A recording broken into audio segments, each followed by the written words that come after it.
After the Manner of Men by Francis Lind. A Townlander. Coincident with the miniature thunderclap shattering the summer afternoon silence of the mountain forest, a bullet whipped through the foliage, leaving a half-severed twig to flutter and dangle within easy arm's reach. Tregavan had never before been under fire, and he was a product of 20th century civilization and the cities. Yet his colonial ancestor, figuring as a seasoned Indian fighter in Braddock's disaster, could scarcely have picked his sheltering tree with better judgment or dropped behind it with more mechanical celerity. "Great Peter!" he exclaimed, under his breath, struggling to draw the pocket-entangled weapon which he had persuaded himself to add to his impedimenta before leaving Philadelphia, under the impression that it would be a necessary part of a landlooker's equipment in the Tennessee mountains. "Great Pete!" The pocket yielded with a sound of tearing cloth, and the first shock of panic subsided.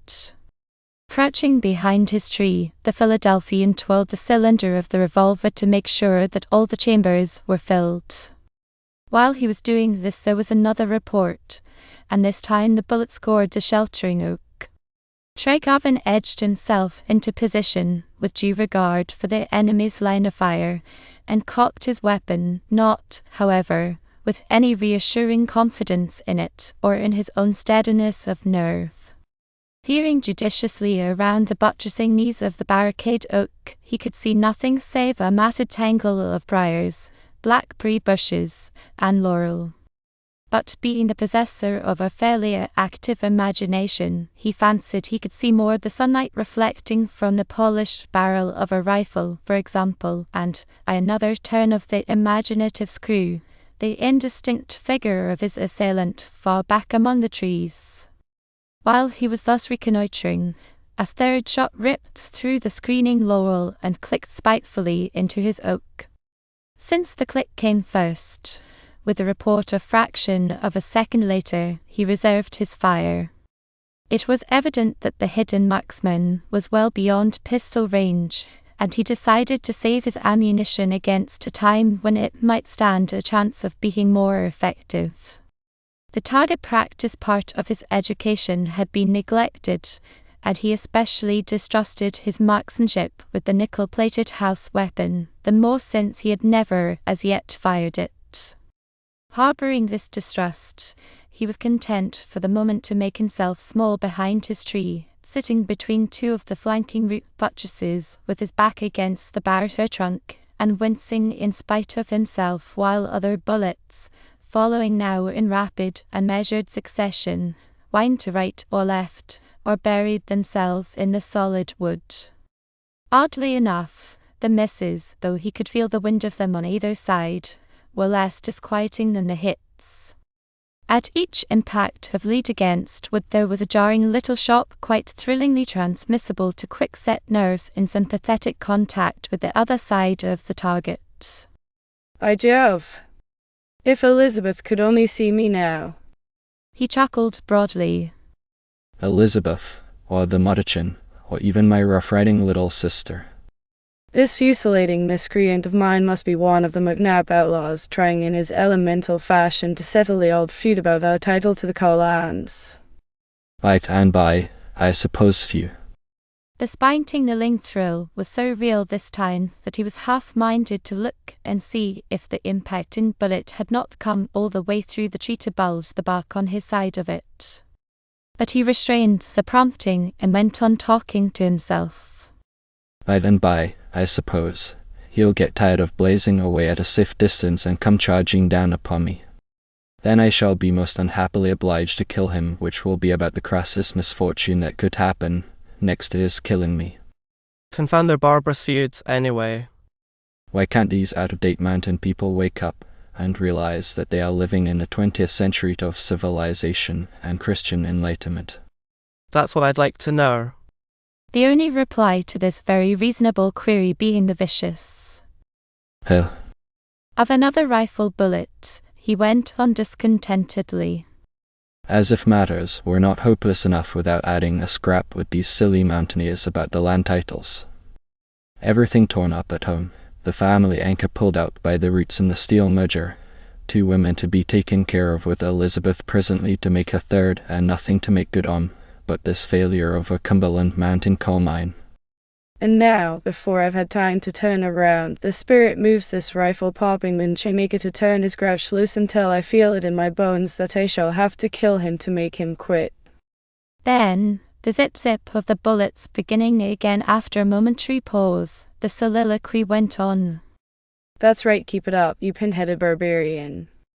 I've got you for an excuse to commit manslaughter, that's the surest thing there is. Which brings on more talk. I wonder how it feels to kill a man. I'd give all my old shoes if I didn't have to find out experimentally. Then there is Elizabeth.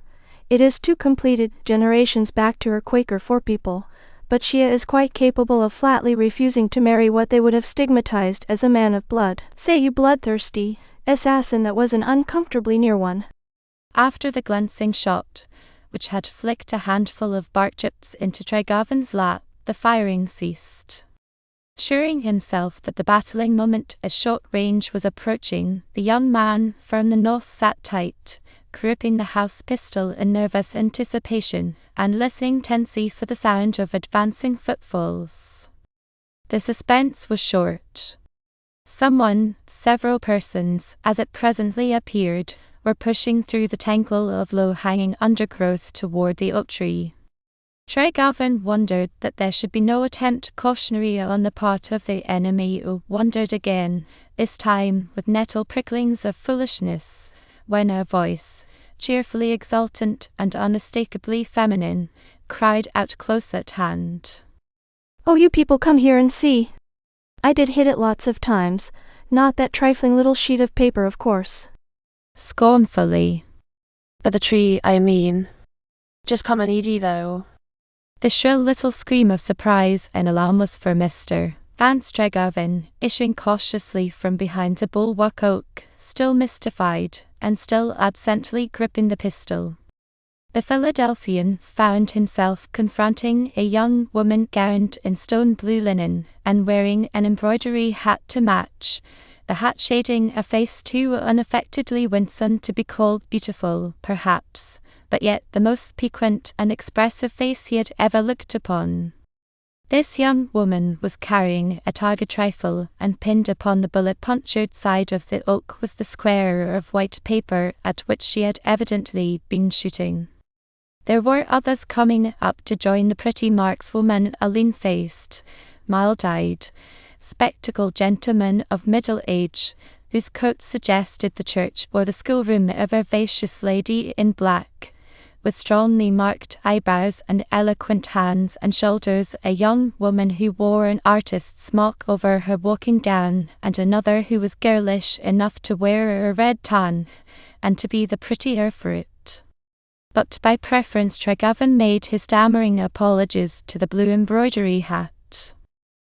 Please don't mind me. He begged, acutely conscious that his abrupt and pistol-bearing entrance was handicapping him prodigiously. I thought that, as you see, I really couldn't know that it was merely a peaceful target practice, and I... Of all things, gasped the young woman, her slate-blue eyes emphasizing her shocked amazement. Did you really think that someone was shooting at you? But of course you must have. How perfectly dreadful. Tregarven was trying ineffectually to hide the ornamental revolver in his coat pocket when the others closed in. You are sure you are not hurt? The mild-eyed escort made haste to inquire, and Tregarven grinned sheepishly. Only in my self-esteem, he confessed. I was silly enough to think that somebody was trying to knock me down, though I might have known better after the first shot or 2. But how could you know when you were behind the tree and couldn't see us? Protested the one who had been doing the shooting. I'm sure it speaks libraries for your self-control that you didn't retaliate in kind. Don't you think so, Madame Fortier? And she appealed to the lady with the Gallic eyebrows and the eloquent shoulders. Still, but the sang-froid, what you call the cold blood of these American gentlemen is of a grandeur the most magnificent, exclaimed Madame. Miss Richardier, she is shoot 100 time at this gentleman, and he is say he is injure only and he's a more proper. It was at this point that the humour of the situation overtook the chief offender, and she laughed, the sweetest and most delectable laugh that ever gladdened the ears of a young man keenly sensitive to the charms of heavenly slate blue eyes, a piquant face, and a voice remindful of wood thrushes and song sparrows and golden-throated warblers. After this, there is nothing left for us but to declare ourselves, she submitted ruefully, turning to the spectacled escort. It is the least we can do to save the gentleman the trouble of describing us if he wishes to have us taken before Squire Prigmore. But now Tregavin was regaining some measure of equanimity. Let me be the one to begin the identifying process. He amended. My name is Vance Tregavin, and I have the misfortune to be the present owner of the valueless piece of property known as the Ochre Mine. You are more than welcome to make a rifle range of my landscape any time you wish. I am quite certain it is the only useful purpose it has ever subserved. The gentleman, whose coat was either clerical or schoolmasterish, bowed gravely and took his turn, prefacing it with a question. Have you ever heard of Hyman College for young women, Mr. Tregavin? Tregavin, in deference to piquances and slate blue eyes and the like, was tempted to quibble and say that, of course, everyone knew of Hymant College. But the heavenly eyes were holding him, and they promised intolerance of anything but the pellucid truth. So he shook his head regretfully. Such is the fame of an old, a great, and a noble institution of learning, said the spectacled one, in mock deprecation. With a foundation laid over half a century in the past, with the most helpful and charming location on the entire Cumberland Mountain for its site, with a corps of instructors second only to those of the richly endowed colleges of the North. Correct me, Miss Richardier, if I am not quoting the prospectus accurately. With all these splendid advantages, and with a student body drawn from the oldest and most distinguished families of the South. Mr. Tregavin, can it be possible? Spare me, laughed the victim. You must remember that I am only a poor ignorant provincial from Philadelphia, less than a fortnight out of the shell. We are merely trying to impress you properly, so that you will think twice before having us arrested for trespass and attempted assassination. Broke in the laughing markswoman. We may not look it, but we are a majority of the faculty of Hymant College for young women. Let me present you to Madame Forty, or Modern Languages, to Miss Longstreet, Art, to Miss Farron, Assistant Mathematics, and to Professor William Wilberforce Hartridge, M.A., Vanderbilt, Higher Mathematics and the Natural Sciences. Tregavin bowed in turn to the Gallic eyebrows, to the artist's mock, to the red tam o' shanter, and shook hands cordially with the M.A., Vanderbilt. This is fine. You know, it's like Robinson Crusoe's meeting with his rescuers, he asserted joyously. This is my first real hearing of the English tongue since I began doing time down yonder in Colville, with my old ruin of an office building for a dungeon, and Mrs. Matryon for my jail matron. Is it very far to Hymant College? And may I hope some time to? The three younger women laughed at this, and Madame Fortier hastened to be hospitable. We shall be most charmed, Monsieur Tregavin. I will speak for President Caswell, and he's good, madam. But Tregavin waited for Miss Richardie's confirmation, which was given unhesitatingly. Certainly, you must come if you can spare the time, she affirmed. We were speaking of you, and of the Ochre prospects, at dinner the other evening, and Dr. Caswell was even then threatening to look you up. I think he said he had met your father in years gone by. I am sure that was exceedingly kind and hospitable to think of taking the stranger up before he had made himself known, said Tregavin, with a half-warmed exile's glow at his heart. They were moving over to the rifle rest, and he had fallen a step or two behind with Miss Richardier. You would have to be a castaway in a strange land yourself to know how good it feels to be counted in. I've been both the castaway and the counted in, she returned. I was 4 years in Boston, 2 of them without knowing a single soul outside of a limited little conservatory circle. Oh. he said, with the air of one who pats himself on the back for his own perspicacity. You didn't introduce yourself a moment ago, as you may remember, but I was sure you were music. Why were you? She asked. Because you look it. Harmony or discord? She queried, with a bright little laugh mindful of the bird songs. How can you ask? Celestial harmony, no less. It was only a matter of 100 yards between the oak tree target and the firing stand, but they were getting on very well, indeed. Following that line of reasoning, you might say that Miss Longstreet looks picturesque, I suppose. And Miss Farron. Miss Farron is far too charming to warrant any allusion to figures, mathematical or other. He retorted lightly. And how about Professor Billy? Tregavin chuckled. Is that what you call him? I'm glad I have a Christian name that can't very well be nicked entirely out of all resemblance to the original. Which reminds me, have I got to call you Miss Richard, dear? It sounds awfully formal, don't you think? In the mouth of a man who has been familiarly shot by its possessor. You had better. She replied calmly. I am mystic in the classrooms, but that is the student body's privilege. Other people have to earn it. Consider me an employee from this moment, if you please. I'm good at earning things. Have you earned the Aka property? She asked, altogether, as it appeared, by way of making conversation. No, but my father did very bitterly, as it turned out. May I ask what you know about the Akko? Only what everyone knows, that it brings sorrow and ruin to everybody who has anything to do with it. They had reached the rifle stand, and Hartridge was reloading the target gun for Miss Farron. There was still a little isolation for Tregavin and his companion, and the young man made the most of it. Your words imply a lot more than they say, he suggested. I shall take an early opportunity to make my high-mount call, and when I do, perhaps you will tell me some of the things I need to know. Professor Hartridge or President Caswell can tell you better than I can. She demurred, as one dismissing an unpleasant subject. I only know that the mine has always been a wretched failure, first a thing of broken promises, and afterward a cunningly devised pitfall for the unwary. If Tregavin had for his major weakness the love of women, he was not lacking such other qualities as may go with broad shoulders, good grey eyes set wide apart, a clean-cut face, and a resolute jaw. The squareness of the jaw was emphasized when he said, This is the time when the Akko quits being a failure, Miss Richardia. It is up to me to make it a success, and I mean to do it. It was at this conjuncture that Miss Farron, trying vainly to sight the rifle over the fallen tree firing stand, broke in upon the tete-a-tete. Dickie, dear, do come here and hold your hand over my left eye. She called plaintively.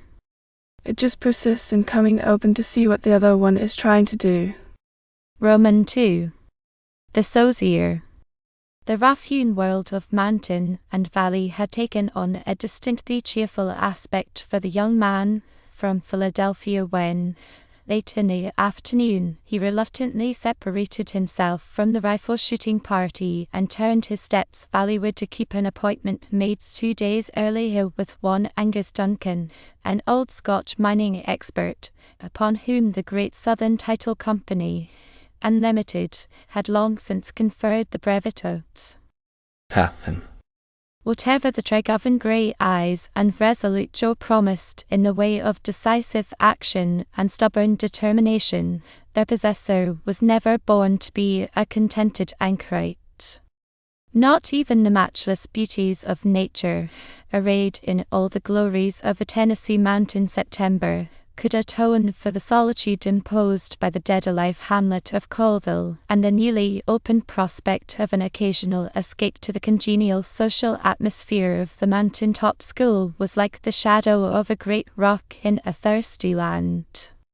Tregavin was planning the first of these escapes, and forecasting the time which would be consumed in freighting his motorcar down from Philadelphia, when the forest path ended and let him out among the deserted slope-foot buildings and empty coke ovens of the Akko. He glanced at his watch. The Alp train on the branch railroad was due. It had doubtless announced its approach by some distant crossing whistle, since the little squad of village idlers had left its cantonments under the porch of Tate's store to straggle across to the station platform. Tregarvan remained on his own side of the railroad tracks and waited. He knew that Captain Duncan's visit would be discussed in all its possible bearings in the Idlers' Caucus at Tate's, and he was willing to disappoint the country store gossips when it came in his way. There were but few passengers to get on or off at Colville when the branch line train rolled up to the platform, and Tregarvan had no difficulty in identifying his man, the stocky, rudder-faced, shrewd-eyed mining engineer who had been named to him as the foremost coal expert in the Tennessee field. He cut Duncan out of the group of loungers at the instant of handshaking, and took him across to the dilapidated building which had once been the superintendent's office and the commissary of the Alco Company, seeking and securing, as he imagined, earshot privacy for the business conference. But privacy in a southern country hamlet, where gossip is as the breath of life to the isolated few, is only to be bought with a price. From his post of observation in Tate's doorway, a lank, bristler-bearded man in grimy jeans that had once been button-out marked the direction of the retreat across the railroad tracks, made a dodging detour around the engine of the standing train, and was safely hidden behind a thick clump of althier bushes at the corner of this office building when Tregarvan and the Scotchman came leisurely to sit on the doorstone. You're paying me for an expert opinion, Mr. Tregarvan, and that's what I'm bound to jye ye. The engineer was saying. I've known the Alco ever since the first pick was piked until it, and you'll be wasting your time and money if you try to develop it. That's what I told your father, and it's what I'm telling his son. Or coal. Or not enough of it.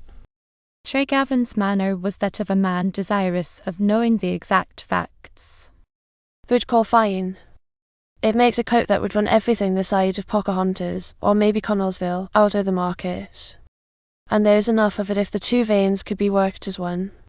But there's the bogey, Mr. Tregarvan, two well-defined veins, each 1.5 feet thick, one above the other, and with 6 feet of solid rock between.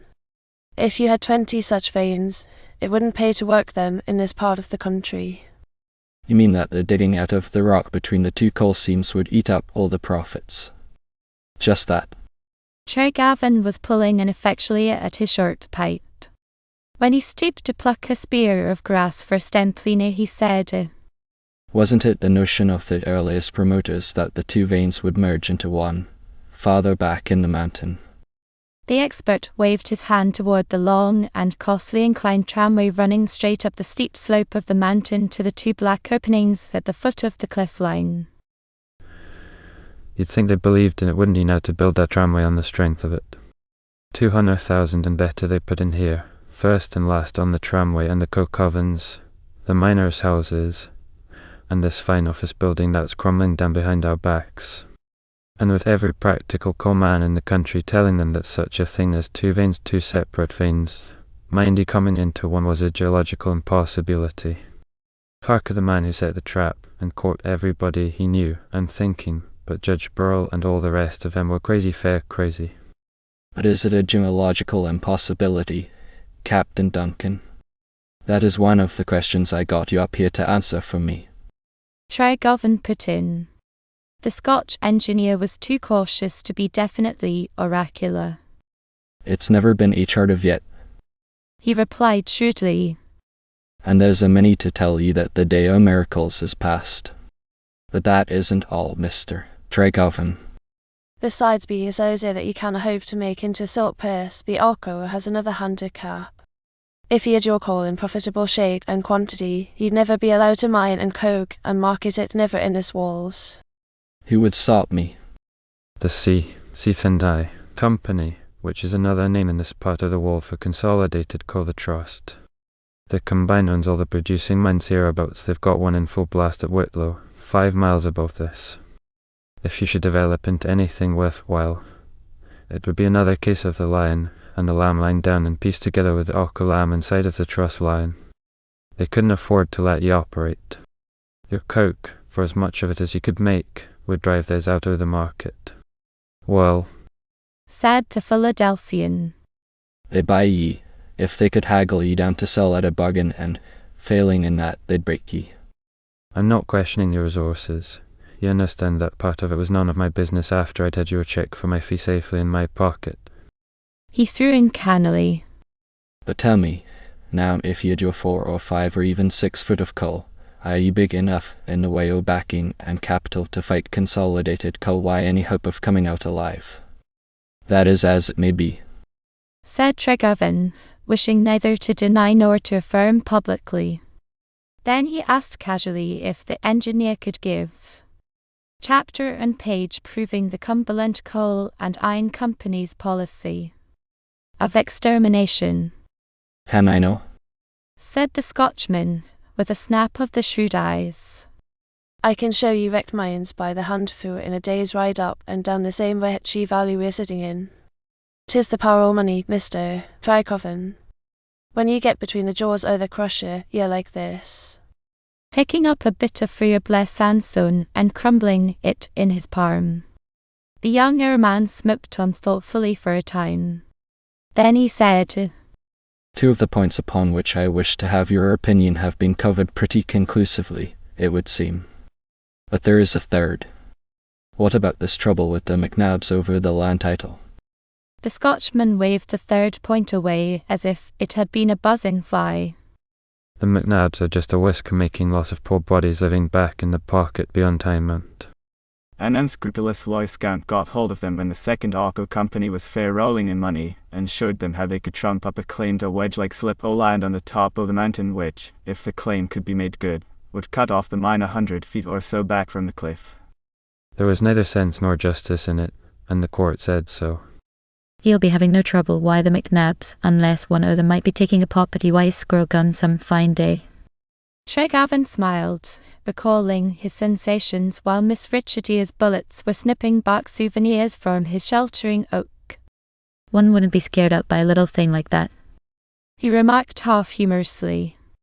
Then he asked, quite abruptly, another question, the chief question for an answer to which he had paid the expert's fee. I have been told, Captain Duncan, that you have made an analysis of the Arco coals.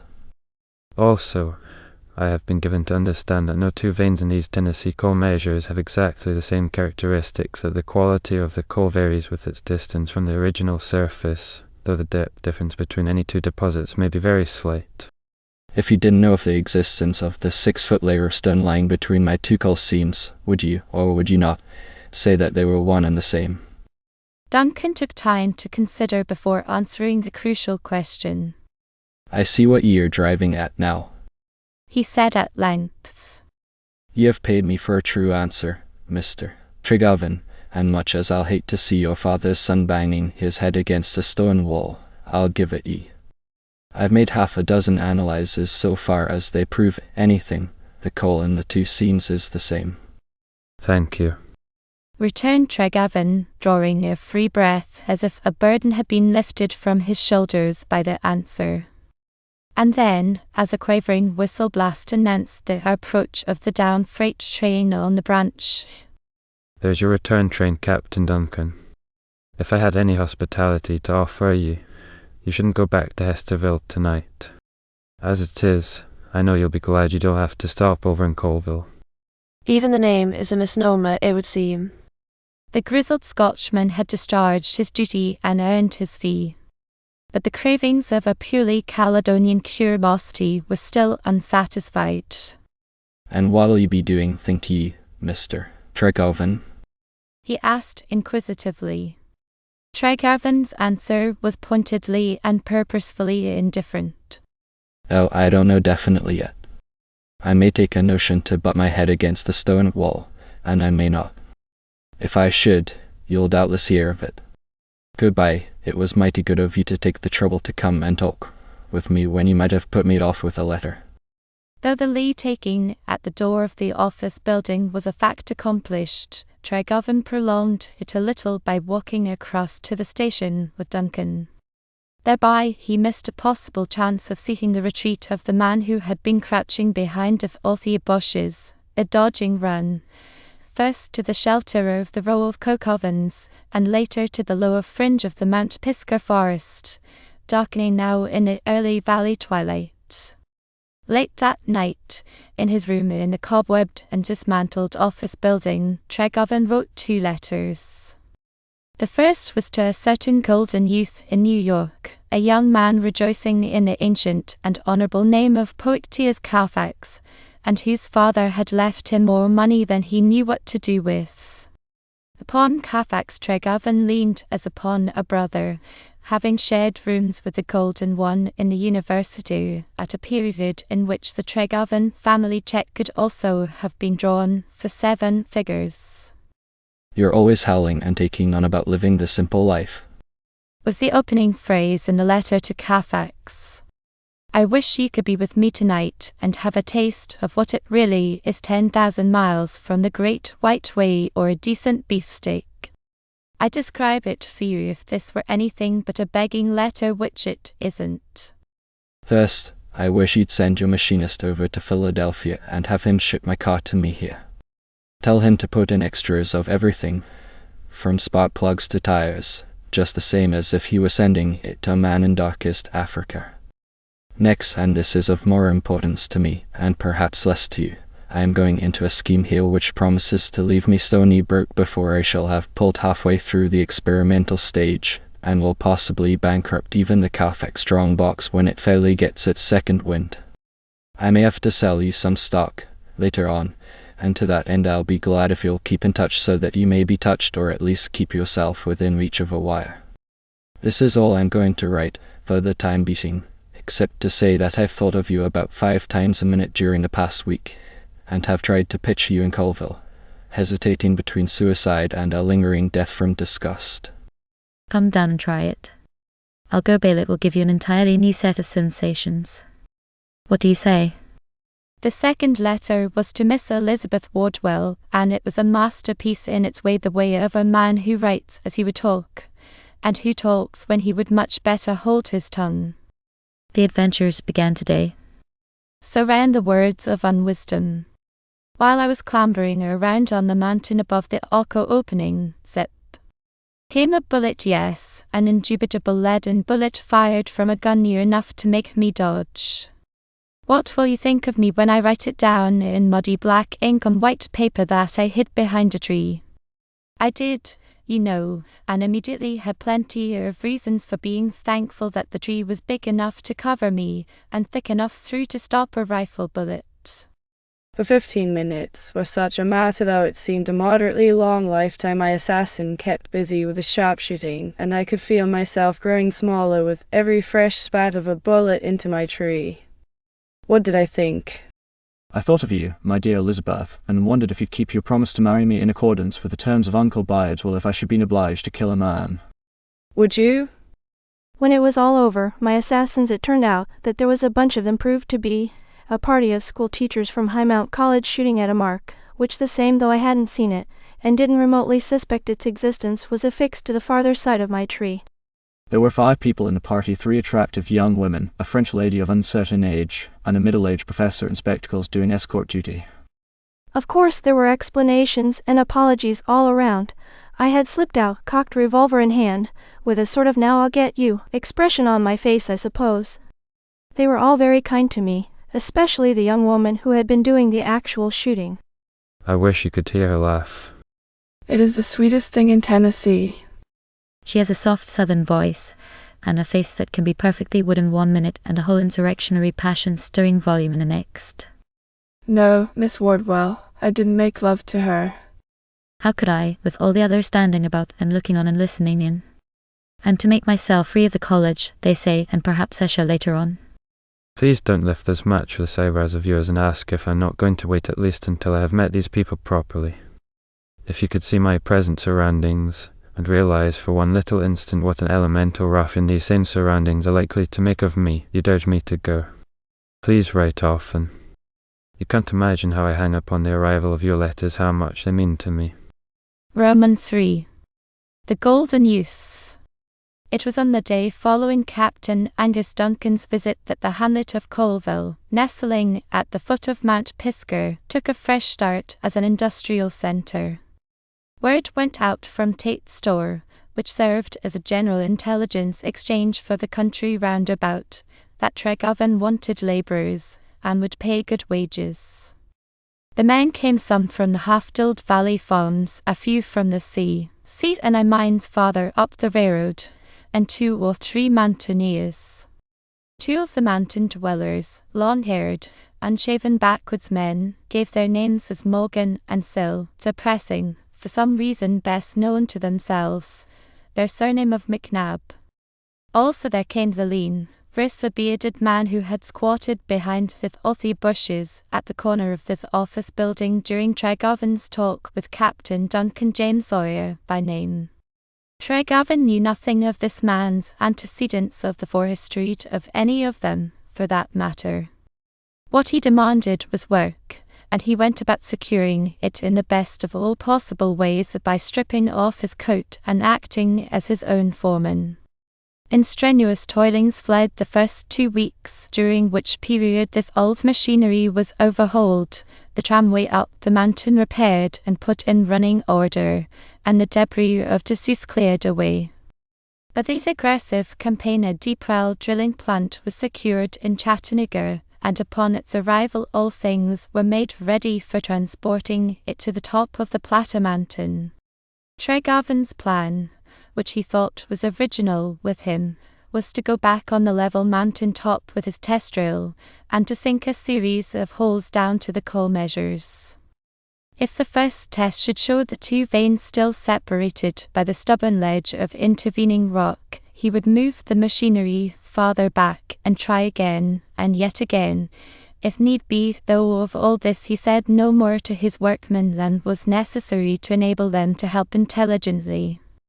At the beginning of the 2nd week the drilling machinery was hauled up the mountain, and 2 days later, Uncle William, a solemn-faced old negro with a narrow fringe of white wool ringing his otherwise perfectly bald head, made his appearance at Colville.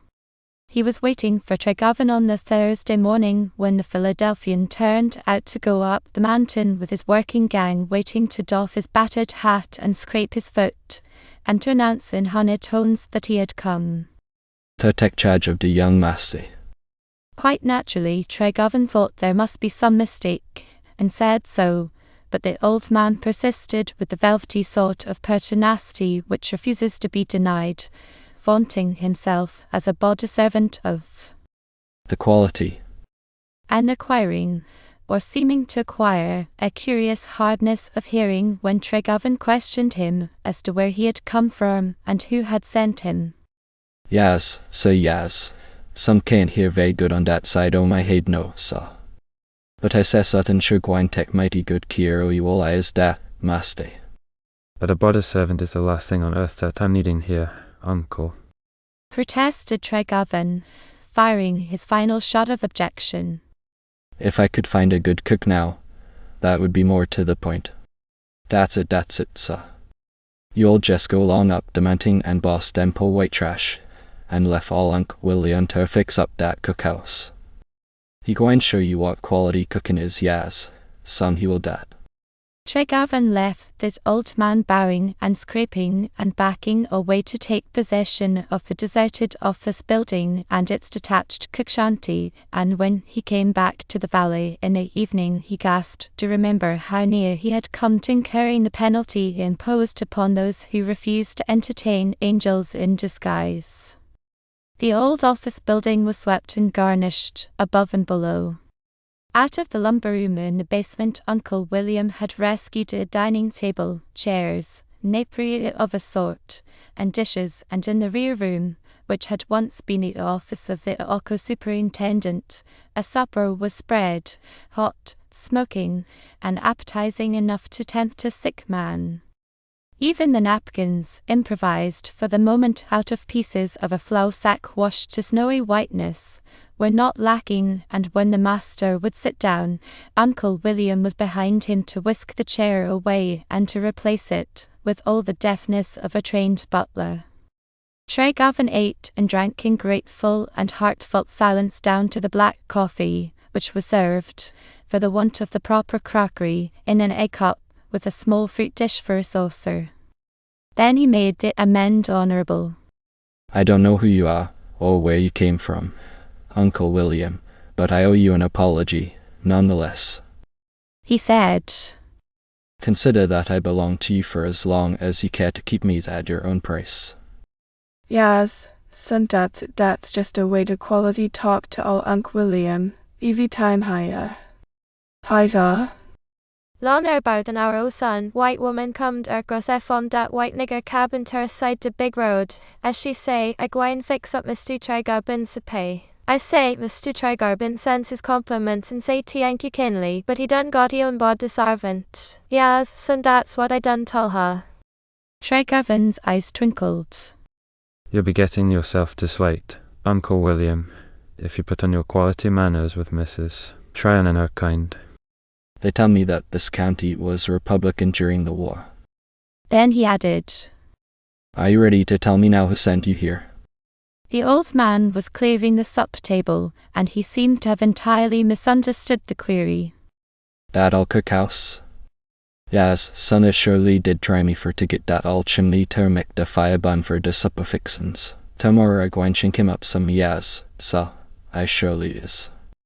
After Uncle William's mysterious advent, the work on the mountain progressed the more rapidly by precisely the difference between a well-fed leader and an ill-fed. Tregarvan and his pickup crew wrought manfully, and on the 18th day, the day of fresh surprises, the drilling machinery had been safely transported to the plateau, had been set up, and was ready to be started on the test upon which the Tregarvan hopes were building airy structures of future affluence. At quitting time on this 18th day of preparatory toil, Tregarvan came down in a tramcar with his men and, after the dispersal at the mountain foot, stood for a moment on the office building porch to let the quiet grandeur of the perfect autumn evening soak in and wash the work weariness out of his jaded brain and muscles. The sun had gone behind the mountain for all the lower reaches of the valley, but its level rays were still pouring in a flood of yellow light across the flat-topped promontory crowned by the buildings of Highmount College. Hisker, densely forested on slope and summit, loomed vast as the early shadows rose like silently drawn curtains to soften its rugged detail, and on the skyline Tregarvan's gaze sought and found the derrick skeleton of his drilling plant struck out in rigid lines of black against the hazy blue. Just above him the tramway cut its steeply ascending gash through the forest of the slope, and in his mind's eye he could see the cars descending, each with its load of the Rhodopan mine's largesse, to be dumped upon the receiving platform beside the row of coke ovens. From the outlined derrick to the sun-illumined college buildings was an airy leap of a mile or more. Tregarvan had not as yet used his invitation, though the French teacher's giving of it had been promptly confirmed by a cordial note from the president's wife. The social hunger rose strong in the expatriated townlander as he let his eyes make the leap from the industries, typified by the derrick skeleton, to the possible relaxations harbouring on Highmount. He meant to go, he promised himself afresh that he would go, the moment his motor car should arrive and be put into commission to make the 5-mile climb up the mountain pike from Colville something less than an added weariness after a hard day's work. He was still looking longingly up to the sunshot heights and wondering why he had heard nothing from Portia's Carfax, when a sound, breeze blowing up the valley, made him start and listen. When he heard it again, it was nearer, the unmistakable roar of an automobile's engines with the muffler cut out. To confirm the witness of the ear, a big yellow car presently topped the rise in the valley road below the village and came bounding over the roughnesses of the country wagon track toward the railroad crossing.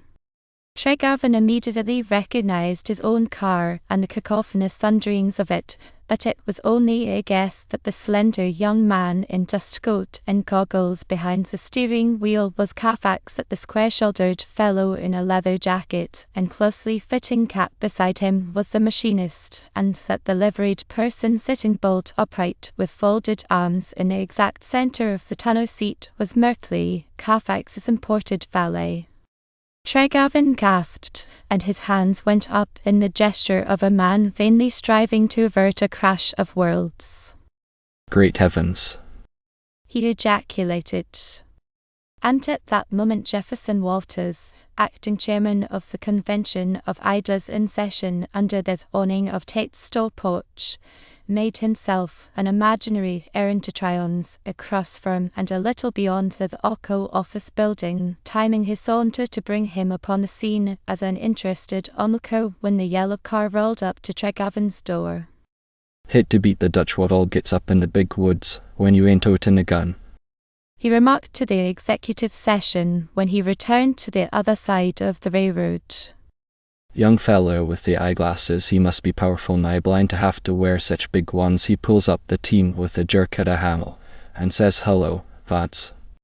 Here we are in the dog and the tail wagging the dog." And Tregarvan, he just shets his fist tight and says, "Sort o' horse-like, my lord, put us some such name as that. Did you tool that car all the way down here from Philadelphia?" "Sure, I did," says Goggles, and all the while that their circus ringmaster was setting up like he'd growed with a hickory sapling down his back, looking straight out ahead of him as if he didn't know that anything was happening, or was ever going to happen. "President o' the new Occo Company, do ye reckon?" queried one of the listeners. "President o' nothing. I'm coming to him right now." "And you brought Merkley?" says Tregarvan, speaking right low and soft, and chucking some more. "Naturally," says Goggles, as cool as a cucumber, and then he climbs out and goes in with our man, with the ringmaster feller toting the carpet bags. "I know," shouted the oldest man in the circle, a wizened veteran of the Mexican War. "I seed 'em in the army. The West Pointer generals had 'em called 'em valets." I wonder what will a young feller over yander'll turn up next, mused Jabez Lane, bringing his huge jackknife to bear upon a pocket-worn nugget of plug tobacco. "He'll turn up a heap of trouble if he don't quit here in the McNabs," volunteered one of the valley men who had hitherto been speechless. "He's got 2 of 'em in his gang now, Morgan and Sill, and if they don't get him afore he gets the call." "Why then the I'll get him about 5 minutes afterwards," laughed Walters, breaking into complete the sentence in his own way. Thus ran the leisurely comment in the grey of the evening, working its way from man to man among the loungers on Tate's porch. But in the dilapidated office building across the railroad tracks there was consternation. "Why, Poictiers, old man, you can't endure it for 24 hours. Tregarvan was protesting anxiously. Look at this place, a dusty, cobwebby ruin that a self-respecting tramp wouldn't lodge in. Heavens, man! Couldn't you see a joke when it was written out plain with a pen and ink?" "I would have as soon invited Elizabeth, meaning it."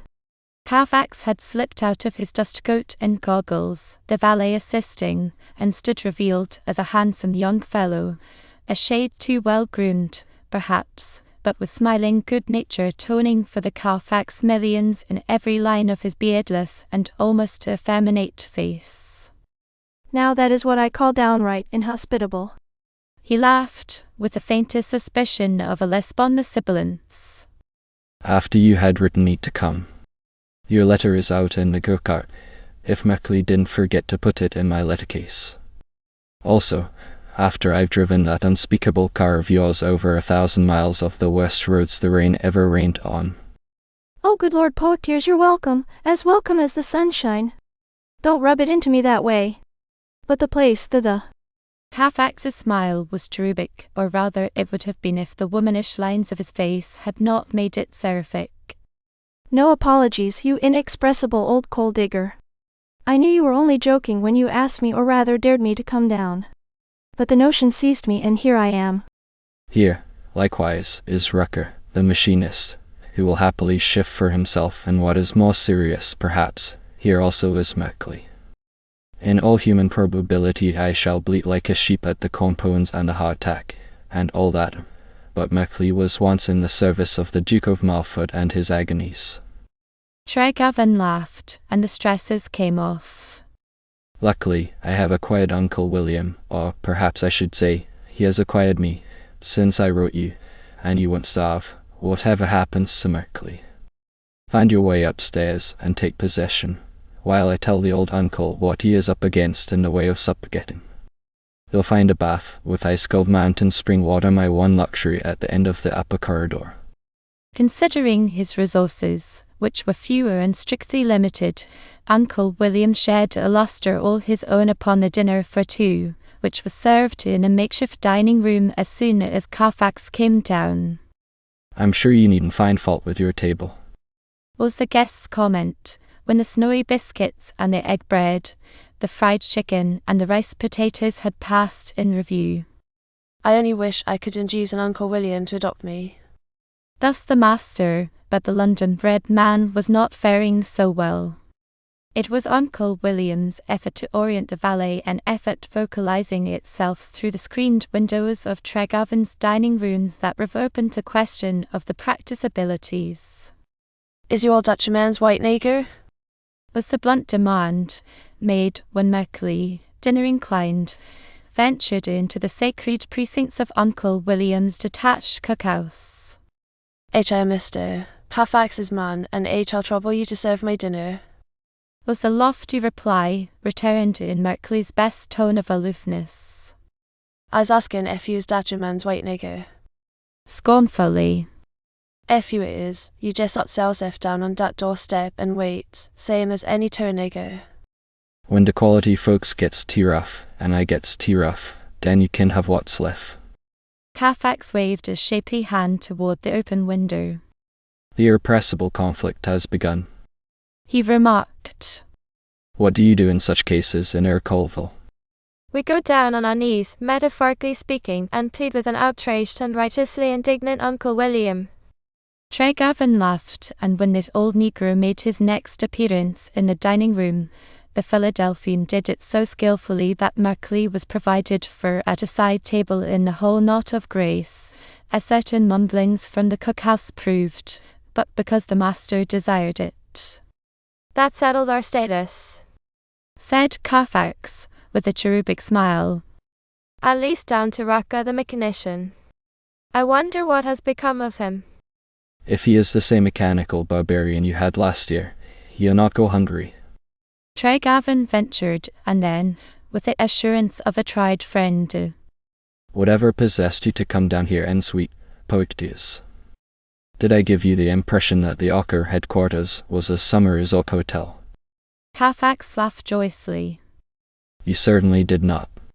But I was tired of Lennox, and it was too early for the shooting. Moreover, you said you wanted your car, and the fit took me to drive it. That accounts for Rucker, and I suppose I account for poor Merkley. He is due to have the time of his gay young life, don't you think? With Uncle William and the elemental environment. But tell me more about your affair. What have you been letting yourself in for, down here in the southern backwoods? Uncle William had removed the cloth, and had put a tobacco jar and 2 pipes on the table. It is the best we can do, even for you, said Tregavan, indicating the tobacco aftermath apologetically. Nobody has ever seen a bottle of wine in Colville, and the whiskey of the country isn't fit to drink. Then he plunged abruptly into the storage of the Arco, so far as he knew it, giving the last resort reasons why he was trying to make a family windbreak of it, and Carfax heard him through patiently. Then it sums itself up about like this: you haven't anything at present, and if you succeed in getting anything, the other fellows will nab it, he said, when Tregavan had finished.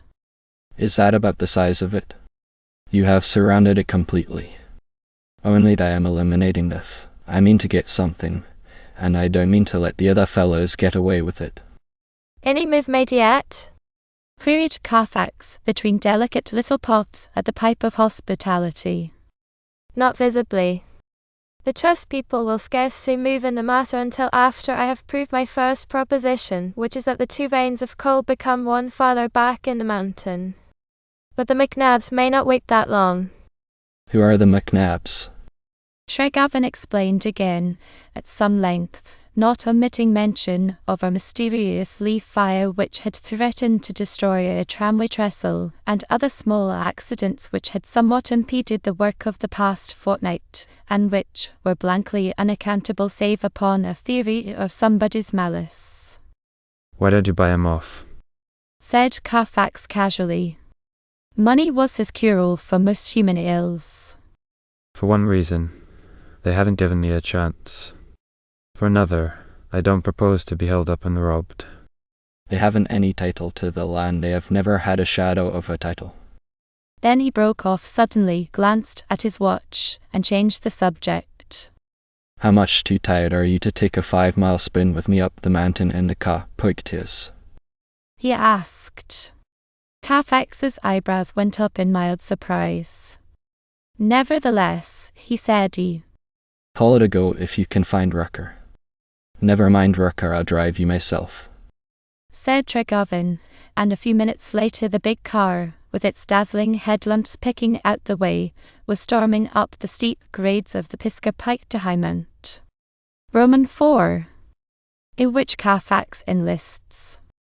On the broad veranda of the administration building at Highmount, which looked down sidewise upon the twinkling light or two of Colville and faced on even terms an opposing shoulder of the mountain where the newly erected drill derrick stood, Carfax was holding Miss Farron and 4 privileged members of the senior class at bay, while Tregarvan contentedly monopolized Miss Richardia Burrell.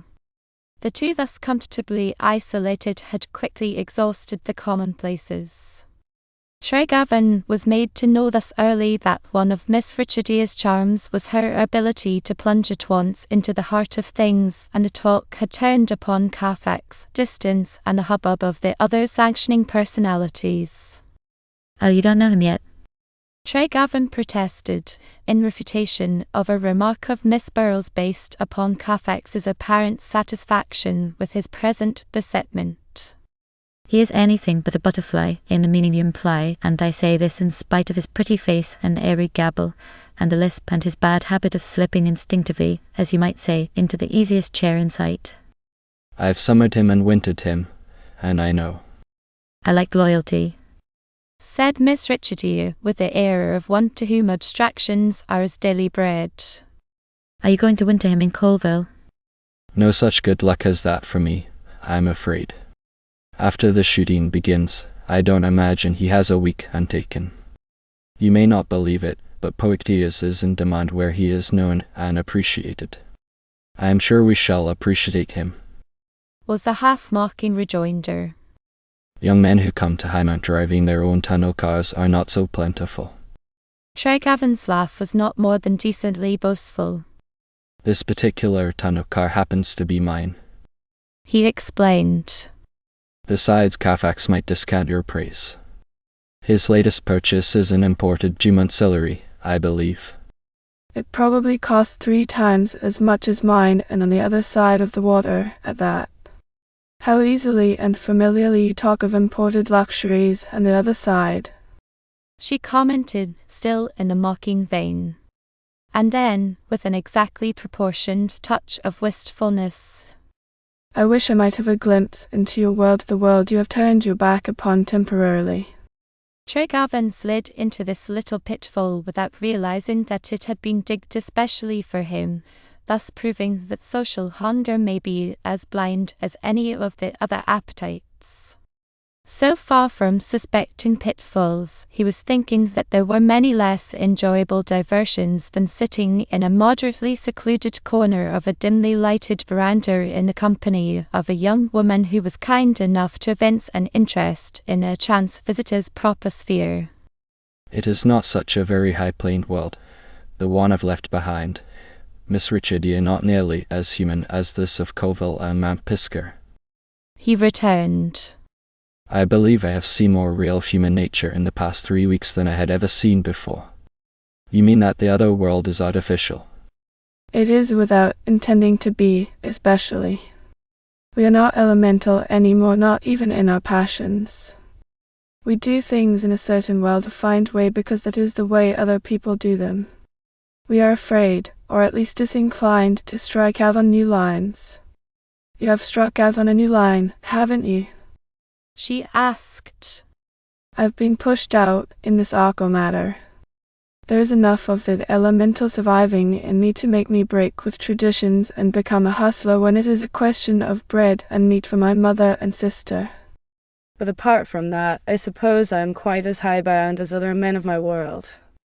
And Mr. Carfax? She queried. Is he a slave to conventions too? Portiers is a law unto himself in a good many ways, but on the whole, he's taught with the same stick. You will remark his regalia. I couldn't have pulled him up here tonight with the 3-inch holes if he hadn't happened to have evening clothes in his kit. And he has brought his man a typical Cockney valet, knee smalls, Oxford ties, and all. Miss Richardia's quiet laugh fitted the incongruity. But when she spoke again it was of the business affair. You are at work on the Arco? She inquired. Yes, indeed.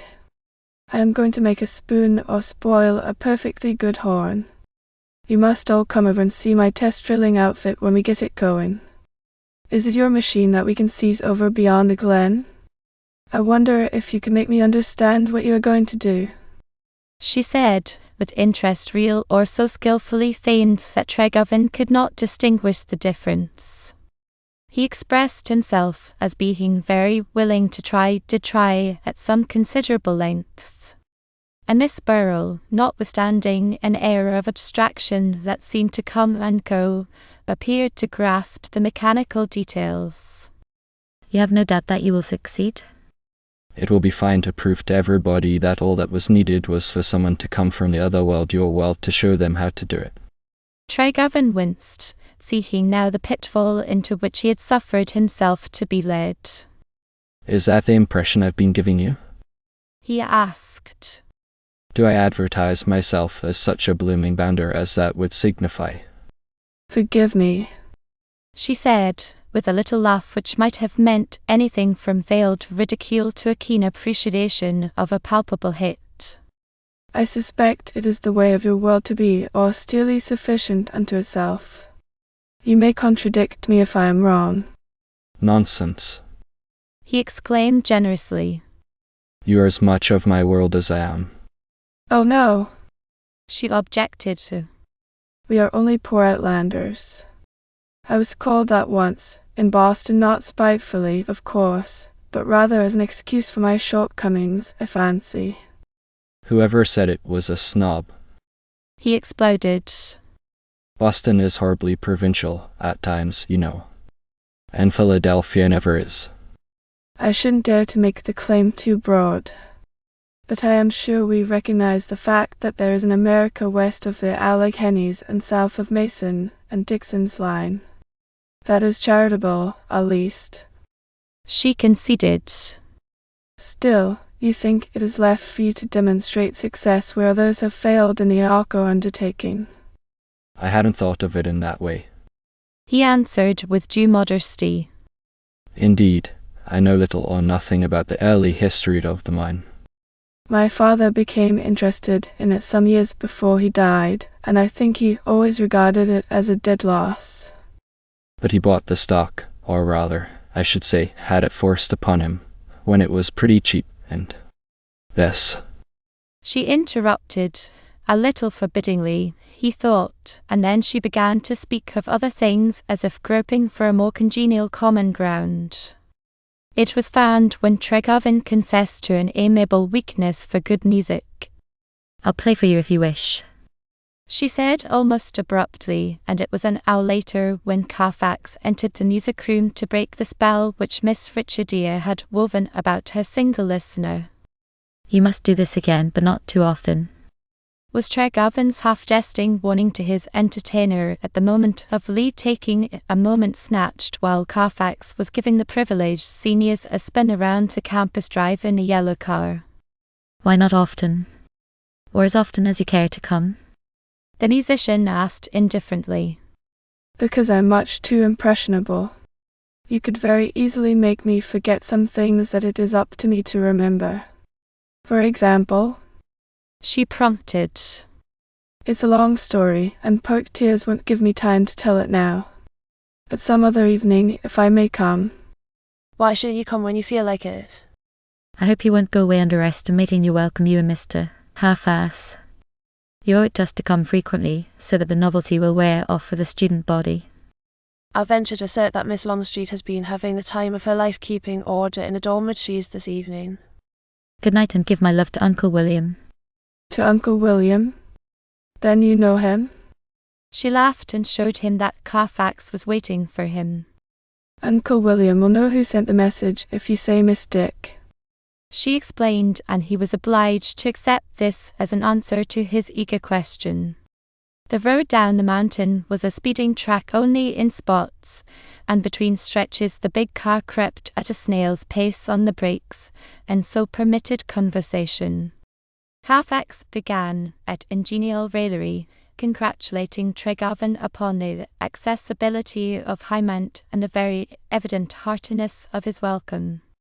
You can't desiccate entirely down here, Vance, with such a wellspring of youth and beauty as that within shouting distance, he remarked.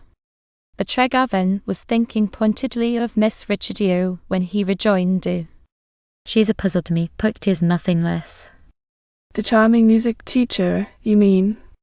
Peaches and cream, I'd call her if she'd let me. You're blind as a mole. Retorted Tregarvan. Why, man. She's anything but that are those. Doubtless. Carfax laughed. They're all anything but that when you get down under the pose. But peaches and cream is Miss Burrow's pose. Just the same, not the conventional kind they serve you at the Waldorf or Ritz-Carlton, of course, but the sort you get when the cream comes thick and rich from your own dairy, and the peaches are picked, sun-warm, in your own orchard. You may tell her that, if you like, and palm it off as original with you. Strikes me it's rather neat. Oh, you go hen. Said Tregarvan. I don't have to work in your compliments, second-hand. I can turn it myself, at a pinch. At this point a half-mile of good road beckoned for speed, and the talk was interrupted. When it was resumed at the next curving hazard in the pike, Carfax had somewhat to say about the Arco. What do you know about the ancient history of your mine, Vance?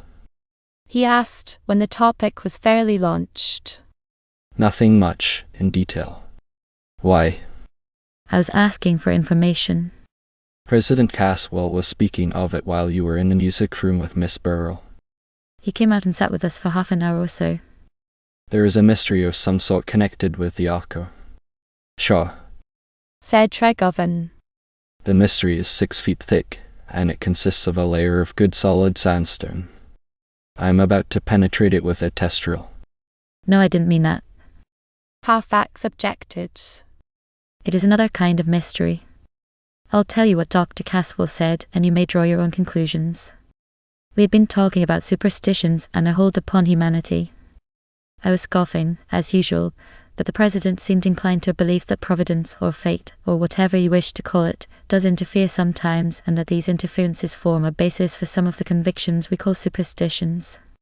All of which would seem to be a good many miles from a pair of coal seams made profitless by a stone horse between them.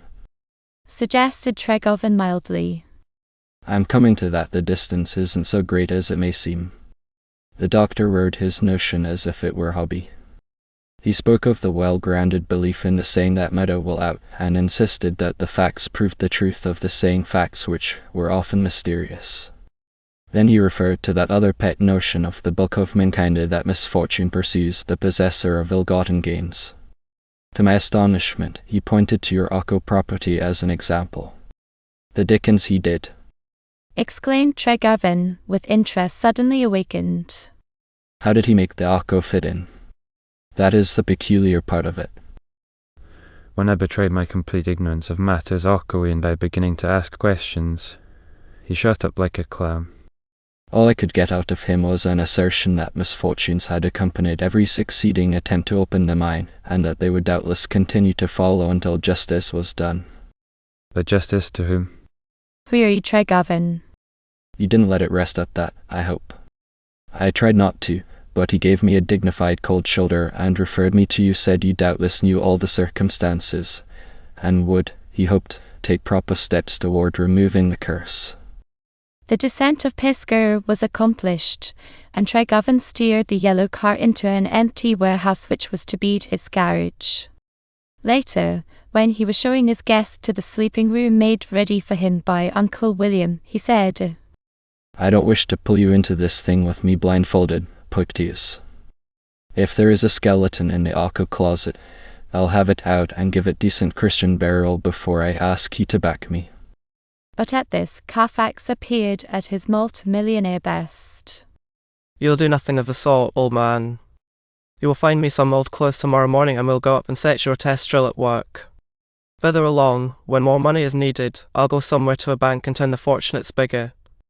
We've got to make a go of your mine now, if only to show Dr. Caswell that the superstitions can't prove up on this particular homestead. Boo. Partly sentimental.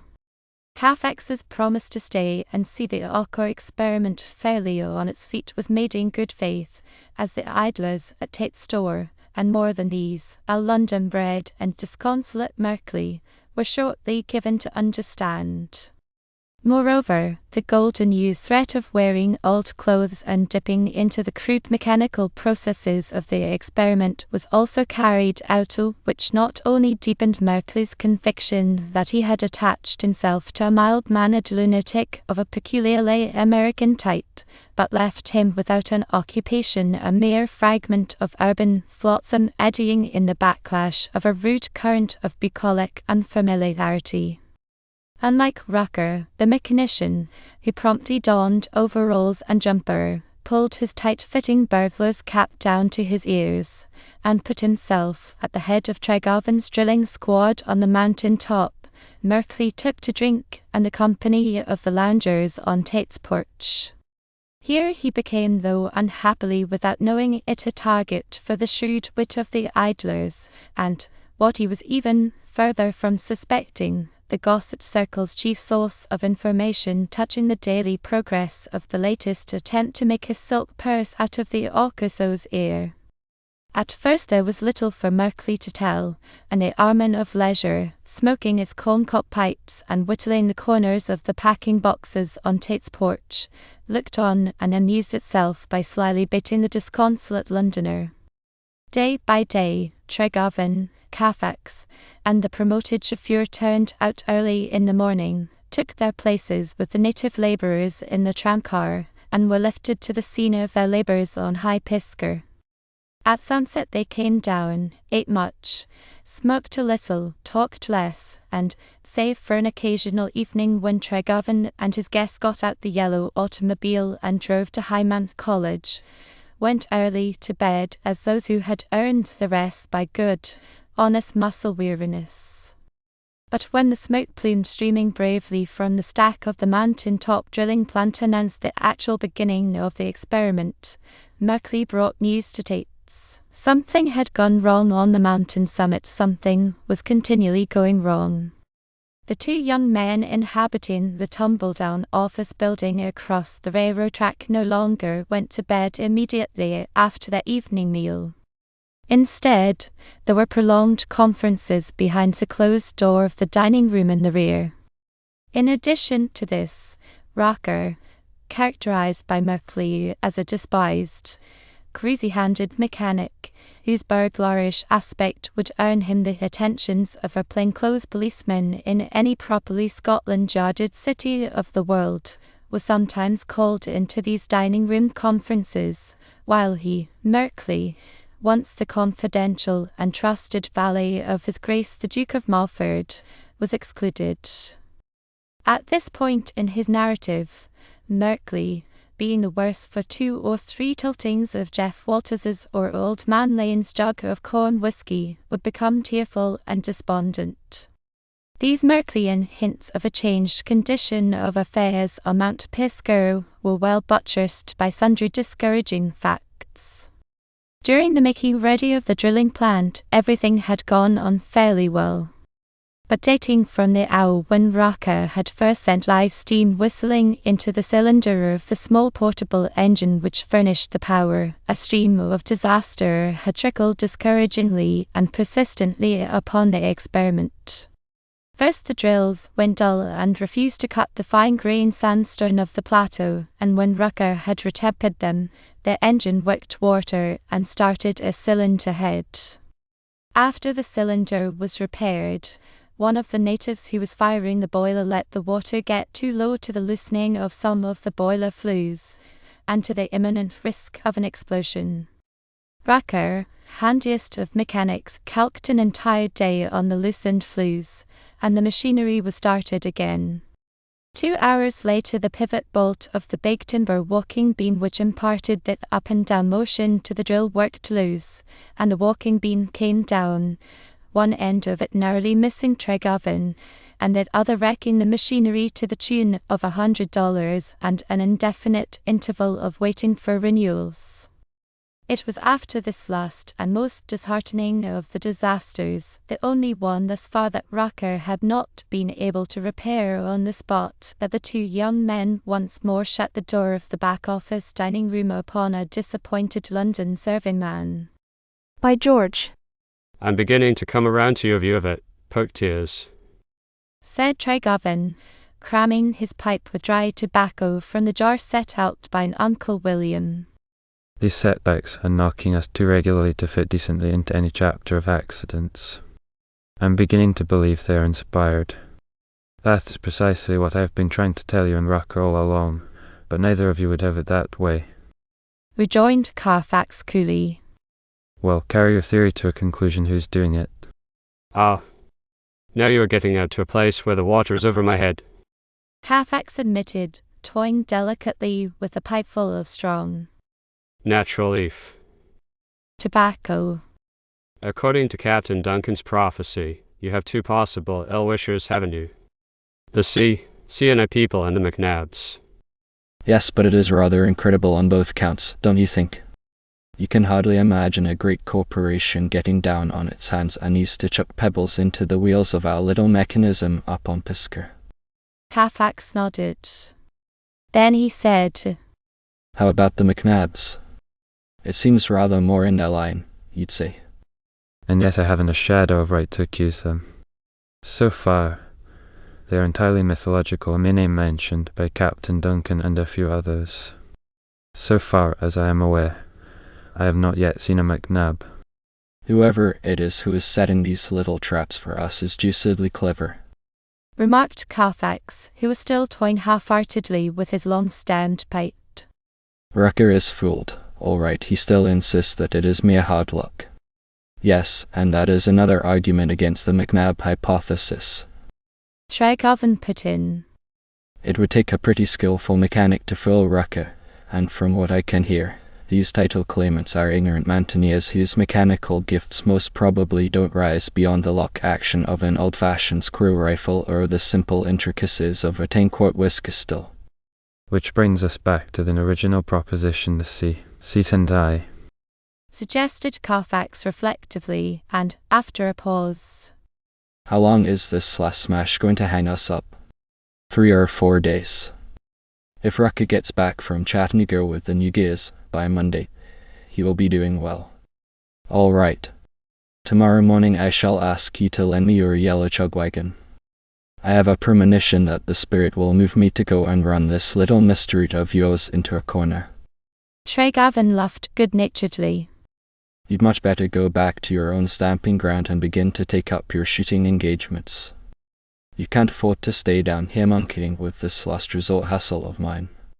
The golden youth was looking shrewdly over the smoke wreath at his companion. Is it a last resort, Vance?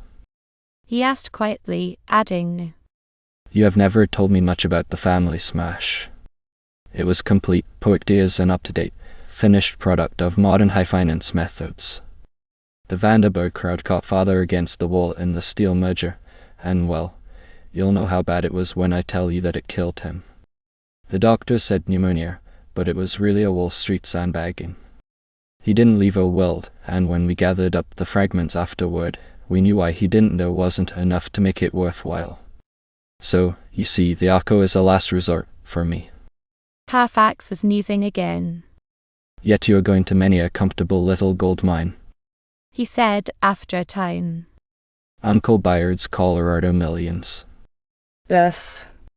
And I am rather sorry for Elizabeth's sake, not less than for my own. We were engaged before Uncle Bayard died, and he knew it.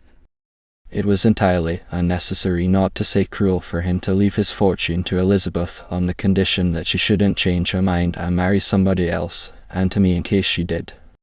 Carfax did not comment upon the cruelty. He was perfectly familiar with the terms of Mr. Bayard Tregoven's will. Instead, he said, You hear from Elizabeth regularly, I suppose. Oh, certainly. Duty is always written out in large capitals for Elizabeth. And you think she writes to you from a sense of duty? We needn't put it just that way.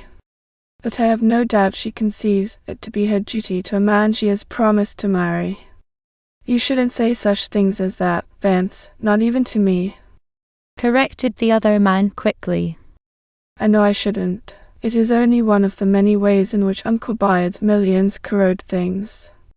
Without meaning to, the old uncle stood matters upon an entirely different, and most difficult, footing for us too.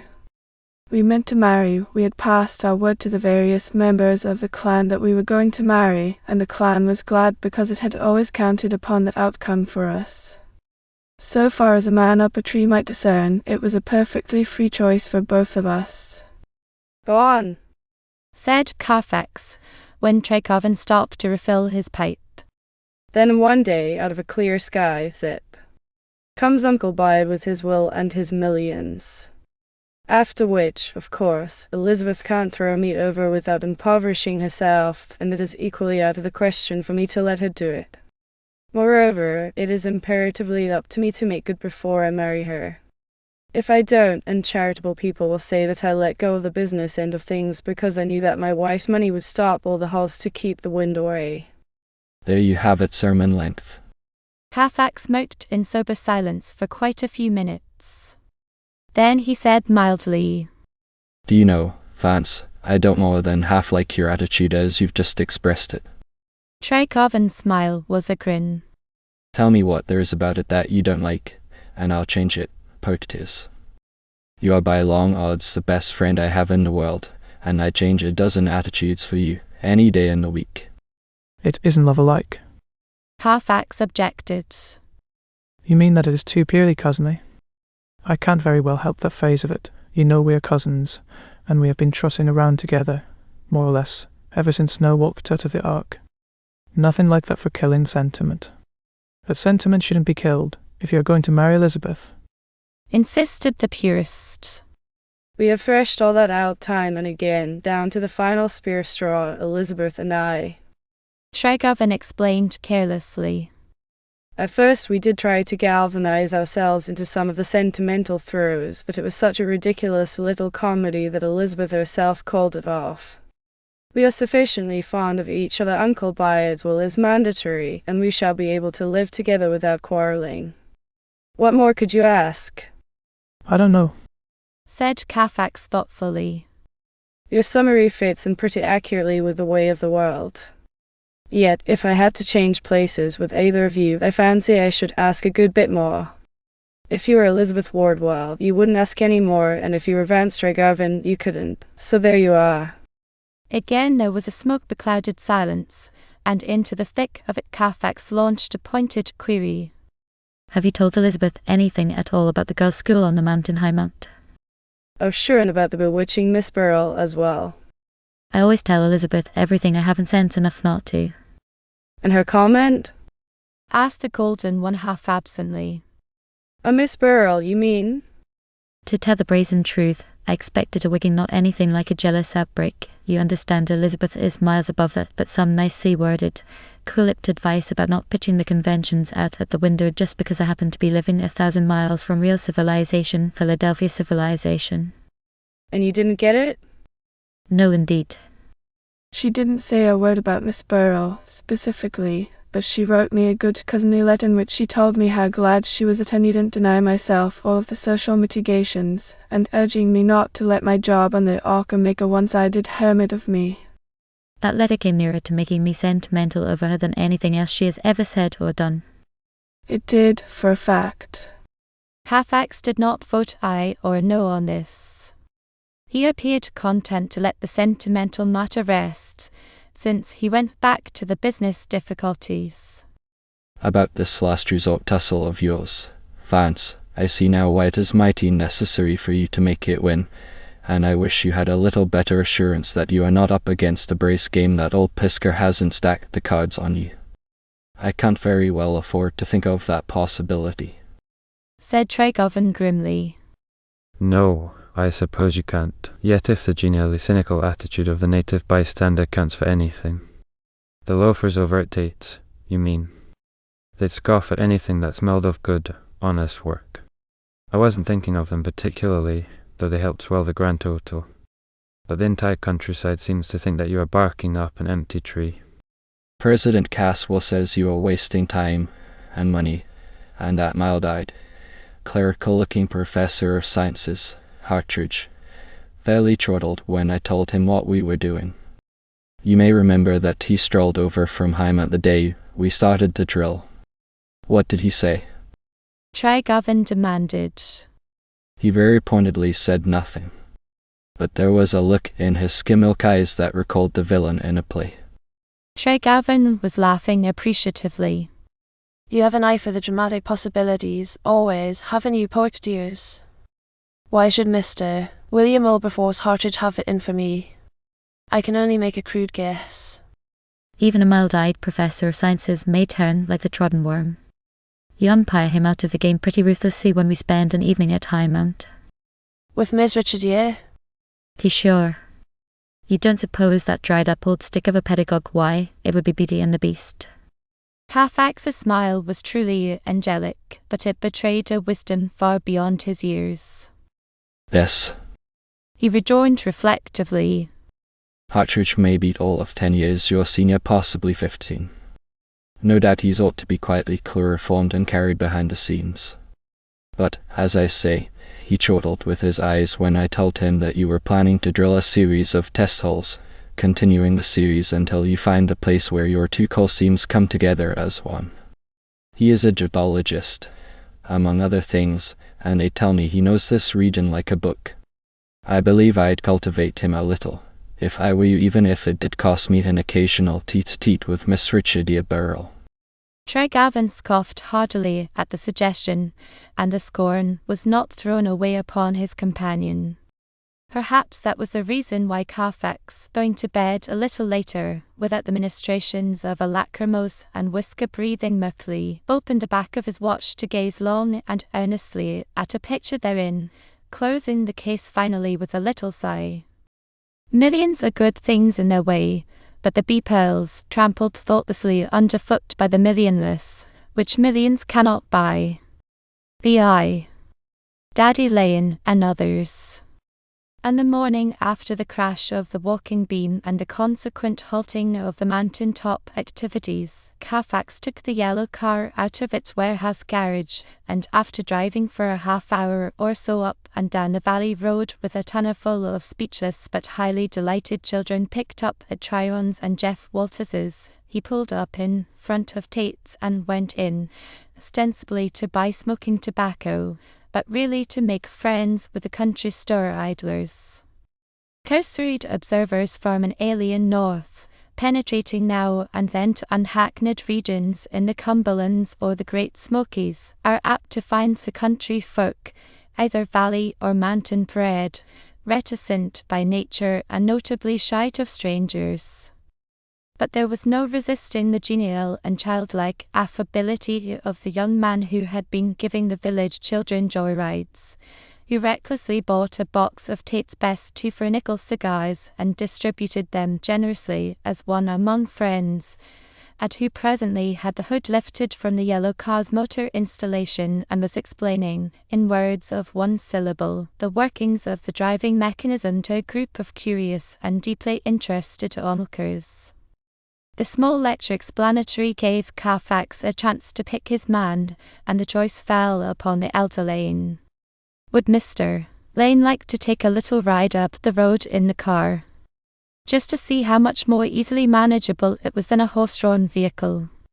Daddy Lane was overwhelmed with embarrassment, and was also secretly puffed up with pride, though he did not yield too easily, a disposition to haggle and make terms being a ruling passion in the Lane nature.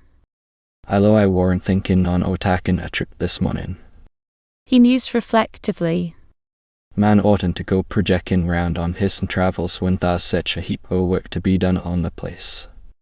But then, tha's my married daughter Malviny, her man's called again for the sea, seeing I up yander at Whitler if he could get me thar and back.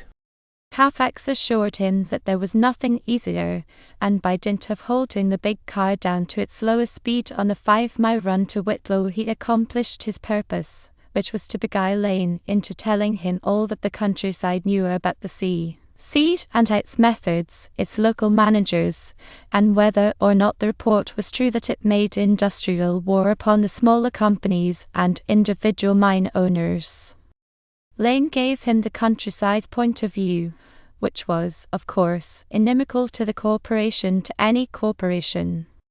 The sea, and I paid its men next to nothing for digging the coal and then sold it for fabulous prices to the people in the cities. It ran company stores, and the miner who refused to buy his supplies the rat was likely to find himself out of a job when a coal digger was hurt or killed in an accident. The company's long purse defeated the ends of justice in a damaged suit, and so on to the end of the accusative category. Pinned down to the particulars about the Whitlow, Lane admitted that the young engineer in charge as superintendent was a squire man, but Connolly, the local manager under the superintendent, was, in Lane's description, a man-killer. As to the company's policy toward its competitors, Lane could say nothing definite, the countryside point of view not being penetrative of hidden corporation methods. But it was true that the only mines in operation in the valley belonged to the C. and I Company. Others had been opened from time to time, but they were usually short-lived. This drawing of Daddy Lane on the drive to Whitlow, and, later, an interview with Connolly, a hard-mouthed Irishman whose crass brutality apparently justified Lane's descriptive epithet of the man-killer, gave Carfax a clue which he followed patiently until it was time to take Lane back to Colville, a clue which led to a scraped acquaintance with the local leaders of the amalgamated mine workers, to affable and seemingly pointless talks with all who dared to talk, and finally to a friendly conference with the miner Dockery, Lane's son-in-law. The kindling wood for your obstruction fire is all cut and stacked at Whitlow, Vance, was his dinner table announcement to Tregarvan at the close of this day of investigation. I have discovered a number of things. First, that the C and I methods of benevolent assimilation as directed toward possible competitors have varied from instigating all sorts of trouble in the mines to be squelched up to swallowing them whole in forced sales of stock. That sounds cheerful, said Tregarvan. Go on. Next, they leave it to the local managers to nip any new venture in the bud as effectually and quietly as possible, without bothering the trust headquarters. I took a long chance on Connolly, the assistant superintendent at Whitlow, and got that much of it pretty straight. You don't mean to say that he'd admitted any such thing as that to you, when it is known all up and down the valley that you are interested here with me? Exclaimed Tregarvan, wholly incredulous. Carfax's smile would have made a blushing debutante envious. In Mr. Connolly's office, I was a lost lamb of the flock, looking most pathetically for somebody to lead me home, he rejoined. A fellow named Tregarvan had got me down here from New York with a view to pulling my financial leg as an investor in some coal property a few miles down the valley at Colville. In fact, I enlarged somewhat upon this part of it, kept it up until I was reasonably sure that I had convinced Connolly that I am a woolly sheep, merely waiting for somebody to come along with a pair of sharp shears. Good ripping good. Tregarvan chuckled. You've missed your calling, Poictiers, by all the distance lying between Riverside Drive and the City Detective Department downtown. But, as you say, you took a long chance unless Connolly is a bigger fool than he looks to be. Didn't I? But Connolly is simply an abysmal brute, a man-driver without any of the little gifts of perspicacity. He took me under his wing like a stepfather-in-law, advised me bluntly to put my money into Consolidated Coal at 140 rather than to go gunning on my own hook, or yours, or anybody's, in Consolidated Coal's intimate backyard. Pressed a little harder, he hinted that you wouldn't be allowed to dig any real coal out of the Auker, providing there were any worth digging, which there wasn't. Wouldn't be allowed, Mr. Connolly, said I, as lamb-like as possible. How could Tregarvan be prevented? There's many a way, Mr. Carfax. He scowled up at me, and then he let the cat out of the pillowcase. These young men without practical experience, 'tis many a blunder they'll be making, and they're soon discouraged entirely. I'm hearing that this same Mr. Tregarvan is having throuble to beat the band, and him not fair at the beginning of it yet. Tregarvan was absently spilling a spoonful of sugar into his after-dinner coffee, a sufficient measure of his interest in Carfax's story.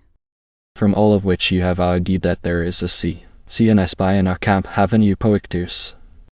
He said. Yes. And the remedy? Is to find and fire him.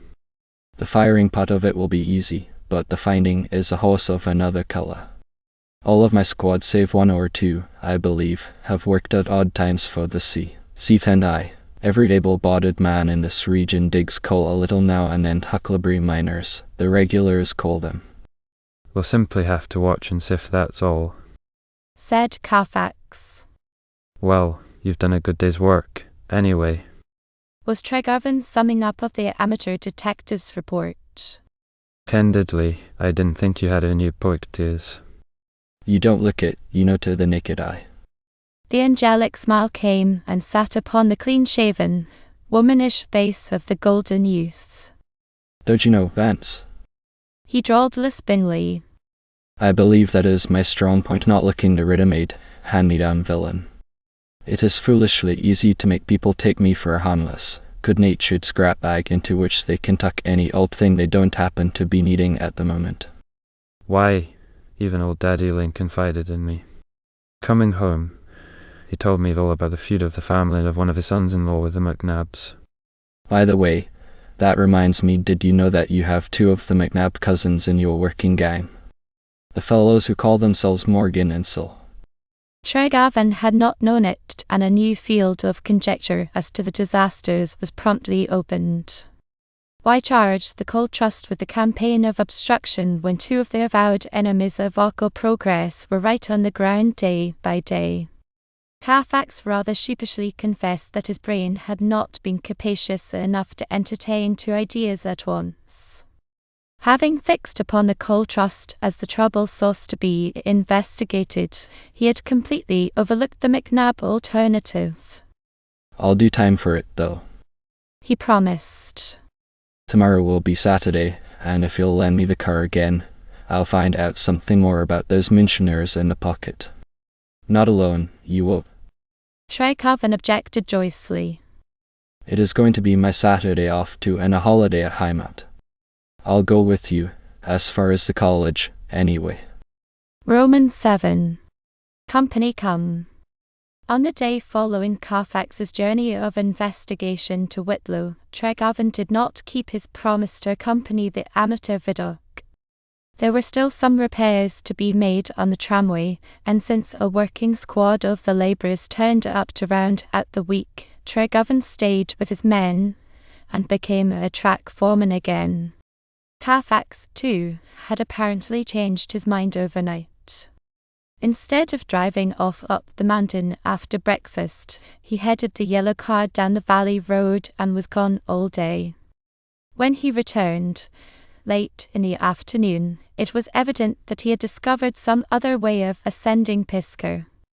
The Committee of Leisure, sitting, as usual, on Tate's porch, and amusing itself, also as usual, at the expense of an expatriated London serving man, marked the yellow car returning by way of the mountain pike, observed, further, that Carfax was accompanied by two men, one of whom sprang from the car at the turn in the road nearest to the railway and ran to catch a northbound train of coal empties, so escaping unidentified by the idlers. Carfax's other passenger, well known to Colville as the Bug Professor, at High Mount, descended from the auto more deliberately and went across to the Coke Ovens to shake hands with Tregovan. Company come over yonder. Daddy Lane remarked to Merkley. Better hump yourself across the track and get ready to call your boss's hair, hadn't ye, English? Merkley adjourned himself, accordingly, reaching the office building in time to be sent to show Hartridge the way to the bathroom on the second floor. Carfax made no explanation to Tregovan about the guest bringing other than to say that he had captured the professor on the mountain and had brought him down to take potluck of Uncle William's preparing. We can eat him all right, said the young mine owner hospitably. But if we have to sleep him as well, we shan't, Carfax asserted. I have promised to drive him back to High Mount in the car after dinner. Oh, that's better. Who was the other fellow? The one who jumped out and sprinted for the up freight. Wait, said Carfax mysteriously. Wait and you'll find out. And Tregovan, having no alternative, had to wait. The dinner for three in the back office dining room followed in due course, and Tregovan, who brought a working man's appetites to the table, let the other two do most of the talking. Carfax proved to be, at his captivating best, solicitous for the guests' entertainment, ingenuous, eager to be informed. Wouldn't Mr. Hartridge have some more of the rabbit? He thought it must be. And was it really a fact that the entire Cumberland region was underlaid by a vast sheet of bituminous coal? Tregovan ate and listened, and presently became aware of two things: that Carfax was persistently threshing the talk around to the coal measures, and that the professor seemed equally determined to escape from them. A little later, he observed that in this verbal ball-passing Carfax was proving himself the better player. Hartridge was coerced inch by inch, first into talking about the southern coalfields in the abstract, and finally into relating the ancient history of the Alco, which was the purpose for which Carfax had baited and set the dinner trap. I suspect Mr. Tregovan can tell you more about the history of the Alco than I can. Hartridge demurred modestly after Carfax had fairly pushed him over the brink, and upon Tregovan's monosyllabic disclaimer, he went on reflectively. Let me see, I believe it was about 10 years ago that the first company was formed to the sound of the cornet, flute, harp, sackbut, psaltery, and dulcimer, as you might say. A promoter's scheme? Queried Carfax, alertly inquisitive now. Thus, a man from New York, Parker was his name, launched the enterprise, bought a little land, obtained free will donations of a great deal more, and, as a favor to the benighted natives who had contributed the land, consented to part with about 4 to 5% of the stock of his company at half price, payable in money. Dear, dear, what a world this is, sighed Carfax gently. Sold them their own land back again, did he? And then what? Hartridge's smile was genially cynical. I think it took the able Mr. Harker all of 4 months, or possibly a little longer, to squeeze the local stockholders, the only investors who had contributed any real values, out of his scheme, after which he sold the reorganized Docker to a New England syndicate. The Yankees, pardon me, the word is no longer a term of reproach with us. The Yankees meant honestly by it, if Alco, though, of course, they were under no obligation to recognize the frozen out natives. They spent money liberally in development and on a costly equipment, but it proved to be a bad investment for them, as it had for the natives. Oh, murmured Carfax. Now I am better able to understand President Caswell's attitude. In strict justice, he would say, The mine belongs to those earliest investors who contributed the land and bought the stock, or at least these early people should have an equity in it. These later Yankees had no ethical rights, hence their venture was bound to be ill-starred. By Jove, Tregovan. And here Carfax's lisp became quite apparent. That puts the black mark on you, too, doesn't it? If Carfax had any diplomatic designs on the dinner guest, Tregovan was not a party to them. I only know that my father paid good money for the ochre. He said bluntly. Paid it to these same Yankees you are telling us about, Mr.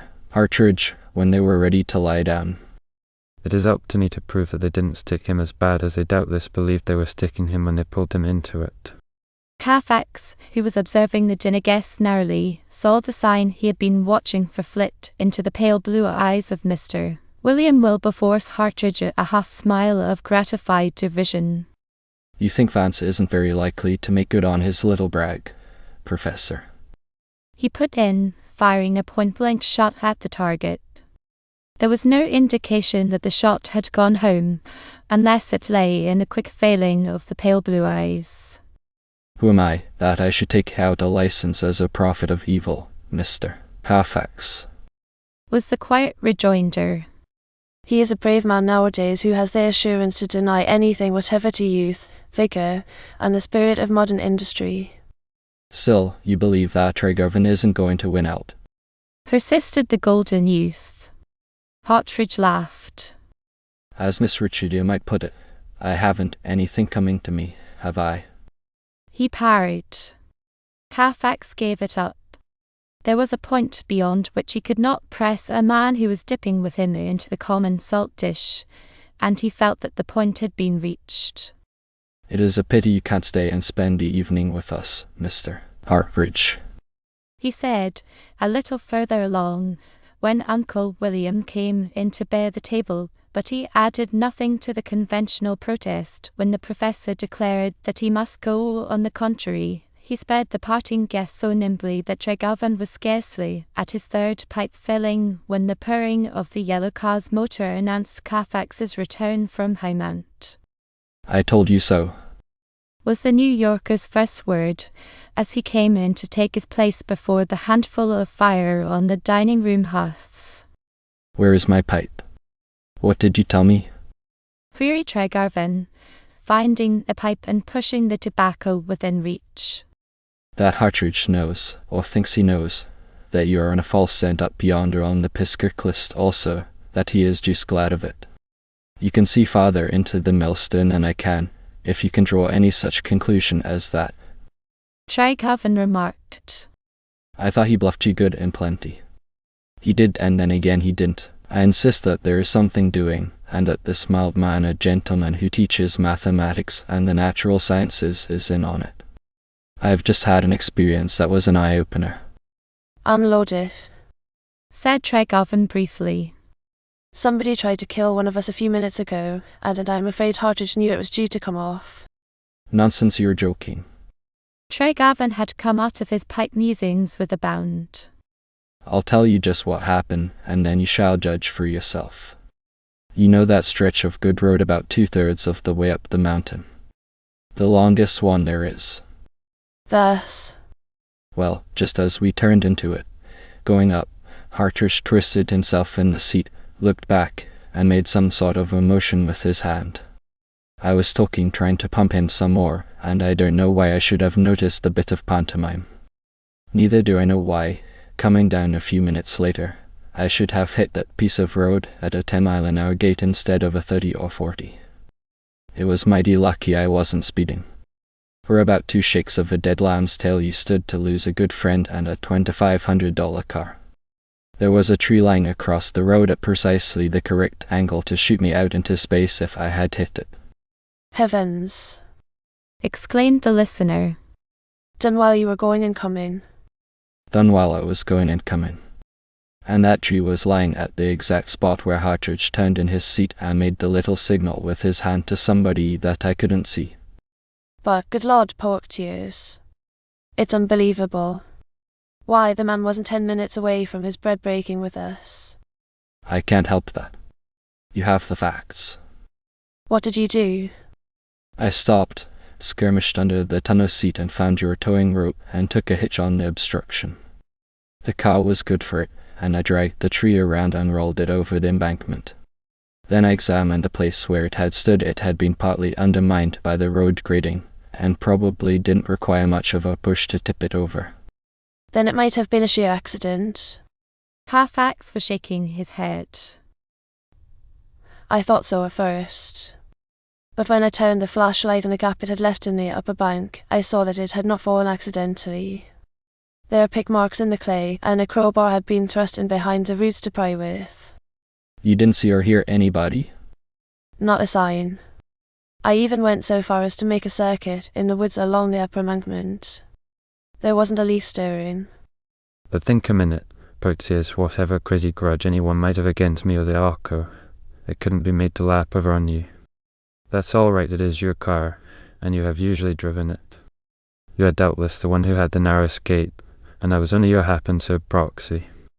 For a thoughtful half-hour they sat before the dying embers of the fire and discussed the murderous attempt in all its bearings, Tregarvan stoutly maintaining to the last that Hartridge could not possibly have been an accomplice. But disregarding that single slight clue, they were left completely in the dark as to the identity or motive of the man or men who had tried to wreck the car. In the early stages of the discussion, Tregarvan had suggested the McNabs, and after every other guess had been exhausted he returned to them. But Half-Axe demurred at this. No. He said, As I told you yesterday, you have 2 of the McNabs in your working gang, and they have had 1,000 chances to extinguish you since you came down here. Besides, I've been over in the Pocket neighbourhood today, and have found out a lot about the clan McNab. They're perfectly harmless, I should say. I ran across both Morgan and Sil, and they took me in and fed me fat bacon and corn pone. It is all of 10 miles to their shack in the Pocket, and they would have had to walk out to get on the side of Pisgah. Besides that, Wilmerding gave me a lot of pointers about the McNab tribe. Who is Wilmerding? He is the man who rode down the mountain with Hartridge and me, and made the quick dash for the uptrain. He is the chief of staff for the Seas Anti in the Waihatchie Valley. It has the oversight of all the various mines of the company. He is a fine fellow, a mining engineer with a few German university finishing touches. How did you happen to meet him? I hunted him up this morning, drove down to the Cardiff mine for that purpose. They told me yesterday at Whitlow that he was at the Cardiff. I found him, and we forgathered on the spot. He is having some labour troubles, and was about to drive over the mountain to the Swiss settlement at New Basel to see if he couldn't pick up a little new blood. I didn't have to persuade very hard to get him to abandon his horse and buckboard, and I drove him over and back. He is all right, you think? As straight as a string. If the C and I is crooked, he is no party to the underhand work. Also, he told me a lot about the McNabs. He seems to be quite certain that they have no grudge of their own to work off. Laster McNab, who is the grandfather of the outfit and the chief of the clan, has talked very freely with Wilmerding about the Arco lawsuit, and if the McNabs have it in for anybody, it is for the lawyer who dragged them into the fight with the New Englanders.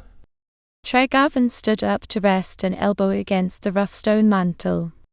If your estimate of Wilmerding is correct, the C and I can't be held responsible, and, on the other hand, it doesn't seem to be the mountaineers. Yet we have had the accidents with the drilling machinery, and somebody has just tried to assassinate you. You may say it's Hartridge, but I can't follow you there. The motive is lacking. Is the motive altogether lacking? Half-Axe queried gently. You mean that Hartridge may be asinine enough to think that I'm trespassing on his preserves at Highmount? That is nonsense. Miss Richardia Burrell and I are merely good friends. Besides that, I don't believe she has ever given the bug professor a second thought, sentimentally. Maybe not. But a woman, as a factor in any problem, is always the unknown quantity. Half-Axe remarked half-musingly. Then he added, It would be a real charity, both to you and to Professor William Wilberforce, if some outsider would step in and marry Miss Richardia out of the game, don't you think? Tregovan's frown was morose. Slowly but surely the light with the difficulties, material and mysterious, was working a change in the young man whose chief characteristic had hitherto been finding its principal expression in the light-hearted optimism of those who neither toil nor spin. For the first time in his well-smoothed saunter he was coming to hand-grips with the primitive, and a quick glance shot at Carfax was almost a challenge. Perhaps you'd like to be the outsider, poetess. Is that what you had in mind? He threw in bluntly. Carfax, gazing reflectively into the heart of the fire embers, took the demand, or seemed to take it, at its face value. A chap might do a lot worse, he replied, as one who weighs the pros and cons judicially. It's a broken family, to be sure, as to its fortunes, but it's good blood. They say that the old judge is as fine as they make, and a gentleman of the old southern school, land poor, but as proud as Lucifer. The two McNabb boys were telling me about him today. They are squatters on borough land, as their forefathers were before them, and they'd fight for the old judge at the drop of the hat. You haven't answered my question, said Tregovan pointedly. Carfax rose and stretched his arms over his head like a man who has put in a full day.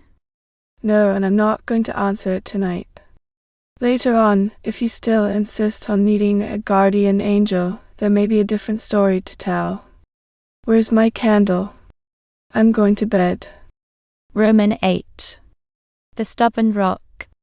By the time Rucker returned from Chattanooga with the repairs for the broken drilling plant, the Saturday night attempt to wreck the yellow car on Carfax's run down the mountain had become a past danger signal, and was in a fair way to be overlaid and forgotten in a fresh upturning of the activities. After the arrival of the new gears, 1 day more was needed for their installation. Then the smoke plume began to wave again from the top of the stack on Lofty Pisker, and the drill resumed its interrupted jouncings in the sandstone. In due course, and with no added untoward happenings to delay the work, this though the two McNabbs, identified now and closely watched by Tregovan, were still retained in the gang. The drill reached the first coal seam, penetrated it, plunged again into rock, and a few hours later into and through the second and lower coal layer. Net result failure. With a newfound fighting resolution now fully aroused, Tregovan did not waste a minute. In the intervals afforded by temporary pauses in the drilling, he had found time to select a location farther back on the plateau for the next trial, and while the boiler of the portable engine was still hot from the fire drawing of failure, the transfer of the plant was begun. The second trial was a mere repetition of the first, save that the layer of rock separating the two coal seams gained 6 inches in thickness for the added distance from the original mine opening in the cliff face at the head of the tramway. Will Merding, the genial young superintendent of the sea and I subsidiaries, was on the ground when the sand pump tests of the second hole were made, and he shook his head doubtfully. I suppose I oughtn't to throw cold water. It doesn't come with very good grace from the boss in the enemy's camp, he said deprecatingly. But I'm mightily afraid you gentlemen are chasing fireflies. You have 2 distinct seams, instead of one that has been split by a horizontal wedge of the sand rock, and I believe a careful analysis of the coal in the 2 seams will prove it. Going to move still farther back and try again? It's the surest thing there is, said Tregovan, who had already set his men at work striking the derrick. I may be licked, but I'm too big a fool to know it. Todd, laughed Will Merding. I like your courage immensely. But while you are tapping it again, send me some samples and let me analyze the 2 veins for you. I have a laboratory up at Whitlow, and I'll be glad to help out to that extent. You are an enemy, right, Mr. Will Merding? Said Tregovan heartily. A fighting friend couldn't make a fairer offer than that. But you will find that the 2 seams are one and the same. I made even canny old Captain Duncan admit that he couldn't detect any difference in the coal taken from the 2 veins. Will Merding nodded. The captain is canny, as you say, though you can hardly prove it by me. I don't know him very well, haven't been down here long enough. Thaxter knows him from away back, however, and he has told me a good bit about the old Scotchman, who has the reputation, by the way, of being at the top of the heap as an analytical chemist. Thaxter? Put in Carfax interrogatively. He had been an attentive listener, his usual attitude in any three-cornered conference. Yes. Don't you know Thaxter, my bookkeeper? Not to know Thaxter is to argue yourself unknown in the Wahetchi. The rank and file at Whipper think I'm the boss, and that Connolly comes next. But Thaxter is the real power behind the throne. Carfax made the necessary effort of memory and recalled a pursy little man, round-faced, grey-haired and genial, who had beamed up at him through a pair of thick-lensed spectacles on the day when he had invaded the sea in a stronghold at Whitlow. I remember him. He told Will Mudding. Reminded me of one of the brothers Cheeryble, and I caught myself unconsciously looking about for the other. Not having read Dickens, Will Mudding lost the point of the comparison. Yes. He went on. Thaxter is it, all right enough.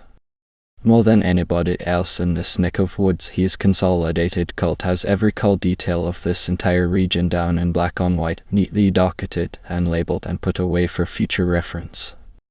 I carry him on my payroll, but I couldn't any more fire him than I could fire the President of the United States. On the other hand, I shouldn't be surprised if he could have my head any minute he chose to hold up his finger to the big guns in New York. Nice kind of a bombshell to be rolling around under a man's feet. Carfax commented. Oh, Thaxter is harmless, he doesn't explode. He is like the assistant secretaries of the departments in Washington. You know, the fellows who really have the run of the business and stay on the job while the political chiefs come and go. They are like the cat, harmless and necessary and full of wisdom. Which reminds me, I'll bet my wind-broken old nag, here, against your gas car, Tregarvan, that Thaxter has an analysis of these calls of yours filed away somewhere this very minute. If he has, I'll get it for you. It will be a lot more conclusive than any I could make, offhand, in my laboratory. So offering, Will Mudding betook himself and his promise to the road leading to Whitlow, leaving the two undismayed cull prospectors on High Pisgah patiently removing their testing plant to a point still farther back from the cliff face. By this time the working gang had acquired the practice which makes perfect, and before the news of the failure of the second attempt had spread beyond the comment of Tate's store, the drill was churning away in the third of the testing holes, with the lean, bristly-bearded Sawyer acting as drill master, a post which he had claimed and filled from the first.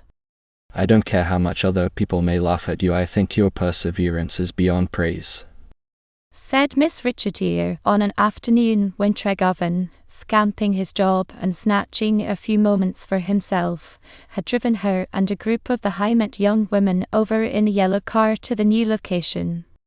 I am sure you deserve to succeed if perseverance by itself ever deserves anything. What do you say by itself? I mean sheer, dogged persistence, without any of the justifying reasons. I have the reasons. I'm obliged to succeed, was the answer rather gloomily given. Carfax had taken the tonneau party around to the derrick, and the two in the driving seat of the car had their bit of the mountain top world momentarily to themselves. You said that as if you were sorry, laughed the music teacher. Don't you want to succeed? To want is to desire need, he explained meticulously. Heaven knows, I need success, needed awfully. Yet the very reason for needing it is vicarious on one hand, and an exhibition of the meanest sort of purse pride on the other. But you know all about that. Truly, Miss Richardier did know. It was during his third evening visit to Highmount, while Carfax was trundling the entire school in batches up and down the Churched Pike in front of the college grounds in the auto, and Miss Richardier had been playing to him in an otherwise deserted music room, that Tregarvan had told her all about the family fortunes, and Elizabeth, and his engagement, and of Uncle Bayard millions. He did not regard it as a breach of confidence at the time of Elizabeth's confidence or his own. He had merely yielded to an attack of a purely masculine desire to tell all he knew to the nearest woman. You still think it is necessary to keep Miss Wardwell waiting? Miss Richidio was always able to answer his unspoken thought without apparent effort, as he had already learned. You wouldn't have me do anything else, would you? He retorted discontentedly. Put yourself in Elizabeth's place. What would you think of me if I should take advantage of your good nature, and so give everybody a chance to say that I didn't need to be in love with you, that your money was a sufficient bait? Miss Burrell was not at all past blushing, as she did it very prettily. You are so boyishly personal. She laughed, and the fact that she did not resent the personality was an ample measure of the degree to which their intimacy had progressed. And then, You promised me that you were going to be sensible and straightforward, and all those things. You said you were going to be entirely frank with Miss Wardwell, telling her that you haven't insisted upon her naming the day because you think you ought to have means of your own first. Have you done this? No, I haven't, not yet. Why haven't you? You owe it to her, don't you? Perhaps, but I owe something to myself too. Miss Richidia seized upon the admission swiftly and turned it as a weapon against him. You do indeed. You owe it to Mr. Vance Tregarvan not to keep any of the angers in reserve. As you once said, yourself, you are too impressionable. I'll light o' love. He laughed. I must tell Elizabeth what an eloquent special pleader she has unconsciously acquired down here in the wilds of Tennessee. What have I done that I ought not to have done? I'm not your conscience. Was the cool-voiced reply. But you are. He retorted accusingly. You tell me what I ought to do, and I promise to go and do it. My intentions are always good. I'm not sure of even that much now. You have changed very remarkably in the past few weeks, and you must forgive me if I say that the change hasn't been altogether for the better. You were just a nice, cheerful boy when you came to Tennessee, and you are not that anymore. I have good reasons, and plenty of them. He blurted out. Do you want to hear them? Not when you talk that way, said Miss Burrell, and her attitude became suddenly indifferent. You shall hear them, whether you want to or not. He broke in almost roughly. I have the whole world against me on this awkward proposition. I have given my word to Elizabeth, when I don't love her as the man who is going to marry her ought to love her, and That is quite enough. She interposed quietly. It only proves what I said a minute ago. You can't afford to hold any of your angers in reserve. I think we had better join Mr. Carfax and the young women. Don't you? No. And I call that downright cruel, when we see so little of each other, and I almost never have you to myself any more. It is your saying such things as that makes me think I ought to be cruel. there are times when you need cruelty. Nothing milder would do any good. You may as well say the remainder of it. He prompted. I shall. It is really serious. You must come to a better understanding with Miss Wardwell, and you must stop coming so often to Highmount. The first time I went to Highmount he told me that I might come as often as I pleased. You needn't worry about the schoolgirls. If you say the word, I'll never speak to one of them again unless she is duly chaperoned at the moment. We were speaking of Miss Wardwell. Was the rather chilling reminder. Well, we will speak of her then. She isn't losing any sleep on my account. If you only knew Elizabeth as well as I do, but what's the use? There appears to be no use at all, and I have already said more than your nearest friend ought to say. Suppose we talk of something else. Tregarvan refused flatly to accept the invitation.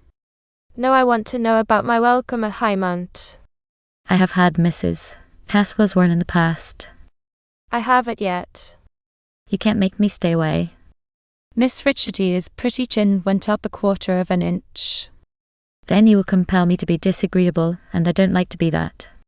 I always have plenty of work to do in the evenings. Quite a number of the young women would like to take extra music lessons, and I have a piano in my rooms. Tregarvan gasped. You don't mean that you'd be hard-hearted enough to shut yourself up? To refuse to see me? That would be, but I simply can't contemplate it. You don't know what your confidence and your clear insight have come to mean to me. On the contrary, it is because I do know, or rather because I know how you are justifying yourself, that you must. But I shall not. It is just a frank, open friendship that has grown very precious to me, Richard dear. Put it upon the lowest possible grounds, say that it amuses you and doesn't hurt Elizabeth. I could show you letters from her in which she actually encourages it, and add to these that it does me a whole lot of good. Why should you freeze up right in the midst of it, just when I am needing all the encouragement I can get? Miss Burrell did not wish to laugh, but his protest, the shocked pleading of a little boy who fears he is about to be deprived of his customary piece of bread and butter with sugar on it, was too much for her self-control. Nonetheless, she would not yield a hair's breadth. You can't convince me, and you needn't try, she declared. Granting what you say, that it amuses me and doesn't hurt anyone else, there are still the conventions to be considered. Perhaps you think, because you are 1,000 miles from Philadelphia, that there are no conventions. If you do, you are greatly mistaken. High Mount, for example, has a complete equipment of them. Confound the conventions, growled Tregoven. Carfax was leading his following back to the car, and the end of the confidential talk was approaching. No, you needn't swear at them, said Miss Richardier, with honey in her tone. More than that, you would be the last person in the world to want to have them confounded. In your proper environment, I can picture you as an exceedingly correct person, one who would protest most vigorously if his sister should. She did not finish, because the others were within hearing distance, but the sentence was sufficiently complete to point the comparison for Tregoven. He bent over the steering wheel and pretended to be trying the connections of the substitute battery coil. The feint permitted him to say in low tones, "You are altogether right, as you always are. I'll be as decent as I can, and it will cost more than you think." After which he descended from the driving seat and shifted the responsibility of the return of the party to High Mount over to Carfax, saying that since the drill was doubtless nearing the coal depth, he would better stay on the job. He was late getting down the mountain that evening, having worked his crew overtime to settle a disputed point with Rucker. The dispute, or rather its outcome, was sufficiently explained in his announcement to Carfax when he tramped into the office dining room and dropped wearily into a chair before the fire. One more slap in the face, Porteous. We found the coal about 2 hours ago, and a little later the drill landed upon the sandstone layer again.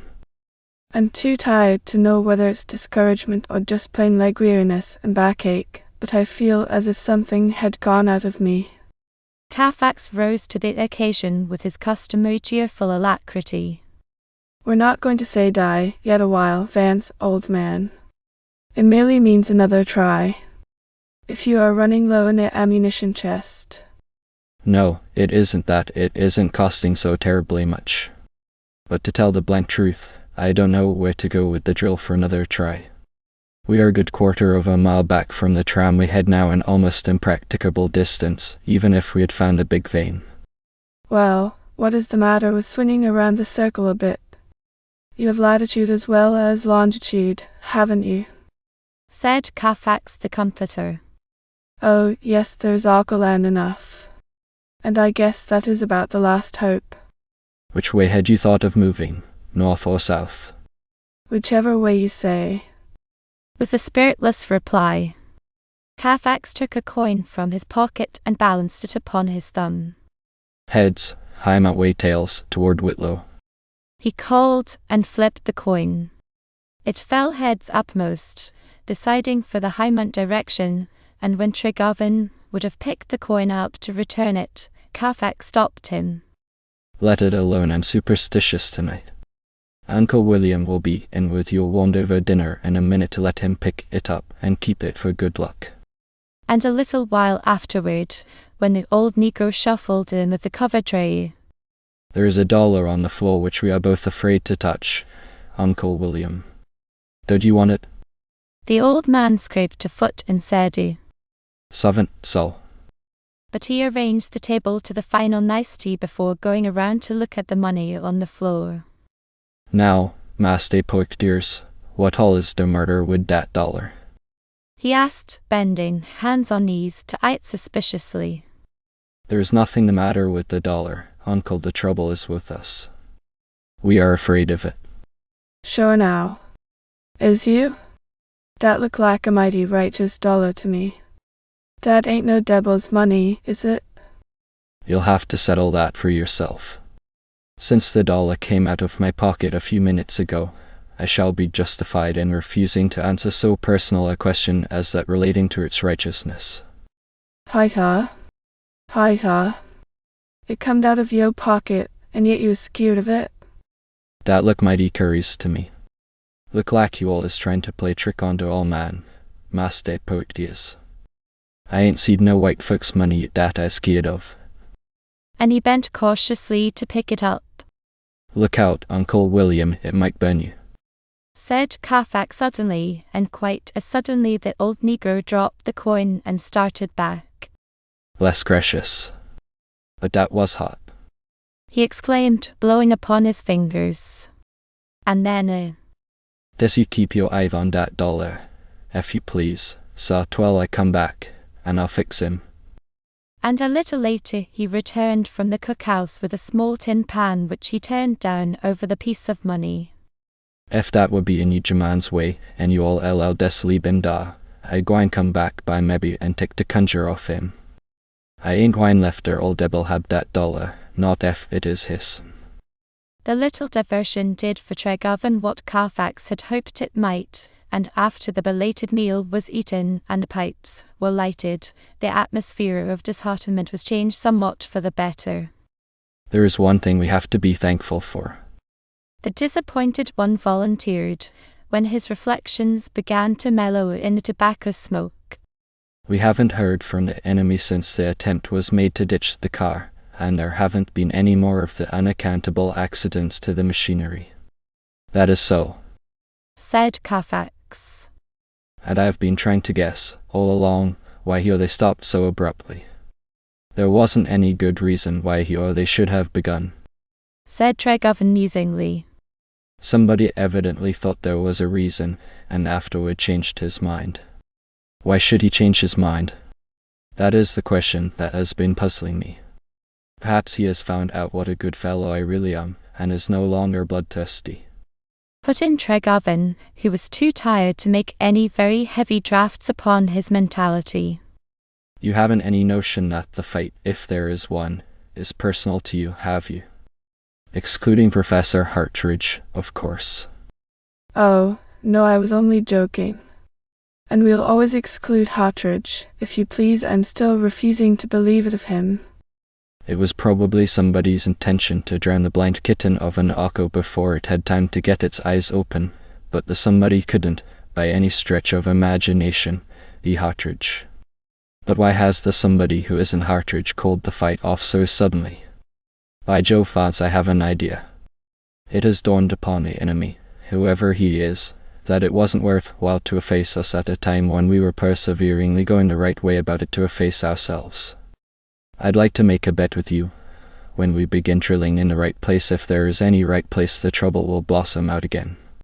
What do you think? I haven't a thought left that isn't too leg-weary to keep up with you. Tregarvan confessed, whereat he fell to talking of Miss Richardia Burrell, dribbling on until Carfax, groaning in spirit, got up to light the bedroom candles. Roman 9. A bad night for Rucker. After the drilling plant had been moved to the chance chosen, fourth trial site a short half-mile south of the original line of prospect holes, the work of reinstallation was begun. At its completion, it was at Rucker's suggestion that the small tool house was fitted with a single-sashed window and a folding cot bed, and that the duties of night watchman were added to his daytime oversight of the drilling machinery.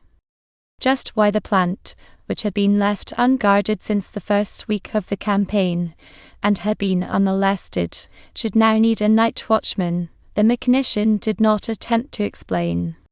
His reasons for wishing to transfer his lodgings from the valley to the mountain top were entirely personal.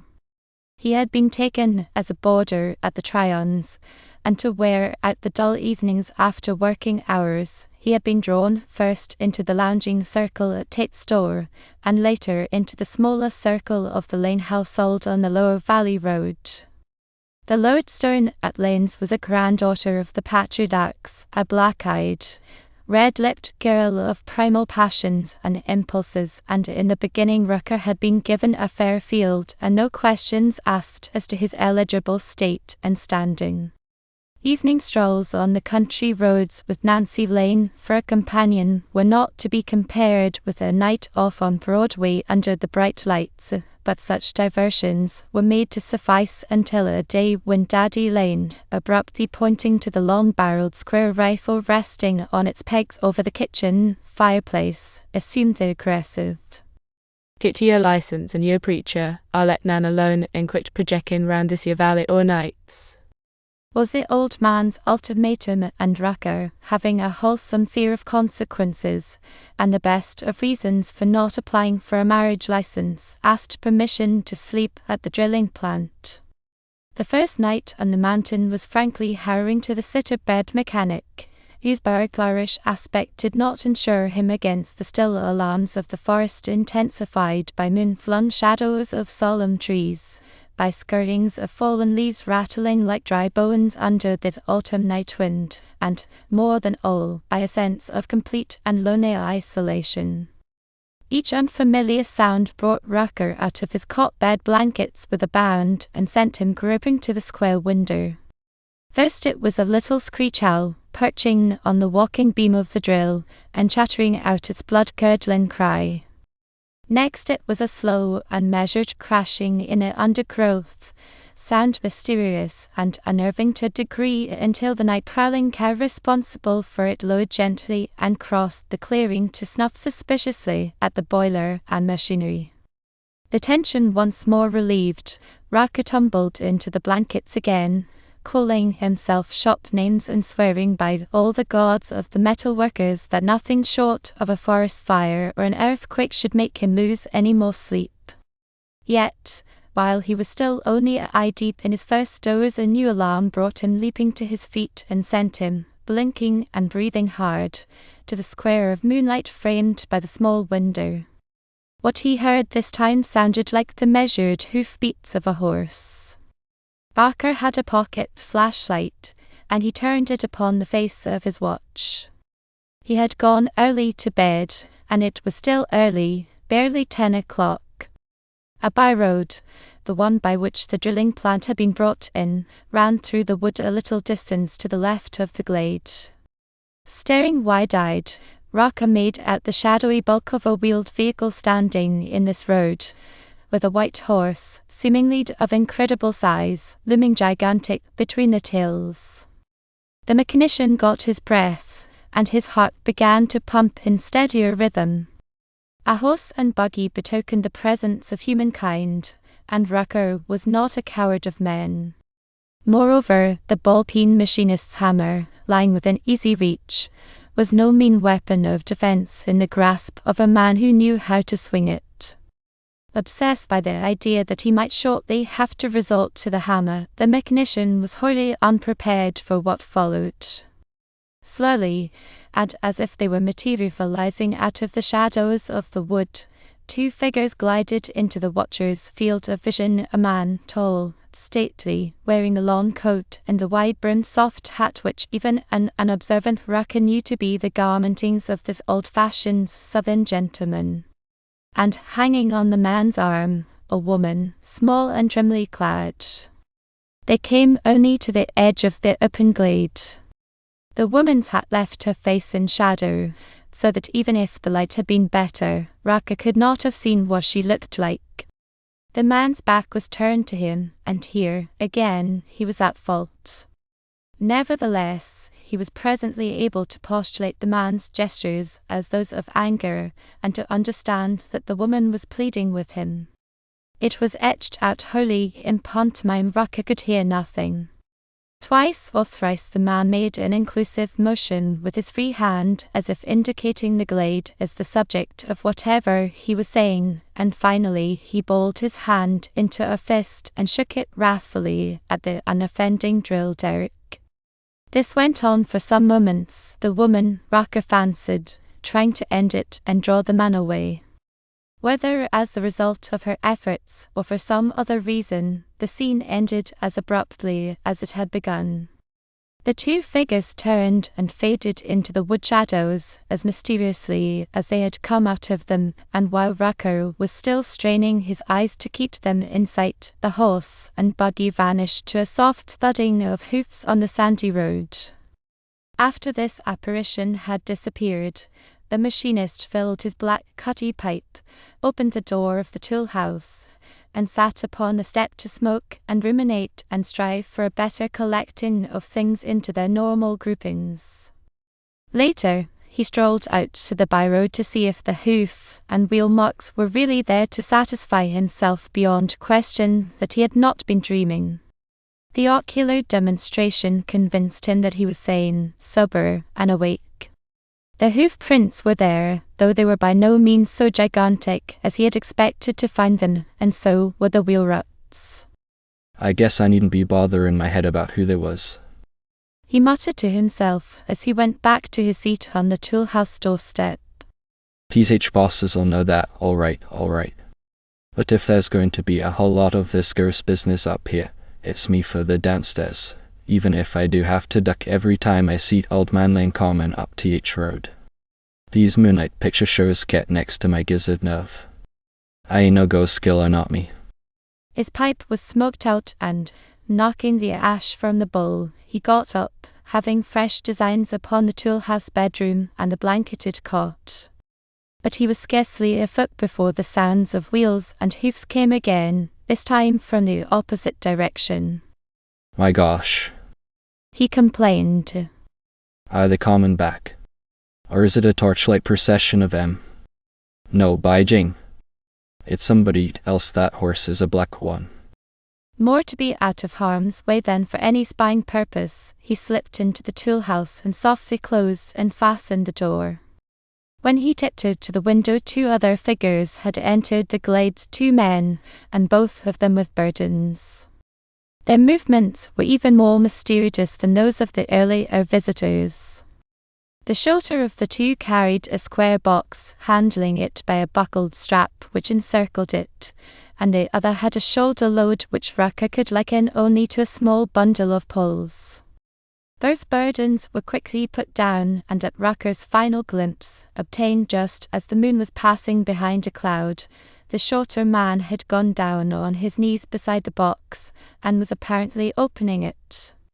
Everything turned to a blurred grey for the watcher at the square window, while the cloud obscured the direct rays of the moon, and when a better light came, the taller of the 2 men had disappeared, and the other was standing motionless under a great oak, whose spreading branches were sadly obstructing Rucker's line of sight.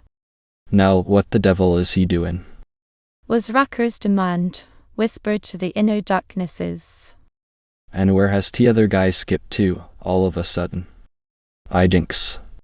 I believe the short one sighting a gun. No, it ain't a gun either, it's a Kodak. No, I'm off again, and I ain't got any more guesses. Now, what TL's the sawed off doing, waving his arms up and down that way? By gollies, this whole mountain's gone bughouse, or else I have. Rucker watched the arm waving for a full minute before it dawned upon him that the short man, who seemed to be sighting something, was making signals. The small square window of a spill commanded nothing but the glade. The watcher crept cautiously to the end of the room, facing toward the nearby brow of the mountain. The moonlight helped him to find the knothole he was looking for, but for a time the contracted field of vision revealed nothing but a forest tangle of moon-spattered shadows. Rucker had the patience of his craft, and the practical reasoning power that goes with it. The man under the oak was evidently signalling to someone to the eastward of his position. At the edge of the glade, a Raka's knothole in the planking at the end of the tool house covered the same field, hence the eyes at the knothole should be able to descry what was apparently visible to the eyes under the spreading oak. The mechanician stuck to his hypothesis until finally the fact proved it to be the true one. Far down among the trees, almost at the cliff's edge, Raka thought, a dancing light, such as might be made by a flaring pine torch, flashed up, flickered, and disappeared. The general aspect of the mystery remained as impenetrable as before, but one point became clear. The man under the tree was waving to the man with the torch, and some purpose, quite well understood by both, was getting itself forwarded. Raka stayed at his peephole until the torch reappeared, flared steadily in one place for a few seconds, and then went out as suddenly as if a gust of wind had extinguished it. After which he tiptoed back to his window, and was there, looking on curiously, when the torch-bearer came tramping up from the eastward. There was a little delay when the upcomer joined the man under the oak. The watcher saw them taking the sighting mechanism, whatever it might be, apart, and depositing some portion of it carefully in the square box, saw the two men resume their respective burdens and thread their way rapidly among the trees to the waiting vehicle. Then came the grinding protest of buggy wheels cramped short to turn in a narrow by-road, the show of a horse, minishing hoofbeats, and silence. By this time Raka was beginning to stand somewhat less in awe of a forest wilderness which seemed, after all, to be anything but an uninhabited solitude. A fresh filling of the short black pipe was the preliminary to a careful scrutiny of the ground under the spreading oak tree. There was but a thin layer of sandy topsoil overlying the rock through which the drill was to be churned on the morrow, but it sufficed to reveal what Raka was looking for: 3 conical indentations made by the sharply pointed ends of a tripod, the stand of the sighting mechanism, level, transit, or telescope, used by the shorter of the 2 men. This much proved, Raka went back to the tool shanty, found and lighted a lantern, and with it steered a course between the trees to the eastward point where the torch-bearer had stood. It took him several minutes to discover the exact spot, but when it was found and identified by the remains of the extinguished pine-knot torch, he whittled a small stake, and with a stone for a hammer drove it to mark the place. "There by heck," he said, when he was once more sitting on the tool-house doorstep to finish his pipe. "If I hain't got funny business enough to keep the bosses guessing for a week or so, I'll sit up a few minutes longer and pull down some more." It was far past midnight when he found himself nodding over the smoking lantern, and got up to go and tumble sleepily into his bed. And this time neither the shrilling of the katydids and tree toads nor the screeching of the little owl that came once more to perch upon the drill walking beam kept him awake. Blind alleys. There was a council of war, held without preliminaries, to follow Raka's report made to his 2 employers on the morning after the night of mysterious alarms. The small tool shanty served as the council chamber, and the councillors were only 2, Raka having been hired and dismissed to take his place as chief mechanician in the drilling squad. Talk about 14-15 puzzles, and the 4th dimension this masquerade puts the kibosh on them all, remarked Carfax, opening his pocket case of freshly imported cigarettes. "Or are you wiping the slate clean by charging Billy Rucker with a bad supper or a drink or so too many?" Trigovan shook his head. "It is too circumstantial to be a nightmare." Besides, there are the 2 sets of wheel tracks in the road, and the marks of the tripod under the oak, likewise the burnt pine torch, and Rucker stayed to mark the place of it. "It's no pipe dream, more's the pity." Then what the deuce is it? "What they?" Since there seem to have been 2 distinct sets of phenomena. Again the owner of the ochre shook his head. I think we may safely assume that Raka saw 2 acts in the same play. But what the play may have been is beyond my wildest guess. Rucker's suggestion that we've dropped down into a neighbourhood of crazy people seems to fit better than anything else. Carfax was sitting on the cot with his hands locked over one knee. It is rather pointedly our job to chase the shy guests into a corner, don't you think? There is mischief in it. One's bosom friends would hardly come here at night to shake their fists at things, or to run surveyors' lines by moonlight. Tregarvan got up to tramp the floor, but there was no room in the cluttered tool shanty, and he sat down again upon a coil of rope. Damn this crazy southern mining country. He rapped out. Rucker is right, I believe it's peopled with escaped lunatics fresh from Bedlam. You've got a theory, poet tears, I can see it in your eye. Put it in words. Whom do you suspect? Small minds suspect, the larger ones reason calmly, said the golden youth in mild irony. The thing for us to do first is to establish a few identities, if we can. Who are these late in the evening visitors? Let's take them in their natural order, first come, first served. Rucker seems to have had a fair shot at the man in a soft hat and long-tailed coat. Doesn't his description of the man's clothes and figure throw at least a suggestion into you? Tregarvan frowned. You've got Hartridge on the brain, he retorted. You can travel anywhere in the south and still find plenty of men who wear soft hats and full-skirted Prince Alberts. Yes, quite so. But we have met only one on Mount Pisgah this far, and his name is William Wilberforce Hartridge. And if we take Mr. Hartridge for the fist-shaking gentleman, the next step the identity of the lady is simplified. I don't see it. Tregarvan objected sourly. You mean you won't see it? What woman from High Mount would be most likely to be Mr. Hartridge's companion on a moonlight evening drive? Don't let your prejudices, or rather your prepossessions, make a blind mule of you, Vance. I suppose you mean that the woman was Richard Burrow. It doesn't necessarily follow, and I don't believe it. It isn't so dreadfully hard to believe. There is no reason why she shouldn't go driving with the professor of mathematics, if she feels like it. Neither is there anything especially culpable in the fact that she walked down here with him when he came to shake his professorial fist at your drilling machine. When you have cooled down sufficiently, we'll go and see if my little primary guess won't prove out. I'm cool enough, was the answer to this, and together they went to seek the proof. The boggy tracks in the damp sand of the little-used road were not hard to trace, and there were places where the hoof prints of the horse which had been driven toward High Mount were clean-cut and distinct. Carfax was a spoiled son of fortune only in his affectations. Beneath the carefully cultivated fopperies there was a keen, active mentality which rarely missed its mark and never fumbled.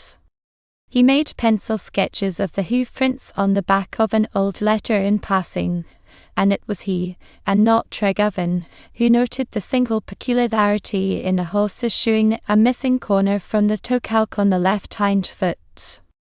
As the New Yorker's hypothesis had assumed, the buggy tracks led directly to High Mount, or at least the assumption seemed a fair one.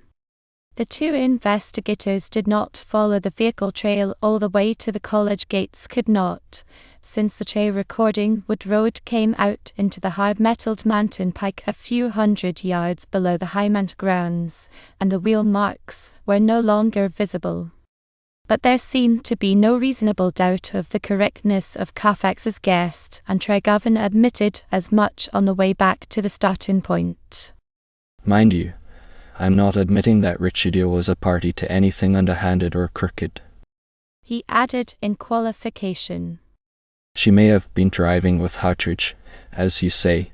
There isn't any particular reason why she shouldn't go bug riding with him if she wishes to, and she may have walked down to the glade with him.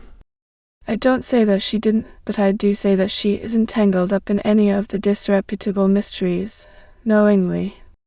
Oh, no, I'd be as loath to admit that as you are, said Carfax gently.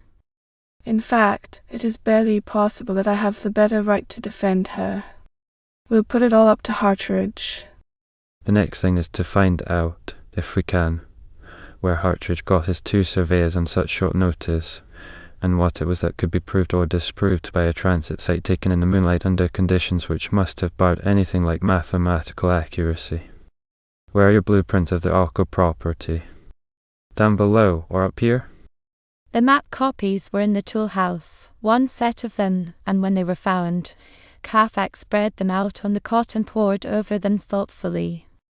You're not trespassing on somebody else's land, at all events, was the verdict, rendered after he had verified the position of the glade in which the fourth test hole was being driven. It is all Arco in every direction. Your land covers all this part of the mountain. By the way, what is this name, Westwood, written across these mountain-top plats? Tregovan did not know, and he said so, adding that he supposed it might be the name of the original owner of the land. Who is he? Ever hear of him? I don't recall that I have. But that is not singular. I haven't had occasion, or the time, to dig very deeply into ancient history.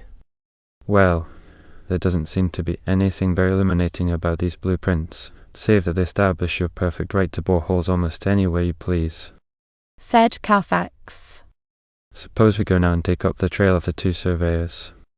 The track of the second buggy proved to be a short scent soon lost. Within 100 yards of its turning point opposite the glade, the buggy had left the wood road, the track swerving to the right in a direction opposite to that taken by the earlier vehicle, and neither the wheels nor the hoofs of the horse had left any impress on the thick carpeting of fallen leaves under the trees, or none that amateur trailers could see and follow. They were returning down the by-road when a crash and a hoarse roar of escaping steam notified them that once more something had gone wrong with the machinery. Carfax threw up his head like a thoroughbred starting in a race. We've been hunting for causes, he snapped. There is effect number 1 right now. I can outrun you to the home plate. They came upon the scene, neck and neck, just after Rucker had stopped the engine and opened his fire door. The walking beam had fallen again, carrying down a portion of the derrick framework, and the mountaineer whose name on the payroll appeared as Wagon, and who had been drill turning in Sawyer's place at the moment, was caught and held under the wreckage. Happily, the man was neither killed nor very severely injured. A few minutes' quick work, to which everybody lent a hand, sufficed to extricate him from the mass of broken timbers, and a rather ugly scalp wound, which Carfax proceeded deftly to wash and dress and bandage, figured as the worst of his hurts. Tregovan sent the man home in charge of the other masquerading McNabber, and then came the reckoning with the smashed drilling plant. What are we in for this time, Rucker? Was the owner's question, put after the machinist had measured the damage with a critical eye. Mostly a couple of days hang up, I guess. Leave me a man or two to help me blacksmith, and I'll see what I can do. But what do you need is, what done it? There seemed to be no categorical answer to this, the cause of the breakdown being as yet well hidden in the debris of the effect. Tregovan was willing to charge it to the chapter of accidents, but Carfax was less easily satisfied. If it were the first. He demurred. But it isn't. There is an entire series behind it. And coming right on the heels of the little mysteries of last night. I'm of the opinion that this is the beginning of more hostilities, perhaps. Then to Rucker. How far did you get the hole down, Billy?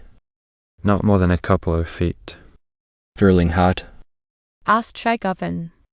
Medlin hard, about like the one we put down over yonder at the head of the tramway, the first one we drilled.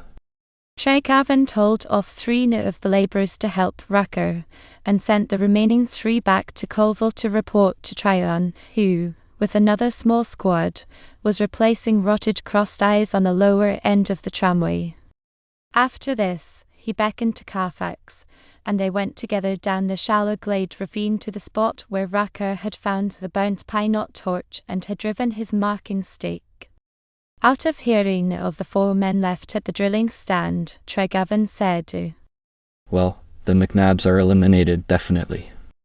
It is fair to assume that a man wouldn't be so careless as to get caught in a trap of his own setting. You would think not, was Carfax's rejoinder, but he did not say that it was impossible. On the ground where the torchbearer of the previous night had stood they searched carefully for something that might give a working clue to the mystery of the moonlight survey. There was nothing, unless an oak tree with a half-overgrown blaze, and some ancient markings cut in it, might be called a clue. 200 or 300 feet below the scarred oak lay the cliff edge, at this point something less than a precipice.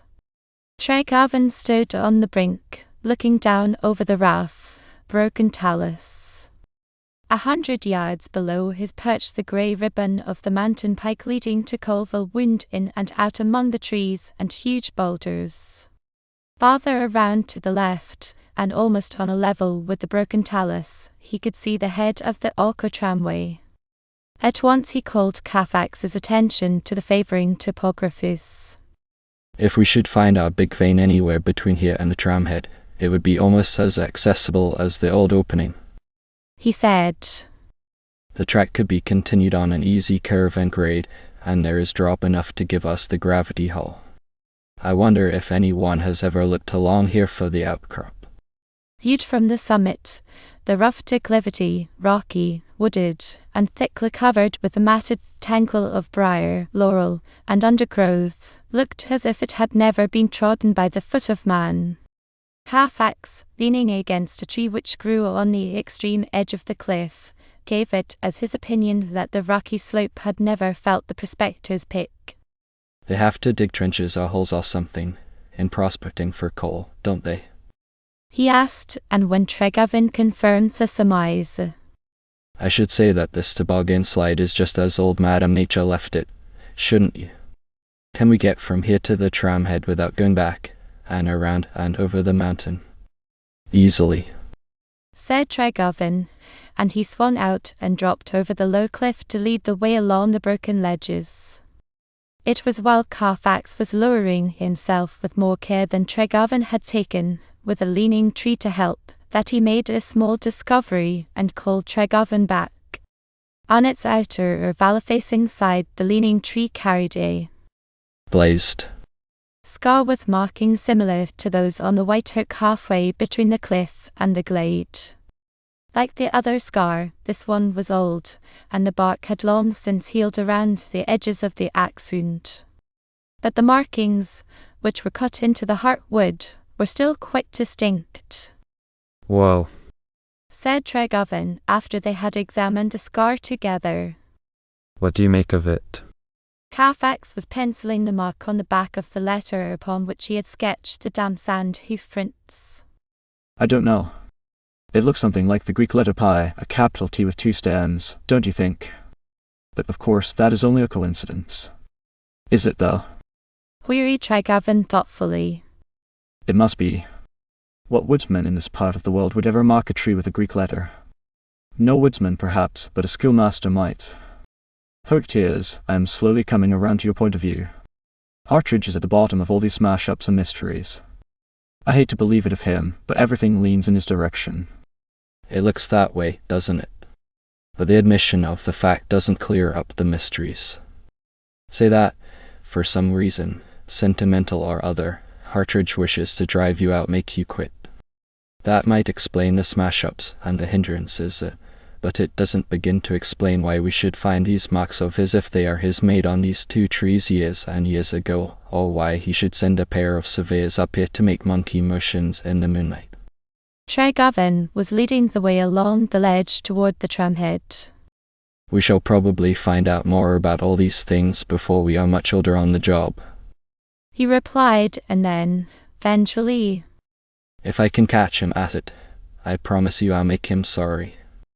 After they reached the head of the incline track and had signalled to try on at the foot to let them down in the tipcar, Tregarvan outlined his plan for the broken day.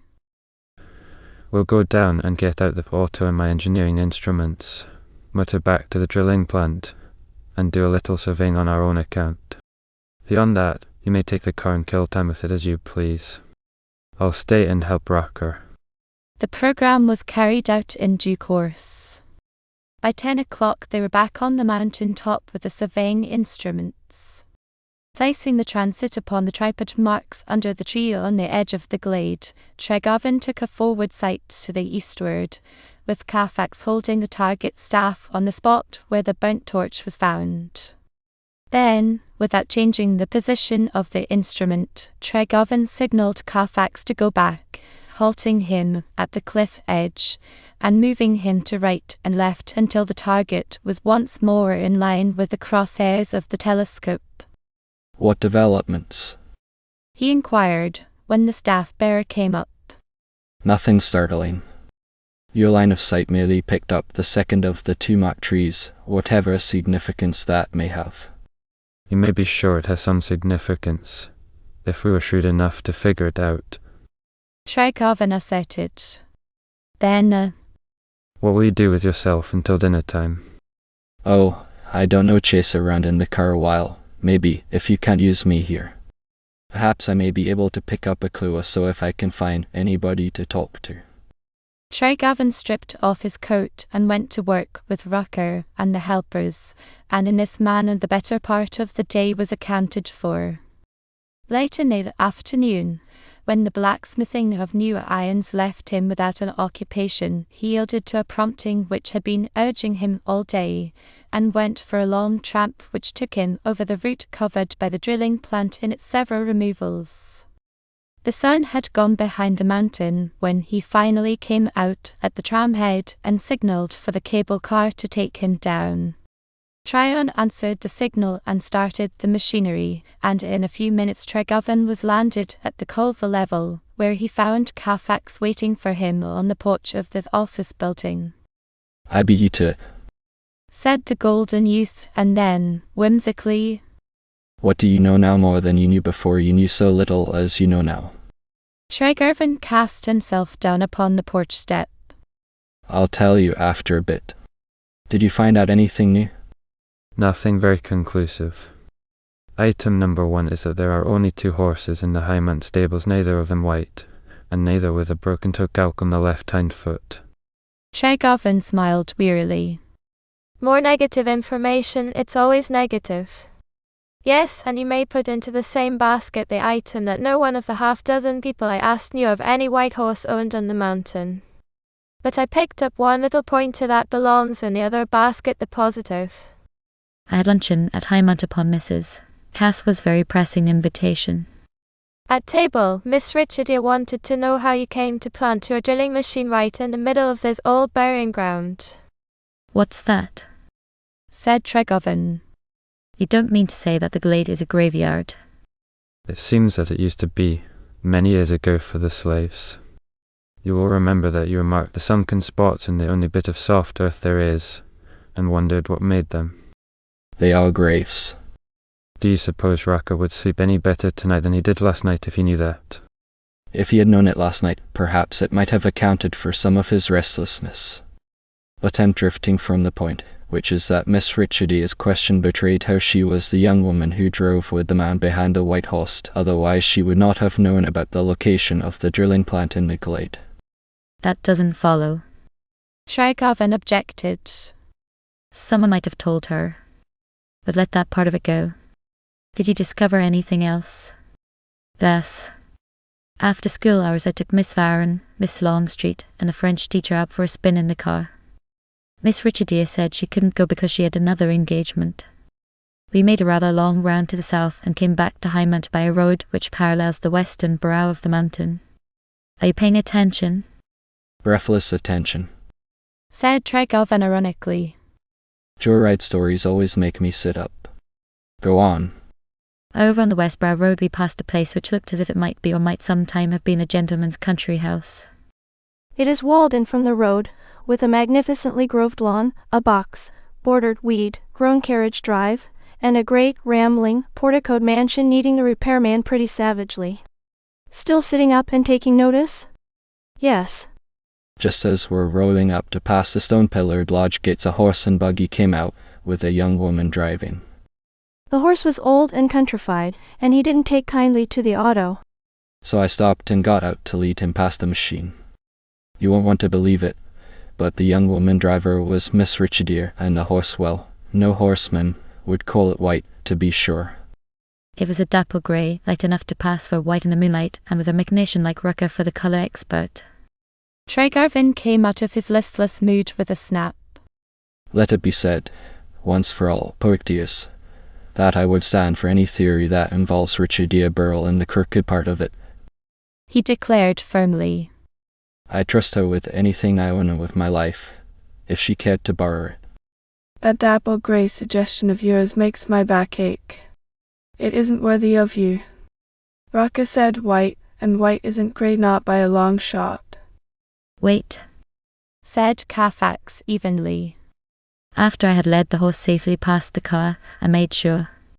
Hold on a minute, Miss Richardier, said I. Let me see if your horse hasn't a pebble in his shoe. That gave me an excuse to lift his near hind foot. There wasn't any pebble, of course, but the shoe was badly worn, and the toe calk had a piece broken out of it. Tregarvan maintained a stubborn silence for a full minute. Then he denied again, with more heat than the occasion seemed to demand. I don't care what evidence you bring. I'll believe nothing against Richardier, nothing, you understand. And after all, what does it amount to? We agreed this morning that she might blamelessly take an evening drive with Hartridge. The fact that they were driving behind her father's horse cuts no special figure that I can see. She might have been driving with Hartridge blamelessly, we agree on that. Or even still more blamelessly with her father. Put it in words. Snapped Tregarvan. 2 or 3 people to whom I have spoken saw them together behind the dapple grey, her and her father. I won't stand for it, was the angry retort. You are hinting that her father is behind these bushwhackings, and that she is a party to them. That doesn't go. That was spoken very much like a lover, said Carfax slowly. And then, You mustn't let your major weakness get away with you, Vance. And what do you call my major weakness?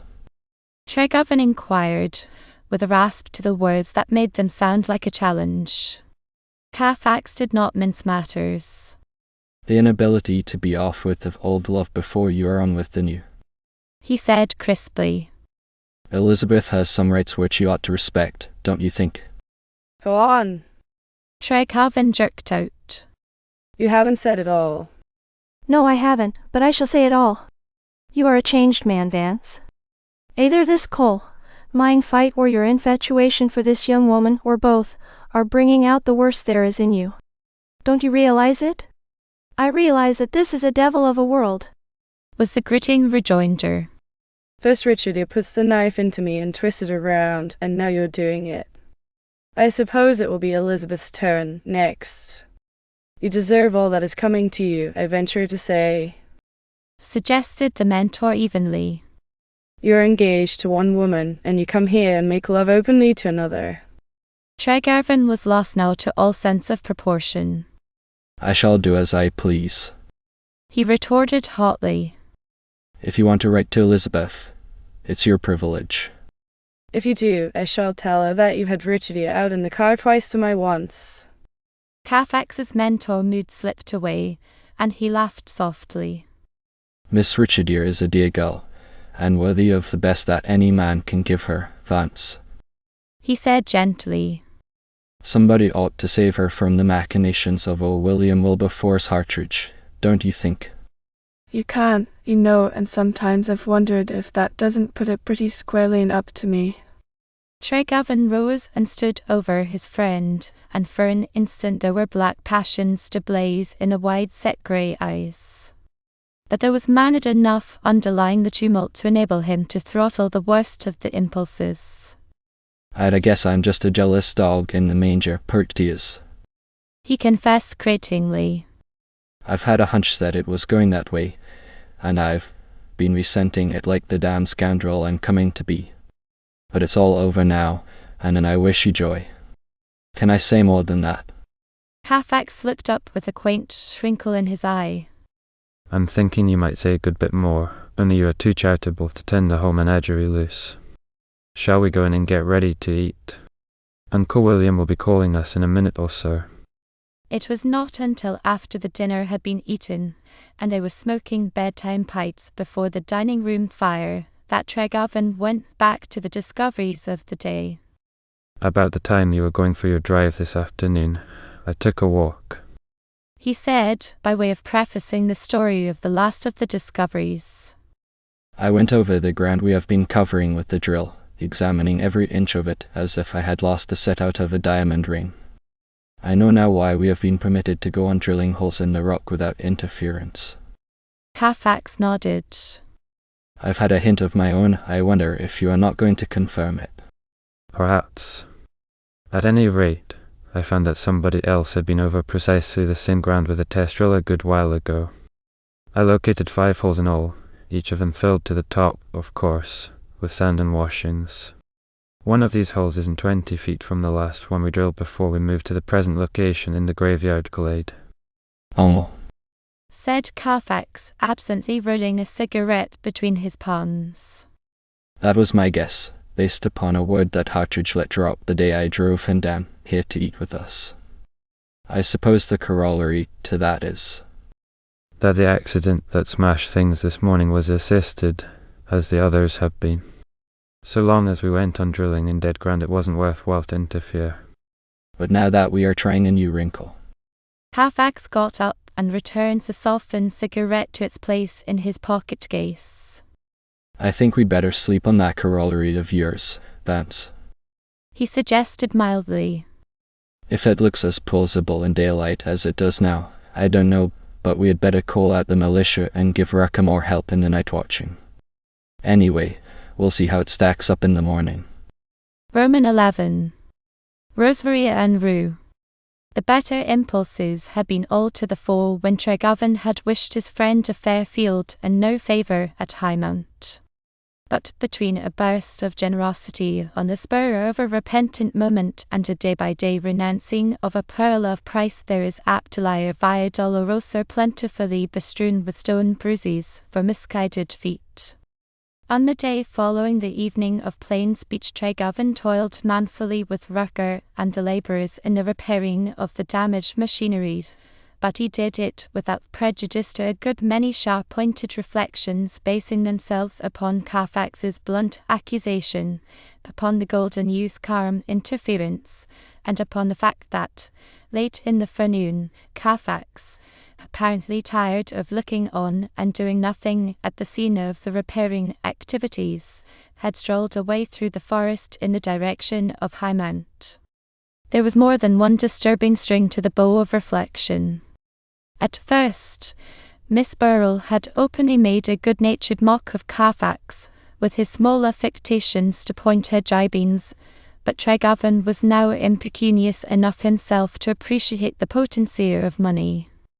Miss Richardier had told him a little about the Burrell fortunes, or the lack of them, of the vanishing of the family possessions in the aftermath of the Civil War, of the fact that her father, once the leading jurist of the Cumberland counties. Miss Richardier did not say this, but Tregarvan easily inferred it, had found himself out of touch with the later and more pushing spirit of the New South, and had withdrawn more and more until he had become almost a hermit.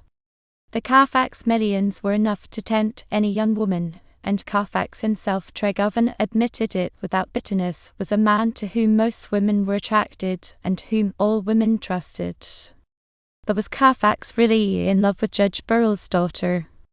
Tregarvan boasted that he had summered and wintered the Golden Youth, yet there were depths in him that the Philadelphian suspected no one had ever fully plumbed. In Tregarvan's knowing of him, he had always been, or appeared to be, immune to sentiment. His attitude had been that of a gentle-natured soul who was willing to be used, or even abused, without detriment to an impartial affection for the entire sex. Would such a man be able to make Richardier as happy as she deserved to be? In the intimacy which Tregarvan had pressed to its ultimate limits, he had come to know that behind the cool, slate-blue eyes and the lips that lent themselves so readily to playful mockery, there was a passionate soul which would give all and demand all, which would starve on a diet of mere affection, however kindly and indulgent. Would the Carfax millions outweigh this demand? It was an irritating question, refusing to be answered. Tregarvan, driving bolts into the patched derrick frame, strove dejectedly to put his own huge misfortune aside as a matter definitely settled. He admitted, with pricklings of shame, the truth, or at least the half-truth, of Carfax's accusation, the charge of fickleness. In a light-hearted way he had been devoted to many women, for the moment, and the nearest woman had always been the lodestone. He excused the weakness by saying that it was common to all men, thereby touching a truth larger than he knew. He excused it further by laying down the broad principle that Richidia Burrell, though numerically the last, was really the first woman who had ever broken through to the inner depths of him. Just here he had a saving glimpse of the workings of the normal masculine mind, and a job to sense of humour. Was not the latest charmer always the pearl of great price, the one altogether lovely? Perhaps, but in this case, he told himself, it was different. The Richidias are few and far between, and he had discovered one of the precious few only to realize that he was bound in honour to relinquish her without a murmur to a Carfax, or even to a Hartridge. It was a part of this irrefrangible vanity of the male to regard the relinquishment as a voluntary virtue on his part. In all the gnawings of the worm of reflection, girdings at his hard lot, questionings as to Richidia's future happiness, congratulatory back-pattings at his own magnanimity in leaving the field to Carfax, it did not occur to him that Richidia herself might have had something to say to his own suit if he had been able, as a man of honour, to press it. Like many other men, he comforted himself with the cheerful assumption that, in the absence of the abnormal obstacles, any man may win any woman if he shall only put his mind to it. A doctrine, it may be said, which is still lacking proof in certain isolated instances.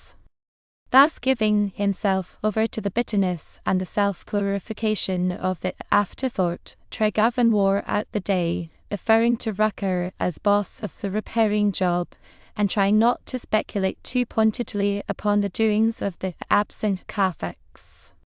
That the golden youth was once more a drop-in guest at the nearby school was not to be doubted, and the caviller at an unkind fate steeled himself against another disloyalty, a temptation to rail at the New Yorker for making such unseemly haste. The ill-natured thought would have likened Carfax's haste to that which prompts the heir at law to open and read the will while the testator is as yet merely in the throes of the death agony. Only Tregarvan would not yield to the temptation.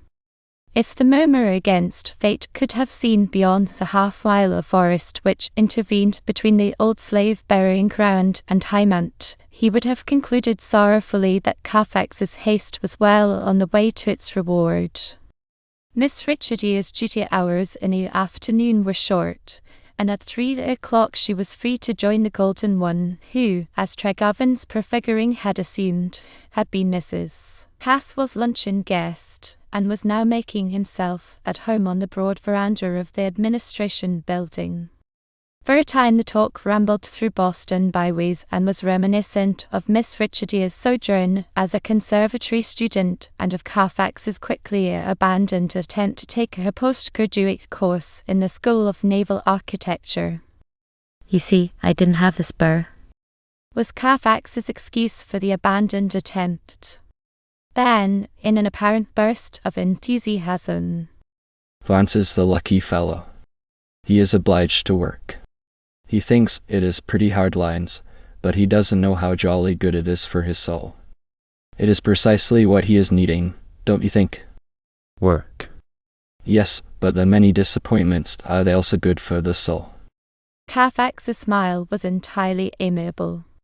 In due proportion, they are, I should say. Vance has been like a bit of soft steel, needing the forge fire and the tempering brine bath. I presume you know that he is engaged to be married. Miss Richidia's smile was of the sort that no mere man may interpret. I think he has told me all there was to tell. Are you acquainted with Miss Wardwell? Very well acquainted, indeed. She is all that any man could ask and more. said Carfax, with more warmth than he usually permitted himself. Last summer she was a member of a Lake Placid outing party in which I had the good fortune also to be included. We became quite chummy. She swims, you know. Again Miss Burrell's smile was a charming little mask of impenetrability. These athletic young women. She sighed. It is their day. Oh, I don't mean that, Liz, that Miss Wardwell is offensively athletic. I wouldn't have you think that. She is musical and all the other things that a young woman ought to be, but she enjoys the outdoor things too. And so do I. And Mr. Tregarvan doesn't enjoy them. Just in a way. Was the qualifying rejoinder. Vance's misfortune has been that, until quite recently, he has never wanted anything that he couldn't simply reach out and take. He has never been obliged to throw himself wholeheartedly into anything. He is doing it now, though. Into the Akko, you mean? I am afraid there is nothing but disappointment for him there. Carfax was silent for a moment. Then he said, There are times, Miss Richardia, when I have the feeling that everyone who knows what he is trying to do wishes him to be disappointed. Including us here at Highmount. She laughed. Well, yes. Perhaps you would be willing to make it even more definite. Do you include me with Mr. Tregarvan's wishers? Sometimes I've been tempted to. I'm sure I don't know why you should say that. I have said it. Carfax returned, with a gentle doggedness which he could assume when the need was sufficiently pressing. I shall be delighted to be assured that I am mistaken. Now came Miss Richardia's opportunity to fall silent, as she improved it. When she spoke again, the playful mockery was laid aside. My father was one of the sorriest of the losers in the Akko in the promoting period. She began subtly. This entire mountain top was once a part of the borough estate. My grandfather gave the site for this school. When Mr. Parker was promoting the Akko, Father went into the plan, heart and soul, giving a large part of the land, and putting all the money he could rake and scrape into the stock of Mr. Parker's company. Worse than that, he was so firmly convinced of the future success of the undertaking that he persuaded his friends to invest. You mustn't expect us to be very enthusiastic now, Mr. Half-ass. It isn't in human nature to rejoice when others are preparing to reap where we have sown. Carfax's smile was angel compassionate. Poor Vance isn't reaping very successfully as yet. He pointed out. Then he added, I hope your good father doesn't feel vindictive toward him. I think we may safely say that Vance is the innocent third party in the transaction, if there ever is such a thing. You don't know my father. If you did, you would hardly accuse him of vindictiveness, even in your thoughts. Can you say as much for yourself? Asked the accuser gently. Indeed, I can. You wouldn't put a straw in Vance's way, if you could. I wish you would listen. She laughed. Do I look like a subterranean plotter, Mr. Carfax? You always look charming. But you don't want Vance to succeed. I am sure I don't know why you should think such a thing. Perhaps you don't think it. I can never tell when you are really in earnest. Strange that you should have noticed that. Others have said it of me, too, at times. But I am very much in earnest this afternoon. It lies in your hands to make Vance fail most conspicuously, you know. You are fond of riddles, and I am not. I wish you would be more explicit. Carfax stole a glance aside at his veranda companion, and it was borne in upon him that he would have to choose his words carefully. The slate blue eyes had grown a trifle hard, and Miss Richardia's tone was no longer sympathetic. Vance can't mix business and sentiment very well. He ventured. He has been spending a good bit of time here at Timeout, forgetting some things that he ought to remember. Surely you have discovered his one weakness by this time, haven't you? He went on, gravely pleading. Not that it isn't tremendously excusable in the present instance, you know. You are enough to turn any man's head. Miss Richardia, you are, indeed. Her little shriek of laughter was sufficient to break any thin skim of ice which may have been congealing between them. You can be quite as absurd as Mr. Vance himself, when you try. She mocked. Then, with a frankness which was all her own now. Are you trying to tell me that I've been playing the part of a modern Delilah, Mr. Carfax? Oh dear no. But He swallowed hard once or twice, and then took the plunge. Vance simply couldn't help falling in love with you. Hardly any man could. And it's at smashing him to perfection. I don't say that he is admitting the little lapse, even to himself. He is too honourable to do that, after he has given his word to Alice to Miss Wardwell. But the fact remains. Miss Richardier laughed again, but now the laugh scarcely rang true. You are making me out a poor, miserable sinner, though I am a most innocent one, I do assure you. She protested, not without a suggestion of sarcasm. What is it you wish me to do? Carfax needed no one to tell him that he was wading in deep waters, and that another step might put him in over his head. Yet he could not retreat, he had gone too far. I have been trying to hammer a little common sense into Vance. Perhaps I have said more than even a good friend has a right to say. Hitherto it hasn't done much good, but last night I had a perfectly brilliant inspiration. I wonder if you could be induced to help me carry it out. Just in the interests of a square deal all around, you know. Another absurdity? She queried half scornfully. Yes, just that, or a most ridiculous absurdity. Will you marry me, Miss Richardier? Most certainly not. She returned, with a strange little laugh. Why should I? There isn't any reason at all, of course. He hastened to say. But if you would make your answer not quite so positive, if you would be so generous as to seem to take it under consideration, just until Vance can get on his feet again. This time her laughter was wholly mirthful, an abandonment of all hamperings. Of all preposterous askings. She gasped. Are there many more like you, Mr. Carfax, in New York? Plenty of them. He assured her, not too seriously. Then, It wouldn't be such a dreadful thing, would it? I can make love very nicely, you know, honestly, I can. And we shouldn't have to do anything more than to keep up appearances. She shook her head. I'm not going to humour you far enough to even pretend to take you seriously. She declared. Not even for Vance's sake. Of course, I know you don't care for him, particularly, but I do. He has been like a brother to me. Miss Richardier, really he has. And we ought to make him realise what he is about it, sir. It's a sort of duty, don't you think? If I should tell you what I think, I am afraid it might sound dreadfully unkind, Mr. Half-ass. You seem to have had very little experience with women. Oh, but I have, you know. He burst out. I am in love, myself, with someone I can't possibly marry. That ought to make you feel sorry for me, and I'm sure it does. Perhaps you are in a similar situation yourself, in love with someone else, I mean. In that case. Miss Richardier had risen, and the mocking mood was once more firmly entrenched behind her laughing eyes. You have given me a most delicious half-hour, Mr. Carfax, and in the days to come, when I feel particularly blue, I shall always have it to look back to and remember. You are not expecting me to say any more than that, are you? I can't, you know, because I have an appointment with the people, and I shall have to go and keep it. Carfax had risen with her. I am perfectly delighted to be your laughing-stock. He asserted gently. You'll let me come and be it again? Thanks, awfully. And when she was gone, he sat down like a man who has been through a past perilous, and smoked 3 of the imported cigarettes in rapid succession.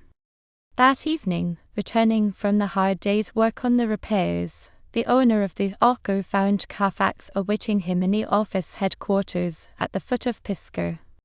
Uncle William's dinner, served as soon as Tregoven had taken his bath, was not provocative of conversation, and even afterward the talk, revolving around the repairs and a mystery, was only desultory. It was not until Tregoven was smoking his bedtime pipe that he dug the one important thing out of his mind and flung it at his companion. You spent the day at Heimat, I suppose. Oh dear, no, not quite so bad as that. I've been down here since 4:30 or such a matter. But you went to the college after you left us. Yes, and Mrs. Caswell was good enough to give me something to eat at the proper time. She makes one believe all the old-time stories of Southern hospitality. Which reminds me we are both invited there to dinner tomorrow evening. Tregovan refused to be turned aside. You didn't go to Hyman to visit with Mrs. Taspel? He suggested sourly. Not altogether, no. Did you see Richard here? Carfax had lighted his candle and was preparing to beat a hasty retreat. Did retreat as far as the door before he turned to say, Yes, I saw Miss Richard here. You wished me joy last night, Vance, and I hope you are going to do it again.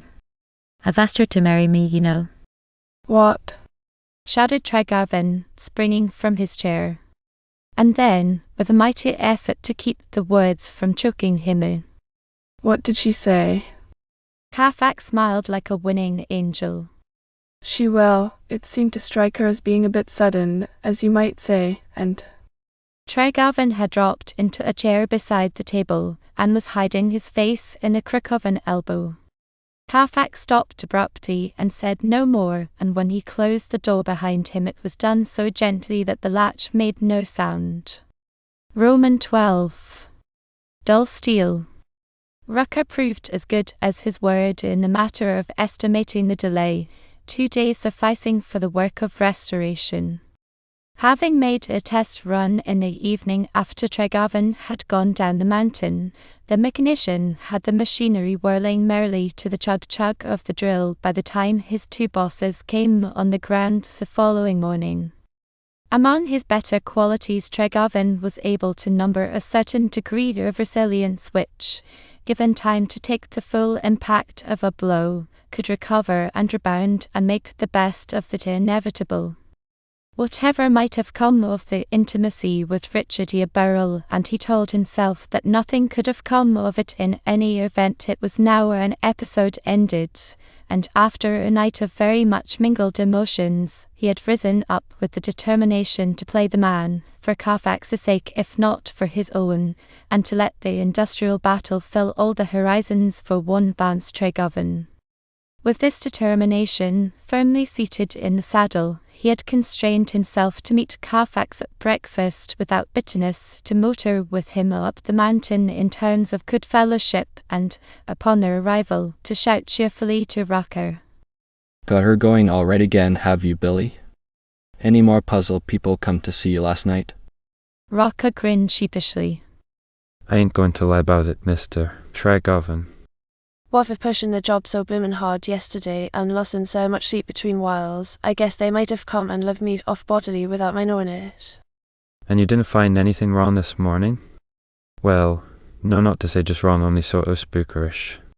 Then, in a tone that the men at the drill might not hear, There was somebody here again last night, humans are ghosts. I had a fit of the jumps a while back that everlastingly swiped my appetite for breakfast. How was that? asked Tregarvin, looking up from his inspection of the yellow car's motor, and Carfax said, It must have been something pretty fierce, Billy, if it crippled your pneumogastric nerve. It was this way. Rucker explained. Last night, after we got the derrick rigged again, I starts and runs the engine for a little while, just to make sure everything is in working order. When I shuts down, I banks the fire under the boiler so it'll keep overnight. Long about sunrise this morning I hikes over to stir her up for business, and when I yanks the firebox door open, it's me for throwing that fit of the jumps. There was the yallerest, cockiest looking skull you ever see, setting on top of the banked fire, ready to pull a grin on me when I opens the door. A skull? A human skull? Exclaimed Tregarvin incredulously. Yep, you're one, all teeth and eye holes, and with a sort of greasy black smoke coming out of the place where its nose ought to have been. How did it get there? Carfax asked the question, and then answered it himself by adding, But of course you don't know. Rucker was wiping his face with a piece of cotton waste, the machinist's handkerchief. The autumn morning was cool and bracing on the mountain top, yet the perspiration stood in fine little beads on his forehead. No, I don't know, and if you was to search me all day, you'd never get it out o' me where it come from, or who put it there. He said.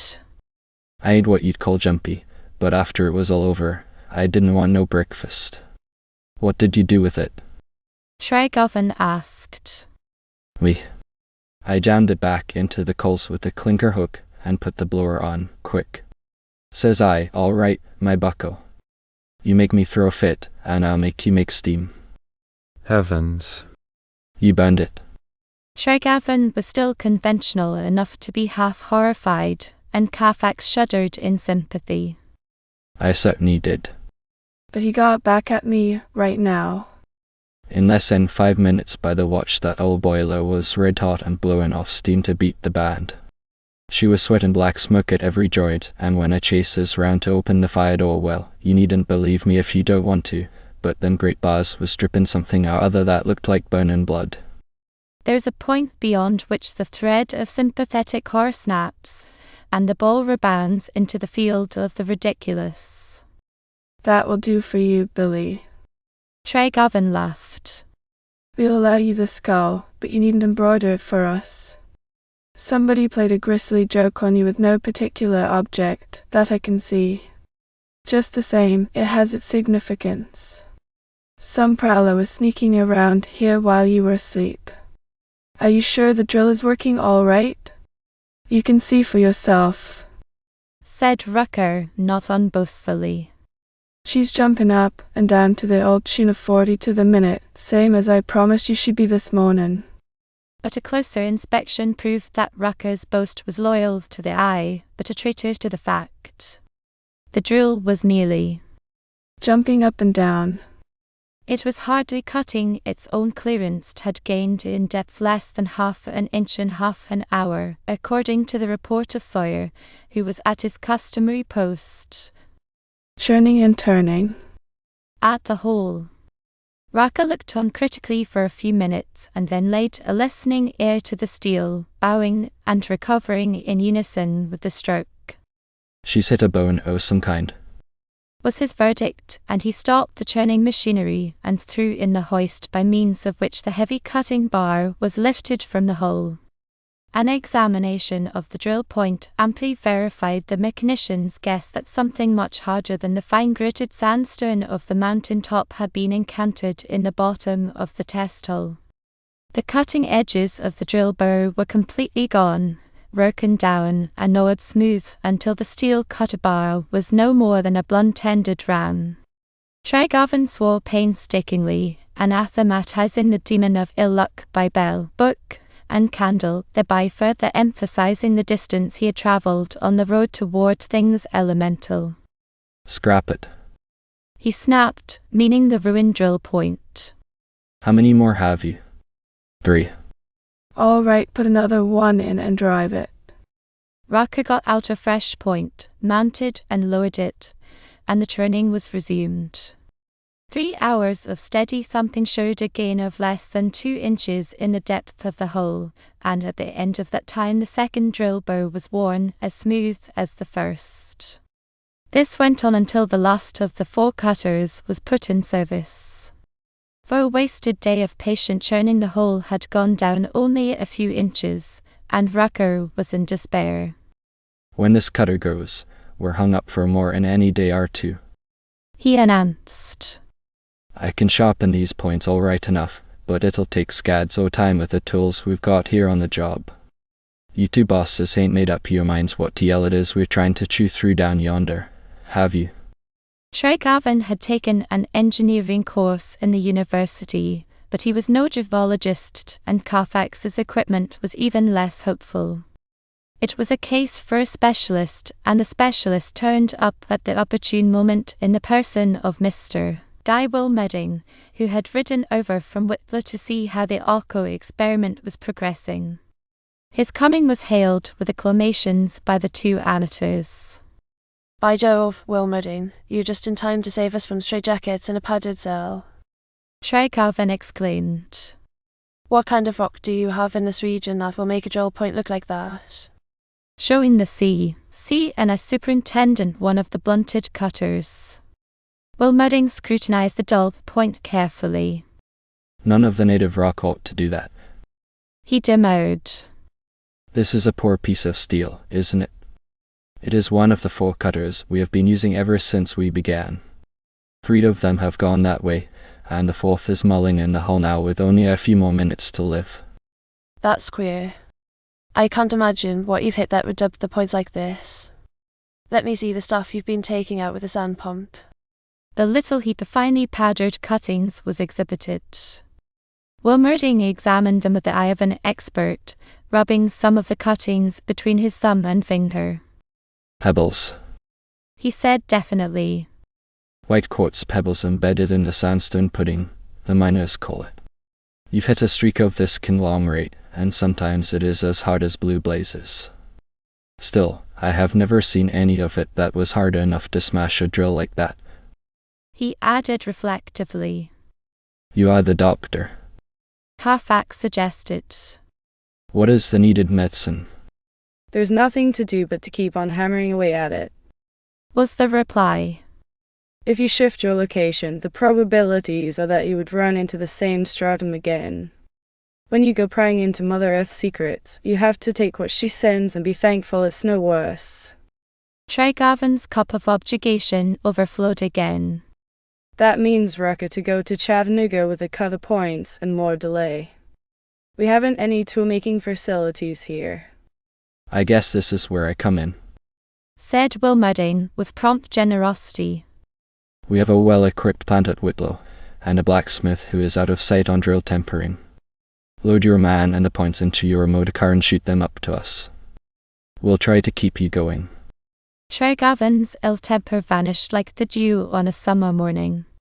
You are certainly an enemy of a hitherto unsuspected variety, he declared. We've been having a good bit of trouble, first and last, some of it bearing all the earmarks of design on somebody's part. Do you know, for a while I thought you might be inspiring it. That was before Carfax discovered you personally, of course. Will Mudding's laugh was good-naturedly derisive. I hope you didn't think so small of Consolidated Colas to suspect it of popping at you with a boy's whip. He retorted. By and by, when you find your coal and meet us in the open market, we may have to buy you or smash you. But it will be done in the good, old-fashioned commercial way. We shall be there when you put up the large come off the perch bluff. Carfax thrust in gently. But in the meantime, somebody is popping at us with the boy's whip. Who? Burgess? Asked the witless superintendent. Ah, said Carfax in the same gentle tone. I have $1,000 somewhere about my belongings that would be delighted to blow itself against the real answer to that question. And you have no clue? Carfax smiled. A dozen of them, more or less. But they'll have a way of coming out by the roots when we begin to pull on them ever so cautiously. You're calling me the enemy, but that doesn't count until the real fight opens up, said Will Mudding. If any suggestion of mine will help while you're clawing for a foothold. By the way, that reminds me that I made an analysis of your calls the other day. Daxter didn't have one, didn't seem to know anything definite about the Arco. Well, queried Tregarven. Do you agree with Captain Duncan? If your 2 veins are not one and the same, they ought to be. I couldn't sift out the slightest difference between the 2 specimens. There was some further talk about the characteristics, analytical and otherwise, of the ochre coal, and Will Mudding stayed long enough to see the 4th and last drill point withdrawn from the hole. The cutter, like its predecessors, was a mechanical ruin, and Will Mudding again made the proffer of the Whitlow repair plant. Tregarven promised to send Rucker and the Burrs up from Colville in the morning, and the young superintendent climbed upon his nag and rode away. Tools up, man! Tregarven called to the drilling squad when Will Mudding had disappeared among the trees. We'll call it a day, and tomorrow you may all go on the tracker pairing with Tryon. Rucker was busying himself about the machinery after the labourers had gone, and as yet he had said nothing about wishing to be relieved from the night watching. But it was clear that a man who put in full time during the day could scarcely be expected to sleep with one eye open at night. Moreover, if Rucker were to start in the morning for Whitlow with the drills, it would be necessary for him to sleep at Colville. What is your program for tonight? Asked Carfax as he walked with Tregarvan to the tool house. I suppose you'll send Rucker down for the early start to Whitlow. You'll hardly care to leave things up here without a watchman, will you? Not at the present stage of the game, was the prompt reply. You may go down in the car with Rucker, and I'll stay here for the night. I'd like to see some of these queer happenings for myself. I can beat that plan, Carfax put in. You've forgotten that we have an invitation to Highmount for dinner this evening. Mrs. Caswell gave it, and I accepted for both of us. We'll go down and dress, and come back in the car, leaving Rucker to stand watch here while we do the social act. Later, Rucker can come for us, trundling us over here first, and himself and the drills to Colville afterward. How will that answer? Tregarvan demurred upon 2 counts. You mean that you'll sit up with me? You don't have to play night watchman to this sick project of mine, Poictiers. Besides, I don't care to go to the Highmount faculty dinner. More than that, you ought to be the last man in the world to put me in for it. I've already wasted too much time in that way, and you know it. In the present instance, I've promised for you, and I guess you'll have to go, said Carfax quietly. And as for my sitting up with you afterward, that's a part of the game. I'm immensely interested in skulls and things. And thus, without further argument, it was decided. Roman 13. The Burnt Child. The dinner in the President's dining room at Highmount College was anything but formal. By this time the 2 young men from the north were on a footing which lacked little of the household relation, Mrs. Caswell having said hospitably more than once that their plates were always laid at the faculty table. Quite naturally, the Arco experiment came in for a share of the table talk, and in his field Tregarvan let Carfax do most of the ploughing. For one reason, Miss Richardier had changed her place and was sitting on the other side of the golden one, and for another, his own companion was the French teacher, who persisted in talking, and making him talk, of things transatlantic and Parisian. Later, however, he was tempted and fell. The night was too cool for the veranda, and the after-dinner dispersal was to the music-room. Richardier played, and for a time Tregarvan sat beside Miss Farron and said, Yes. I'll. No. As the occasion demanded, coming always afterward to a rapt and regretful contemplation of the pearl of great price on the piano bench.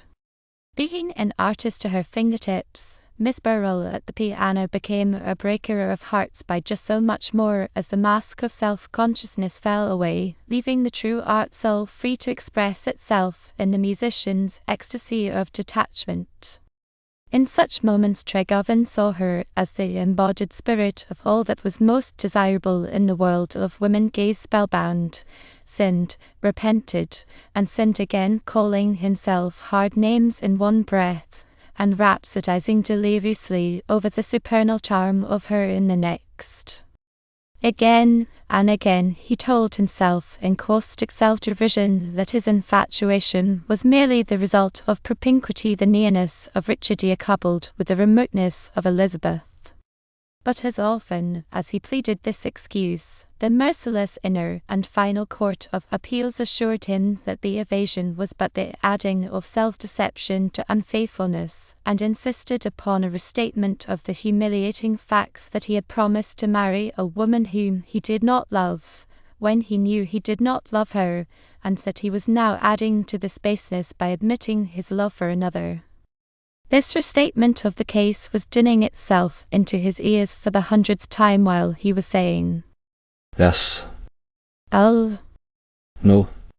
To the pretty assistant in mathematics, and praying in his more lucid intervals that Rucker might come early with the motor car and so forestall any chance of depremierings. But Rucker was apparently in no hurry. Miss Richardia played until she was tired. Madame Fortider and Miss Farron excused themselves and went to their duties in the dormitories at Hartridge, and Miss Longstreet went to brave the chill of the evening in a pacing constitutional on the veranda, and the group in the music room was cut down to the Caswells, their guests, and Miss Burrell. At this conjuncture Trygovan saw that Carfax was about to add insult to injury by leaving him alone with Richardia.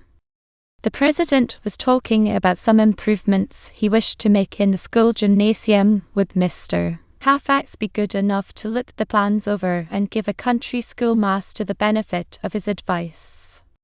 Trygovan turned to the nearest window to watch for the headlamps of the expected order.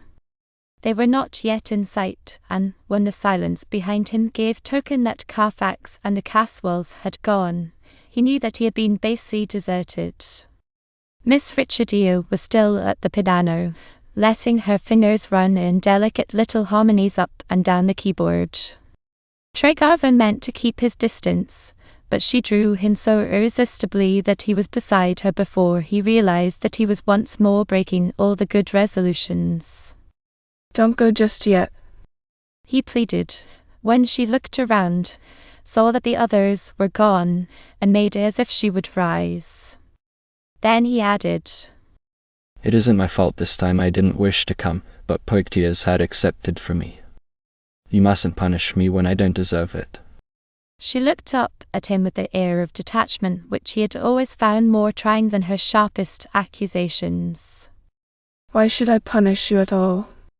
Hasn't your conscience been doing that much for you? Don't. He begged again. Now that it is all over, I am going to tell you that I have been a liar and a hypocrite. She stopped him with a quick little gesture of dismay.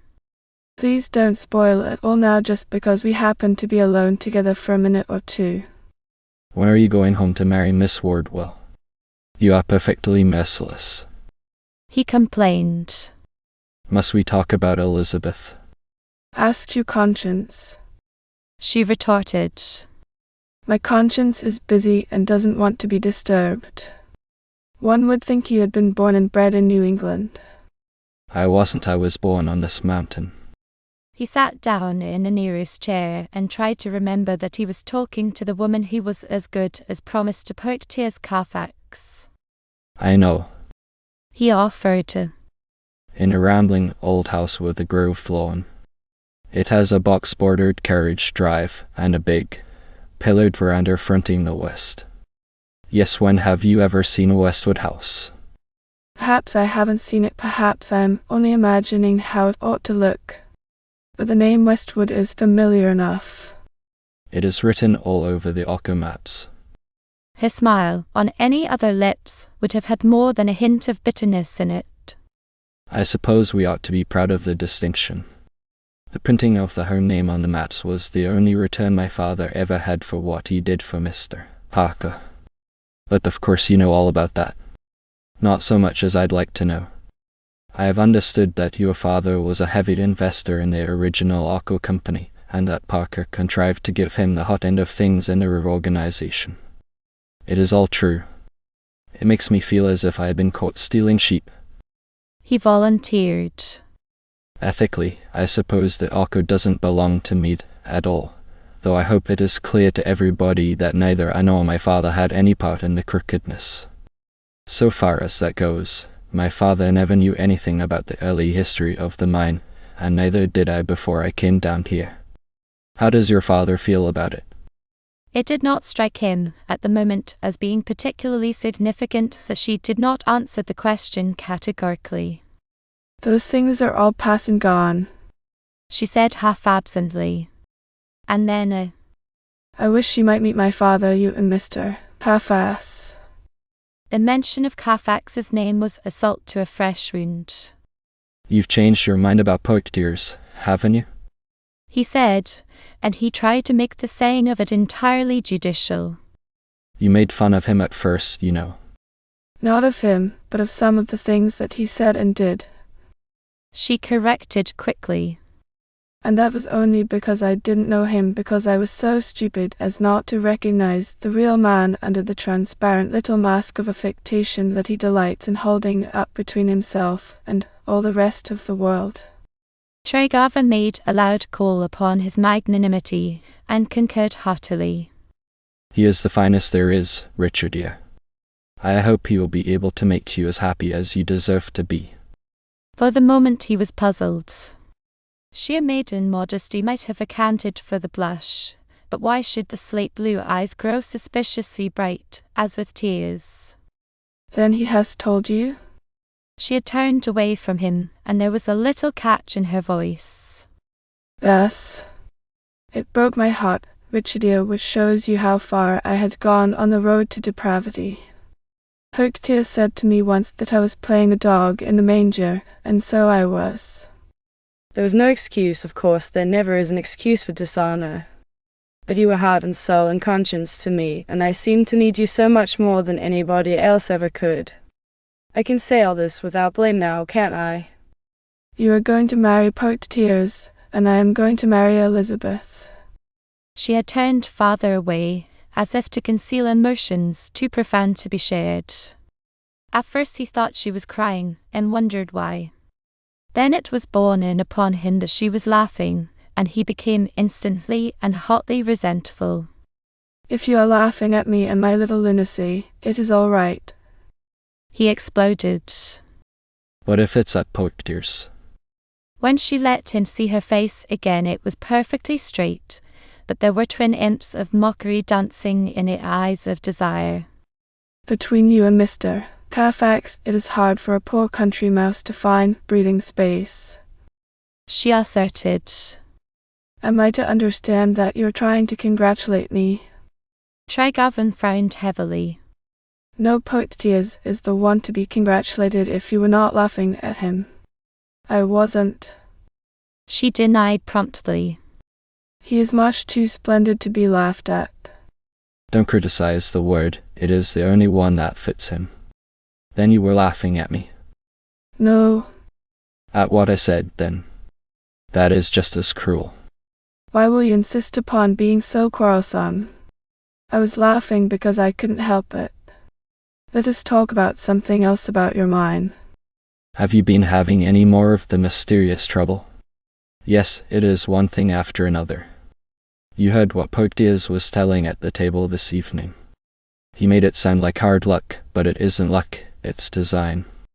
Someone is making the trouble for us. Who would do such a thing as that? For a long time we were totally in the dark. But now we know the man. Miss Richardier had the translucent complexion that harmonizes perfectly with cloudy blue eyes, and masses of light brown hair brightened by touches of warmer tints, hence there was no telltale pink to vanish at the command of sudden emotion. Yet Tregarvan saw she was startled, and that the exciting cause was quick-springing anxiety. You have seen him? She asked. Raka, the machinist, has. Tregarvan was always making good resolutions about not talking too much, and always breaking them. It had been no part of his intention to refer to the incriminating incident in which Richardier herself figured as one of the two actors, but the inexpedient thing was said, and he could only hope that Richardier would not ask for more. She was looking away again when she said, Now that you know, I suppose you will defend your rights. Take legal steps, you mean? I don't wish to do that, if it can be avoided. No, anything but that. She pleaded in low tones. You must remember the provocation. I didn't give the provocation. No, but you are associated, in a way, with those who did. You have inherited a legacy of ill will. I might be able to understand that, if the man who is making the trouble were one of the ignorant natives. But he is not. No. She agreed half-absently. He is not. Then you know who it is, said Tregarvan, again permitting himself to say one of the things which might better have been left unsaid. She nodded slowly. I am afraid I do. And I am going to plead for him, if you will let me. There are mitigating circumstances, prejudices against all Northerners as Northerners. You can't understand that, because the North didn't suffer as the South did in the war between the states, at least, not in the same way. And the South has suffered bitterly since the war from such men as Mr. Parker. There was a disposition on our part to let bygones be bygones after the great struggle, but a few unprincipled promoters have done much to keep the old sectional animosities alive.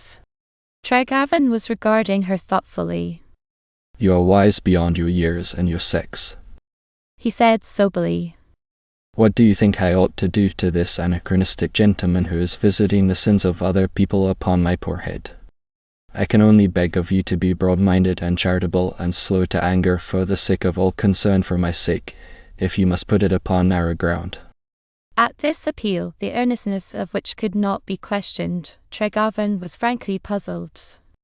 A little earlier in the adventure he would not have been surprised to find Richardia Burrell pleading for Hartridge, but now, with Carfax apparently elbowing the professor aside in the sentimental field, there seemed to be less reason for the plea, unless pure friendship might account for it. I shall put it wholly upon narrow ground, as you call it, he maintained. If you tell me that you care enough for the man you are pleading for to ask me to spare him for your sake. Care enough? She exclaimed, wide-eyed. I should be singularly inhuman if I didn't care. As in a flash of revealing lightning, Tregarvan saw and thought he understood.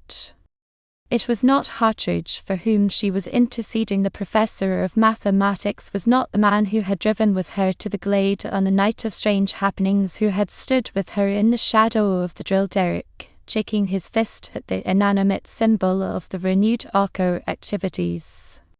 The moving spirit in all the enmities and antagonisms was her father. For a moment the thing seemed unbelievable.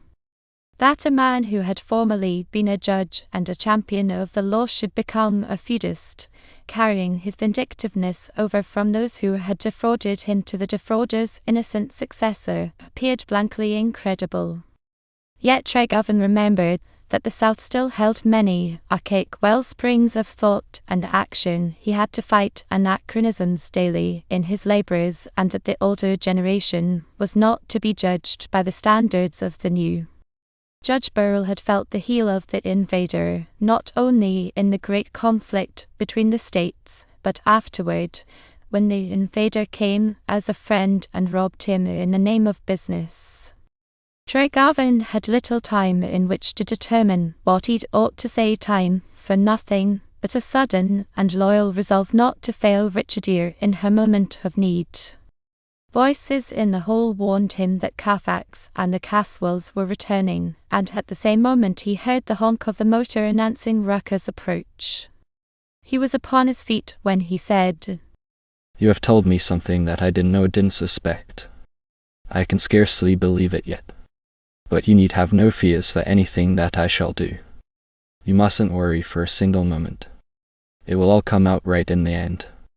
He had his reward in a quick little grasp of the hand, in eyes filling this time with real tears, and in a low-toned outpouring of gratitude. I knew you would say that, she avouched. It is what you have taught me to expect of you.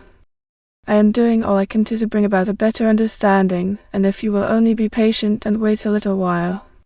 Carfax and the two Caswells were entering the music room, and Tregarvan turned quickly and made a pretense of rearranging the music on the piano desk.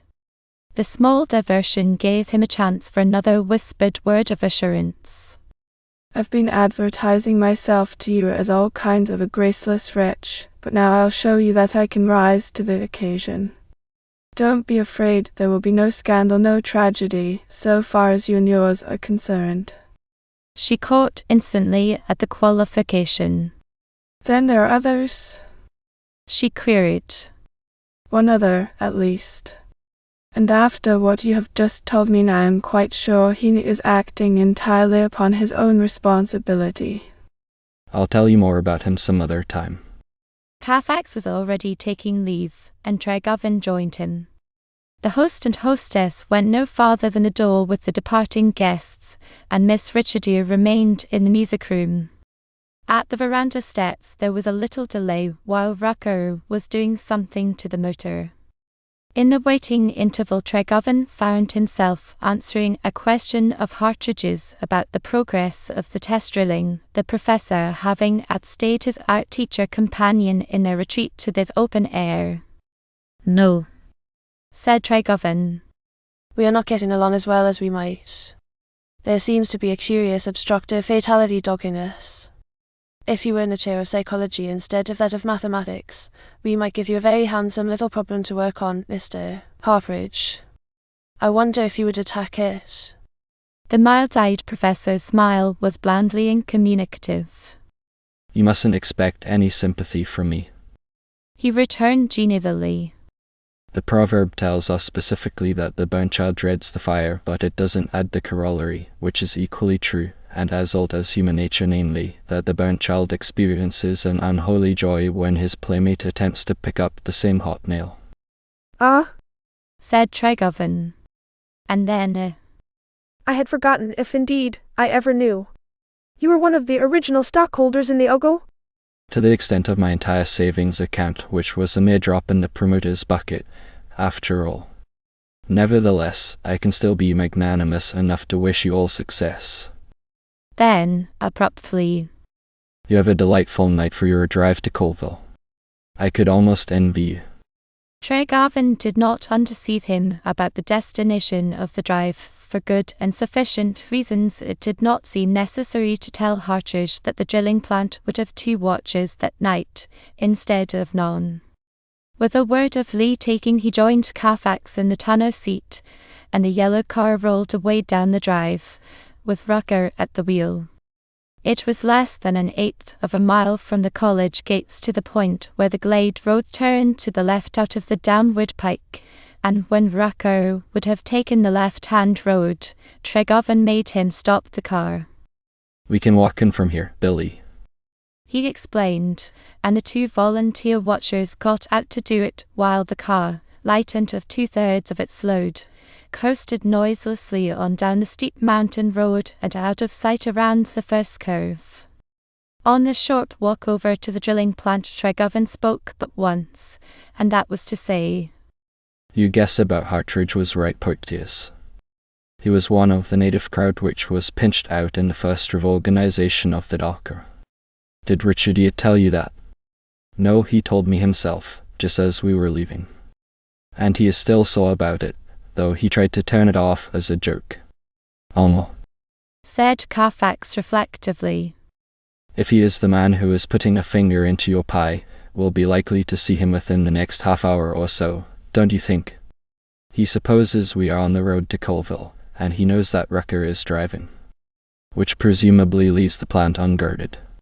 What will you do if we should happen to catch him red-handed? That remains to be seen, said Tregovan moodily. We'll cross that bridge when we come to it.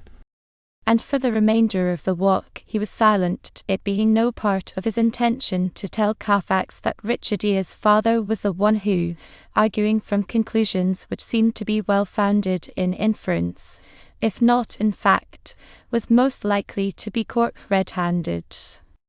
Roman 14. The logic of act. Upon their arrival at the drilling plant, the 2 young men who had been Mrs. Caswell's dinner guests made a dressing room of the small tool shanty and changed quickly to their working clothes, after which they sat upon the doorstep to smoke in sober silence, each busy with his own thoughts. For Tregovan, the talk with Richardia had wrenched the point of view violently aside, adding new perplexities and fresh discouragement. Richardia's apparent fear that her father was responsible for the obstacles which had been thrown in the way of the test drilling was a thing to be believed only because Richardia's plea could apparently have no other meaning. Being alien to the South and a Townlander, the Philadelphian found it difficult to understand the attitude of a man who would make a personal matter of an ancient business defeat, carrying his animosity over from the real offender to an innocent third party. But seemingly, since Richardia's word was not to be doubted, the fact remained. Tregarvan saw at once that the Ochre experiment was made vastly less hopeful by the discovery to which Richard Eyre had led him. Though he had never met Judge Burrell, Colville gossip had done the fiery old recluse ample justice. For the loungers, at Tate Store the judge figured as a venerable survival of the ancient regime of the good old times when the great landed proprietors ruled their small kingdoms with an iron rod, and were coincidentally, and in the meliorating sense of the word, kindly and generous tyrants to all and sundry. Tregarvan had heard enough to assure him that the sentiment of the entire countryside would be with Judge Burrell in any cause he might see fit to champion, but apart from this, the one insurmountable bar to any defensive reprisals on his own part lay in Richard Eyre's appeal. Tregarvan felt that the appeal, and his yielding thereto, had effectually tied his hands, and he was still sufficiently infatuated to be glad. Carfax might marry Richard Eyre and endow her with his millions, but her greatest debt would still be to the man who had refused to defend himself at her father's expense. Back of the dismaying discovery which had changed the point of view, there was other food for reflection. When he had ventured to hope that Carfax might make her happy, why had Richard Eyre laughed? The query led to the recognition of another impression, given often when he was with her, and as often slurred over and dismissed when it came to be analysed. Not the least of her charms for him was her crystal clear straightforwardness. Nevertheless, there had been times when he had been made to feel that behind the frankness there were reservations, times when he had been given fleeting glimpses of an inner Richard Eyre hiding behind the slate blue eyes and whimsically mocking him. I hope the good Mrs. Haswell's dinner is not disagreeing with you. Carfax broke in the midst of the analysing abstraction, and Tregarvan came back to things present with a jerk. Not at all.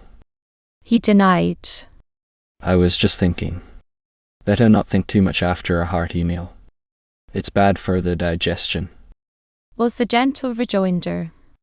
Tregarvan grunted. You didn't leave out anything but the name. I can't help thinking of her poet tears. It's no disloyalty to you or to Elizabeth. You had no business to leave me alone with her when Dr. Caswell asked you to go and look over the gymnasium things. Carfax chuckled softly. You are a wild ass of the plains, Vance. It is borne in upon me that I shall have to marry her out of hand to bring you to your senses. The quicker the better, said Tregarvan gloomily. There is no use in prolonging the agony. Then you'll admit that it is an agony? I can't joke about it, Poictiers. I have made the one crowning blunder that spoils a man's life. Don't look at me that way. I'm not going to be either a fool or a scoundrel. I shall marry Elizabeth and try to make her as happy as I can, but it will be without prejudice to the fact that I didn't know what love was when I promised her. I can imagine just how brutal that sounds to you, but it's the truth. The truth is always rather brutal, isn't it? Then the golden youth permitted himself a word that he rarely used. I'm damn sorry for Elizabeth. As I told you once before, you needn't be. Tregarvan snapped back. There's absolutely no question of sentiment between us, and there has never been. You'd appreciate that if you should read her letters to me, letters in answer to my babblings about Richard Eyre. If Elizabeth had a spark of sentiment in her, she would have sent me packing long ago. I've told her pretty nearly everything there was to tell. I suppose you have. That is one of your amiable weaknesses, to tell some woman, any woman who happens to be within reach, a lot of things that no woman ought to be told. You deserve all that is coming to you, Vance. I suppose I do. Tregarvan admitted, and beyond this the silence came to its own again. After a time, Carfax suggested quizzically that the ghost might be too bashful to come out while there were two able-bodied watchers in sight, and that they went inside to find seats on a coil of rope opposite the open door. Before long, the interior darkness began to make Tregarvan sleepy, and he had quite lost himself when a touch of Carfax's hand aroused him. Look steadily at the big oak just beyond the engine, the one where we found the tripod marks. Was the whispered injunction. Do you see anything? Tregovan rubbed the sleep out of his eyes and stared hard at the oak. Nothing doing. He said. Yes, there is. Carfax asserted. There's a man behind that tree. I saw him just before I shook you awake. Piffle, said Tregovan. That oak isn't big enough to hide a man. Just the same, he is there. Retorted Carfax, still in a whisper. Then, I suppose it didn't occur to you that we might need something more persuasive than our bare hands up here tonight, did it? No, then we shan't. Tregovan was suddenly reminded of his promise to Richardia that there should be no tragedies. What we can't handle peaceably, we'll let go. All right, you're the doctor, said the golden youth mildly. Nevertheless, if I had a gun I'd go out and capture that fellow who is hiding behind the tree. Still nervous, are you?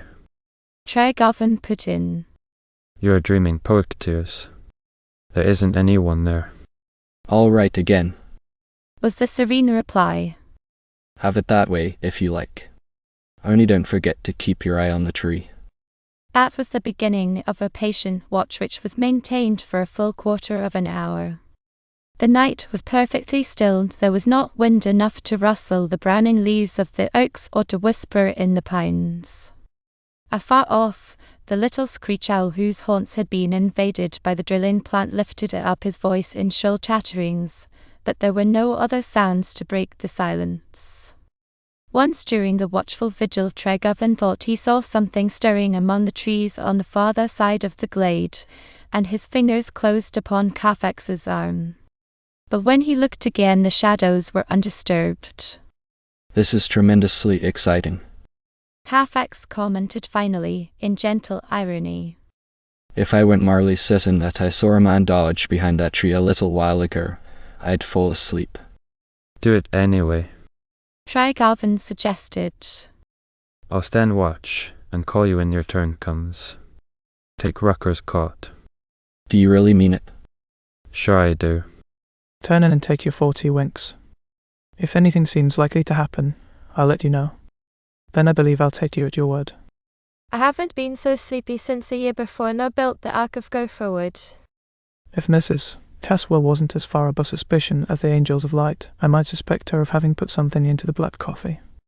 5 minutes later Tregovan was sitting alone on the rope coil, rubbing his eyes and wishing that he might decently follow Carfax's example. The very act of staring at the moonlit glade hypnotized him, the more since there was nothing unusual to be seen. With the view through the open door becoming hazy and startlingly distinct by turns, he struggled manfully against the rising tide of somnolence, nodding, and recovering himself with a jerk when he realized that the tide was submerging him. But out of one of the nodding moments he came with a violent start that instantly banished all thoughts of sleep. The little screech owl had ceased complaining, and the arousing sound had been the distinct clink of metal upon stone. When he looked he saw that the time for action had come. Standing fairly in the midst of the small clearing, the drill derrick was struck out boldly in the white moonlight, with every outline and detail sharply distinguishable. In the square of cleaned rock surface marked off by the 4 legs of the derrick frame Tregovan saw a man crouching. The clinking noise was repeated, and the watcher at the door faced about and felt his way in the inner darkness to the bed in the corner of the toolroom. Wake up, poetiers, he called in low tones. The play has begun. Carfax sat up promptly and asked but a moment for the finding of himself. I'm all here, he said. What's doing? For answer Tregovan led him to the door and pointed to the square of bare bedrock under the derrick frame. There was a man there, without doubt, but now he was standing up and was apparently examining something which lay in the palm of his hand. The sudden rush of the two from the tool shanty was quite evidently a surprise for the intruder, but he made no attempt to escape. So far from it, he lifted his soft hat politely and said, Good evening again, gentlemen. You took me completely by surprise, as perhaps you meant to. I was quite sure that you were both safely in bed in Coval by this time. No, said Carfax very gently. we have not been in Corville at all. We've been here, waiting quite patiently for you, Mr. Hartridge. That was kind, said Hartridge affably. And now that your patient waiting has been duly rewarded, now that we have caught you, we shall ask you to solve that little problem in psychology for us. Put in Tregoven. We'd like to know what it is that you have just been dropping into that drill hole. And if I show you that I've been putting nothing into your drill hole, what then, Mr. Tregoven? In that case I shall ask Carfax to see that you don't run away while I ascertain for myself, was the firm rejoinder, and a careful dip of the long cleaning spoon into the test hole brought up a half-dozen small metallic objects, cubes cut from a bar of tool steel they appeared to be. Tregarven handled the cubes and passed them on to Carfax. We owe you something for a day lost and 4 drill points all but ruin, Mr. Hartridge, he said rather grimly, adding, But we'll credit your account with this present failure to make us do it all over again tomorrow. Would you mind telling us in so many words what your object has been, or still is, perhaps? The professor's smile was imperturbably bland. I am sure you wouldn't be so harsh as to put me on the witness stand in my own defense, he said, still amiable. Especially since you have no evidence of anything worse than a neighborly call at, perhaps, a somewhat unseasonable hour. At this Carfax came quite close, and he forgot to lisp when he said, Mr. Hartridge, may I ask you to remove your overcoat for a moment? The night is a bit chilly, I know, but... The tone of the request was gentle enough, but there was a quality in it that made the suggestion a demand. The professor slipped out of the coat, quaintly quoting scripture for the ready compliance. If any man take away thy coat, let him have thy cloak also. Anything to oblige a friend, Mr. Carfax. Carfax took the surrendered coat and, feeling in the right-hand pocket, drew out one of the little steel cubes, quite evidently the one which Hartridge had had in his hand at the moment of surprises. Thank you, that is all, said the searcher, returning the coat, or rather holding it thoughtfully while Hartridge put it on. And then, You will hardly deny that we have sufficient evidence now, I take it. The professor of mathematics spread his hands as one who has done his best and is only regretful that he can do no more. Let us assume that the case has gone to the jury. What is the verdict, gentlemen? You're asking what we mean to do? Tregoven demanded. That is it, precisely. What can you do? Drag me before the nearest justice of the peace on a charge of malicious mischief. You would scarcely wish to disturb the tranquillity of an old and honoured institution of learning like Hyman College by such a proceeding as that, would you? Tregoven could not help smiling at the audacity of the man, and the New Yorker laughed outright. You have a most excellent quality of nerve, Mr. Hartridge, was Carfax's tribute to the audacity. As you suggest, our field is rather limited.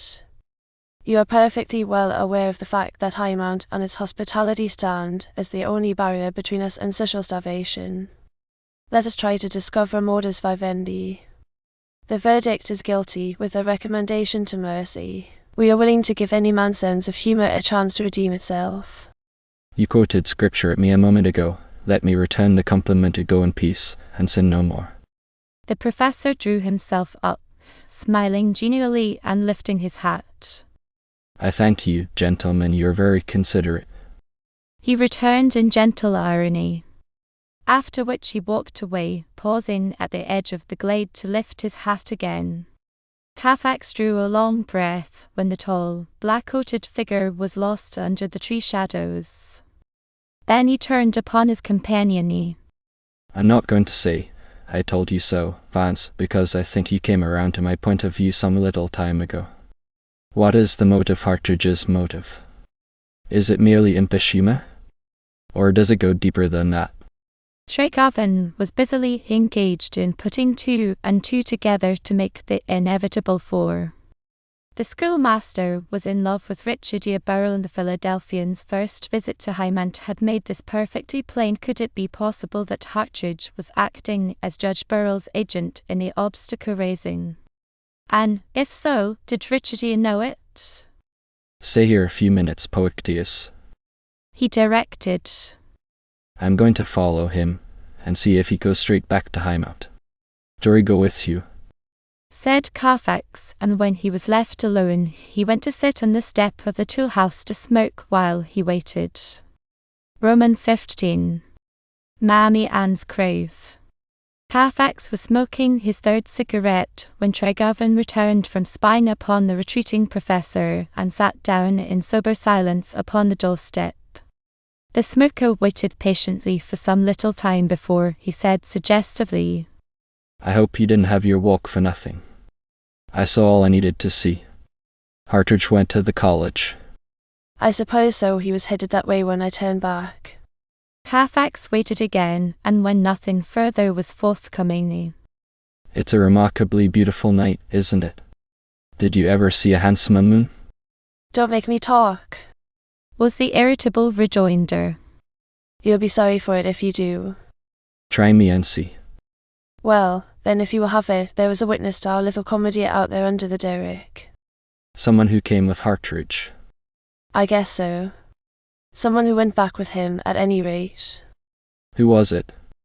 I hate to tell you, Poictius. It was the woman you were going to marry, Richardia Burrell. Carfax laughed softly. I don't see why you need be so desperately gloomy because it happened to be Richardia. As I remarked a moment ago, the night is fine, and I don't wonder that she found it hard to stay indoors. And as to my rights in the matter, I am far from denying her the privilege of walking abroad with so old a friend as Mr. William W. Hartridge. You are trying to make a jest of it, as you do of everything, was the crabbed retort. Don't you see what it means? I must confess that I don't see anything especially catastrophic about it. You don't? Why, good heavens, man. It means that Richardia knows what Hartridge has been doing. I won't admit yet that she is a party to it, but she knows. Place aux dames, said Carfax cheerfully. We'll give her the benefit of the doubt. It's our clear duty, or, at least, it is mine. No, I'll be hanged if we do. Tregarvan growled. There isn't even a doubt where she is concerned. Carfax threw the half-burnt cigarette away and lighted another. Your tone is that of the still deeply infatuated lover. Must we again come back to that phase of it? He inquired, in the tone of the long-suffering but still amiable bystander. The man beside him took plenty of time to consider. But when he opened the floodgates, there was a torrent of self-accusings to pour out. I am a beast, a cad, the cheapest of cheapskates, Poictius. Anything you like to call me. It hasn't touched Richardia, but it has gone all sorts of despicable distances with me. When you told me the other night that you had proposed to her, I could have murdered you. And just now, when I saw her walking arm in arm with Hartridge, I wanted to run amok and destroy him. I'm not trying to excuse myself when I say that I didn't go down without a struggle. I did make some kind of a fight at first. I even went so far as to tell Richardia all about Elizabeth. But it didn't do any good. Carfax's smile was out of the depths of wisdom, and it was not visible above the horizon for the penitent. That was great, he said, referring to the forlorn hope confession of the engagement. I don't believe I could have done that. Oh, there is nothing coming to me on that score. Tregarvan objected, carrying self-abnegation to the limit. I couldn't help telling her, not because it was the honest thing to do, but because I should have burst into inconsequent little shards long ago if I hadn't told her everything I knew. And she has been encouraging this little idiosyncrasy of yours. Carfax asked tentatively. Not on your life. She has been doing everything that an angel out of heaven could do to smash me back into my place, to show me how many different kinds of an idiot I was making of myself. No longer ago than this evening, when you went off with the Caswells and left me in a lurch, the first thing she did was to ask me when I was going home to marry Elizabeth. For the first time in Tregarvan's knowing of him, Carfax appeared to be losing his temper. A beast, a cad, and the cheapest of cheapskates. He repeated carefully. They are your own words, and they will all apply to you if you don't tell Elizabeth all and more than you have just told me. There is the Melston grind of it, groaned the sinner. If I should tell her how far it has gone with me, it would be tantamount to asking her to make me a present of myself, with the Uncle Bide millions thrown in for a lagnep. I suppose I've got it to do, now, but I cheerfully accept the alternative of walking into old brother Daniel's den of lions. Why yes, I should think he would, was the drolling comment. Any man who would make a football of the happiness of such a woman as Elizabeth Wardwell. Hold on, Tregarvan cut in, sobering suddenly. Get up and walk on me, if that is what you think is coming to me, but don't mangle me with a cold iron. I'm out of it all around. If Richardia doesn't marry you, she'll marry Hartridge, and when I tell Elizabeth, as I've got to, that will be the end of things with her. You mustn't hit a man when he is down. It's wicked. Everything goes between friends, said Carfax, who could never take the trouble to put his displeasure into any permanent form. It does look as if you were up against it, before and behind. Far be it from me to break the bruised reed, or to quench the smoking flax. Oh, confound you for a job's comforter, rasped Tregarvan, breaking out afresh. I've got to believe in people and built that way, and if I could think for a moment that Richardia is Hartridge's accomplice in this contemptible trickery of his. Well, if you could, prompted the comforter, after the pause had grown overlong. If I could, I'd lose faith in my own good intentions, finished Tregarvan, whose stock of comparisons was running low. Still, he went on, talking now because he was started and could not stop. Still it's against me. Party as the whole world is against me. In that same talk in the music room this evening while you were away with the Caswells, Richardia was anxious about these happenings of I was afraid somebody would get hurt. In fact, she made me promise not to hurt anybody. Meaning Professor William Wilberforce Hartridge, M.A., Vanderbilt? Know that is, I don't think she meant him. Tregarvan was not yet ready to tell Carfax that he was well assured that her fear was for her father, though she had not bound him to secrecy. He felt that what she had said had been spoken in confidence. Carfax got up from his cramped sitting on the doorstep, stretched, yawned, and looked at his watch, holding the dial up to the moonlight. 10 minutes past 11. He announced. Do we turn in and sleep a few lines? Or is it to be a continuous performance like those that the vaudeville people advertise? Go inside and finish your nap, Tregarvan directed, filling and lighting his pipe. I'm not sleepy now, don't know as I ever shall be again. You think the curtain has been rung down for tonight? You'd say so, wouldn't you? The star has gone home, and has probably gone to bed. If he should get up and walk in his sleep, I'll call you. Carfax hung upon the threshold. Better call me, anyhow, after I've had another 40 winks or so you can take your 10. People have to sleep, you know, even after a funeral. You go to bed, was the gruff command, and Tregarvan began a monotonous entry beat up and down before the tool house. But a minute later he thrust his face in at the little square window to say, Asleep yet? My heavens, no. Returned a querulous voice in the inner darkness. Do you take me for an auto-hypnotist? I've just developed a notion, and it is beginning to gnaw me, explained the sentinel on duty. What if the man who was on his knees at the test hole when I went to waken you wasn't Hartridge, after all? Oh, good Lord, complained the voice.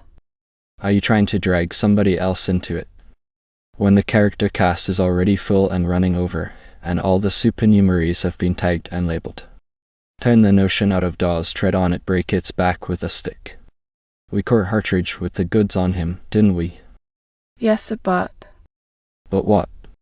Nothing much, only now that I come to think of it, I seem to remember that the man I saw dropping things into the hull wasn't wearing Hartridge's kind of a hat. Oh, Granny. Go on and do your little sentry go. Your head is muddled and you want to pass the muddle on to me. I'm asleep, I tell you, sound asleep. I don't hear a word you're saying. Tregarvan gave it up, not the lately developed notion, which grew rather more insistent the longer he thought about it, but the attempt to interest Carfax. During the lonely 2-hour watch which followed, he had time to go reflectively over the events of the night, to set them in orderly array, and to let the unconsidered minor happenings fit into their places and weigh as they would. The process straightened out a few of the tangles, or seemed to. Richardia's concern, expressed by her fear that violence might grow out of the antagonisms, was undoubtedly for her father. Also, it was plain that up to the moment of confidence she had not suspected Hartridge of being her father's agent, it being a fair presumption that she would have spoken of the professor if she had. Having got that far, Tregarvan began to ask himself if Hartridge was the only one actively involved. In at least 2 instances the schoolmaster might fairly be held exempt. It was still incredible that the man who had come to the Colville headquarters as a guest had deliberately plotted to have his house motorcar wrecked on its return from Highmount. By the same token, it was difficult to imagine the professor of mathematics in the role of the sardonic practical joker who had shocked Rucker with a resin-filled skull, dug, doubtless, out of the old burying ground. On the other hand, the murderous attempt at wrecking the car and the grim joke on Rucker fitted the mountain baron henchman hypothesis most accurately, as did the fact, if it were a fact, that there were 2 persons concerned in the recent episode of the hardened steel cubes. There had been time, during the rousing of Carfax, for one man to disappear and for another to take his place, in which case it seemed evident that Hartridge had stood his ground merely to cover the retreat of the other man. The puzzle promised to give a coherent hint pointing to its solution while Tregarvan was thinking it out and fitting the pieces together, and so long as the mental effort continued to feed the fire of wakefulness, he was all that an alert sentinel should be. But after the various suppositions had been properly labelled and docketed and pigeonholed, the physical reaction came, and Rasna sat upon his shoulders, riding him like an old man of the sea. For a time he fought manfully, keeping up the struggle until he had exhausted every device he could think of and yielding only when he found himself actually falling asleep as he walked. The alternative to leaving the plant without a watchman was to call Carfax, and this he finally concluded to do. Groping his way blindly into the dark interior of the tool shack, he stumbled over the spare coil of rope, sat down upon it for a momentary rest, and in the flitting of a bat's wing was past help. When he opened his eyes again, the high-riding moon had swung far into the west. The glade was bathed in a ghostly flood of grey shadow, and Carfax was shaking him gently. Another act on, whispered the impromptu callboy. No speaking parts out, as yet only pantomime. But it is worth sitting up to see. Tregarvan, still sodden with sleep, suffered Carfax to lead him to the outlook window. In the grey shadows, he presently made out the figure of another intruder. Within the area of the sunken graves, a man, old and black, if the uncertain light could be trusted, was squatting on the ground and rocking himself back and forth, his swaying body keeping time with the measure of a weird, crooning melody. From time to time, he would stop the swaying movement to take a small white object from a basket at his side. These objects he appeared to be arranging in some sort of a figure on the ground to the accompaniment of the droning incantation. How long has he been there? Tregarvan asked. Just a little while. was the low-toned reply. I woke about half an hour ago, and when I looked out, the moon was going over to the other edge of the world, and everything was quiet. A little later the basket man just appeared, as if he had materialized out of the shadows. When I first noticed him, he was doing his little song and dance, as you see him now. But what is the song and dance, as you call it? Write your guess on one side of a sheet of paper and send it to the puzzle editor. Shackled Carfax, adding, If we had begun doing that at first, the editor would have a choice collection by this time, don't you think? I have been making a few more guesses. Shrygavin offered. I was coming in to unload them on you when my eyes went shut. What time is it? About 2 o'clock, the real witching hour. I want to go home. Go out and tell the old conjurer yonder perhaps he may have a magic square of carpet in his basket, suggested Shrygavin. Then, doesn't the wild and weird atmosphere of this heritage of mine get on your nerves to the Queen's taste? Something doing all the time. I'm going to put a notice on the derrick frame, don't shoot the stunt setter. He is doing the best he can. S.H. What is the old ghost doctor up to now? The droning chant had ceased, and the old negro was crouching or kneeling at one end of the oblong figure traced by the enclosing row of white objects. The silence was profound, so complete that the snapping of a twig coming suddenly shattered it like the report of a pistol. Both of the watchers started at the sound, but the kneeling negro seemed not to have heard it. What was that? Whispered Carfax. I am guessing once more the Obi devil, possibly, coming in answer to the old medicine man's prayers. Guess again. Carfax thrust in excitedly. Look this way, get a line on the corner of the derrick frame and follow it over into the woods. Do you see him? Shrygavin said. Yes. And began to grope for a weapon. A man, hatless and with a handkerchief bound about his head, was edging his way cautiously out of the undergrowth. In the hollow of his left arm he carried a gun, and his advance was like that of the deer-stalking hunter. With a derrick frame intervening, it was to be inferred that he did not see the negro. Somebody pot hunting for us this time? Queried Carfax under his breath, but Shrygavin pressed his arm for silence. The cautious approach was not in the direction of the tool shanty, it was toward the engine of the drilling installation. That is the fellow we want to surround. Shrygavin whispered. If he had a hat on, I'd swear he was the man I saw kneeling under the derrick before he made his drop out and left Hartridge to throw dust for him. By Jove! He acts as if he were scared. The exclamation was not unwarranted. The man with the gun was creeping toward the portable engine, watchful and alert, starting at every whisper of the night air in the pines and exhibiting all the outward signs of an inward tension which was ready to snap and recoil in panic. When he passed out of sight behind the derrick, Carfax would have led the charge, but Shrygavin restrained him. Hold on, he advised. We may as well wait and find out what he means to do. The man was creeping on hands and knees when he came in sight again, and the gun had been left behind. When he stood up, he was at the smokestack end of the engine boiler, and a moment further along the two watchers made out that he was unscrewing the fastenings of the iron door which gave access to the smoke box and the flues. They waited until he had the door unfastened, saw him swing it open by slow inching, saw him thrust an arm into the sooty depths of the smoke box. No, Shrygavin commanded, setting the pace for the charge, but panic was before them. Just as the man was withdrawing his arm, a deep groan shuddered upon the stillness. With a cry that was like the snarl of a cornered animal, the man leaped up and flung out his arms as if to ward a blow. At that the huddled figure kneeling among the sunken graves groaned again, following the groan with a terrified, "Oh, my lordy," when he saw the man at the boiler head. That was sufficient. At the spot where the man with a handkerchief about his head had stood clutching the air, there was a sudden void, and the noise of his crashing retreat through the undergrowth had died away before Tregarvan and Carfax could give chase.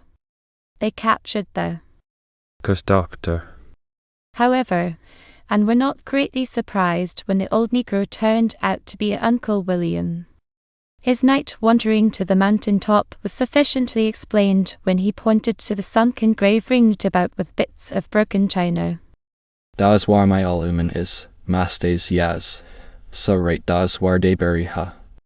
Dat trifling nigger, Sam, from door place, come along down the mountain day before yesterday, and he say you old your man is a trumping round and mashing up tidings in door berries in ground. I know dat ain't so, but I says to Massif, William, you'll gwine right up dar and put them little gravestones you been a savin round mama and den Maste Tregarvan ain't gwine stirb nothing belonging to you. No, Said Tregarvan soberly. you may be sure we shan't disturb your wife's grave or any of the others, if we can help it. I didn't know until after we had begun work here that this open place was a burying ground. Now tell me, do you know who that man was who stood there by the engine and made motions at you? I expect that was der old devil, Hesef, Maste. Couldn't he be nobody else no, so. What makes you think it was the devil, Uncle William? Carfax wanted to know. 'Cause he go off, bing. In a puff o' you'll smoke when I say oh, my lordy. Tregarvan had been groping purposefully in the old man's explanation to determine if it held any of the missing puzzle pieces. You say Sam, from the old place told you we were working here. Uncle William, who is Sam, and where is the old place? Sam, he's that triflin' no-count nigger what Maste judge keep for stable nigger when they ain't nothing in the stable sep your old dapple grey that's a heap old and what I is, hiya. But der old Maste judge ain't gwine tan nobody off from the old place whilst da's a rind o' bacon left in the grit house no. Son, he ain't gwine do dat. It was at this point that Tregarvan sprang his small trap. Why did he turn you off, Uncle William? Who, me? No, so mistook she. It's all right, never mind, Uncle William. Tregarvan hastened to say. Now we'll undertake to keep the devil away while you go on setting your tombstones. I'm sorry we had to break in. Days all sort, yas, son, that's the best I can do for all mammy Ann. As gwine trump off down the mountain again, now. Must be getting might nigh the old man's bedtime he has. Son, it surely am dat. I saying good night to you, all, and te ain't yo kinley marstays. After this old negro had shuffled away on a short cut through the wood in the direction of the pike, the two young men took up the affair of the moment, which was to ascertain what the man with the bandaged head had been doing to the engine of the drilling plant. The smoke-box door was standing open as he had left it, and Tregarvan struck a match and held it in the small sooty cavern. What he saw made him withdraw the match suddenly and blow it out. Did it bite you? Asked Carfax, genially quizzical. Tregarvan's rejoinder was not in words. Thrusting an arm into the smoke box, he drew out a paper-wrapped cylinder with a capped fuse buried in one end of it, passing the find to Carfax with the remark, I fancy we can stay awake until daybreak on the strength of that, don't you think, Poictiers? Dynamite. Gasped Carfax, holding the cartridge gingerly between thumb and finger and at arm's length. Yes, dynamite. It was poked into one of the flues with the business end toward the firebox, and it made no account of Rucker, who would be the one to fire up the boiler before breakfast the day after tomorrow. Say, by Jove, Fance, this thing is getting serious. Exclaimed the golden youth, forgetting even the slight hint of a lisp. We'll have to take measures, as my father used to say. Come on over to the shanty and we'll get busy. I am in the same condition you said you were. A while back I'm not sleepy now, don't know as I ever shall be again. The talk on the doorstep of the tool house was prolonged far past Tregarvan's recounting of the suppositions pieced together in the period of his lonely sentry go. But it came back to the suppositions in the end, with Carfax checking off the probabilities on his fingertips. So it figures out about this way. He said, not too cheerfully. We have Judge Burrell as Lord High Executioner to a couple of receivers of stolen goods, always without his daughter's approval or consent, as a matter of course, and Professor Hartridge as his able deputy in the field.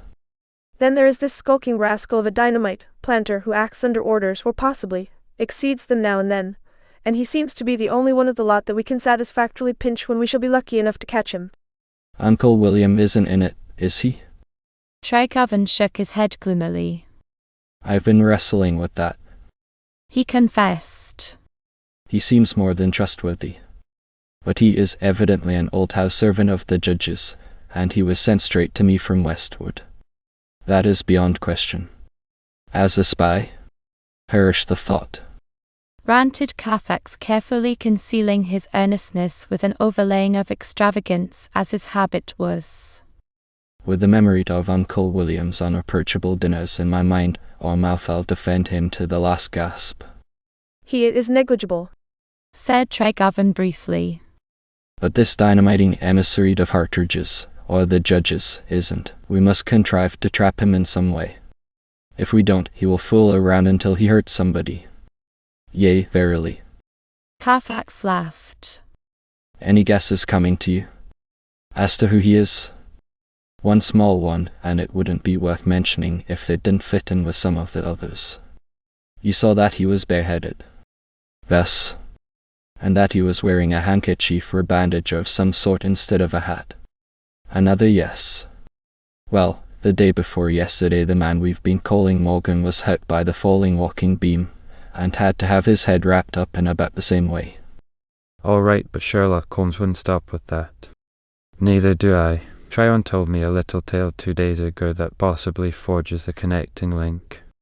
We know that both Morgan and Cilla McNabbs, and that for some reason of their own they dropped the surname when they hied out to me. Pod. Carfax approved. The plot thickens. Can't you stir in a little more stiffening? With the help of Tridon's story, I can. It seems that these men are, or have been, mentioners breakers of the revenue laws. Some years ago the revenue officers raided their secret still, which was hidden somewhere in the pocket, and arrested these two, with a number of others. Morgan McNabb and his brother were booked for the penitentiary, would have gone there if Judge Burrell hadn't come out of his retirement and fought for them. Carfax was slowly filling the short pipe he had borrowed from his companion. I begin to see daylight, he said. What was the judge's motive? A sort of clan loyalty, Trennan says. The McNabbs live on his land, they are his people. Almo. Was the thoughtful comment.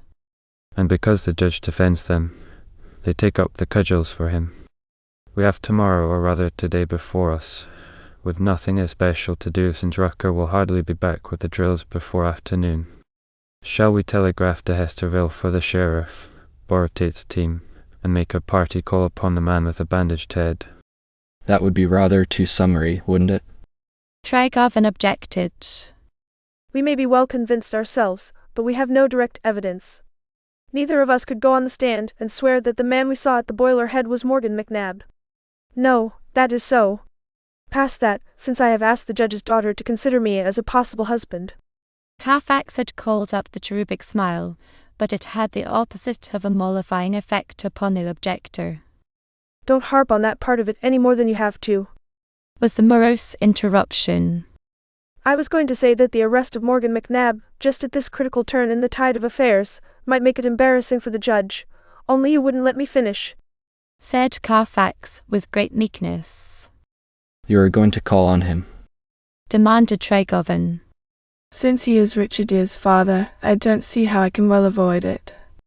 Tomorrow, or, I should say, today is Friday, and I thought I'd ask Richard Deer to let me drive her over to Westwood House if you'll lend me the motor wagon after Rucker gets back. Treigovan rose and stood half menacingly over the friend of his youth. If I thought you were only playing with her, he grated, but instead of saying what he would do in that case, he turned abruptly and went into the tool house to fling himself down upon the cot, leaving Carfax to continue the night watch or to abandon it, as he might choose. Roman 16. A friend at need. with the object lessons of the night of visitations to emphasize the need for vigilance. The two young men, discussing the situation in the grey dawn, agreed that the drilling plant must not be left unguarded during the Friday of enforced idleness, or at any other time.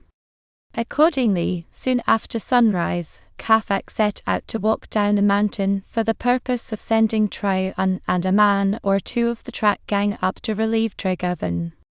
This arrangement left the owner of the Alco to do sentry duty alone until Tryon should come, a duty which he scamped ingloriously by sitting upon the doorstep of the tool shack and promptly falling asleep. It was a brusque Ho! that awakened him, and he sprang up with a start to find a round-faced, pursy little man in pepper and salt garmentings and mouse-coloured driving gloves standing before him. A horse and buggy motionless in the edge of the glade accounted for the manner of the visitor's coming, but not for its object. Tregovan took a good look at the stranger before he committed himself, even to a greeting. The round face, with its twinkling eyes, double chin, and the little patches of closely cropped side whisker, was altogether reassuring. It not only beamed good nature, it fairly shone with an irresistible kindliness. Tregovan, gathering his scattered wits as he could, said, Good morning. It's a fine morning for a drive through the woods. The little man added another layer of geniality to his smile. It's a fine morning, also, for a nap in the sunshine. He reciprocated. Do you belong to the out-of-door sleepers, the simple lifers, Mr. Tregovan? Not permanently, Laughed Tregovan. though I must confess that I am so simple as not to be able to recall your name. Good. Devilish good. Chuckled the visitor. Couldn't have turned it more neatly myself, 'pon my word. I'm Thaxter Wilmerding's bookkeeper at Whitlow. One of my fads is to take a drive before breakfast. Excellent habit, Mr. Tregovan. I can recommend it most highly. Gives you an appetite like a coal heaver. Speaking of coal, how are you getting along taking soundings on the old docker? Have you hit it yet? Not yet, Tregovan admitted, warming to the little man's friendly interest. but I am still living in hopes. Mr. Thaxter pursed his lips in a way to make them match the general effect of rotundity. Mighty mean thing to say to a man before breakfast. You haven't breakfasted yet, I dare say, but you are butting your head against a stone wall, Mr. Tregovan. Haven't they told you that? If either refers to the coal gossips, I have been duly warned. They told me, with all the variations, before I'd had time to climb the mountain on my first exploring expedition. Just so, but not specifically, I suppose. You should have come to me. While I am an employee of the sea, Seat and I, Company, my payroll connection wouldn't have kept me from doing you a good turn.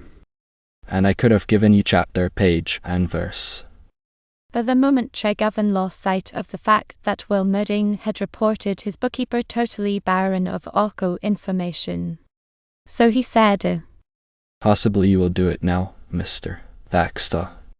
We are mere babes in the wood, Carfax and I, needing a guardian angel pretty severely, if we are to believe what other people say of us. You have certainly been needing a little friendly counsel from someone who was in a position to know what he was talking about. You'll never find your coal up here, Mr. Tregovan. That is what they all say, but they don't tell us precisely why we shan't. Oh, said the kindly one, shaking his head in deprecation. human nature is the same everywhere. They could have told you, or Tryon, or Walters, all of them who have lived here long enough. But you had money and were willing to spend it. It would have been killing the golden-egged goose to have driven you away. Tregovan grinned. Thank you for trying to break it gently to me, Mr. Thaxter, but I am braced for it now. Hurl it in.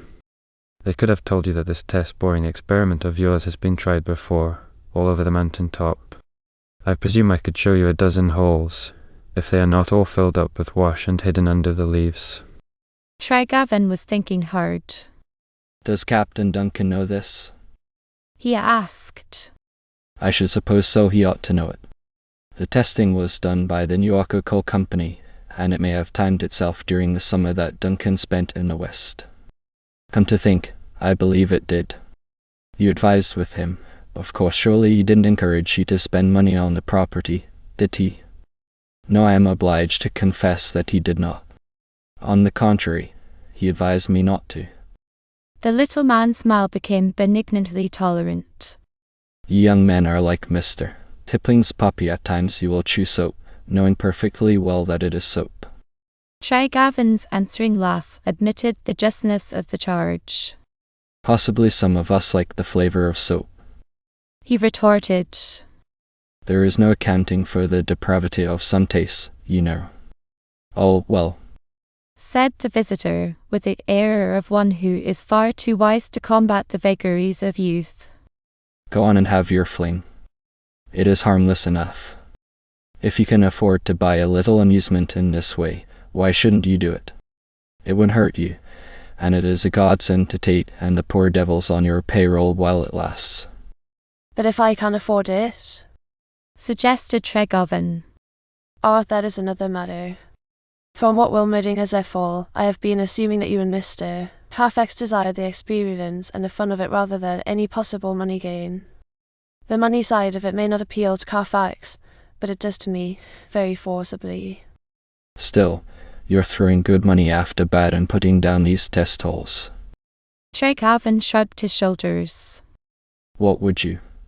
He asked. I inherited the Arco, and it is up to me to make something out of it, if I can. The round-bodied bookkeeper laughed until he shook like a bowl of jelly.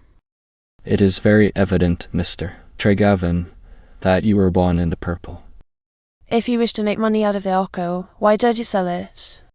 Because I should first have to find a purchaser, and before I could find a purchaser I should think it would be a condition precedent that I should find the coal. It resolves itself into the vicious circle, as you see.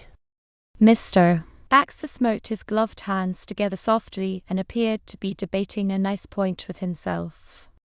When he spoke again, his manner had lost the touch of brisk impersonality. Pardon me if I seem to crowd the mourners. He apologized. But it strikes me that this is a matter in which the good-natured bystander may quite properly take a hand. Is it possible that you haven't been told of the offer made by our people to your father? It is more than possible, it is a fact. I am truly astonished. You lawyers must know of it. There has never been any mention of it made to me. What was the offer? If I remember correctly, it was $100,000 for all the titles. Thank you, exclaimed Treigaven triumphantly. That is the best news I've heard in many a day. If your company ever made any such an offer as that, it proves conclusively that there is coal in the property somewhere. The bookkeeper shook his round head in evident dismay. Dear, dear, he lamented. I was afraid you might jump at some such conclusion as that, and it puts me in a rather awkward position. As I've said, I am only a payroll man in Consolidated Coal and not even one of its many superintendents. Yet, as man to man, perhaps I may venture to tell you just why the sea. See, then I might still be willing to pay you the price named, though in telling you I may be betraying an official secret. You probably know that your property line on the north abuts on the Whitlow lands about 1/8 of a mile from your tramway. Treigaven nodded. Very good. Now we have a vein of coal quite near this joint boundary, not a very thick vein, but one which could be made to pay for working if we could send the coal down over your tramway and cook it in your old ovens at Colville, but which would not pay if we should be obliged to build a new tramway to get at it. That is the whole thing in a nutshell. You say that this offer of $100,000 for the Arco was once made to my father. It's odd that I had never heard of it. Was it in any sense a standing offer? It was at the time, and I think it still is, though there has been no talk of it latterly, so far as I know. But since the reasons for making it still exist, I should imagine that you would stand a good chance of reviving it if you should care to do so. If I only had a little breakfast in me. Treigaven protested half-jokingly. I'm too hungry to talk $100,000 deals with you with any assurance that an empty stomach isn't making me flighty, Mr. Baxter. The bookkeeper laughed pleasantly. There are your men coming over from the tramhead. He said. Give them your orders, and then let me drive you down to Covell to your breakfast. Perhaps you'll be willing to give me a bite too, and in that case I shall have the pleasure of meeting Mr. Carfax again.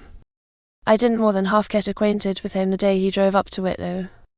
You are certainly the jolliest lot of commercial pirates a man ever had to fight you people up at the sea. Seath and I, said Tregovan, after he had climbed into the buggy with Thaxter and the spirited black horse was flinging the soft sand of the wood road from his hoofs.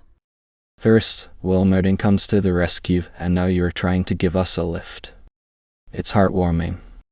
Thaxter's rejoinder had just the requisite touch of friendly solicitude in it.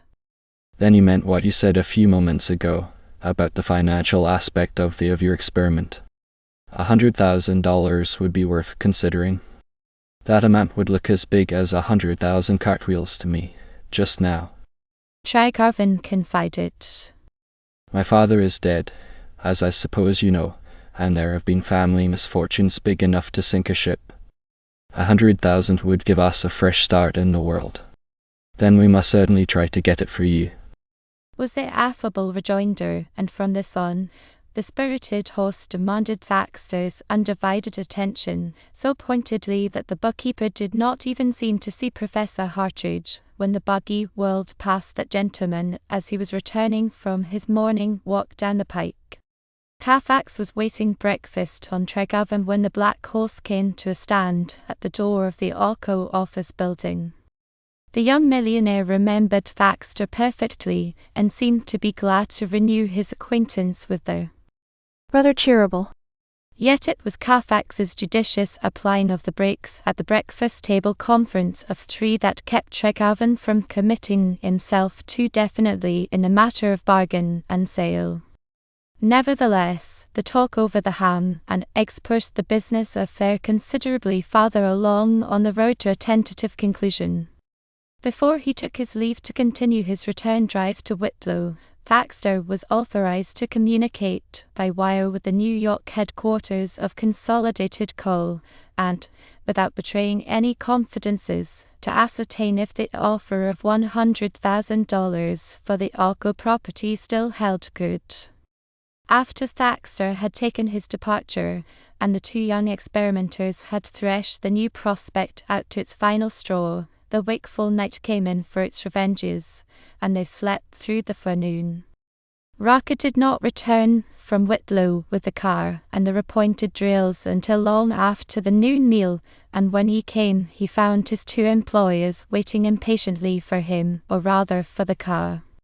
The reason for the impatience was a note from Miss Richardier sent down by the college mail carrier early in the afternoon, a brief message addressed to both, begging them to come to Hymont at the earliest possible moment. Urgency, only no hint of what had happened or was due to happen. They made the ascent of the mountain as rapidly as the big touring car could measure the distance, and were met at the door of the administration building of the college, not by Miss Burrell, but by Professor Hartridge, who led them into the visitors' parlour and calmly informed them that Miss Richardier had driven to Westwood House with her father shortly after luncheon. By Jove now, lisped Carfax. That's rather curious, don't you know? And Tregarvan was quite speechless. Curious that Miss Burrow should ask you to come up here and then run away, said Hartridge. It was a little ruse of mine, and Miss Richardier is altogether blameless. I wished very much to see you both, and I was afraid you might be foolish enough to disregard an invitation bearing my name. So I took Miss Richardier into my confidence, as she very obligingly wrote the note which, I assume, has brought you here. Carfax snapped his fingers and laughed softly. Upon what footing do we stand with you, Mr. Hartridge? Upon that of yesterday at dinner time, or upon that of a later hour, when I had the pleasure of helping you on with your overcoat? I shouldn't presume to say, Mr. Carfax, you must make your own attitude.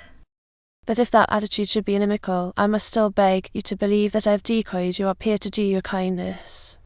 Carfax was still smiling affably.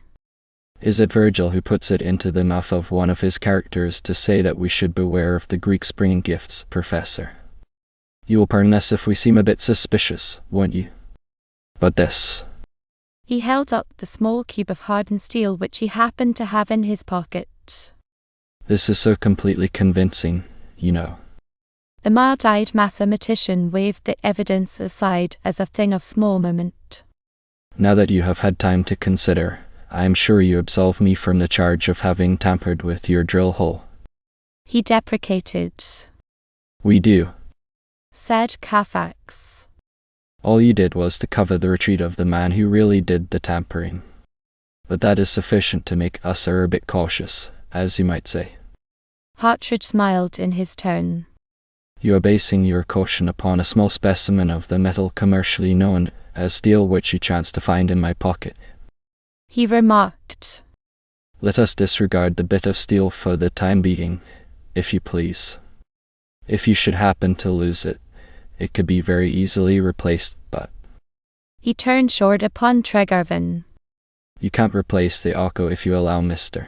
Baxter to persuade you to sell it to Consolidated Coal, Mr. Tregarvan. What's that? Exclaimed the Akko owner, starting from his chair, and Carfax fell back upon his strongest expletive. By Jove. Partridge appeared to be entirely at ease now. He seated himself and crossed his long legs comfortably. You are puzzled to account for my friendly interest. After last night? He inquired. I don't blame you, and I am only sorry that I cannot explain more fully. But I may say this, if you part with the Akko properties for any such sum as Mr. Baxter has doubtless offered to you, you will regret it as long as you live. Carfax got his breath sufficiently after a time to say, May we venture to ask how you know what Mr. Baxter has offered? Certainly. The offer of $100,000 for the land's titles and mineral rights of the property is no secret, or at least it was not during Mr. Tregarvan's father's lifetime. I am merely assuming that Baxter has not increased it, and I am also assuming that a renewal of the offer was the reason for his early morning drive with Mr. Tregarvan. And you say Vance will be sorry if he accepts the offer? I do, most decidedly.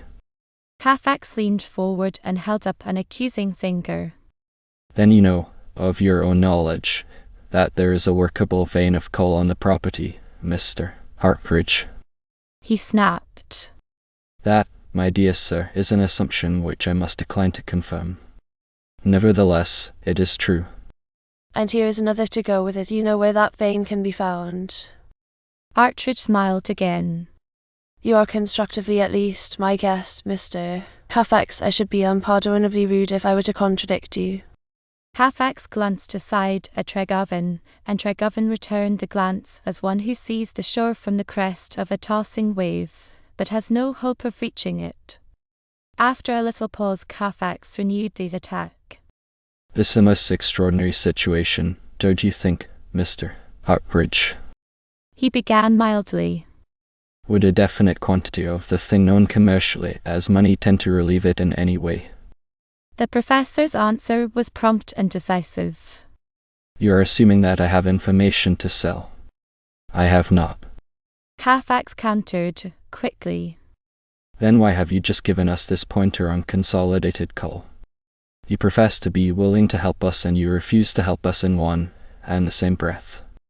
Oh, if you are going into motives, my dear sir, that is, indeed, a very deep subject. It would hardly be profitable to discuss it, even academically. Life, the really human variety of life, is full of paradoxes. You are wondering why the man from whom, a few hours ago, you took that small cube of steel, is now apparently trying to save you from loss. Call it one of the human paradoxes, if you will, only don't sell to Consolidated Coal for a paltry $100,000 a property upon which more than 3 or 4 times that amount has been spent. This is what I enticed you up here to say to you, and having said it... Hold on. Carfax interposed. We have met some curious varieties of the genus enemy in this forgotten corner of the world, and you will pardon me if I say that you are not the least remarkable specimen, Mr. Hartridge. We are thankful for the pointer, and much more thankful for the assurance you have given us that we are not fishing in a barren pond. Well, the professor had risen and was moving toward the door. I have given you no such specific assurance. He denied. No, said Tregarvin, getting upon his feet and putting in a word for himself. You may congratulate yourself upon your discretion. nonetheless, we shall continue to work on our problem, Mr. Partridge, until we have found the value of pi. It was a center shot, visibly and palpably piercing the bullseye. A blow would scarcely have disconcerted the schoolmaster more effectively. Yet he recovered instantly, had blandly excused himself upon the plea of pressing laboratory work, and was bowing himself out at the door, when he fired the return shot. You have set yourselves an impossible task, gentlemen. He offered mildly. You forget that the value of pi has never yet been exactly ascertained. Well, what do you make of it all? Tregarvin asked, when the yellow car was rolling smoothly down the mountain pike on the return to Colville. Nothing except a disappointment for Mr. Baxter, was Carfax's reply. Baxter, yes. Do you know, Poictiers, I'm beginning to smell brimstone in his clothes now. Will Medding told us definitely, if you remember, that Baxter gave him to understand that he didn't have any data on the Orco, didn't know anything remotely concerning it. There's a line out somewhere. Which doesn't matter now, thanks to Mr. William Wilberforce Partridge, the man of mixed motives. Said Carfax definitively. You think, on the strength of Partridge's warning, that I shouldn't sell to Consolidated Co. Carfax was driving the car, and he let the brakes out until the machine was dropping down the grade like a stone falling from a height. Not in 1,000 years, he said. Romans 17. An anticlimax.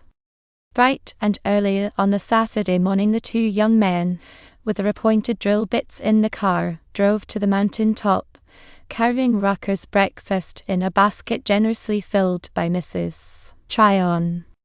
They found the mechanician, who had resumed his job of night watching, already up and stirring, with the engine fired and ready for starting, and there were no disturbances to report. Did a little stunt of my own. Rucker explained with a grin, showing a concealed wire which ran all around the glade and led to the tool house. Yesterday, up at Whitlow, I fished an electric bell out of the scrap heap, and last night, before I went to bed, I rigged it so that if anybody come unkind round, it'd ring and wake me up. I guess there wa'n't any ghost walking. The bell didn't ring, and everything was all shipshape this morning. Soon after this the drilling was resumed, not, however, until after the hole had been carefully washed and swabbed out. Tregarvin did not take any of his men into his confidence to the extent of explaining the reason for the extra care, but during the swabbing process he stood aside and looked on, watchful to detect any sign of guilty knowledge on the part of his helpers. Particularly he studied the face of the younger McNabb, the one who had been hurt still being absent. The effort went for nothing. If isolation has been sparing of gifts to the native of the southern Appalachians, it has at least given him a face that no man can read. The bushy-bearded Sawyer, the head driller, was the only one who commented upon the whole cleaning. It don't look to me like thou was anything more in the drill dust to be washed out, he grumbled, when the swab came up clean, and to prove it he rubbed some of the powdered rock cuttings between his thumb and finger. It's better to be sure than sorry, said Tregarvin. If we know that the hole is clean to begin with, we're that much ahead. In due course of time the engine was started, the drill lowered, and the churning was resumed. Very shortly it became evident that the steel was cutting again, at the usual rate, and Tregarvin's spirits rose accordingly. Do you know, Poictiers, I believe we are going to prove up right here on this spot, he predicted, after the work was well underway, and they had gone to sit on the tool house step. The indications all point for us. Here's where the most determined fight has been made to stop us. Here is where we find Partridge's hieroglyphics on the trees, and right here, if you'll remark it, is where Mr. Onias Thaxter hunts me up to make me a blanket offer for my landholdings. A little more time will tell the story, Carfax suggested. By noon, if it doesn't strike any more bones, the drill ought to be down to the coal, if there's any coal here. With Hope trotting cheerfully on ahead, the forenoon became a period of exciting suspense. Each time the drill was withdrawn, the cuttings were examined eagerly.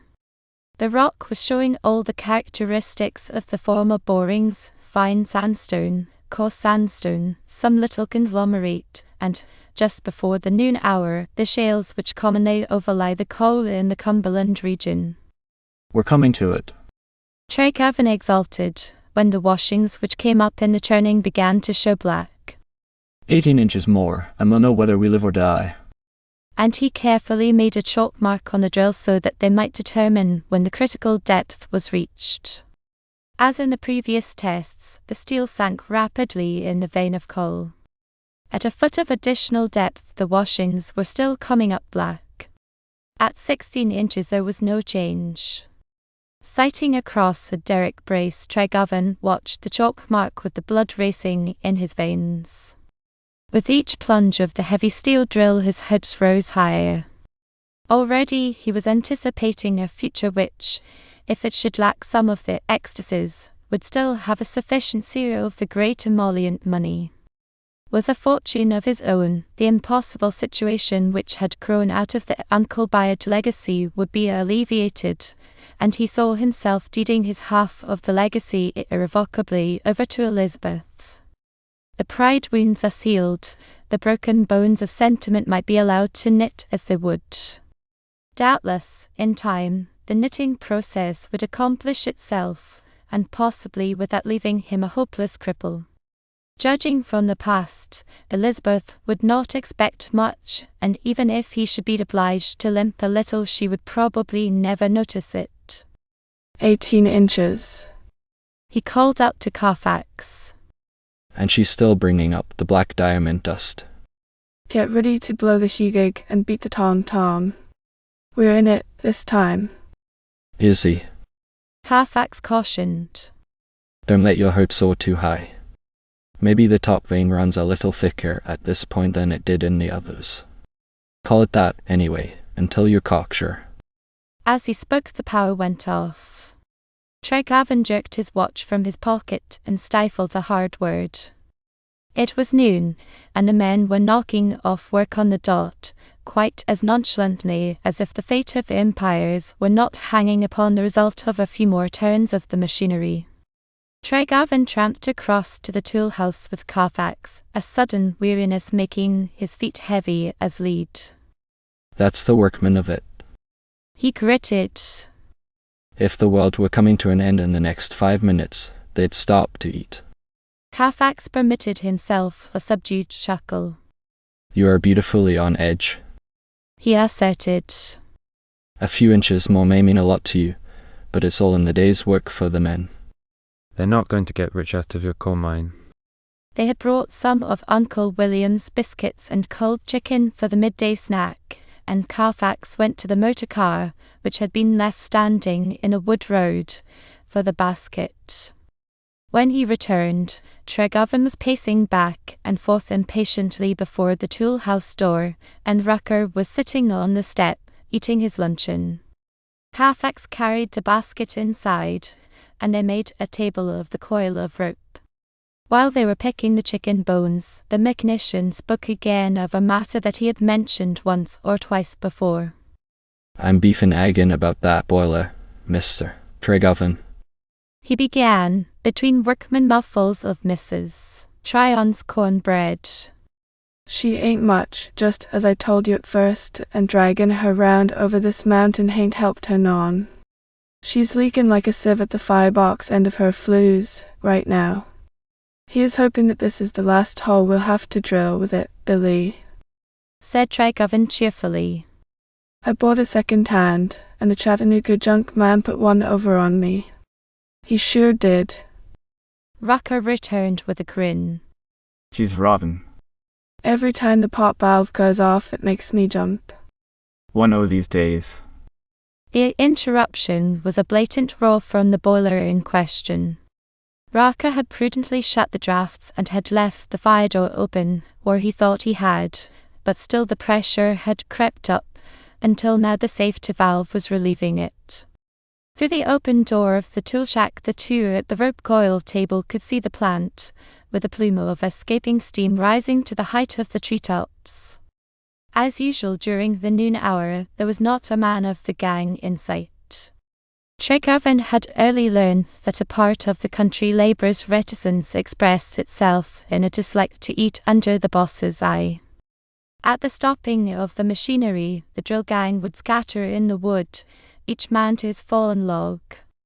The roar of the safety valve continuing, and seeming to increase in stridency rather than to diminish, Tregarvan leaned forward to shout in Rucker's ear. Are you sure you left the firebox door open, Billy? The mechanician struggled to his feet. I thought I was, but I'll go see. She's howling a little bit too loud to suit me. The words were scarcely out of his mouth when the earthquake crash came. With a sound that was oddly like the tearing of 100 saws through dry timber, followed by a reverberating thunderclap, the boiler and engine vanished in a thick cloud of steam, and the air was filled with flying missiles. One piece of the boiler tore the heart out of the sheltering oak trees, another fragment ripped a corner from the tool house, a third mowed a swath through a thicket of young pines. Tregarvan and Carfax were both up and out before the nimbus cloud of steam had blown aside, and their first thought was for their men. Rucker had escaped only by a hair's breadth. The twisted firebox sheet which had knocked a corner out of the small building had passed so close that the wind of it had bowled him over. Tregarvan left Carfax to help the machinist to his feet, and ran shouting across the glade. The drill gang answered and came hurrying in, a man at a time.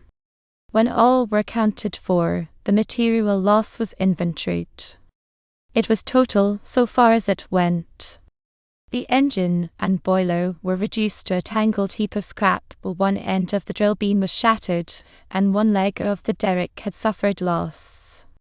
For the moment Tregarvan was torn by conflicting emotions, a huge thankfulness that no life had been lost, and bitter disappointment that the catastrophe had come at the instant when all the doubts as to the value of the Arco were to be either confirmed or swept away.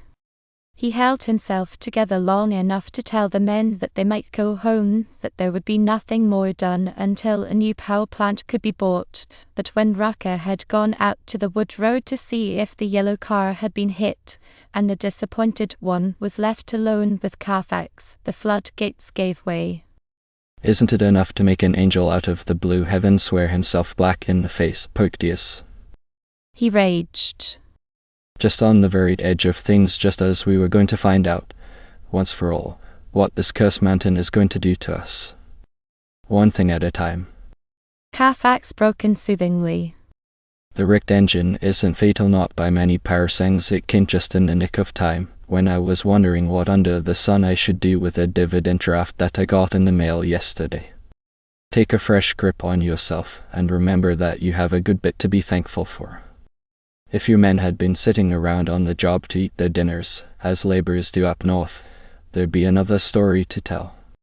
Yes, I know, but think of it, it will be days and maybe weeks before we can get a new power plant installed, and all that time we'll be hanging, like Mahomet's coffin, between heaven and earth, won't know any more than we do now. Rucker had come back to report that the motor car had escaped as by a miracle. A square yard of the boiler shell had been hurled over it to fall accurately in the middle of the road a rod or two farther on. While he was telling about it, a goodly portion of the faculty of Highmount College, followed by a bevy of young women, came upon the scene. Dr. Caswell was heading the column of reconnaissance, and Hartridge also was with it. Demi, exclaimed the president, coming up breathless. We are all so glad to find you alive. What has happened? Tregarvan pointed to the tangled mass of wreckage. Our boiler blew up. It was old, and I suppose we were carrying too much pressure. Luckily, it happened while the men were eating, and there was no one near enough to be hurt. I thought of you people at once. It must have made racket enough to make you think the end of the world was coming. It was frightful, said Miss Farron. The windows rattled But here her voice was lost in the chorus of excited exclamations pitching themselves in many keys as the young women picked their way over to the wreck and viewed the remains. It is well, sometimes, to be born both lucky and rich, Hartridge commented gravely when his turn came. The materi, alas is siri, is enough of course, but you ought to be thankful that no lives were lost. Were you near enough at the time to see the explosion? We were sitting in the tool house eating our luncheon, Halifax explained. And Rucker was just outside. We had been speaking of the boiler a moment before. We were all three looking at it, I think, when it went up. Dr. Caswell had taken his wife over to assist in the sightseeing, but Hartridge lingered behind. Happening in broad daylight, this way, with 3 of you looking on, I suppose you are well assured that it was a pure accident. He suggested quietly. Tregarvan left the answer to Halifax, who made it promptly. As you say, we are not able, this time, to blame anyone but ourselves. The boiler was old, and our mechanic had told us that it was not altogether safe. You have been drilling today? Halifax nodded. May I ask if you found anything? Tregarvan turned away and busied himself examining the rent in the corner of the tool shanty. Halifax called up the cherubic smile for the inquiring professor and said, What if I should tell you that we have found our bonanza, Mr. Hartridge? Hartridge glanced at the drill, which was still standing in the test hole, and shook his head. I should say that you are merely talking for effect. He smiled back. But we have found the coal. Halifax persisted.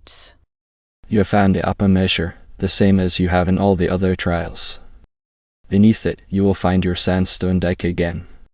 Are you sure of that? Quite sure. But we have already reached a depth of more than 80 inches, and the drill was still in coal when we shut down for the noon stop. That is quite immaterial, was the cool voice reply. The measures varied in thickness, though not greatly. Geology is one of my small sidelines, Mr. Halifax, and I have made a study of this particular region, largely as a pastime. The sightseers were straggling back, and Tregarvan was explaining to a group of breathless maidens just where he had been sitting with Halifax at the moment of catastrophes, and how Rucker had been knocked down by the wind of the fragment which had struck the corner of the tool shed. Halifax saw his opportunity preparing to take its leave, and he smiled, level-eyed, at Hartridge. You are still on the obstructive hand, ain't you? He threw in. Even now, you would like to discourage us if you could. The professor of mathematics and other things was turning away to join the others, but he paused for a low-toned rejoinder. I neither deny nor affirm, Mr. Halifax. But I may say this much: if I were in your shoes, or Mr. Tregarvan's, I shouldn't call today's disaster a pure accident until I could prove it. And with that he turned his back and began to talk to the art teacher. Roman 18. Evolutionary. Intent upon the swift purchase of another power plant, Tregarvan caught an afternoon freight on the branch railroad, made a late train on the main line, and was obliged to spend the Sunday in Chattanooga, with little to console him save the thought that he would be on hand to transact business with the machinery merchants bright and early Monday morning. It was a sad Sunday, weather-wise, with a chill autumn rain sweeping the streets of the battlefield city, and the crest of Lookout Mountain veiled in cloud. Tregarvan had made a few business acquaintances in town on previous purchasing expeditions, but there were no familiar faces in the hotel, nothing to lighten the monotony of a dreary day of enforced idleness. In such circumstances impatience becomes a rat to gnaw the vitals. The suspense, the tormenting uncertainty which he had left behind him in the unfinished test hole on the summit of Mount Pisgah would have been hard to endure even in a whirlwind of work, and upon a day when he could neither work nor play, he was in despair.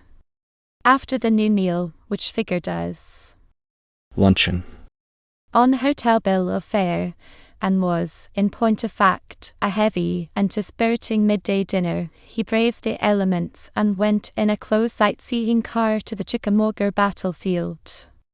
The drive proved to be a damp test of endurance, and he brought nothing back from it better than a memory of rain-sodden fields and forest, of endless colonnades of grey, ghostly monuments, a majority of them assuring the beholder in letters of granite that here the Ohio troops fought nobly, of parkings of ancient cannon, the guns pointing in so many different directions that no human being could guess which way the battle had run, of the droning sing-song of the chauffeur pouring his explanation patter into the reverse megaphone for the benefit of his few fares. The return to the hotel was merely a change from outdoor dreariness to indoor. The lobby was a gathering ground for a scattering of disgruntled tourists who had used their battlefield stopover privilege only to find themselves marooned by the weather. Tregarvan smoked in solitary misery for what remained of the afternoon, and past the evening meal, begged some of the hotel stationery, and wrote a letter to Elizabeth Wardwell. It is a sin and a shame to write you after such a day as I've been wearing out here, he began. But you know my weakness for afflicting other people, for unloading my woes upon the nearest pair of sympathetic shoulders. Your shoulders have always been that, and sometimes I wonder that you can still stand up straight and queenly, as you do, after having carried so many of my burdens. Here followed an account of the events of the exciting Saturday forenoon, and he tried, as well as the written words would serve, to transmit some picture of the boiler explosion, tagged with an attempt to portray the tenterhooks of suspense upon which the disaster had impaled him. You see where it leaves me. He went on, still in the air as to whether the Arco is something or nothing. For a few little minutes, after the drill had passed the 18-inch deadline, I saw rose-coloured, saw my chance to provide for the home folks, and to ignore forever and a day the uncle-bired legacy. But now I am no better assured than I was before we began drilling, and, to make it more interesting, Hartridge happened along after the explosion. The whole college turned out and came tramping over through the wood to see what had broken loose, and he says the sandstone dike is still under us. We shan't know positively, of course, until we can get a new engine, and haul it by inches up the mountain, and drag it into place and set it going, and by that time I shall be a raving maniac. In all this new trouble, Poictiers has been all that you'd expect him to be, a friend to tie to. He doesn't lend me money, he simply tosses me his purse.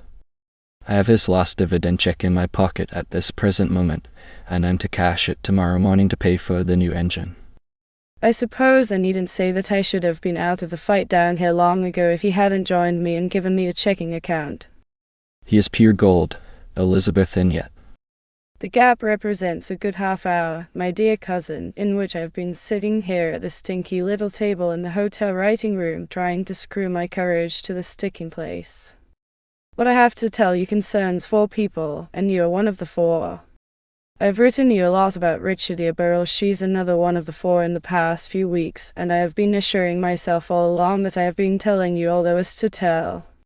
That isn't strictly true, Elizabeth.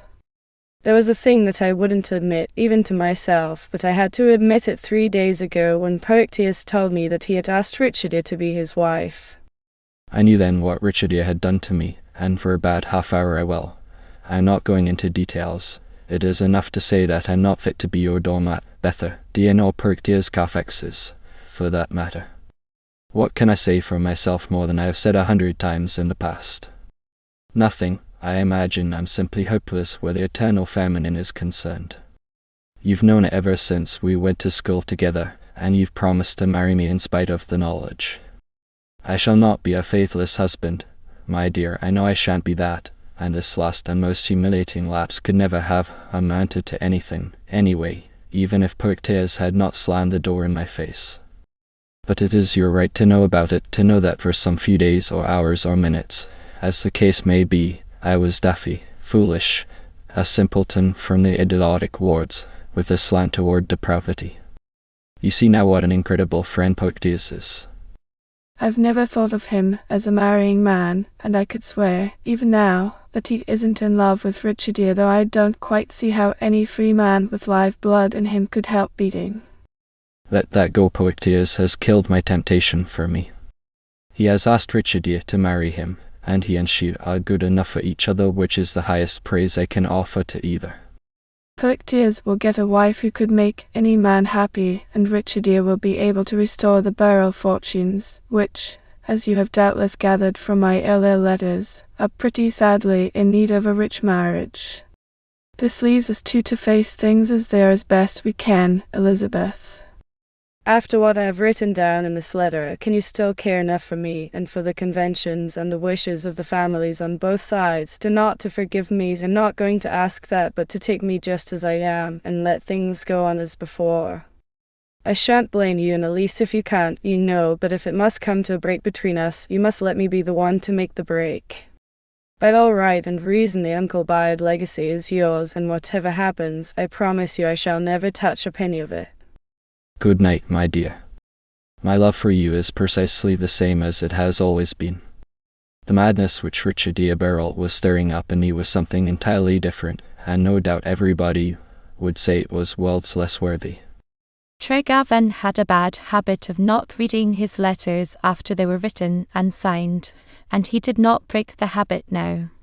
Folding, sealing, and addressing his confession, he went to the lobby to mail it. Thanks to the rainy Sunday, the hotel mailbox was stuffed to repletion with weekend missives, and Tregarvan, after trying in vain to wedge his own through the slit, exemplified his careless habit by leaving it on top of the box with the newspapers. Later in the evening there were other additions made to the overflow newspaper mail, and someone, still more careless than the Philadelphian, displaced the letter, which fell, unnoted, to the floor. Here, during the small hours, one of the sweepers found it, and since some muddy boot heel had defaced the postage stamp, and all but obliterated the address, the sweeper passed his find on to the night clerk. At this point another phase of Tregarvan's heedlessness came to the fore. He had neglected to put his own name and address in the corner of the envelope, hence the clerk had no means of identifying the sender. Being a young man of resource, he enclosed the letter, just as it was, in a larger envelope, copying, or trying to copy, the address. But the marring boot heel had done its work too thoroughly. The Philadelphia street number was entirely effaced, and Miss Elizabeth Wardwell became, in the night clerk's transcription, Miss Eliza Bell Woodwell. Tregarvan was astir earlier on the Monday morning, was fortunate enough to be able to purchase the new power plant without waiting to have it shipped in from some northern supply house, hustled busily until he had seen his purchase entrained for Colville, and took the afternoon local for his return. As often happened, the local was late, and he found Carfax waiting dinner for him when he dropped off on the office building side of the train at the home station. Over Uncle William's chicken gumbo the talk ran easily upon the business affair. Tregarvan had driven a rather good bargain on the new engine, and was inclined to expatiate upon it. In reality, however, he was trying to postpone the moment when Carfax should begin to talk of the more intimate things. That moment came with the pipe filling before the cheerful wood fire, after Uncle William had cleared the table and disappeared. After you left, Saturday, I took Cartridge's hint and went into the explosion details a little deeper, said Carfax. Ruckus stayed with me and lent me his mechanical wit. What is the verdict? It is the Scotch verdict, not proven, was the thoughtful rejoinder. Knowing, as we do, that at least one attempt was made to dynamite the boiler, I may have been over-suspicious. In such circumstances, the judicial frame of mind is hard to attain. Ruckus swears he left the furnace door open when we stopped at noon. When we found the front sheet of the boiler 300 or 400 yards away in the woods, the door was shut and latched. That proves nothing, Tregarvan said. No, anything might happen to a door, or to anything else, in a hurry trip of that kind. On the other hand, it would have been a very easy matter for someone to have sneaked up on the farther side of the engine while we were eating. And Rucker insists that only the closed door could have accounted for the sudden rise in pressure which caused the explosion. We'll never know, was Tregovan's comment. But why Hartridge should shield our obstacle thrower at one time and try to set us onto him at another is beyond me. Carfax smiled soberly. Mr. William W. Hartridge appears to be unique. I had the pleasure of meeting him again, socially, no longer ago than yesterday. You spent the Sunday at Heimat. No, I did better than that. Wilmerding was down from Whitlow, and I found that he knows Judge Burrell familiarly and well. I took my courage in my hand, borrowed your beast of a car, and Wilmerding and I drove to Westwood House in the rain. So you have met Richard Deer's father? I have it, and a finer old citizen doesn't exist. That suspicion of yours that he may be inspiring the fight on us is all bosh. He isn't at all the kind of man to knife an enemy in the dark. He is a poem on the Old South, that's a whole heartbreaking epic. His manners would put a Chesterfield to shame, and you can see at once where Richard Deer gets her keen little mind. The judge was disposed to place me in the Parker class at first quite naturally. I could see that plainly enough, that, and his prejudice against all things Nolan. But I was there as the friend of his friend Wilmerding, and that settled it. A better-in-chief couldn't have been more hospitable. You told him you were going to marry Richard Deer. Oh dear, no, you mustn't hurry things that way. Laughed the golden one. You simply can't hurry them, you know, with a man like Judge Burrell. But I flatter myself that I made good in the tryout. Hartridge was there, with Miss Farron, though I can't imagine how they got over from Heimat in the rain, so there was quite a house party of us. At dinner time it was raining harder than ever, and the judge wouldn't hear to our going, though I had the top up on the car, and, of course, offered to take Hartridge and Miss Farron back to the college. So we all stayed to dinner. That dinner would have broken your heart, Vance. Why? Because it showed in 1,000 little ways what the family has been, and what it has now come to. The china was Sevres, but much of it was chipped and broken, and hardly any two pieces were alike. The tablecloth had once been somebody's pride, but it had been laundered and darned until it was like a piece of old lace. The silver was evidently an heirloom, and it was so worn with much polishing that you could scarcely make out the engraving. We had chicken. I imagine nobody in the South ever gets so poor that he can't have chicken, but the luxuries were conspicuous by their absence. Do you know what I think, Vance? I believe that the Westwood House cash assets are measured exactly by the size of Richard Deer's Heimat salary. I should wonder, said Tregovan, keenly sympathetic. Richard Deer has given me to understand that there is a lot of mountain land which is practically valueless now that the tambak timber has all been cut off, but there is nothing to bring an income. Wilmerding has told me something of the judge's involvement with his original Occo promoters, and the struggle he made to keep his name good after he and his friends had been frozen out. Carfax resumed. He had recommended the scheme to a good many others, and when the smash came, he stripped himself bare to make good the losses of his friends, withholding nothing but a little money he had put aside for Richard Deer's musical education. Tregovan nodded. That explains something that Richard Deer said to me one time when we were talking about people marrying and settling down. She said, in that perfectly straightforward way of hers, that she would like to marry, but that she was in debt and couldn't marry until after she had earned enough money to pay herself out. She has said something of the same nature to me, Carfax admitted. But it seems that there were other troubles besides the property losses. The judge had a son, a year or so older than Richard Deer.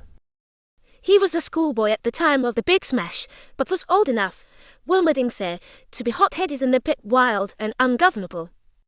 Harker, the promoter, was foolish enough to show up here again after the debacle, and this boy actually tried to kill him, emptied a pistol at him, winged him with one of the shots, and then ran away. He has never been heard from since. That is all new to me. Tregovan commented. I didn't know Richard Deer had a brother. She has never spoken of him to me. Wilmerding says nobody ever speaks of him. Carfax went on. Parker was vindictive, and pushed the assault case. A grand jury found a true bill against young Burrell, and a warrant was issued for his arrest. He couldn't be found, has never been found.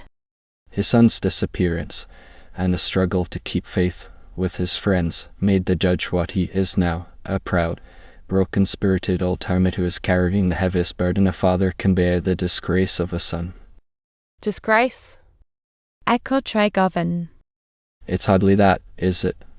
Haven't we been taught that it is a part of the Southern code that a son should shoot his father's betrayer? Oh, yes, that part of it was all right.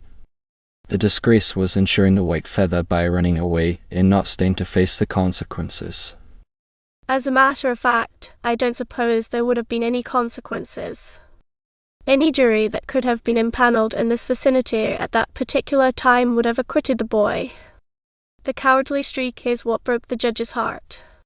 The story of the boy opens up a bit of new ground, said Trygovan musingly.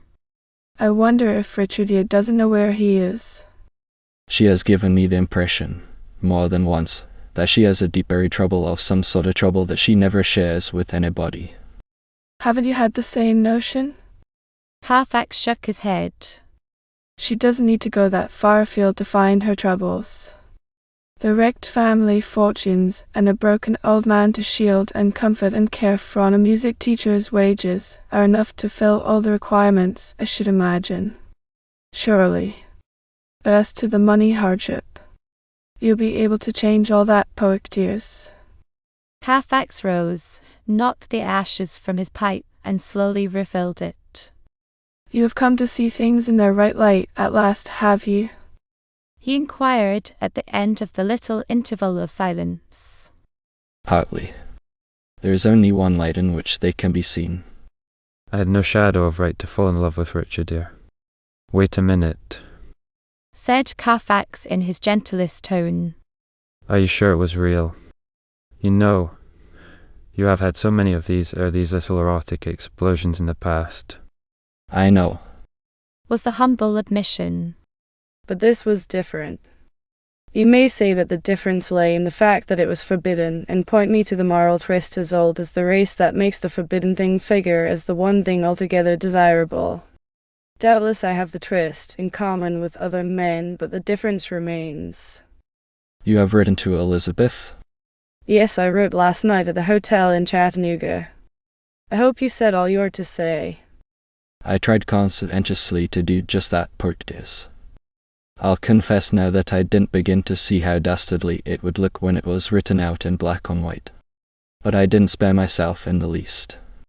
What kind of an answer do you expect? Carfax had sat down again, and his face was turned away. Honestly, I don't know. Every word that I have ever told you about the lack of sentiment between us is true, and yet, well, Elizabeth is a woman, after all, Porteous. Even in a relationship as unsentimental as ours has been, there are limitations, there must be limitations. Carfax was gazing now into the heart of the dying fire. If the case were reversed, Vance, what would your answer be? Trygovan gave a short laugh. I can't imagine the reversal. He parried. Elizabeth is one of those splendid, serene, alive women who go through life without ever knowing the meaning of a grand passion. Still, you haven't answered my question. I am not afraid to answer it. If Elizabeth had told me, even before I met Richardia, that she had a piffle. It's no use, I can't imagine it. For a long time Carfax said nothing. But when the final whiff had been drawn from the bedtime pipes, he ventured a small request. I've been butting in on your affairs so long that it has come to be a habit, Vance. He said, with his quaint smile. When you hear from Elizabeth, will you tell me what she says? Trygovan, who had been thinking of many things during the speechless interval, answered on the impulse of the moment. Of course I'll let you read the letter, if you care to. Why shouldn't I? There's your candle on the mantel, when you want it. I'm going to bed. Roman 19. The Human Equation.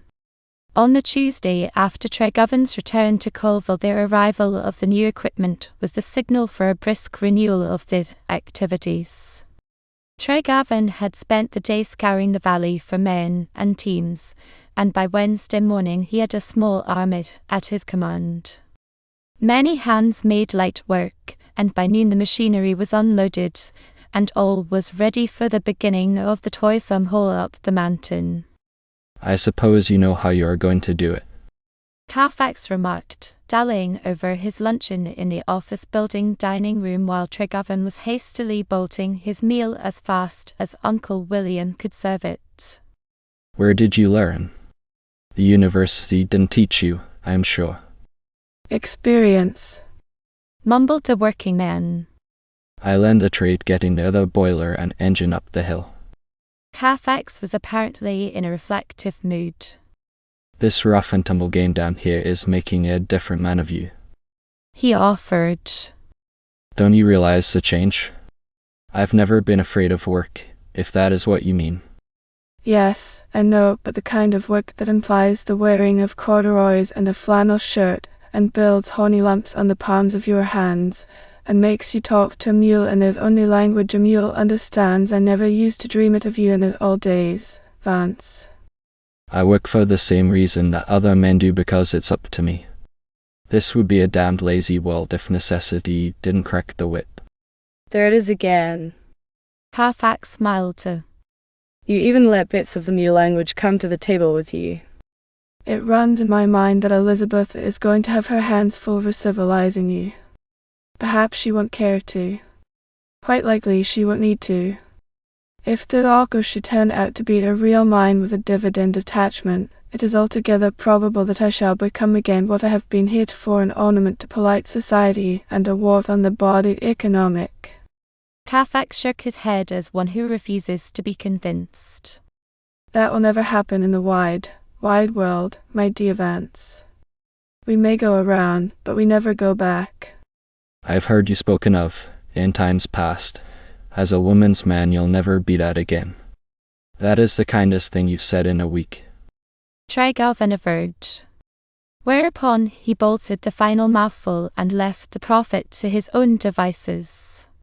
Somewhat later, Carfax joined the working party, but only as an onlooker. The engine was mounted on heavy trucks, and a string of 12 mule spans was inching it up the mountain pike to an accompaniment of cracking whips and much profanity. Tregarvan was in the thick of it, and the young purse holder stood aside and tried to realize that the sweating, bullying gang boss and man of all work was the light-hearted flaneur of whom his best friends had predicted nothing either very good or very bad, and certainly nothing strenuous. Carfax was given to nice wings and measurings of the human atom, and he wondered if the roughing up process owed anything to sentimental retractions. Disappointments are rude tonics to some natures, and defeat in one field may be the germ of victory in another. Being a good friend, he proceeded to administer an additional dose of the tonic, dragging Tregarvan aside while the mules were catching their breath. I like your nerve. He began, with a drawl more than usually pronounced. You're taking up the entire road with your beastly contrivances. How am I going to get past all this clutter with the motor car, I'd like to know. That's your lookout, growled the man of all work. The road is mine while I'm using it. But I have an engagement, was the mild protest. I'm to take Richardy out for a drive after 3 o'clock. Well, I can't help that, can I? You've got all the time there is for your courting, and then some. My job is to get this engine up the mountain. Carfax chuckled softly. In another minute or so you'll be mistaking me for one of the mules. I suppose I can take the other road from Hesterville, but as likely as not it will make me late at such a long way around.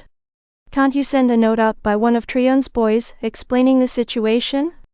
Why, my dear Vance, can it be possible that you are suggesting that I should break an engagement with the young lady? You who just a few weeks ago would have broken your neck too.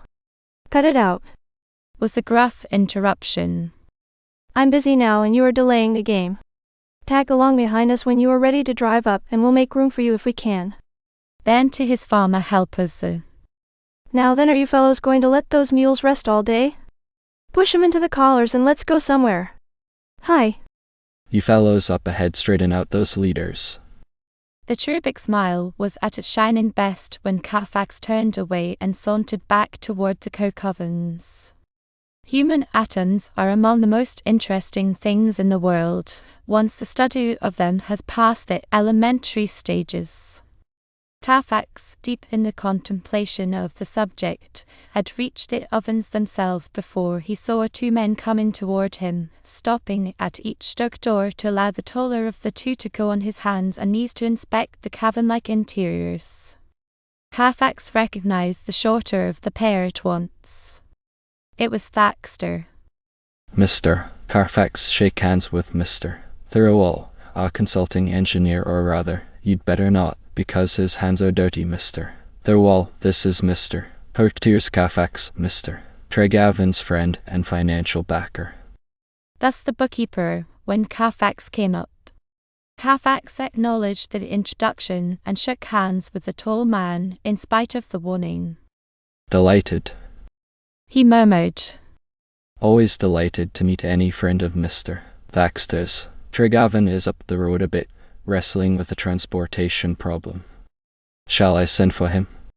Thaxter negatived the suggestion at once. It isn't at all necessary to take him away from his work, he protested genially. Mr. Thirlwall was with us for the day, and we thought we would run down and have a look at your coking plant. It's in rather bad repair, isn't it? Now what Carfax did not know about coking plants would have filled volumes, but he was careful not to betray his ignorance. There are years of service in these old ovens yet, he asserted confidently. Don't you think so, Mr. Thirlwall? But as to that, we should expect to put them in good repair if anyone wished to buy them.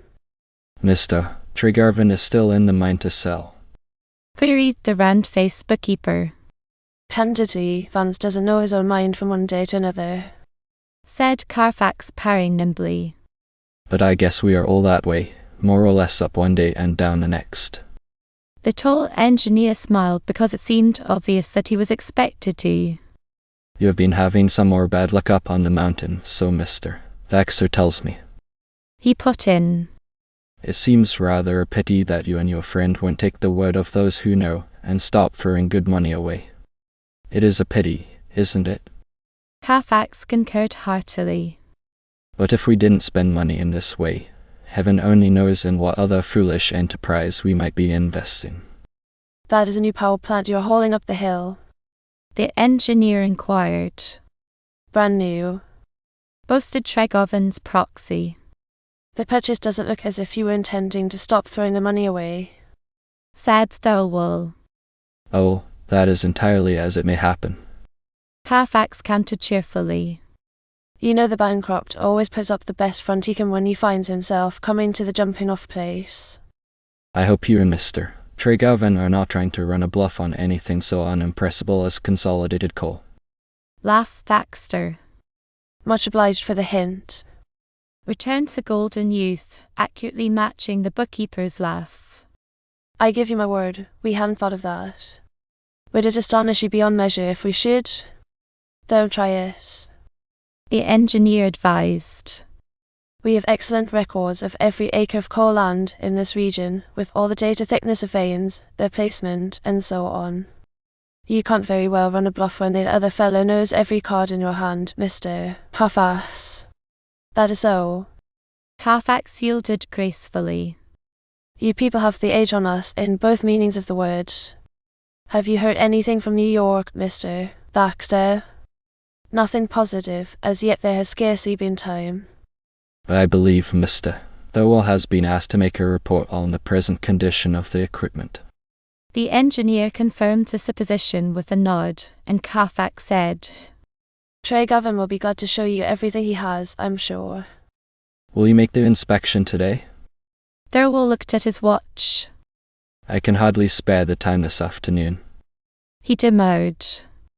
Besides, if I know anything about such things, Mr. Tregarvan wouldn't care to leave his machinery blocking a public road while he was showing us around. Carfax had learned all he wished to know, and now he became urgently hospitable. Wouldn't the visitor stop and rest a while in the office building? True, there was little to offer in the way of refreshment, but the old Negro cook could make a passable pot of tea. To all of this, Thaxter made excuses for both and said they must be driving back to Whitlow. Carfax let them go, apparently with the greatest reluctance, walking with them to the post where Thaxter's horse was hitched. But after the natty sidebar buggy had disappeared over the small rise in the Northwood Road, he smiled like an angelic understudy of the villain in a play. Not much. You didn't drive down here to tell us that our coke ovens are out of repair, Mr. Thaxter. He derided joyously, apostrophizing the vanished bookkeeper. You came to see if it were really true that we had bought a new engine and were going on with the game. And you're jolly well welcome to all that you found out. At a little past 2 o'clock, Carfax, driving the yellow car, tailed in behind the machinery procession on the mountain road. Tregarvan had been having good luck and was correspondingly jubilant, but the sight of Carfax going to keep an appointment with Richard Burrell gave him another setback. That's right, go on and enjoy yourself. He grumbled sourly as Carfax came up to edge his way past the obstructing raffle of teams and machinery. If you knew how to chock a wheel or handle a pinch bar, I'd pull you out of that joy wagon and set you at work. Since you don't, you better trundle along and get out of our way. I shall tell Miss Richardier that I left you in a heavenly temper, threatened the gentle mocker in the driving seat. The less you say about me in that quarter, the better, was the surly rejoinder, and with that, Tregarvan began to shout again at his teamsters. In due time Carfax negotiated his passage, and the yellow car disappeared in the direction of Highmont. But the sting was left behind, and Tregarvan drank deep from the opium cup of fierce labour without being able to purchase blessed oblivion. Jagged thoughts came upmost, repinings as old as mankind, as venerable, at least, as that prehistoric day when the first friend took it upon himself to smite his brother into the straight and narrow path. Why must civilized man, alone of all sentient beings, be burdened with that inconsiderate thing called conscience?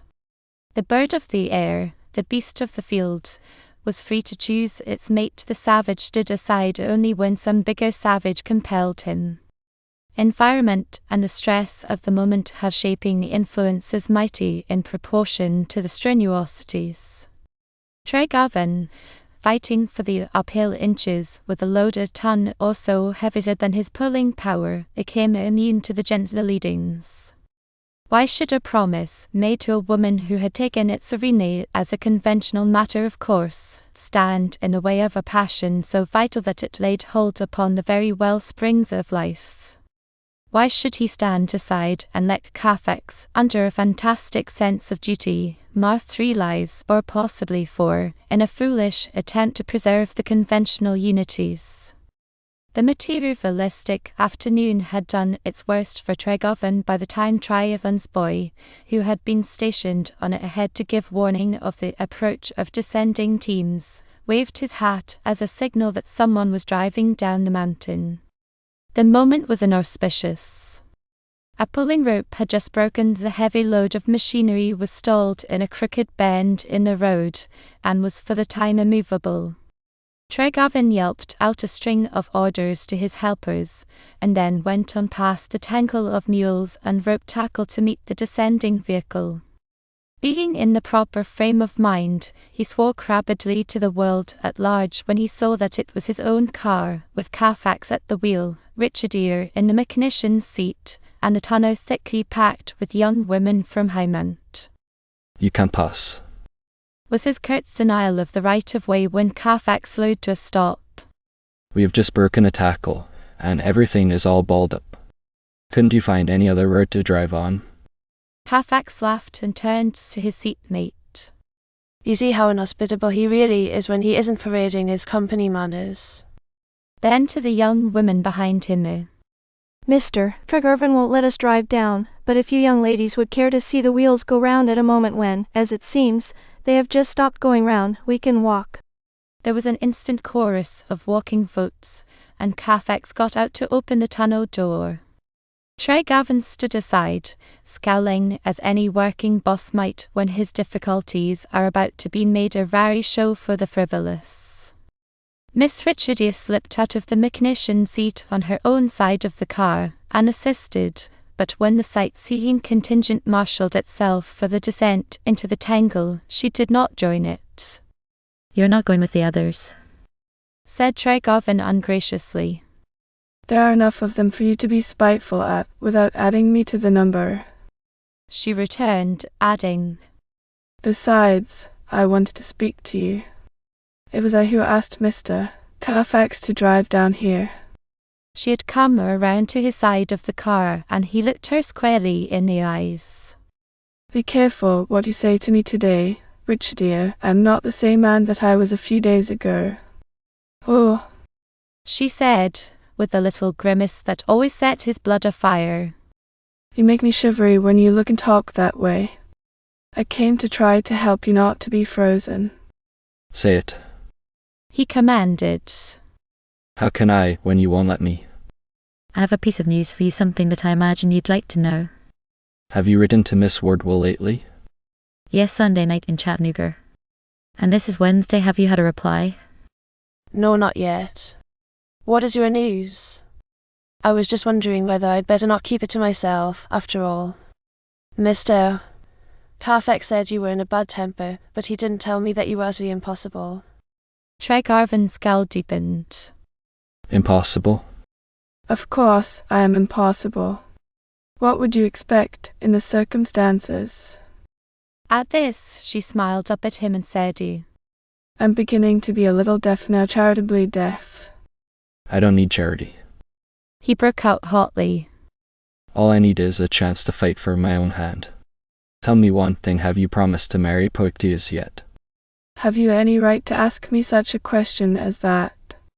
I have the best right in the world, you know I have. She met his half-angry, half-passionate gaze calmly. I know that you are about to make a shipwreck of your better self. She'd averred. Then, Don't you know that there are some things that are hard for a woman to forgive or, having forgiven them, to forget? I am in no mood to split hairs with you today. He grated. You're thinking of Elizabeth. She knows already what she will have to forgive. I told her in the letter I wrote Sunday night. She shook her head sorrowfully. You're tearing the anchors loose, one by one. Will nothing make you realize what you are doing? What would you have me do? It has come to that, Richardia. I don't care for anything else. A little further along, you may be another man's wife, and I may be another woman's husband, but it will make no difference. Don't. She cried sharply, and then, before he could add another word, she had left him and was walking down the road to meet the tunnel party, which was stringing along on its return to the car, with Carfax in the lead. Tregarvan tramped moodily away when Carfax began to help his charges into the car, going back to the tangle which Tryon had finally contrived to straighten out. Taking over the command, he flung himself once more into the work, but the fine fire was gone, and when evening came and the machinery truck was left blocked at the roadside to wait for another day, he trudged back to Colville at the tail of the mule cavalcade, sodden with weariness. Carfax had not returned when Uncle William served dinner, and Tregarvan ate alone, morosely thankful for the solitude. Afterward he went directly to his room on the second floor, and Carfax, coming in a little after 9 o'clock, had no chance to tell him of Thaxter's visit and its probable object. Roman 20. Limitations. Day following day in the conflict with steepness on the mountain road, Tregarvan toiled early and late, breakfasting before Carfax was visible, eating at midday out of a basket brought to the scene of the activities by Uncle William, and missing the Golden Youth 2 evenings in succession by reason of Carfax's continued popularity at Highmount. Such sacrifices to the morose deities of materialism bring their own revenges. By the Friday evening, when the new engine and boiler had been dragged painfully up the final ascent and had been halted for the night at a point nearly opposite the college campus, Tregovan had become a bitter man-driver and was facing the consequences in a strike on the part of his farmer helpers. John Teppenpour, a husky young Wahatchian from the farther side of the valley who had brought 4 of the best pulling beasts to the job, was the first to raise the standard of revolt. If you will allow this pay me off, I reckon I will come back no more. Teppenpour announced, after he had thrown the trace chains over the backs of his mules for the descent of the mountain. What's that? What the devil is the matter with you? Tregovan snapped viciously. Aren't you getting enough money? Money ain't the onlyest thing there is in this world, was the sullen retort. I ain't allowing to let no man hire me to take his cussing and swearing and browbeating. I got a little piece of land and a few head of stock o' my own, and I allow I don't have to. I reckon that's about the size of it for me, too, put in Jeff Daggett, who was Teppenpour's nearest neighbour on the north, and from this the fire of resentment spread so rapidly that the strike became unanimous, passing at once beyond any hope of arbitration. You quitting on me before the job's finished? Raged Tregovan. You're a lot of bully idiots. The money you are getting for this haul is more than any one of you will see from now to Christmas. Are you a pack of silly women that you can't stand a little man-sized talk from a boss? That's just it, said Daggett. Looks like you always used to ripping and tearing at them no-camp foreigners up north that ain't got nothing, and don't know enough to raise his terruction when you cuss him out. We all ain't other niggers and our foreigners. I'll take my pay and quit. Tregovan became heavily sarcastic. Is this your way of telling me that you want more money? Bickler, the oldest man in the squad, made answer. I reckon you all ain't got money enough to make us all come back here for another day like what this has been, Mr. Tregovan. You've got a heap to ell on if ye allow to stay down here in old Tennessee and get white men to work for ye. Quit, then, and be damned to you. Tregovan exploded. Show up at the office in Covell tomorrow morning before I leave, and you'll get your pay. I don't carry your money around with me in my pocket. To a clattering of hoofs and a jingling of trace chains, the cavalcade moved off down the pike, leaving the deserted boss standing beside the stranded machinery truck. Tregovan knew very well that by another day the story of the strike and its cause would be passed from lip to ear throughout the length and breadth of the Wenatchee, and there would be no hope of recruiting another gang among the farmers. The half-mile of sandy wood road still remained to be traversed, and without the teams the load could be moved only by means of a block and tackle and winch, manned by Tryon's gang of track labourers, a process which would add other exasperating days of delay. The dusk was thickening under the trees when the discouraged hauling boss took his coat from the truck and struggled into it preparatory to setting out upon the long tramp down the mountain. He had seen nothing of Carfax since an hour before noon, when the yellow car had edged past the road obstructions on its way up the pike. But now he heard the purring of a motor and waited. The car was coming down the cross-mountain road, and Tregovan could see that there were 2 persons in it. Instead of turning in at the campus gates, it came on, and Carfax braked it to a stop opposite the loaded truck. Is that you, Vance? He called to the figure standing in the shadow of the pines. Yes. Tregovan stepped out of the shadows and crossed to the automobile, though the nearer approach was not needed to assure him that Carfax's companion was Richard Burrell. You're coming along beautifully, Carfax praised, speaking as one who holds himself delicately aloof from the toilsome details. It's great to be a working man and able to do things. One day more will take you over to the drilling ground, won't it? Half a day was all I asked, with the men and teams, but I'm not going to have it. They have quit on me. A strike? What was the trouble? Weren't you paying them enough? It wasn't a question of more money. They seem to think that I'd ought to speak softly and say Mr. and please when I wanted them to get a move. Carfax laughed and turned to his companion in the other half of the driving seat. He puts it rather diplomatically, don't you think? He confided to the young woman. Really, you know, his language has come to be something frightful. Then to the diplomat. What are you going to do? Tregarvan ignored Carfax's companion and the derisive confidence to which she had made no reply. If I had the nerve, I suppose I might kill another week dragging the thing through the wood by half inches with a block and tackle and manpower. He offered. Demi. And in the meantime the enemy, whoever he is, will be storing up ammunition and getting ready to face you once more. Tregarvan turned away. I don't believe I shall give the enemy another chance at me. Will you be down to dinner? Oh, hold on, don't go off in a huff that way. Carfax protested in mock concern. We have had our little joyride, and I was just taking Miss Richardier home. Wait a minute and tell us how you're going to block the enemy's game. Tregarvan was still ignoring Miss Burrell. Baxter sent me a note this morning. Consolidated Coal is ready to do business with us. With you mean I'm only a good-natured bystander? What does Mr. Baxter say? For the first time in the brisk exchange of question and answer, Tregarvan took the silent member of the Trevo into consideration. All this doesn't interest Miss Richardier. I can talk the business matter over with you later on. If the music teacher had been keeping a vow of silence, she broke it now with a little laugh. I am interested. She assured him, adding, I hope you feel better, now that you have made me say it in so many words. Tregarvan let the small jibe go without retort.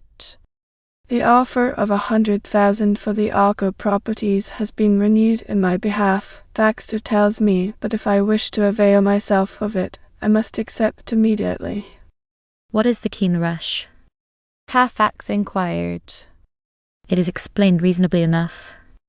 The sea. Seed and their people are preparing to open other veins on the Whitler lands to the north of the present mine.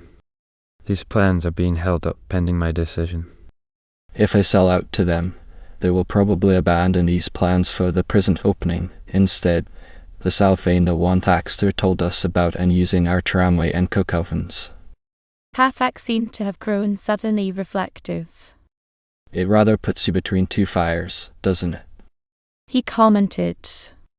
You don't wish to lose your chance to sell, and you don't wish to sell before you have seen what that unfinished hull over yonder may be going to show you. And if you take time to drag this power plant over by hand, the golden opportunity will get by. The question which suggests itself to me is a very foolish one, no doubt. I'm asking myself how much the sea and I people paid your farmers to induce them to lie down on you. Tregarvan's laugh was brittle. You needn't go that far. I'll be frank enough to admit that I gave Daggett and his men plenty of provocation for the strike. In other words, you've been handing them some of the mule talk. Shocking. But that is spilt milk and it can't be gathered up now. What is Baxter's time limit? He says in his note that he will expect to hear from me by Saturday at the latest. That is tomorrow. At this, Miss Richardier spoke up quickly. Does tomorrow mean all day tomorrow? Or does it mean tomorrow morning? Oh, I should suppose I might take the day for it. Any option holds good up to midnight of its day of expiration, unless there is some proviso to the contrary. And how long would it take you to do all these things that Mr. Carfax says you would like to do first before deciding? Only a few hours, if the men and teams had stayed with me. But as it is, it would probably take a week. There was silence for a moment, and then Carfax said, Miss Richardier is trying to tell you to postpone your decision as long as you can, only she can't find the words. That is my advice, too. One can never tell what a day may bring forth. Wait a minute until I can drive back to the college, and then I'll take you down the hill. Tregarvan stood aside while Carfax turned the car and sent it swiftly up to and through the High-Mount gateway. A few minutes later the golden youth came sauntering back, alone and afoot. That blessed motor of yours has gone dippy again, he announced coolly, as if the yellow car had lately been acquiring bad habits. It pegged out just as I drove up to the castle door. I suppose I shall have to send a boy over to our shack after Rocker. Mrs. Caswell rises to the occasion and invites us both to dinner while we wait. What do you say? Not on your life. Tregarvan refused sourly. I'm not fit company for anybody tonight. I'll walk down. All right, then I'll stay and bring the car after Raka has rejuvenated it. You needn't sit up for me. And, by the way, that reminds me. There were some letters for you last night. Tate brought them over after you had gone to bed. Did you find them? Yes, I got them this morning. Anything from her from Elizabeth yet? Not yet, no. Halifax hesitated a moment and then interested himself sympathetically, or seemed to. I hope you didn't say too much or too little in that confession of yours last Sunday night, Vance, in the letter you sent from Chattanooga. Why do you say that? Because I suppose I am, as you might say, I'm a sort of an accessory before the fact, don't you think? I can't forget that it was I who clubbed you into the proper frame of mind. You needn't worry, you're safely out of it, declared the confessor, with a laugh which was only half good-natured. I gave you your just due, told her that I owed you my soul's salvation, which she had safely clinched against any backsliding by asking Richard E. to marry you. For a moment there was a silence like that which precedes the crash of summer thunder. Then, in a still, small voice, Halifax said, You told her that, did you? You gave her to understand that, right off the bat, and merely in passing, as it were, I had carelessly determined to marry your temptation out of your way. There was only one mistake made in your education. Vance, the person who first taught you to put pen to paper, ought to have been instantly hanged, drawn and quartered. I lie.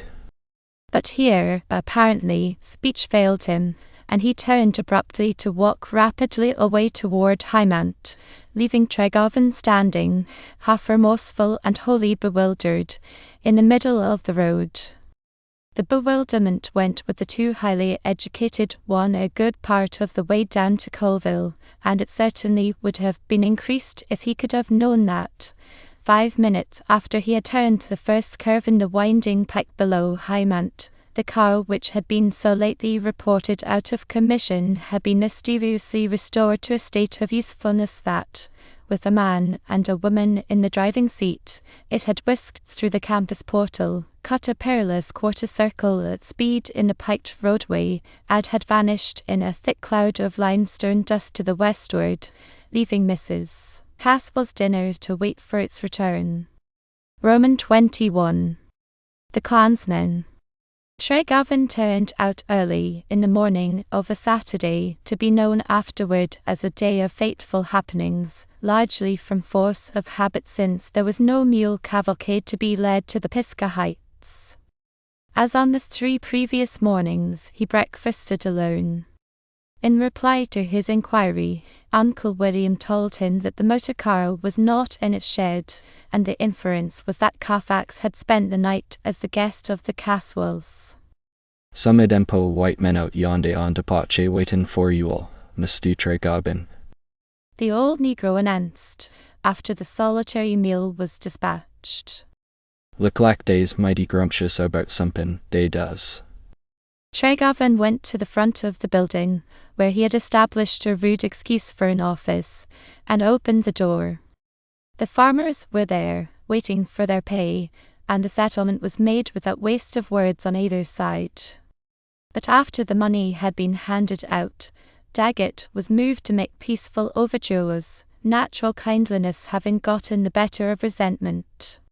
They, the farmers, had been talking it over among themselves, and Daggett allowed that they might have been hasty. Without prejudice to the fact that they objected to being sworn at, they would come back Monday or Tuesday of the following week and finish the wholing job, if the boss so desired. At this, as was most natural after a night of worry and disappointment, Tregarvan's temper flew into shards.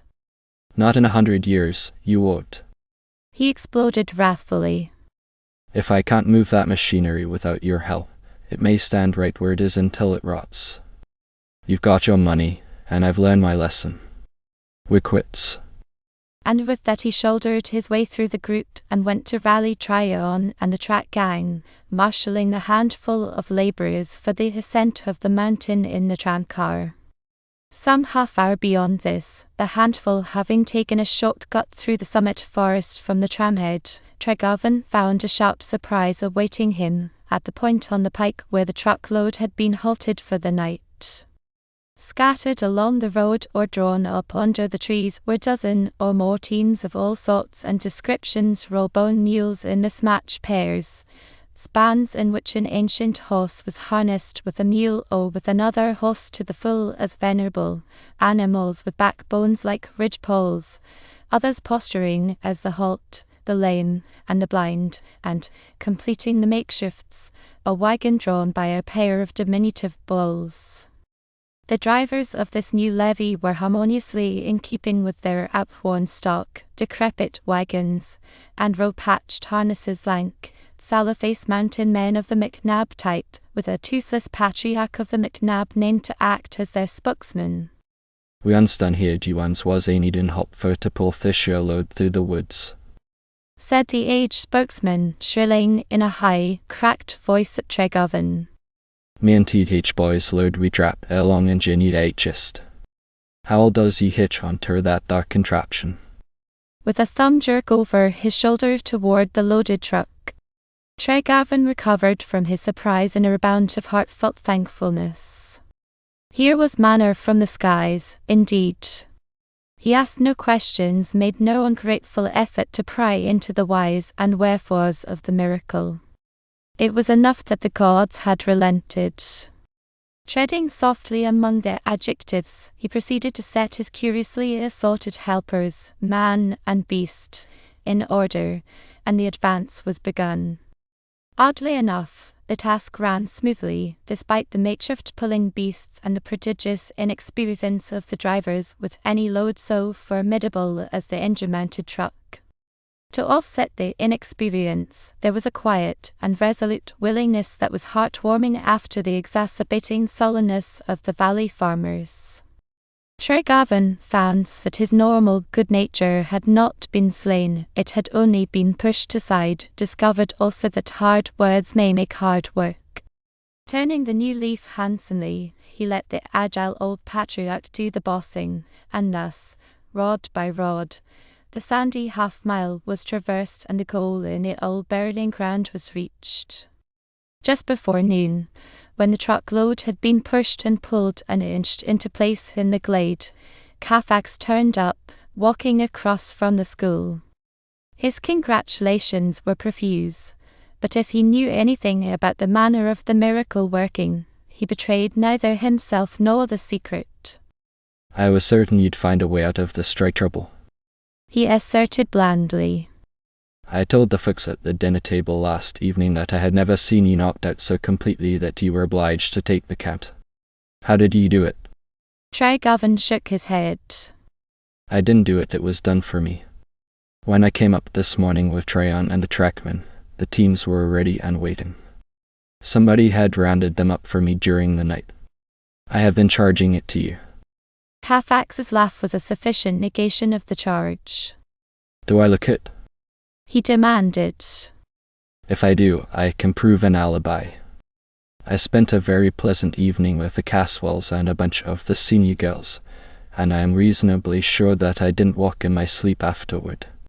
Did Richard go home for the weekend, as usual? She did, though she stayed and took dinner with us at Highmount. I drove her over to Westwood House in the car, later. So the car is all right again, is it? Oh, yes, there wasn't much the matter with it. Tryon had taken over the bossing of the gang, with Rucker for his able second, and Tregarvan was free to stand aside and talk with Carfax about the miracle. You say Richidia went home after dinner? He queried. Then, I can't help thinking that this is her doing. These men are all mountaineers. Carfax's chuckle was frankly derisive. That is mere sentiment on your part, the wish, the father to the thought. You'd rather like to feel that you are indebted to her, wouldn't you? But I shall have to spoil that little daydream. She was with the rest of us at Hymont until after 10 o'clock, and it must have been nearly 11 when I drove her over to Westwood House, much too late to begin any campaign of team raising for you. Tregarvan took this apparent evidence of Miss Richardia's non-complicity at its face value, but he was still shaking his head dubiously. I can't understand it, Puck dears.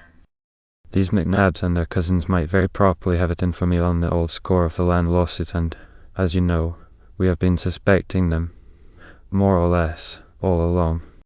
But now they turn out to give me the lift, just as I am about to lose my grip. What's the answer? Carfax's grin was as nearly impish as his cherubic semblance would permit. Call it an attack of conscience. He suggested playfully. The other night we decided that it was one of the McNabs who put the dynamite into the old boiler. Perhaps they have all had a change of heart, and this is their way of showing it. Will you be ready to go on drilling this afternoon? I am afraid not. We shall have the machinery unloaded in another hour or so, and I can let these outsiders go home. But it will take the remainder of the day to get the engine in working order, so Rucka says. How about the sea? Seat, and I buy an offer? The option expires with today, doesn't it? Tregarvan turned quickly upon the questioner. Do you advise me to take the offer, Perkdus? You will remember that after our talk with Hartridge a week ago you said I was not to sell. I know, but only idiots and corpses are unable to change their minds. You owe it to your people at home not to fall between two stools. After all is said, a sure 100,000 is better than nothing. Hartridge has been working on you again, said Tregarvan accusingly. And this time he has taken the other tack. Isn't that so? Carfax neither admitted nor denied a later talk with the schoolmaster. He asserts positively that you will find the two thin veins again here, with the rock between. He ought to know. Tregarvan was silenced for the moment. Then he broke out impatiently. I've got to know for myself, Poetius. If I don't stay with it long enough to prove up, I shall be a quitter. I'm all the other things you have occasionally called me, but not that. No, I know you are not. I was just thinking if you could meet Thaxter and talk with him. Possibly you could get the option time extended for a few days. You have a good reason for asking apart from the real one, which is to find out what this drill hole is going to say to you. You might urge that you'd like to have time to communicate with your lawyers. Suppose we drive up to Whitler this afternoon. We'll see. Tregarvan conceded. It is barely possible that we shall get the drill in operation again today, and in that case I shall know definitely what to do. Do you lunch at Hymont? I do. Laughed the golden youth. The Caswells have adopted me, and I shall get square with them a little further along by financing the new gymnasium. How about paying this miracle gown? Have you money enough with you? I haven't, and I was going to ask if you would drive down to the office and break into the safe for me. I can do better than that, said the money finder, producing a thick roll of banknotes. Money is the one thing I'm rotten with. I must go back and report for luncheon now, but I'll be over again later on, and we can decide about the trip to Whitler. A short time after Carfax's departure, Tregarvan paid the mountaineers and let them go. Singularly enough, some of the volunteers did not wish to take money and had to be persuaded. The sums named were ridiculously small, and in each instance Tregarvan gave more than was asked, putting the larger wage on the ground of the value of the service to him. In the settlement the beneficiary of the miracle made an attempt to find out to whom the timely help was owing, but the effort spent itself against a dead wall of mountaineer reticence or a knowledge. The McNab patriarch had heard of the trouble with the valley farmers through Old Man Kent. Kent had got the word from somebody else, and so it went, with the first cause either unknown or carefully concealed. Tregarvan did not press too curiously for the explanation. It was too much like inquiring the age of the proverbial gift horse. After the noon halt, with the glade cleared of the men and teams, the work of installation was begun. For a time it progressed handsomely. Rucker and Tryon were both competent foremen, and by 3 o'clock they had the engine and boiler shifted from the truck to its place behind the drill derrick, with only the steam pipe connections remaining to be made. Carfax had not yet returned, and Tregovan began to wonder if he had forgotten the proposed Whitlow expedition. By this time it seemed altogether probable that the drilling could be resumed within an hour or two, and the mining gambler's passion to stay in the game until the last card had been turned fought against cool-headed prudence for first place in the struggle Tregovan was making to decide as to what he should do. If he should leave the mountain before the drilling began, the uncertainties would still be unresolved. On the other hand, if consolidated coal meant to hold him rigidly to the terms of the option, it became crucially necessary that he should know in advance what this final drilling test was going to prove. If it should prove only another failure, the opportunity to sell must not be allowed to lapse. But if the test should prove that he had at last discovered the workable mother vein, Tregovan gasped at the golden possibility, and the offer of a paltry $10,000,000 shrank to nothing. He was wishing, for the 100th time, that Carfax would come and help him to decide, when a buggy drawn by a high-stepping black horse appeared among the trees on the opposite side of the glade. Tregovan recognized the equipage at once. It was Thaxter's, and the round-bodied bookkeeper was alone. The victim of indecision pulled himself together quickly. Chance, or the kindlier gods, had given him his opportunity, and he meant to improve it. Thaxter came across to the tool shanty with the cheerable smile in commission. Still spending your good money on the kite flying, are you? He said, with a jerk of his thumb over his shoulder at the new power plant. I don't know as I can blame you so very much. I was young and enthusiastic once, myself. You've worked wonders getting that thing up the mountain in such a short time. Somebody told me you were hung up with a strike, or something of the sort, and as it was our Saturday half-holiday, I thought I'd drive up and condole with you. Tregovan offered the bookkeeper a seat on the shanty step, saying, We were hung up temporarily, but we are getting into shape now. So I see, returned the jovial little man, and for a space the talk ran upon the difficulties of mountain installations and the drawbacks of having to depend upon picked-up labor in a region where labor was scarce. After a time, Thaxter broached the option matter of his own accord. You got my note the other day, I presume. Promptly. Tregovan acknowledged. I was planning to go to Whitlow this afternoon. And you changed your mind? I have changed it now, since you have been good enough to drive up. I suppose we can talk here as well as in your office. I have been considering the offer to purchase, and on some accounts it is rather attractive. We all like to bet on a sure thing when we can. The genial go-between chuckled sagely. And, on the other hand, we all like to bet upon the possibilities, now and then. He thrust in. If you only had any possibilities. Tregovan made haste to fight away from that phase of the situation. We'll disregard the possibilities, which I may believe in, and you don't, Mr. Thaxter. This new power outfit was bought before I had your letter, and since we had it, we could hardly do less than to go on and install it. Let that part of it go, and we'll attack the business affair. As I say, I have been considering Consolidated Coal's offer to buy me out. Since you're buying nothing but the equipment, the offer is fair enough. But my father's estate is concerned, and the option is too short. In common prudence, I ought to consult my lawyers, and there hasn't been time. The small man shook his head regretfully. These matters are all decided for us by the big fellows in New York. He explained. In my letter I gave you the reasons why they have put the hurry speed on in this particular instance. It is really a very small detail to Consolidated Coal whether it buys you out or doesn't buy you out, merely a pen scratch in the day's work. Of course, you know that, as well as I do. Yes. Tregovan admitted.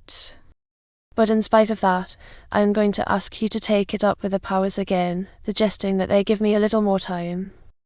A few days, more or less, can make no difference.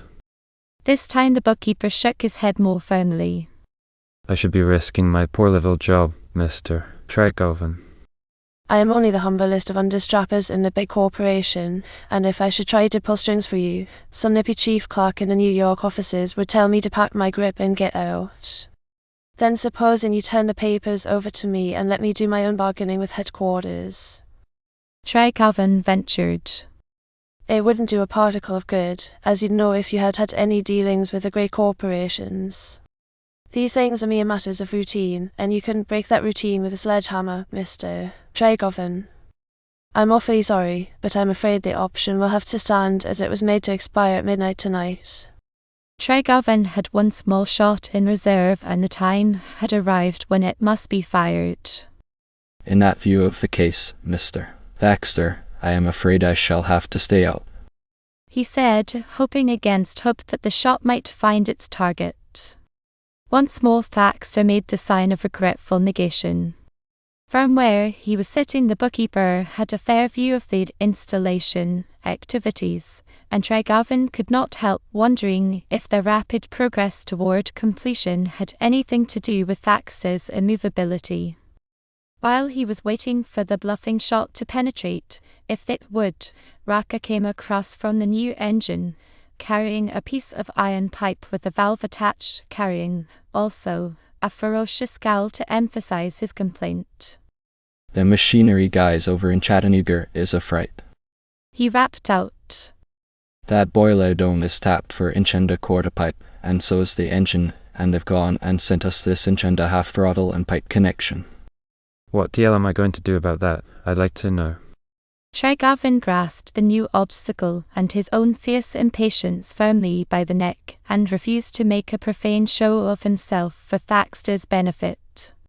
I suppose there is only one thing to do, Billy, to go down to the railroad office and wire the machinery people to make good, he answered placably. Then to Thaxter. We have hit so many of these knockouts that we are beginning to learn that we must take them as they come.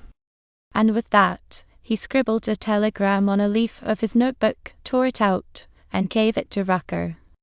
There is the message, he said. Tell Tryon and the men that the jig is up for today, and that I'll be down a little later on to pay them off. You better go down yourself and send that wire. If you can persuade the railroad agent to hustle it, we may cash the machinery shop before it closes. Thaxter sat quite silent during the dispersal of the working gang, did not speak again until after the last of the men had disappeared in the direction of the tramhead. Then he said, Well, you're hung up until next week safely enough now. Your why won't get an answer this late Saturday afternoon. No, I suppose not. Trygoven agreed. The order will be filled Monday, and the new throttle will get here Tuesday or Wednesday or Thursday, at the pleasure of the railroad people. Cheerful layout, isn't it?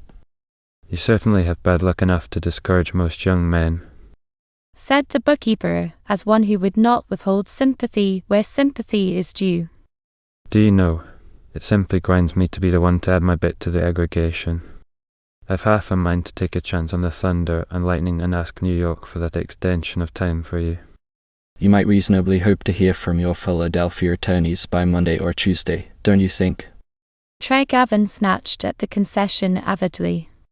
I'll wire them tonight, he promised, as if his decision depended entirely upon the result of the long-range consultation. But after Thaxter had driven away, excusing his haste on the plea that no time must be lost in reaching a telegraph office, Trygoven wondered again, this time half suspiciously.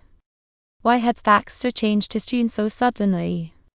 Was it because he had just been given ocular proof that the test drilling was again postponed?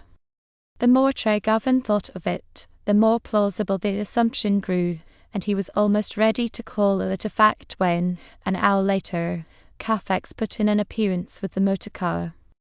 In a few words, Trygoven told the story of the afternoon's happenings, giving the suspicion due standing. It is only a guess, as usual. He offered in conclusion. But, in any event, the strain is off for the present. Thaxter will get the extension, and in the meantime, we can take our chance to draw a comfortable breath or two. After Rucker comes back, we'll go down the hill and get ready to enjoy an old-fashioned restful Sunday. I don't mind confessing that the strain has been getting next to me, poked ears. I'm going to push the whole wretched tangle into the background, for one day, at least, and try to catch up with my nerve. Good medicine. Laughed the one who had no nerves, and Rucker returning a few minutes later to resume his duties as resident watchman. They climbed into the yellow car, and Tregovan took the wheel to drive to the valley. Roman 22. Out of a clear sky. The event of the day for Colville, the arrival of the afternoon passenger train from Chattanooga, was in the near prospect when the yellow car rolled down the last of the grades and swept a wide circle around the Cocovans and past the unloading platforms. The train time signs were always unmistakable. A little while before the hour, and always as if warned by some signal inaudible to alien ears, the loungers under Tate's porch rose, shook their legs to settle wrinkled trousers, and filed slowly over to the railroad station. Tregovan's motor car, no longer a 9 days' wonder to the armid of leisure, was slowing to cross the rails of the Ocker siding when the station agent ran out of his office to wave the motorists down with a telegram. The message was for Carfax, and the agent explained that it had been delayed in transmission by some trouble with a wire on the branch line. While Carfax was opening the envelope, Tregovan got out and went around to see if the brakes had been running cool in the swift drop from the summit of Pisker. For this cause he did not hear Carfax's Ye gods and little fishes. They sing itself upon a glance at the delayed telegram. Aunts. He called, turning in his place to see what had become of Tregovan. The Tregovan did not hear. A canopy-topped surrey, venerable with age and drawn by a great-boned horse of dapple grey, was turning out of the Hesterville road to cross the tracks to the station. Miss Richardia Burrell was holding the reins over the dapple grey, and in the seat beside her was an old man, erect, white-haired, handsome as an ancestral portrait. Jehu, said Tregovan under his breath. So that is her father. If looks count for anything, he is worthy of her, which is more than I would say for any other Tennessean I've met. Then Carfax's anxious call was repeated, and this time Tregovan answered. Not lost only, Miss Slade. He returned. Then he saw Carfax's face. Why Porteous? Who is dead? Carfax was standing up in his place, clinging to the steering wheel with one hand and waving the telegram like a flag of distress in the other. Read that, he commanded tragically, when the inspector of brakes came within passing reach. Tregovan glanced at the message and became, in his turn, a man stricken down without warning. The bolt was dated at Chattanooga, and it had been filed for sending at 9 in the forenoon. It was addressed to Carfax, and it read, Here with Papa and Mamma and the Pennsylvania Battle Monument dedicators. If I should run over to Colville with Cottleder this afternoon, will you in advance put me up at the hotel and show me your mine? But of course you will. Elizabeth. Oh, good heavens. groaned Tregovan, when the paralyzing effect of the announcement gave place to the panic of dismay. Eat Elizabeth and her maid? Coming here? Carfax laughed rather wildly. This coming here to stop at the hotel. Tregovan read the message again. She says this afternoon. That means today. Now this minute she's on this train. Hoke dears, if you are any friend of mine, you'll climb down here and find a club and put me out of my misery. Carfax stopped laughing suddenly and sprang out of the car. It's no joke, he snapped. It's up to us, you wild ass of the desert, do you hear? Stop your braying and listen to me. We've got to meet her over there on that platform, just as if we had been watching every train for a week. There's the whistle. Come along and invent your fairy tale on the run.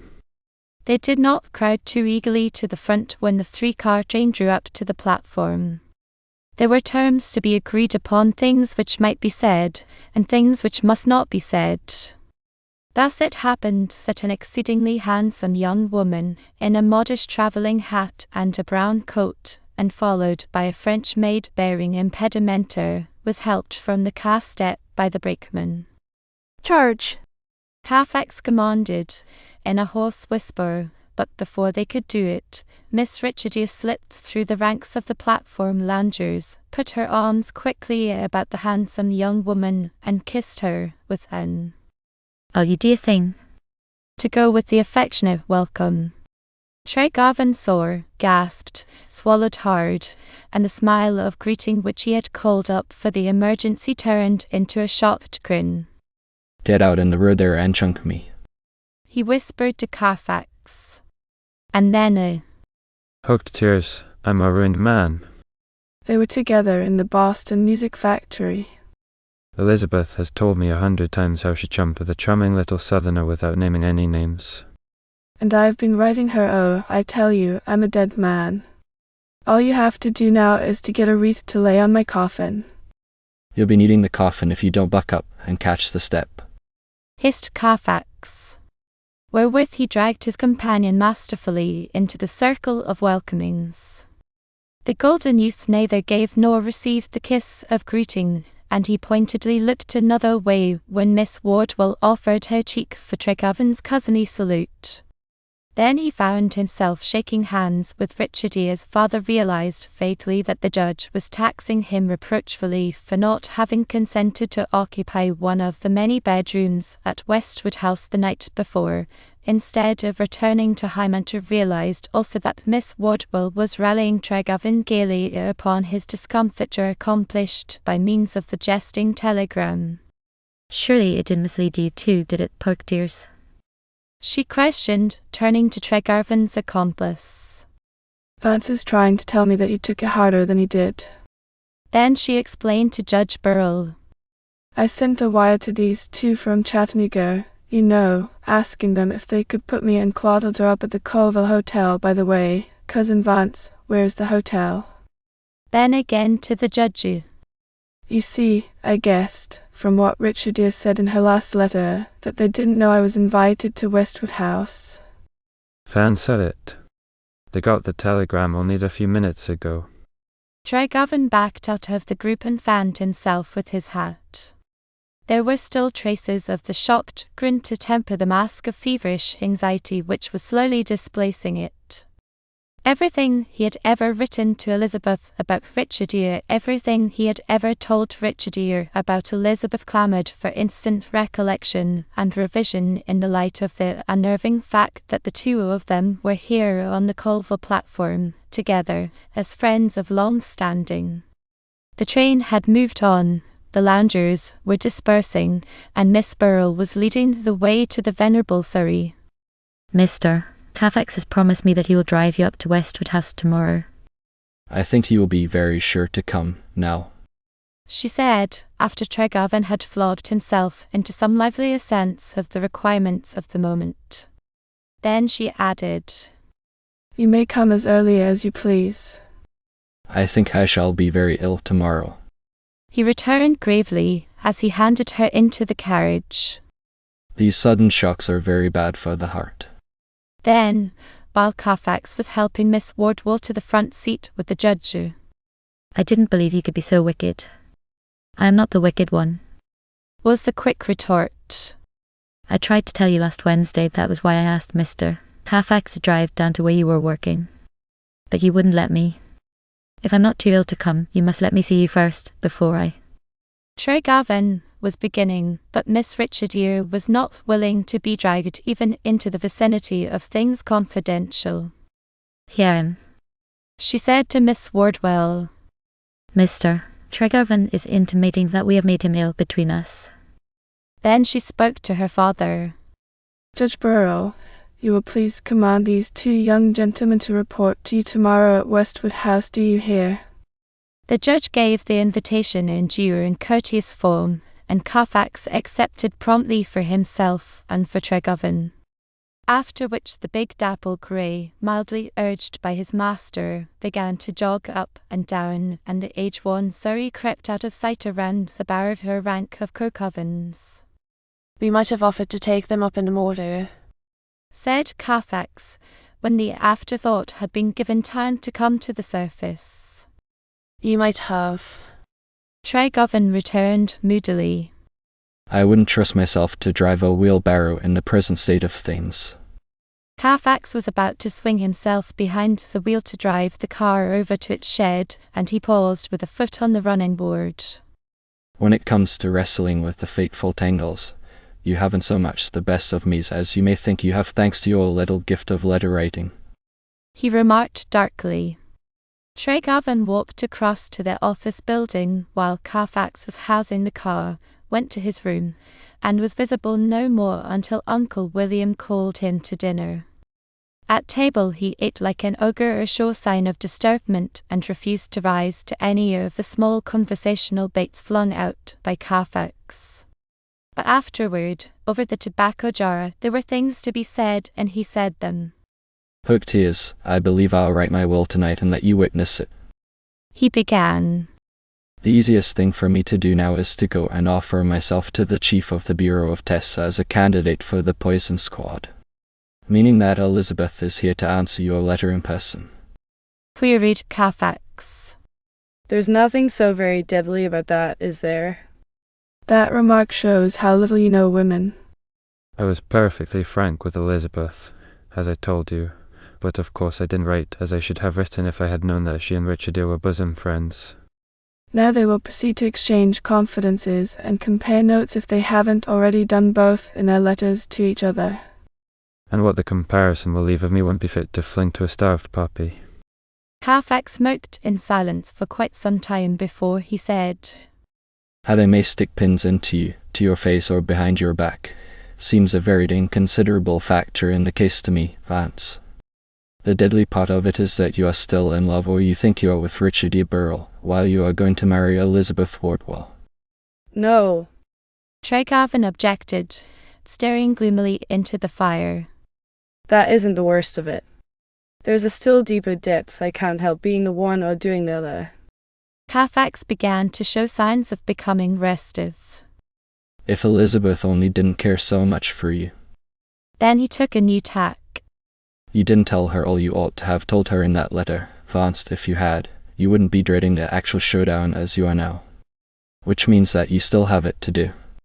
That is it, exactly, said the dejected one. And I'd much rather be shot full of holes. Carfax took another dose of his own prescription of silence. Then he said, What is going to come of it? After you have made her understand? The only thing that can come of it.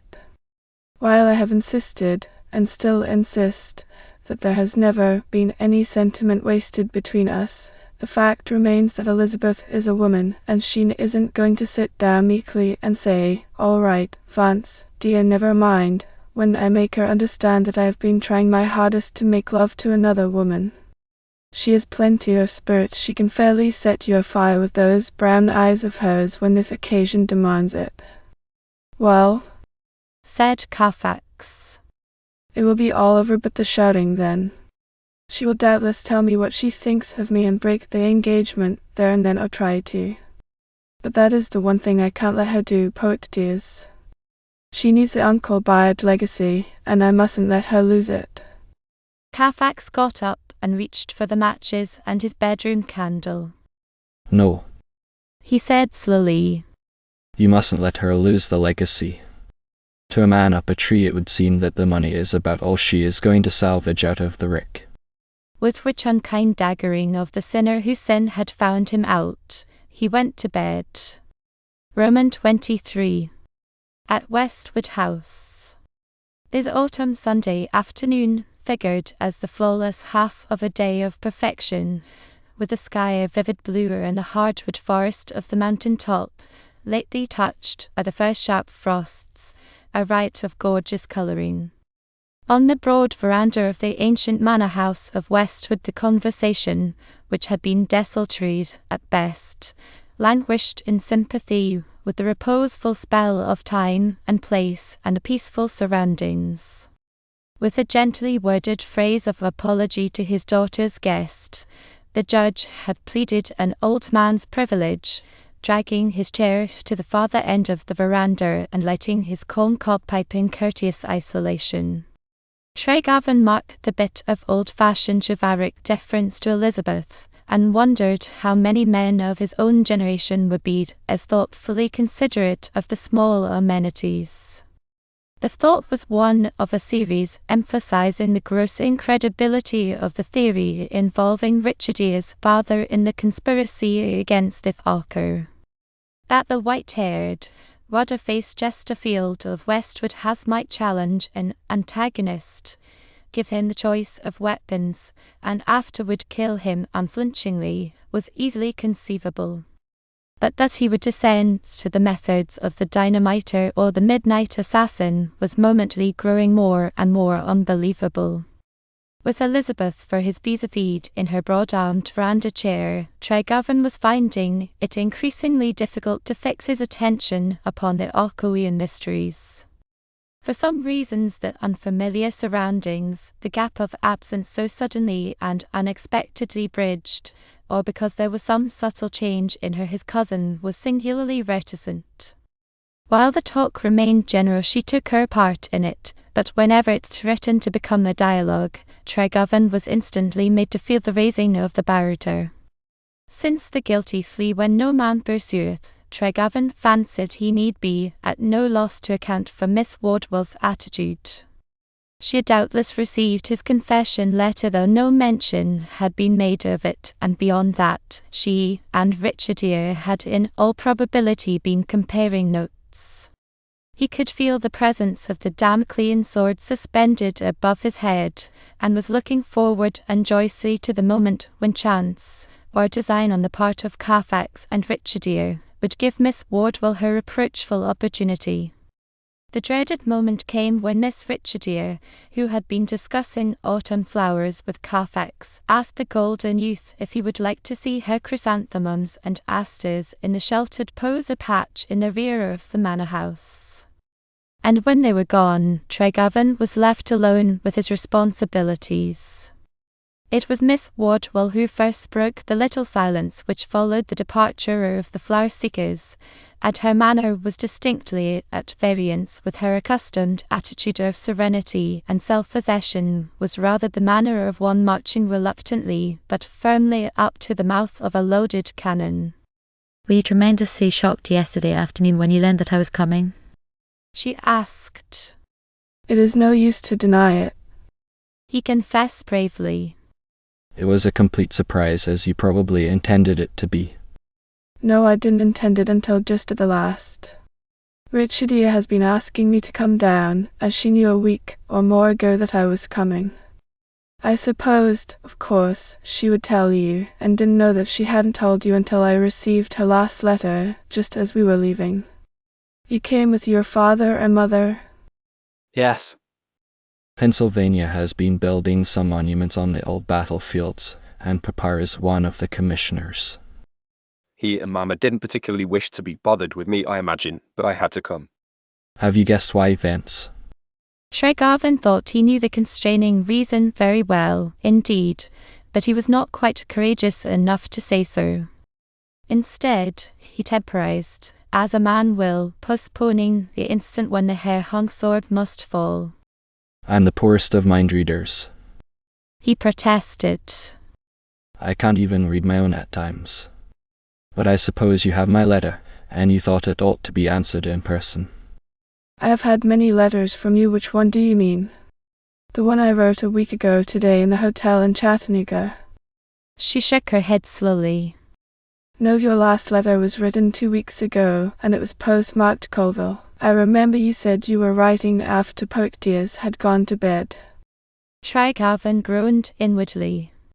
Thing which she thought had been safely done had not been done at all, it still remained to be done. He was bracing himself to take the plunge when she went on hurriedly. You were saying just now that you couldn't read your own mind sometimes. I wish I might read it now this moment, Cousin Vance. She was trying to look him fairly in the eyes and was not succeeding very well. Read my mind? Heaven forbid. He gasped. Then he came to his senses and tried to repair the terrible misstep. You know what I mean. A man's mind is seldom fit for a good woman to look into, Elizabeth. Yours is, always. She asserted loyally, and he winced as if she had struck him a blow. I assure you I haven't known you all my life for nothing, Vance. And it was because I had known you as no other woman ever will, that I was willing to try to make you happy. He was wondering dumbly how much of this he could stand when she continued, quite calmly, though the brown eyes were looking past him. As I've said, I had to come. There is a crisis, and with your letters before me, I couldn't write. We'd agreed once, you remember, to go around the sentimental field instead of going through it, but you haven't been living up to the spirit of that agreement in your letters. Tregarvan found his handkerchief and mopped his face. The matchless autumn afternoon had grown suddenly sweltering for him. You mean that I've been writing you love letters? I'm a brute, Elizabeth. Please don't make it any harder for me than you are obliged to. She pleaded gently. If you stop me now, I shall never be able to go on. I've come all the way down here to say something to you, something that I couldn't write, and a thing that every added letter of yours was making more difficult to say. But one word from you now will make it easier if it is the right word. Tell me, Vance, hasn't this separation proved to you that we couldn't, that cousins ought not to marry? Slowly it ground its way into his brain that the worst had befallen, that Elizabeth, really and truly in love with him, now, had guessed, either from his letters or from Richard's ears, the true state of affairs, and that womanly pride and affection had brought her to the scene of action to commit martyrdom. Oh, by Jove! You mustn't, Elizabeth. He broke out in a sudden access of contrition. I can't allow you to outdo me in pure generosity that way. And, besides, there's Uncle Bayard's money. I have thought of that, too, she said, quite judicially. But, Vance, dear, we must simply rise superior to all the mere money considerations. Richard here has been telling me about your prospects here, your mine, and your brave struggle to make something out of nothing. You will need Uncle Bayard's money. You are needing it now. And if we will, I shall not need it, anyhow. She ended rather incoherently. The Lord help me, Elizabeth. He groaned, entirely ignoring the white-haired, white-moustached figure smoking peacefully at the farther end of the veranda. I don't deserve. I know you don't. She agreed instantly. You deserve. Well, you deserve something quite different. Whatever happens, and whatever you say, I must do what I came here to do. I have made a discovery, Cousin Vance. Of course you have. He said desperately. I knew you would, sooner or later, though I have tried awfully hard to make myself believe that there wasn't any discovery to be made. I know, but seriously, Vance, deep down in your heart, you don't really care, do you? Why, Elizabeth? Of course I care. And I have blamed myself straight through from the first. Oh, but you mustn't do that. She protested quickly. It is all my fault, or I simply won't call it a misfortune. Your fault? He queried. You mean because you didn't suspect it and shook it off right at the beginning? But I haven't given you a chance to do that, have I? I didn't suspect it, she said musingly. I was very far from suspecting it. It came all at once, like a blow, and then it was too late to choke it off, as you say. The man, the true man, in him rose up in its might to buffet him into the path of uprightness and straightforwardness. No, it is not too late, Elizabeth, he assured her gravely. Yes, it is. She objected with pathetic earnestness. No. He insisted. We must still make good. Do you know what people at home will say if our engagement is broken now? They will say that I made it impossible for you to carry out Uncle Bayard's wishes, and that I did it deliberately to get the money for myself. But you haven't, she cried in wide-eyed astonishment. I am the guilty one. Though. Bess, this is what I came all the way from Philadelphia to say to you, Vance. Do you remember one time when we were trying to galvanize, I think that was the word you used, ourselves into the sentimental ecstasy supposed to be the normal condition of engaged people? I told you jokingly that if I ever found anyone whom I could really like better. Elizabeth.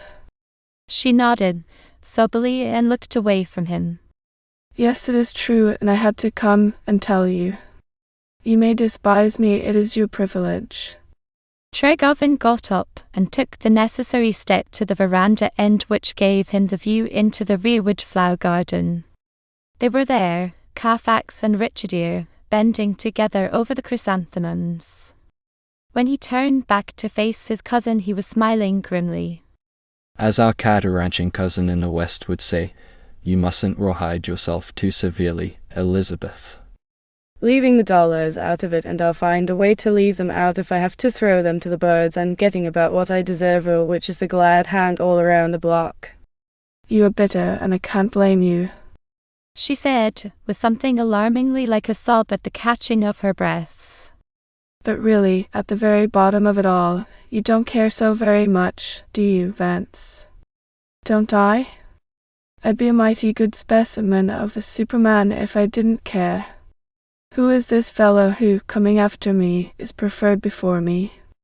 I can't tell you that. Why can't you? Because, you are perfectly savage with me. Because he has had no right to speak, nor I to listen. He hasn't spoken, he may never speak. But that doesn't make any difference. No, said Tregarvan wearily. Nothing makes any difference now. But I told you a moment ago not to reproach yourself too bitterly.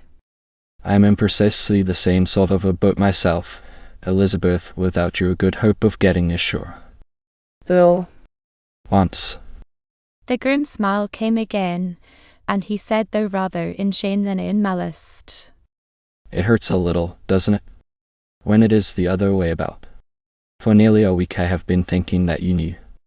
I told you all about it, you know, in the letter I wrote last Sunday night in Chattanooga, the letter which seems to have gone astray. That is why I was so slow in getting your meaning. I was looking for you to dagger me the other way around, you know. Miss Wardwell was no longer embarrassed, but she was well nigh tearful. I suppose it is one of those horridly pretty southern girls in the school, she said half spitefully. Have you? No. He hastened to say. I have been almost as decent as the fellow you were named for me. I haven't asked her to marry me. And she?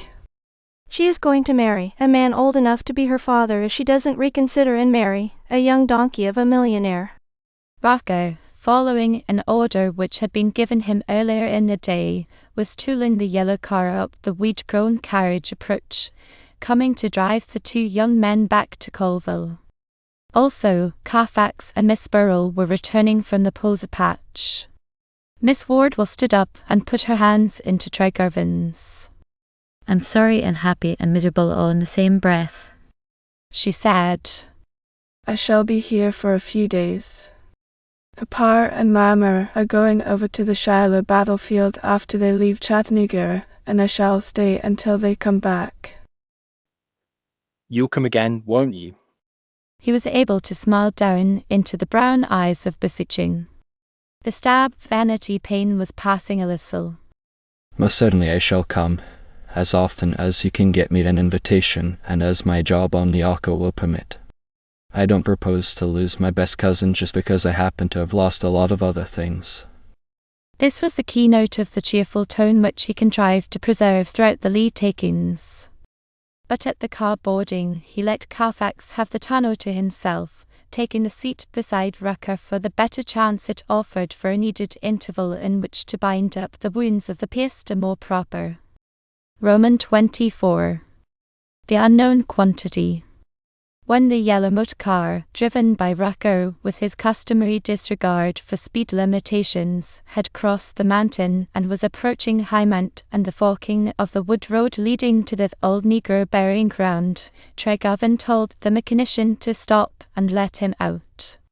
To Carfax he made plausible excuse. Tryon was watching at the drilling plant and he might have something to report. It was still only mid-afternoon, and Tregarvan added that he would walk to Colville by way of the tramhead and the short-cut path. After the car had gone on, Tregarvan kept the first part of his promise, covering the half-mile briskly. Tryon was at his post, killing time with the aid of strong tobacco and a railroad man's clay pipe. He had relieved Rucker at noon. In accordance with his orders, there had been no Sunday afternoon visitors, nothing to disturb the peace of the day of rest. Tregarvan listened perfunctorily to the foreman's report. His object in delaying his return to Colville had been only half-formed at the moment of car stopping, but it had nothing to do with checking up the day watchman.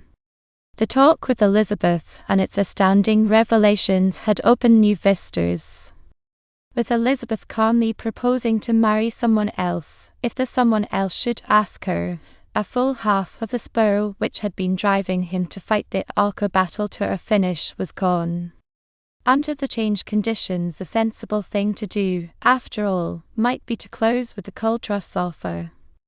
But before committing himself finally to this, he was inclined to go to Hartridge with a frank plea for a word of friendly advice. From what had transpired, it was evident that the professor of mathematics knew much more about the Arco and its mysteries than he had as yet been willing to tell, and though the episode of the steel cube seemed to array him definitely on the side of the enemy, his later warning in the matter of bargain and sale was unquestionably disinterested, if not actively amicable. Tregarvan was still considering the half-formed resolve to appeal to Hartridge when Tryon fished in the pocket of his overalls and brought up 3 small cubes of metal, the exact counterparts of the one which Carfax had taken from the pocket of the schoolmaster's overcoat. "I been saving these to show you," said the foreman, handing the bits of metal to Tregarvan. "What all do you reckon they're meant for?" Tregarvan permitted the query to go unanswered. "Where did you find them?" he asked. "In the pocket of an old coat that Jim Sawyer's been wearing here on the job. It's hanging up in the tool shanty. I run out o' matches a little spell ago, and went to rummaging round to see if I couldn't find some." "Sawyer's coat, eh?" said Tregarvan, struck suddenly alert. Tryon nodded soberly. "And that ain't all," he went on. "I got a file and tried 'em. There had a end flint been tempered till you couldn't cut 'em with anything softer 'en an emery wheel." Rock had been telling me how the drills went all to the bad that time when you was hung up before the old betailer busted. Sawyer's got a toolbox in the shanty where he keeps his wrenches and little traps. "It was locked, but I happened to have a key that fitted. What do you reckon I found?" "More of these." "You've hit it plumb center, automatic about half full of 'em. Tell me all you know about Sawyer." Tregarvan cut in concisely. "What I know about him wouldn't get him a job anywheres where I had the say, sir. Last summer he was working for the C, and I at with a strike breaker. Before that he was doing time at Brushy Mountain, for some sort o' crookedness, I dunno what. Maybe I'd ought to have told you this when you hired him, but I allowed you knowed what you was doing, and it wasn't none o' my business. He's a good drill boss." Tregarvan was examining the bits of steel critically. "Tryon, I'd give something to know just where these came from originally," he said. "Maybe I might help out a little on that, too. I served my time in the shop before I went to work for the railroad. Do you know what kind of steel that is?" "No." "It's some of that newfangled, high-speed tool steel that you temper by heating it white hot and cooling it in a fan blast." Jenkins, the Whitler blacksmith, was showing me a piece of it last Saturday night at Tate's. Looked like it might have been cut off the same bar with these little chunks o' Jim Sawyer's. In other words, you believe that these bits were made in the Whitler blacksmith shop?" I ain't saying so because I can't prove it. But my boy, Tom, saw Thaxter, the Whitler bookkeeper, stop his buggy in the big road 2 or 3 days ago whilst a man came out of the bushes to talk to him. The man was Jim Sawyer. More in that, there's just naturally only the one place in the Wahetchi where that steel could come from.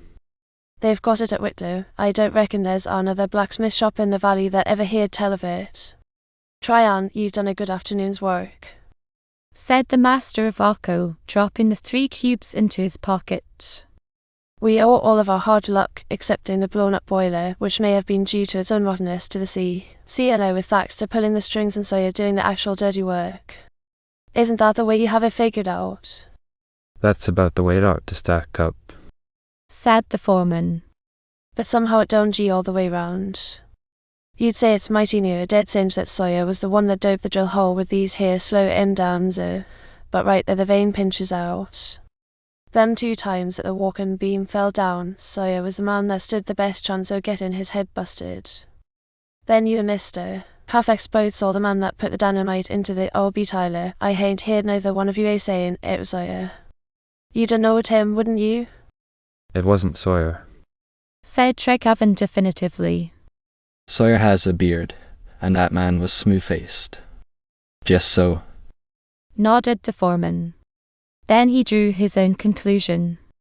I've been knowing the sea and I crowd, off and on, ever since they took hold here in the Wahetchi. I reckon they'd roughhouse you in a holy minute if they thought that was the easiest way to get the best o' you in some business fight. I wouldn't even put the dynamite in it past them. But they wouldn't go at it to no such a bungle some way, and they wouldn't put skulls in your firebox, and or any such wool monkey shines as that. Them things don't fit in. Again Tregavin bestowed the meed of praise where praise was due. Try on. You have a pretty level head. I am beginning to suspect that we made a mistake in not calling you in as chief detective in this muddle. But you still think that Thaxter and Sawyer worth the drill dulling scheme, don't you? As I say, that part of it proves up tolerable plain. If there was our reason, now, why they'd want to be holding you back for a little spell. There is a reason. They are trying to buy me out. Now you're talking, said the foreman sagely. Maybe you've got coal here under your feet, or maybe you hain't. You don't know yet, and maybe they don't know. But they'd just as soon you wouldn't find out for sure whilst the dickeriness going on. They'd like us not call it good business to hold you up for a spell, wouldn't they? Quite likely. Tregavin was glancing at his watch. The call upon Hartridge had now become a necessity, if only for apologetic and explanatory reasons. True, it was still possible that the professor had been in collusion with the planter of steel cubes on the night of surprises, but these later developments seemed to exonerate him handsomely. I must go, he told the foreman. Rucka will relieve you here in time for you to go to your supper. If Sawyer should happen to turn up, just keep your own counsel about what we have discovered.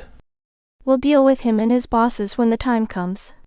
A few minutes beyond this, Tregavin was at a Highmount, inquiring for Professor Hartridge. The young woman who answered his ring told him that the professor had gone over to the McNab neighborhood to see a sick child. Not wishing to let his opportunity escape, Tregavin set out to walk through the forest, taking a path leading in the general direction of the sunken mountain-top valley known locally as the Pocket. This on the chance of meeting Hartridge and walking back to the school with him. Now it so chanced that Tregavin had never visited the Pocket. And though he knew, from Carfax's description of the locality, that it could not be more than a mile or 2 beyond Highmount, he was not aware that the path he had chosen was not the right one. Having plenty of other things to think about, he paid little attention to his surroundings until, at the end of a half-hour, he found that the path, which had been growing indistinct, had disappeared entirely, leaving him in a region of deep ravines with their slopes heavily wooded, hollows boulder-strewn, in which the old-growth timber stood thickly, with only a fallen and rotting trunk here and there to show where the tambuck gatherers had slain some monarch of the forest for the paltry stripping of its outer skin, mute testimony to the waste of a nation. It was not until after he had covered distance enough, as he thought, to have taken him all the way across from High Mount to the western brow of the mountain, that he saw a man whom he took to be Hartridge sitting upon a flat stone in the shadow of a great boulder on the opposite side of a small mountain brook. Just as he was about to call out and make his presence known, the man sprang to his feet suddenly, as if in alarm, and whipped a weapon from his pocket. Obeying an instinct of self-preservation in pure automatism, Tregarvan dropped silently behind the nearest boulder on his own side of the stream. When he looked again, he saw that the man was not Hartridge. He was a much younger man, a handsome young fellow, well-built and athletic-looking, with nothing in his appearance to connect him with the mountain and its natives. The attitude of strained anxiety into which the quick leap of foot had thrown him lasted only for a moment. While Tregarvan looked, a warbling bird whistle rose shrill and clear on the windless air. The watcher saw the young man hastily pocket the pistol and heard him whistle a reply. Almost at the same instant the figure of a woman appeared at the buried uphill heel of the great boulder.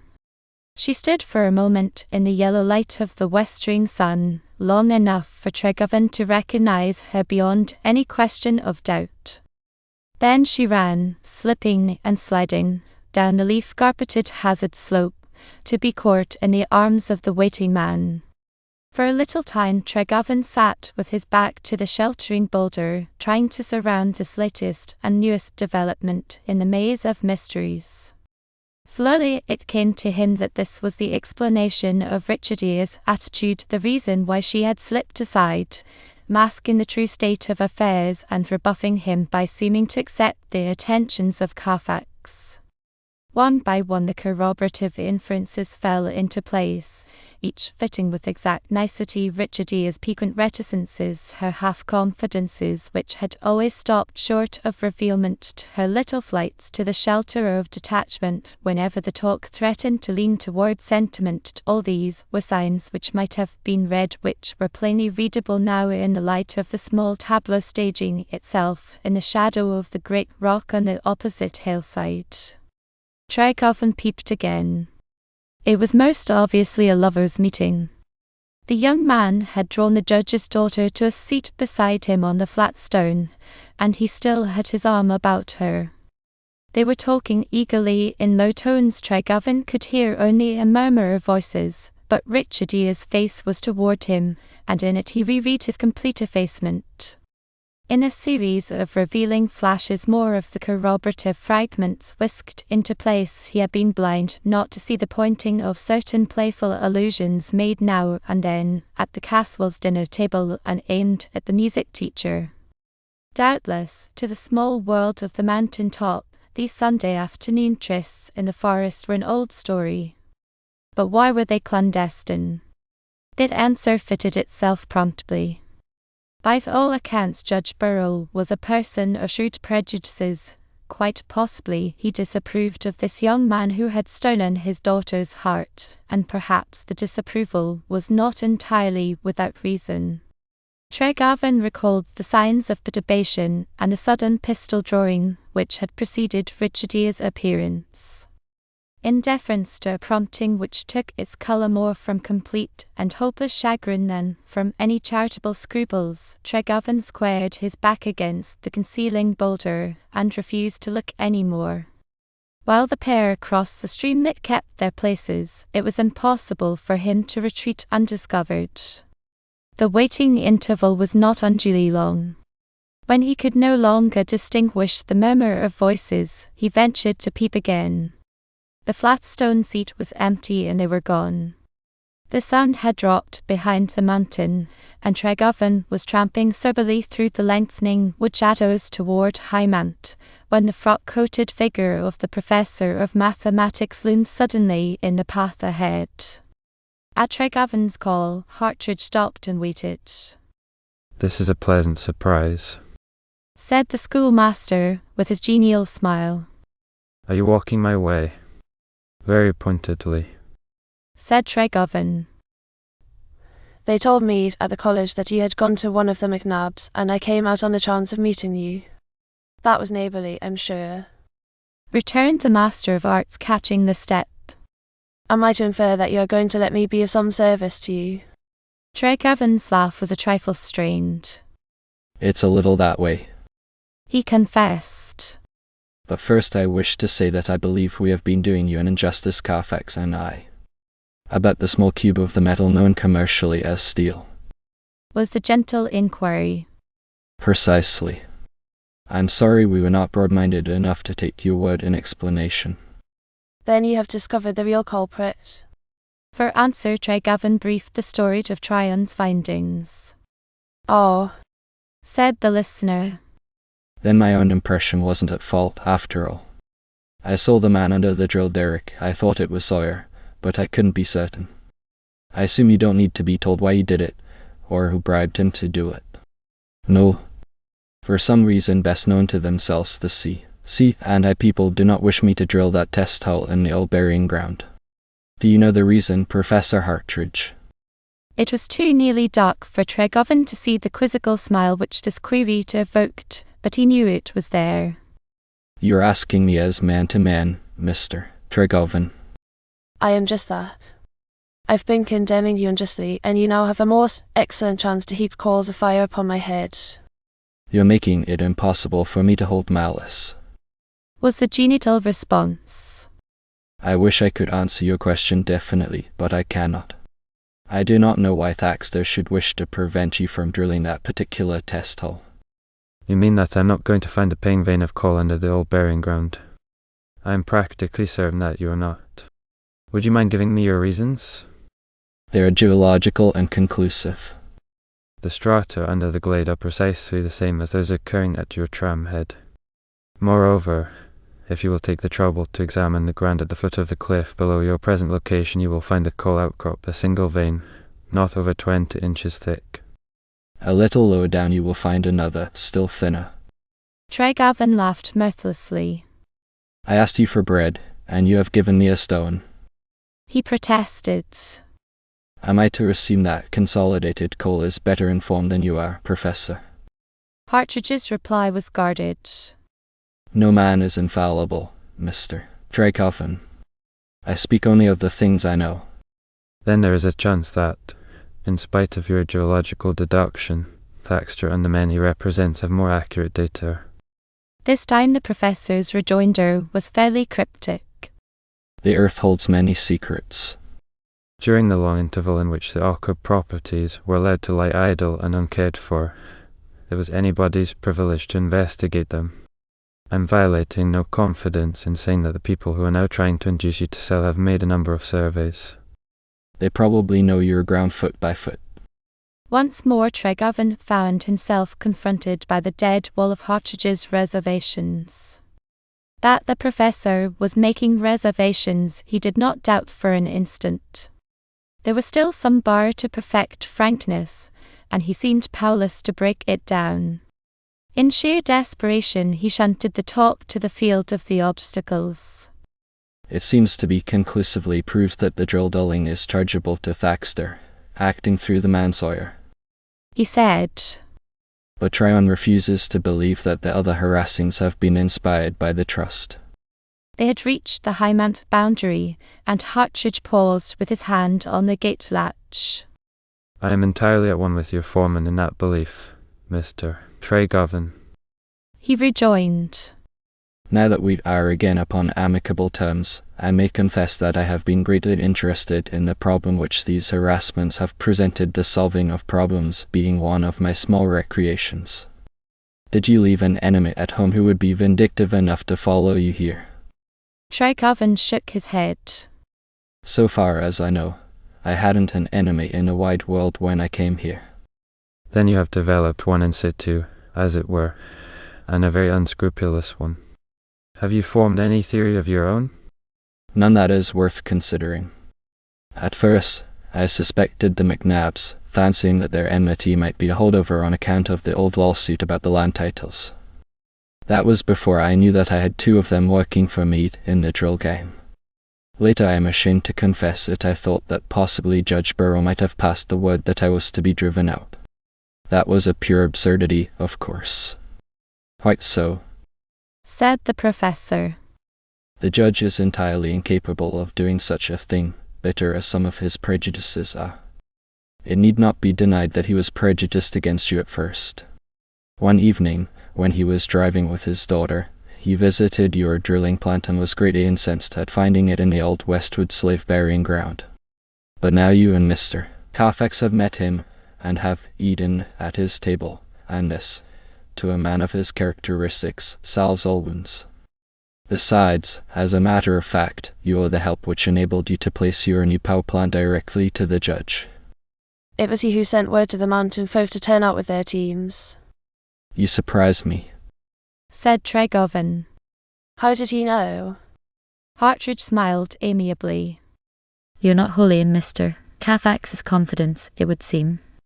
On the evening when you had the trouble with the valley farmers, he and Miss Richardier drove over to Westwood House in your car while we waited dinner for them here at the school.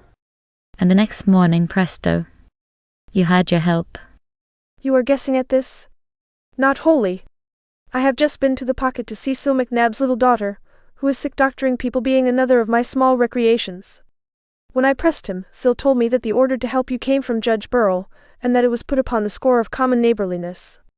But the idea of helping me originated with the judge's daughter. Tregovan put in soberly. Why should she wish to return good for evil, Professor Hartridge? This time Hartridge's smile was less amiable. Miss Richardier's motives are not to be questioned by either of us, Mr. Tregovan. But why should you call her interest in your affair returning good for evil? Tregovan fought away from the edge of the pit into which his incorrigible ingenuousness was about to precipitate him. Oh, there isn't any reason why she should consider me. Within the past hour I have had the best possible proof of that. Hartridge was silent for a moment. Then he said, Mr. Tregovan, I trust you are a gentleman in all that the much misused word implies. A man may hardly assert that of himself, was the quick retort. But why? What you have just said implies a knowledge of a secret which has been most carefully guarded by Miss Richardier's friends. I'm not in her confidence, but I shall take it upon myself to say that whatever she does is right. Who is the man? Tregovan asked bluntly. That is a question which Miss Richardier herself will doubtless answer at the proper time. Until she chooses to answer it, neither you nor I have any right to ask it. Tregovan was turning away to continue his walk to Colville. But at the leave-taking instant he faced about for a final word. Has it ever occurred to you, Professor Hartridge, that this is a hell of a world? He asked gloomily. It has many times. Would you stop and take potluck with us at the faculty table? No? Then I wish you a pleasant walk to the valley. Good night. Roman 25. The mangling of poachers.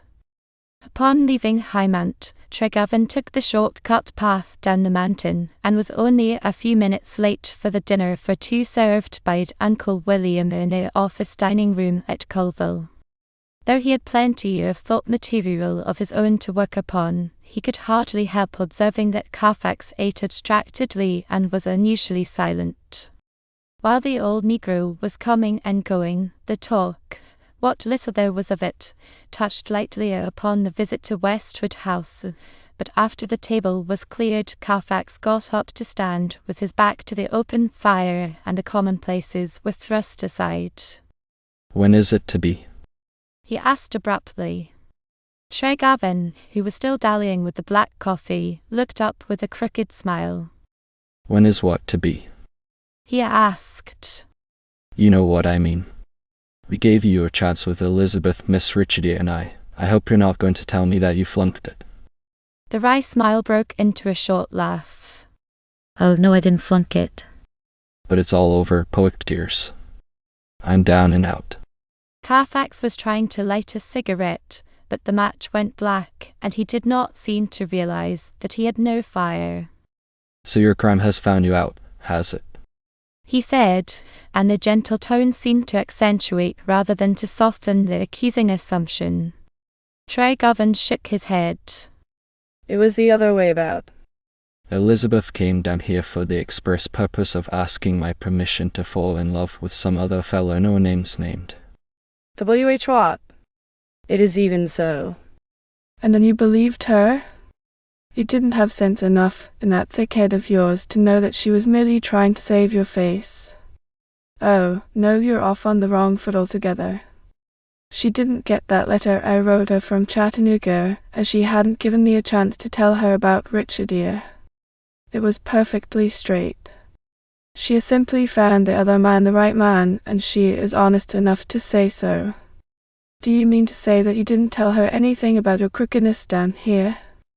Oh, yes, we talked about that later on, though, again, there were no names named.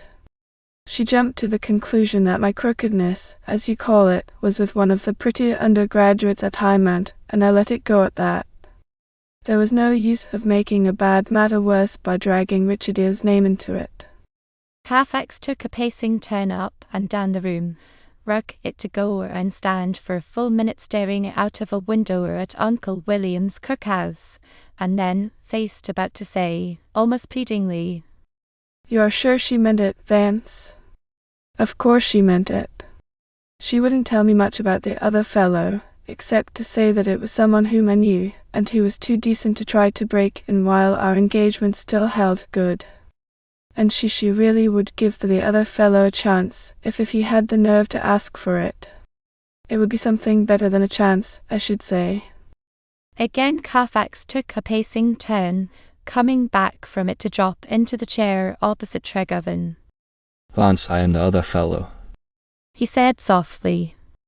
You didn't suspect it, did you? It began last summer when we were at Lake Placid together. I thought it was all on my side of the house. I didn't dream that she wasn't in love with you in the way she ought to have been. But the interruption was the entrance of a softly padding Uncle William, bearing a neatly tied packet of letters. Days for dat lily white missy I found enough what staying with Miss Dick up at Durrell Place, he explained. Miss Stu Tate, he brung em over, and asked would you all gemmen please to send em up when you had the chance. Tregovan had found the wry smile again by the time the old negro had shuffled away. I suppose I ought to congratulate you, poet 'tis, but I can't just now, I'm too new a widder. You'll have to hug your happiness alone for the present. You'll excuse me, won't you?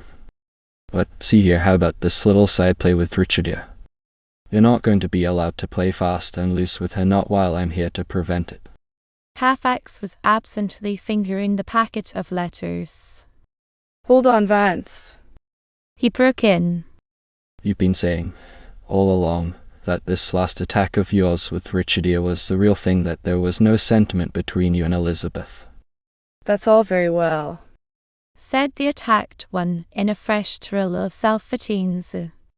But I'm like the little kiddie who dropped his candy to reach for another piece and lost both. Just the same, it seems that you are due to get yours, too. You proposed to one woman when you were in love with another.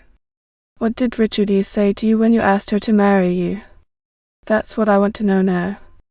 The cherubic smile which was waiting for its chance in Carfax's eyes turned slowly into an impish grin. As nearly as I can recall it, she said most certainly not. Why should I? Of course, you have guessed that I asked her merely to give you a chance to be decently loyal to Elizabeth. Miss Richardia took it as it was meant, and we have been very good friends, playing the game at odd moments for your benefit when you seem to be needing a bit of help. Oh yes, you were very kind, you're all very kind. But that doesn't mend any broken bridges for me now. Do you want me to tell you why Richardia turned you and your ridiculous fortune down so easily? I can, you know. And with that he told the story of his chance surprising of Miss Burrell's secret. Carfax heard him through patiently and did not seem unduly surprised at the new development. That accounts for a good many things, he commented. I have had a feeling for some time that Miss Richardia had something on her mind, something not altogether joyous. Once or twice she has seemed on the verge of confiding in me. It's a case of the obdurate father, isn't it? I suppose so, though Hartridge didn't hint at anything of that sort. So Hartridge knows too, does he? They all know at Highmount, I fancy. And that reminds me I've done it again, talked too much, as usual. I met Hartridge after I had seen the pair of them together, and we spoke of the love affair. Hartridge said it was Richardly a secret, and that her friends had been carefully keeping it for her. I shouldn't have told you. It is safe enough with me, as you ought to know he will be the one to go and tell it all over the lot, was the unkind retort. And then these letters of Elizabeth, she ought to have them, don't you think? Do you suppose I might? Tregarvan waved him away. The letters will be all the excuse you will need for making 2 calls in the same half day. Take the car and go and do what you're aching to do. After you have sung your little song, you may give Elizabeth my love and my blessing. No, don't stop to talk any more, just make your little bone vanish before I get to thinking too pointedly of all the things you've done to me. Carfax took his cue promptly, and before Tregarvan had finished filling his pipe, the roar of the yellow car's motor told him that the golden youth had begun his flight to the mountain top. A short half-hour later, the second filling of the pipe, the motor roll was repeated, and while the solitary smoker was wondering what had brought Carfax back so soon, the dining room door opened to admit Wilmerding. You are responsible, said the young superintendent, explaining the motor car clamor. You gave me the fever, flaunting that big yellow devil of yours in my face, and I was obliged to go and buy. Want to take a little spin in the new wagon to see how she handles? Tregarvan pushed a chair into the fire-warmed semicircle for his visitor and shook his head. Some other time if you'll be good enough to let the invitation hang over. Tonight I'd rather sit here before the fire with you and have a little heart-to-heart talk, Wilmerding. Will you indulge me? Sure, was the ready response. The joyride can wait. Can you find me another pipe? The pipe was found and filled, and at its lighting Tregarvan began without preface, giving the steel cube facts as they had been developed by Tryon and linking them up with Thaxter's apparently disinterested effort to promote the sale of the Alco to Consolidated Coal. I'm telling you this, Wilmerding, because I know you're not implicated, he said in conclusion. Also, because it seems no more than fair that you should know. I'm not specially vindictive, you understand. I suppose Thaxter and the men behind him are calling it nothing more than a bit of sharp practice on purely legitimate business lines. That might do for the drill dulling, the superintendent conceded thoughtfully. Though I take pretty violent exceptions to that, if I were you. But doesn't this one proved rascality imply the authorship of all the others? No. Hartridge thinks not, and so do I.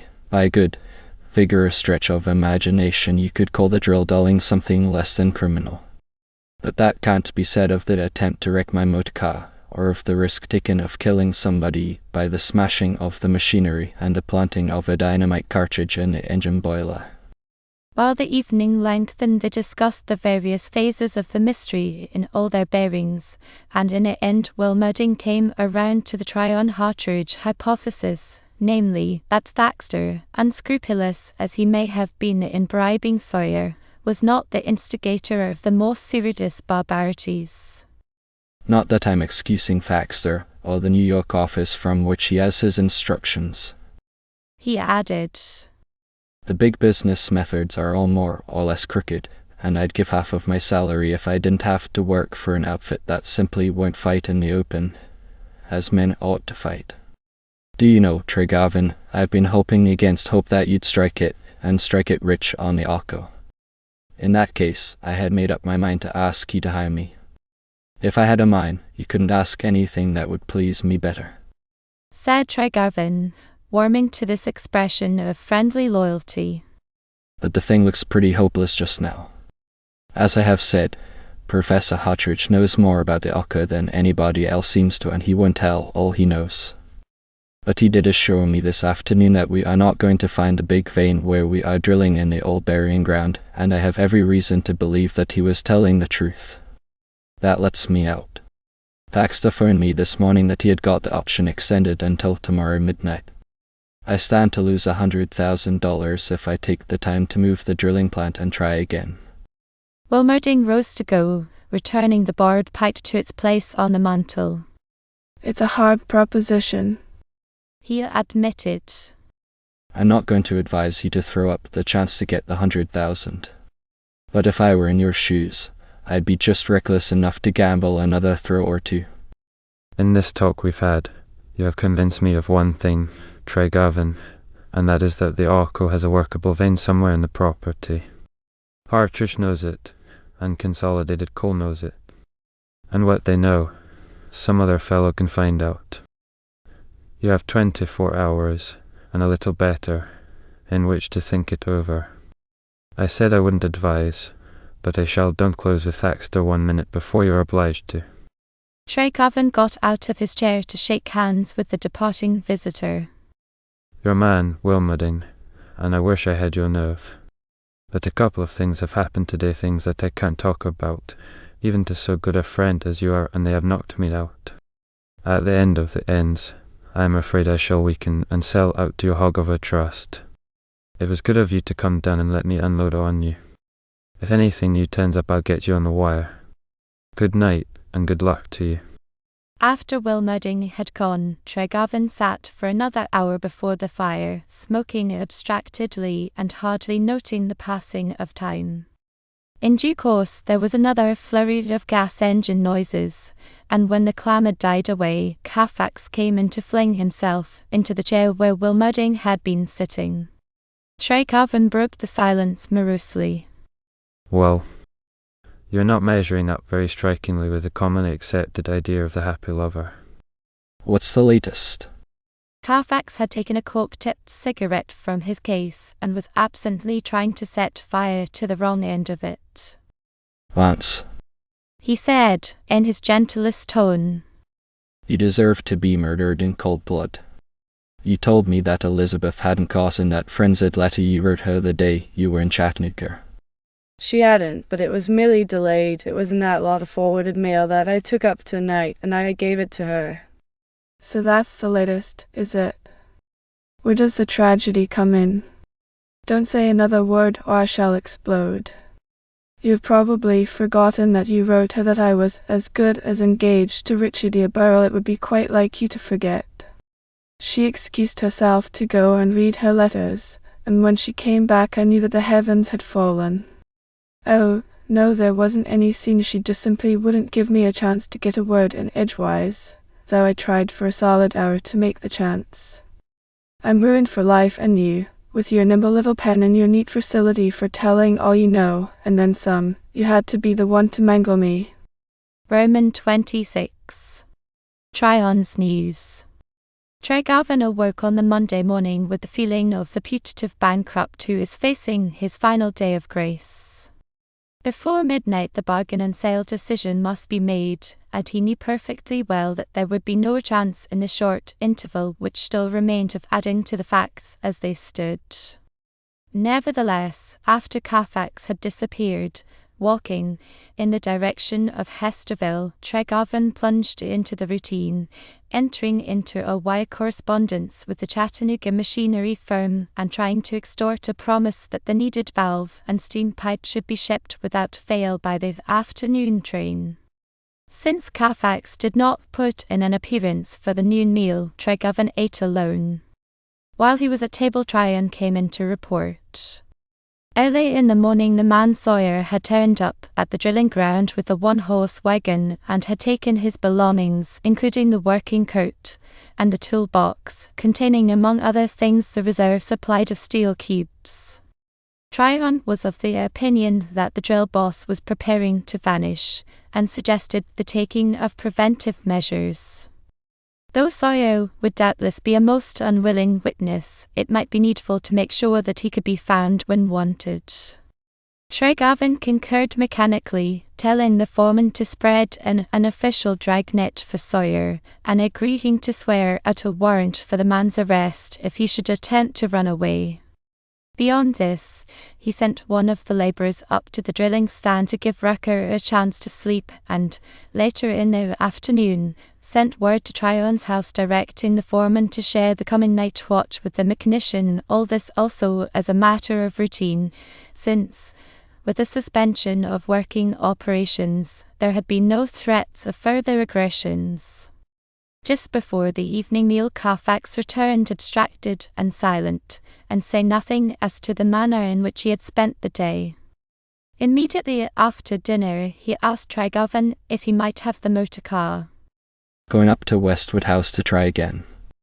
Queried the motor car's owner, not too sympathetically. I'm no good to you here, Was the non-committal rejoinder, and a little later Trygovan found himself facing the approaching crisis alone and still undecided. Baxter had telephoned during the afternoon, calling attention once more to the terms of the offer to purchase. The message had taken the tone of a friendly warning. There was no hope of securing further delay, but the bookkeeper would give Trygovan the benefit of all the time that remained. He would stay in his Whitlow office, or be within call, up to midnight, and he hoped that Trygovan would be sensible and remember the old saw about the bird in the hand. Trygovan was remembering the canny proverb and a good many other things when he lighted his after-dinner pipe. Throughout the entire day he had been wavering and postponing the moment of action. $100,000, judiciously invested, would provide an income for his mother and sister, which, however far it might fall short of the former Trygovan lavishnesses, would still place them securely beyond the hazard of want. On the other hand, a certain innate obstinacy, grown now to a passion, which threatened to drive cool-blood reason to the wall, refused to yield. Apart from this, there was a question of pure ethics to be considered. Quite early in the attempt to develop the ALCO, he had secretly determined, if his efforts should prove successful, to reorganize the company, taking in those who had suffered loss, in other words, to make restitution to Parker's victims. But if the property should be sold to the trust, there was an end of the generous intention, and the nail of injustice driven by Parker would be irrevocably clinched. These were some of the perplexities, but there was another which also demanded a hearing. Carfax had been most generous and loyal, spending not only his money but himself. But now the conditions were changed or changing. Carfax had another interest, suddenly grown imperative. Would it not be most unfair to drag him still deeper into the discouraging fight, allowing him to spend more money which might never be repaid? At this point in the reflective probings, Trygovan began to argue that he must see and talk with Carfax again before he could decide finally and definitely, and he had no sooner reached this conclusion, and was casting about for the means to translate it into action, when Will Mudding appeared, a veritable god in the machine, since he was driving his new car. Baxter was telling me that you'd most likely be making him a business call this evening, and I thought I'd drive over and take you back in my car, said the newly made motor enthusiast. If I'm butting in, don't scruple to chase me away. Trygovan was already taking his driving coat from its closet in the fireplace corner. You have come precisely in the nick of time, he returned. Carfax has taken my car to drive to Westwood House, and I must have a few minutes' talk with him before I fight the final round with Baxter. Will your car climb the big hill? If it would, I'll scrap it and buy another, laughed the Pittsburgher, and 5 minutes later the new, high-powered roadster was storming up the Pisgah grades. 8 minutes was the time to the Highmount gates, and Trygovan called it a beat, though he had never timed his own car over the same distance. 8 other minutes covered the cross-mountain run to the western brow, and it was not until Will Mudding had tooled the roadster up the Westwood House driveway and was parking it beside the yellow touring car that Trygovan began to wonder if, with Elizabeth as her guest, Richardia would not be breaking her school routine by spending her evenings at home. In that case. But it was now too late to retreat, and, with Will Merding at his elbow, he ran up the steps to set the old-fashioned knocker of the great door clanging its drumbeat through the echoing interiors. When Aunt Phyllis, the solemn-faced old negress who was the sole survivor of the once numerous household retinue, opened the drawing-room doors for the two callers, the judge's daughter was at the piano. The judge was listening luxuriously in a deep, calico-covered armchair, and Carfax was sitting with Miss Wardwell in a window seat at the farther end of the room. Will Merding made his own and Tregarvan's apologies when the judge got upon his feet to welcome the newcomers. We were taking a spin in my new car, he explained, tactfully leaving Tregarvan's errand unmentioned. Of course, we couldn't pass your hospitable door, Judge Burrell. No, sir, most certainly you couldn't, was the ready response. The doors of old Westwood House may creak a little on their hinges, sir, but they still swing wide enough to let the guest enter at his pleasure. Find your places. Gentlemen, if you please, my daughter is giving us a little music. Miss Wardwell had risen, with Carfax backgrounding her because he was obliged to, and Tregarvan introduced Will Merding as a fellow Pennsylvanian from the Pittsburgh end of the state. Elizabeth was pleasantly gracious to the young superintendent of coal mines, seeming to welcome him as in some sort a saver of situations, at least, so it appeared to Tregarvan.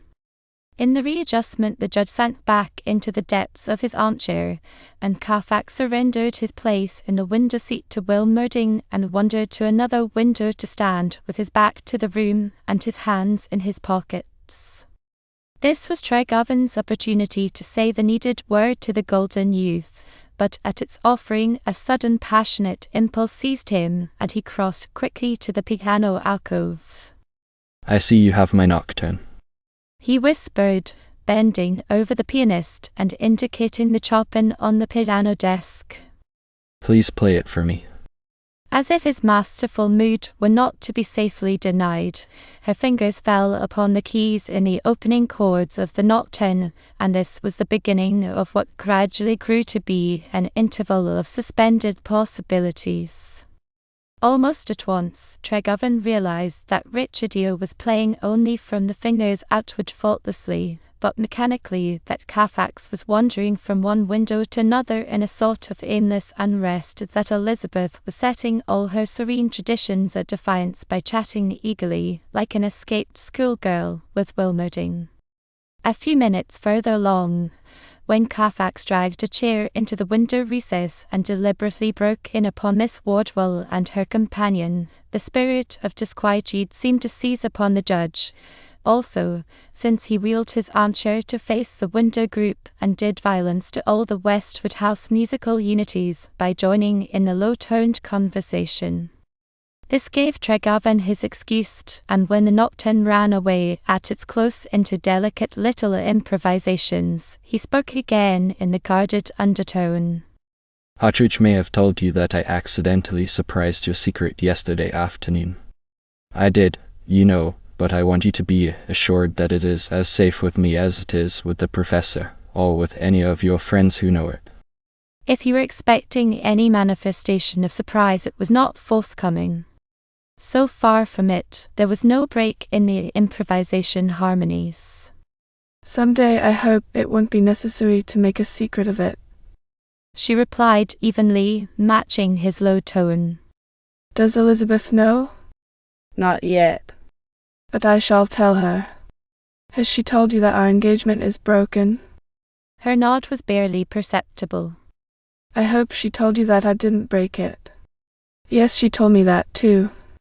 You're not saying it, but deep down in your heart you are telling yourself that I have got only what was coming to me. Isn't that true? The answer came from lips that were paling a little. Ask yourself. It is true. And it is also true, perhaps, that I should have had this other whipping, the one I got yesterday afternoon when I was trying to meet Hartridge on his way back from the pocket. She was still keeping her face averted. I can't talk about that now to anyone, least of all to you. He bent lower to make sure that the group at the other end of the room should not overhear. I want to meet the man. If I stay here on Mount Pisker, if I don't throw it all up and go home, I mean to do what I can to help. Once I shouldn't have been big enough to say such a thing, Richard dear, but thank God I've grown a little in the past few months. May I add that it is you who have shown me how to grow? She ignored the query, and for the first time let him see her eyes. They were swimming, and there was a note in her voice that he had never heard before when she said, You must not talk of giving up and going away. You're the one who can do the most to help when the time comes, if only. A clamorous banging of the door knocker interrupted, and Aunt Phyllis put her turbaned head into the drawing room to say, with her fat chin in the air and a fine scorn in her tone, "Her white man at the front do come to ask for Mr. Tregarvin." Tregarvin obeyed the summons rather reluctantly and found Tryon on the veranda. The foreman had been running and was short of breath. You better come over, you and Mr. Half-ass. He broke out hurriedly. We've done caught the dynamiter. He was aiming to blow us all to kingdom come this time. Who is it? Tregarvin grated. Tryon wagged his head mysteriously. It ain't so, it's the same skunk I've been a suspicioning ever since we had that talk yesterday. You'll see when you get thar. Tregarvin went back to the drawing room, meaning to cut Carfax out if possible without giving a general alarm. But Will Mudding overheard his whispered explanation to Carfax, and so did Miss Wardwell, whereupon he spoke up quickly, briefing the story of the Alco troubles, and adding its latest sequel. The effect upon the master of Westwood House was instantaneous and militant. What's that, sir? Trying to dynamite your machinery whilst you and Mr. Carfax are making us a friendly visit here at Westwood House, he demanded, his deep voice rumbling in the wrath of outraged hospitality. Richard, dear, daughter, get me my coat and hat. I'm going over yonder with these young gentlemen. No, Mr. Tregarvin. Don't deny me that privilege, sir. Yo, a bane under my roof at the precise moment makes yo a quarrel my quarrel, sir. You'll give me a seat in yo, a steam wagon, and daughter my coat and hat immediately, if you please. And fetch me the old shotgun too, my dear.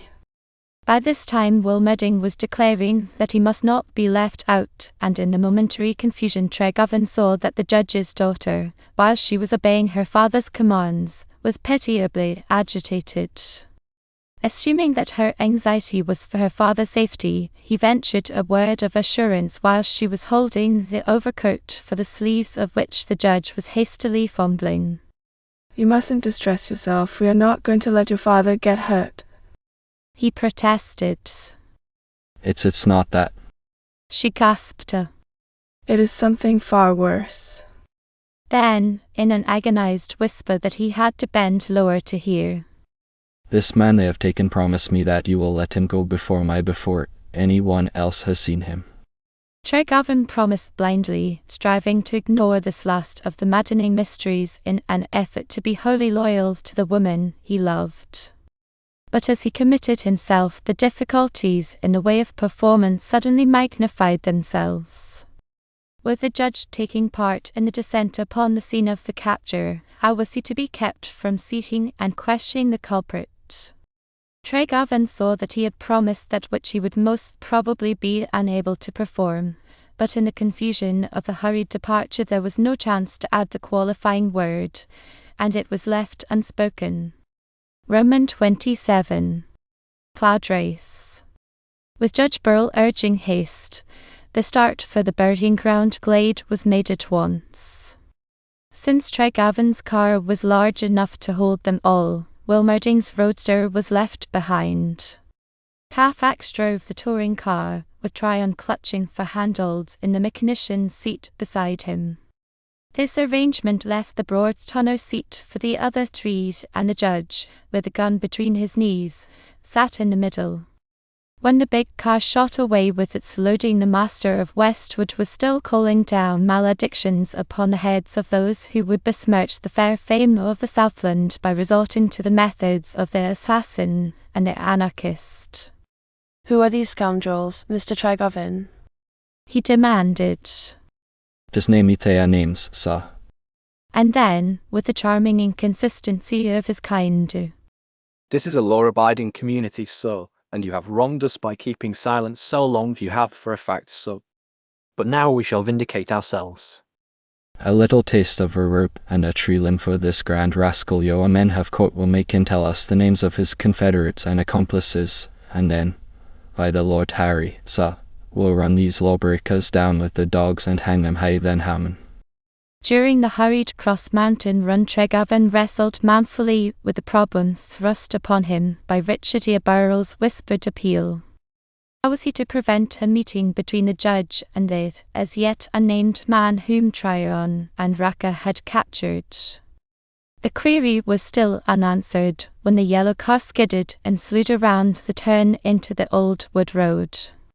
Despite the promise given by a fair day and a measurably clear evening, the night had suddenly thickened, with cloud racks flying low over the mountain top to wrap the forest in mantlings of fleecy vapour silver shot by the rays of a gibbous moon, but opposing a wall of blank opacity to the headlamps of the car.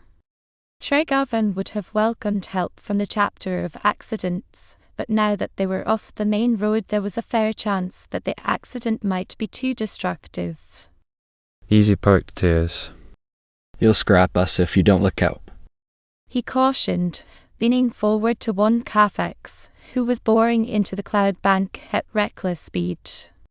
The words were scarcely uttered before there came a crunching of dry tree limbs under the wheels, a hiss of escaping air, and a jolting stoppage of the car as the brakes were applied.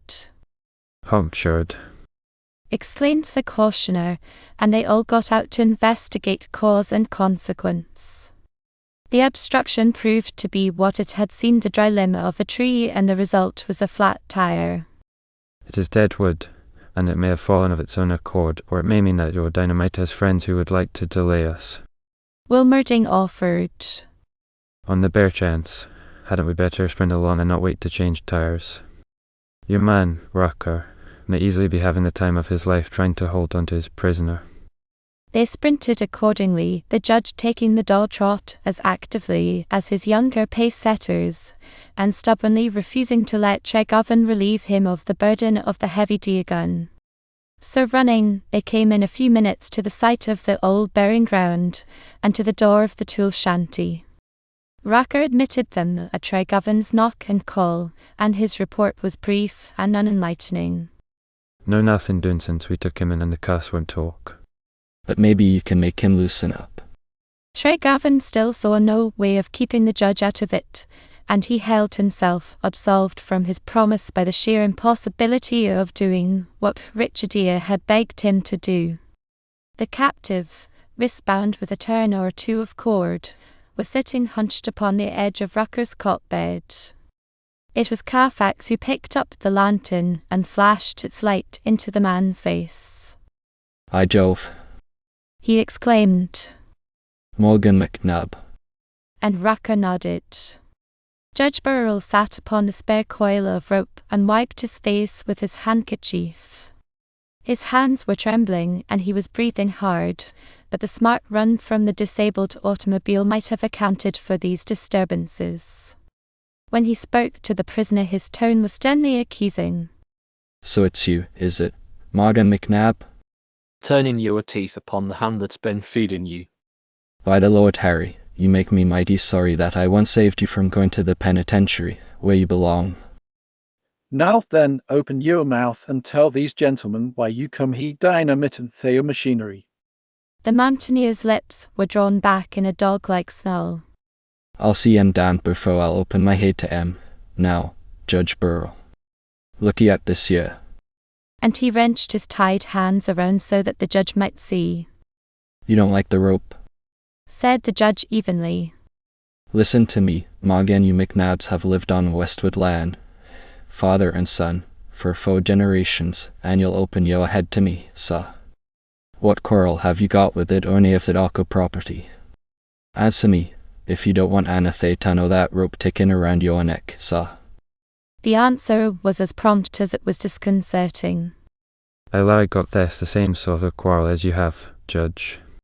Didn't they all steal the ochre from you in the first place? That's neither he nor there, was the stern rejoinder. Would you give these gentlemen to understand that I'm your principal in these scandalous outrages? See he, Morgan, we all know that you haven't been acting on your own responsibility. Who has been putting you up to all these deviltries? If you don't know, I reckon I ain't going to be the one to tell you, said the prisoner, relapsing into his former attitude of sullenness. Then, as if upon a second thought, you ask Miss Dick, Judge, I allow she knows. The little pause of consternation which the statement precipitated was broken by an exclamation from Rucker. Look out yonder. Somebody set the lease afire. My God, we left the dynamite out there. Carfax, who was standing beside the mechanician, wheeled quickly to face the open door. Out beyond the drill derrick a thin line of fire, driven by the freshening west wind and showing orange-coloured under the mist wraiths, was sweeping down upon the clearing. Show me where you left the stuff. He snapped at the mechanician, but even as he spoke, a fuse squibbed and the thunder of a terrific explosion shattered the forest silences, the concussion smashing the glass in the small square window, rocking the lightly built toolhouse like the heaving of an earthquake, and bombarding it an instant later with a rain of falling debris. The judge, sitting upon the coil of rope, was not thrown down, but the 5 men who were standing were flung in a heap on the floor. Tregovan was the first to regain his feet and to reach the open. The cloud mantlings had been thrust aside for the moment, but the stir was full of grey dust and acrid with the fumes of the explosive. Where the derrick and the new power plant had stood there was a mass of tangled wreckage, and the burying ground glade looked as if it had been swept by a tornado. In the wan moonlight Tregovan caught a glimpse of something moving under the trees beyond the wreck, then the moving object directed itself into the stature of a man. One glance at the tall, frock-coated figure was enough. With a mad yell of rage, Tregovan snatched the gun from the judge's hands and gave chase, calling to the frock-coated man to stand or he would shoot. There was an instant of hesitation, seemingly of indecision, then the man turned and fled. And, as if to favour him, another scudding cloud settled upon the mountain top, burying forest and glade, the tangled wreck and the 2 runners in its fleecy depths. Tregovan raced on for a breath-cutting space, guided solely by the crashing of the fugitive through the briar tangles and dry leaf beds. Then he began to get a second wind, and again he shouted the command to halt. Since this seemed only to have the effect of hastening the thudding footsteps on ahead, he fired the gun, holding the muzzle high, as he thought and intended, but apparently not high enough, as the dreadful sequence immediately indicated. For, almost exactly coincident with the report of the gun, there was a shriek, the crash of a falling body, and silence. At this the pursuer came down from the transporting heights of berserk rage with a shock that was sickening. Oh, good Lord! He gasped. I've killed him. Whereupon he flung the offending weapon afar and ran to confirm the horrifying conclusion. He was still running in the direction from which the cry had come when the curious happening befell. As if the solid earth had been whisked away from beneath his feet, he found himself whirling through empty space, falling through unfathomable depths of it, it seemed, before he collided with another world, a world of shocks and coruscating pains, of beatings and bruisings, and presently of grateful forgetfulness. Roman 28. The Orko's answer. When Tregovan recovered consciousness, he knew at once what had happened to him. In the blind and hurried search for the body of the man he had presumptively shot, he had fallen from the cliff edge. How far was still problematical, but far enough, as a painful roaring in his ears, a tightening agony in his forehead, and a bruised and stiffening ankle sufficiently testified. His first thought was for his victim. The man might not have been killed outright, in which case he might be even now dying for the lack of timely help. The thought was insupportable, and Tregarvan tried to rise. But the ankle, broken or twisted, he could not determine which, gripped him like a fanged wild beast, and he fell back with a groan. Nonetheless, in some way he must contrive to bring help. He felt in his pockets for matches. A heap of dry leaves furnished the kindling, and a clear flame leaped up, hollowing out a small cavity of yellow light in the misty gloom. At this the firelighter saw that he was at the bottom of a deep, water-worn cleft opening back from the outer scarp of the cliff, and at right angles to it a ravine which was little more than a crevice, save that it was large enough to have trees and shrubs growing in it. He knew the crevice, though he had never explored it. It lay at a point almost exactly halfway between the glade and the tramhead. Knowing that the sound would not carry upward and backward over the cliff, he did not waste his breath in vain shoutings. The alternative was a fire signal. If the cloud would but lift a little, and he could gather enough of the dry leaves to make it glow, the light would guide those who must certainly, by this time, be searching for him. This was his thought while he was nursing the handful of fire and adding more leaves to it. The blaze rose higher, and the cavity in the gloom grew larger until it became a hemisphere, with the black scarp of the crevice wall for its flattened side. A thickly matted vine covered the face of the precipice, completely concealing the perpendicular surface upon which it climbed. At its roots in the crevice bottom the dry leaves were bedded a foot deep. Tregarvan was reaching painfully for the mass of fresh fuel when the fire licked out and caught it first. There was a puff of dense smoke, a fierce blaze, and then the climbing vine took fire and was brightly outlined in a network of short-lived flame. All this was normal enough, but what followed was curiously abnormal. As the fire glowed hot, small fragments of the cliff face began to split off, and these fragments, falling into the burning leaf bed, sprang alight with hissings and sputterings and much pungent smoke. Tregarvan, ignoring the throbbing ankle, dragged himself an agonizing foot or so nearer and secured one of the splintered fragments. It was coal! Almost beside himself with excitement, he heaped more leaves upon the fire. By the light of the fresh-up blaze he could make out the upper line of the great coal seam. It was at the height of a tall man's head above the bottom of the cleft, well defined, unmistakable in the roof shale of a vein fully 6 feet thick. Here, discovered in the moment of defeat, disaster, and woundings, was the Orko's lavish answer to all the costly questionings. "By heavens!" gasped the discoverer, and a voice, apparently at his elbow, said, "Quite so, if the heavens may be purchased with the gifts of the earth." The gifts are yours, mister. Tregarvan first by the right of inheritance, and now by the right of discovery. Tregarvan twisted himself into a sitting posture, gritting his teeth at the ankle's protest and holding his head in his hands. At a little distance away sat the professor of mathematics, one long leg jackknifed for support, and the other stretched awkwardly upon a makeshift cushion of the fallen leaves. "Though," Tregarvan cried. "Did you fall over the cliff too? I think it was I who showed you the way." Partridge amended. "You are a very apt pupil, Mr. Tregarvan. I was scarcely well down here before you played the part of Jill." Are you hurt?" "Not by a shotgun charge, happily, but my leg is broken." "And you?" Tregarvan winced. "I have a cracked skull, I think, and an ankle that won't let me get up. But about that gunshot, I didn't fire at you, I shot into the air to make you stop. Just the same, you gave me a quick fit of the horrors. When you yelled, I thought I had inadvertently killed you." What made you run? The professor's smile was a little rueful, and also a little shamefaced.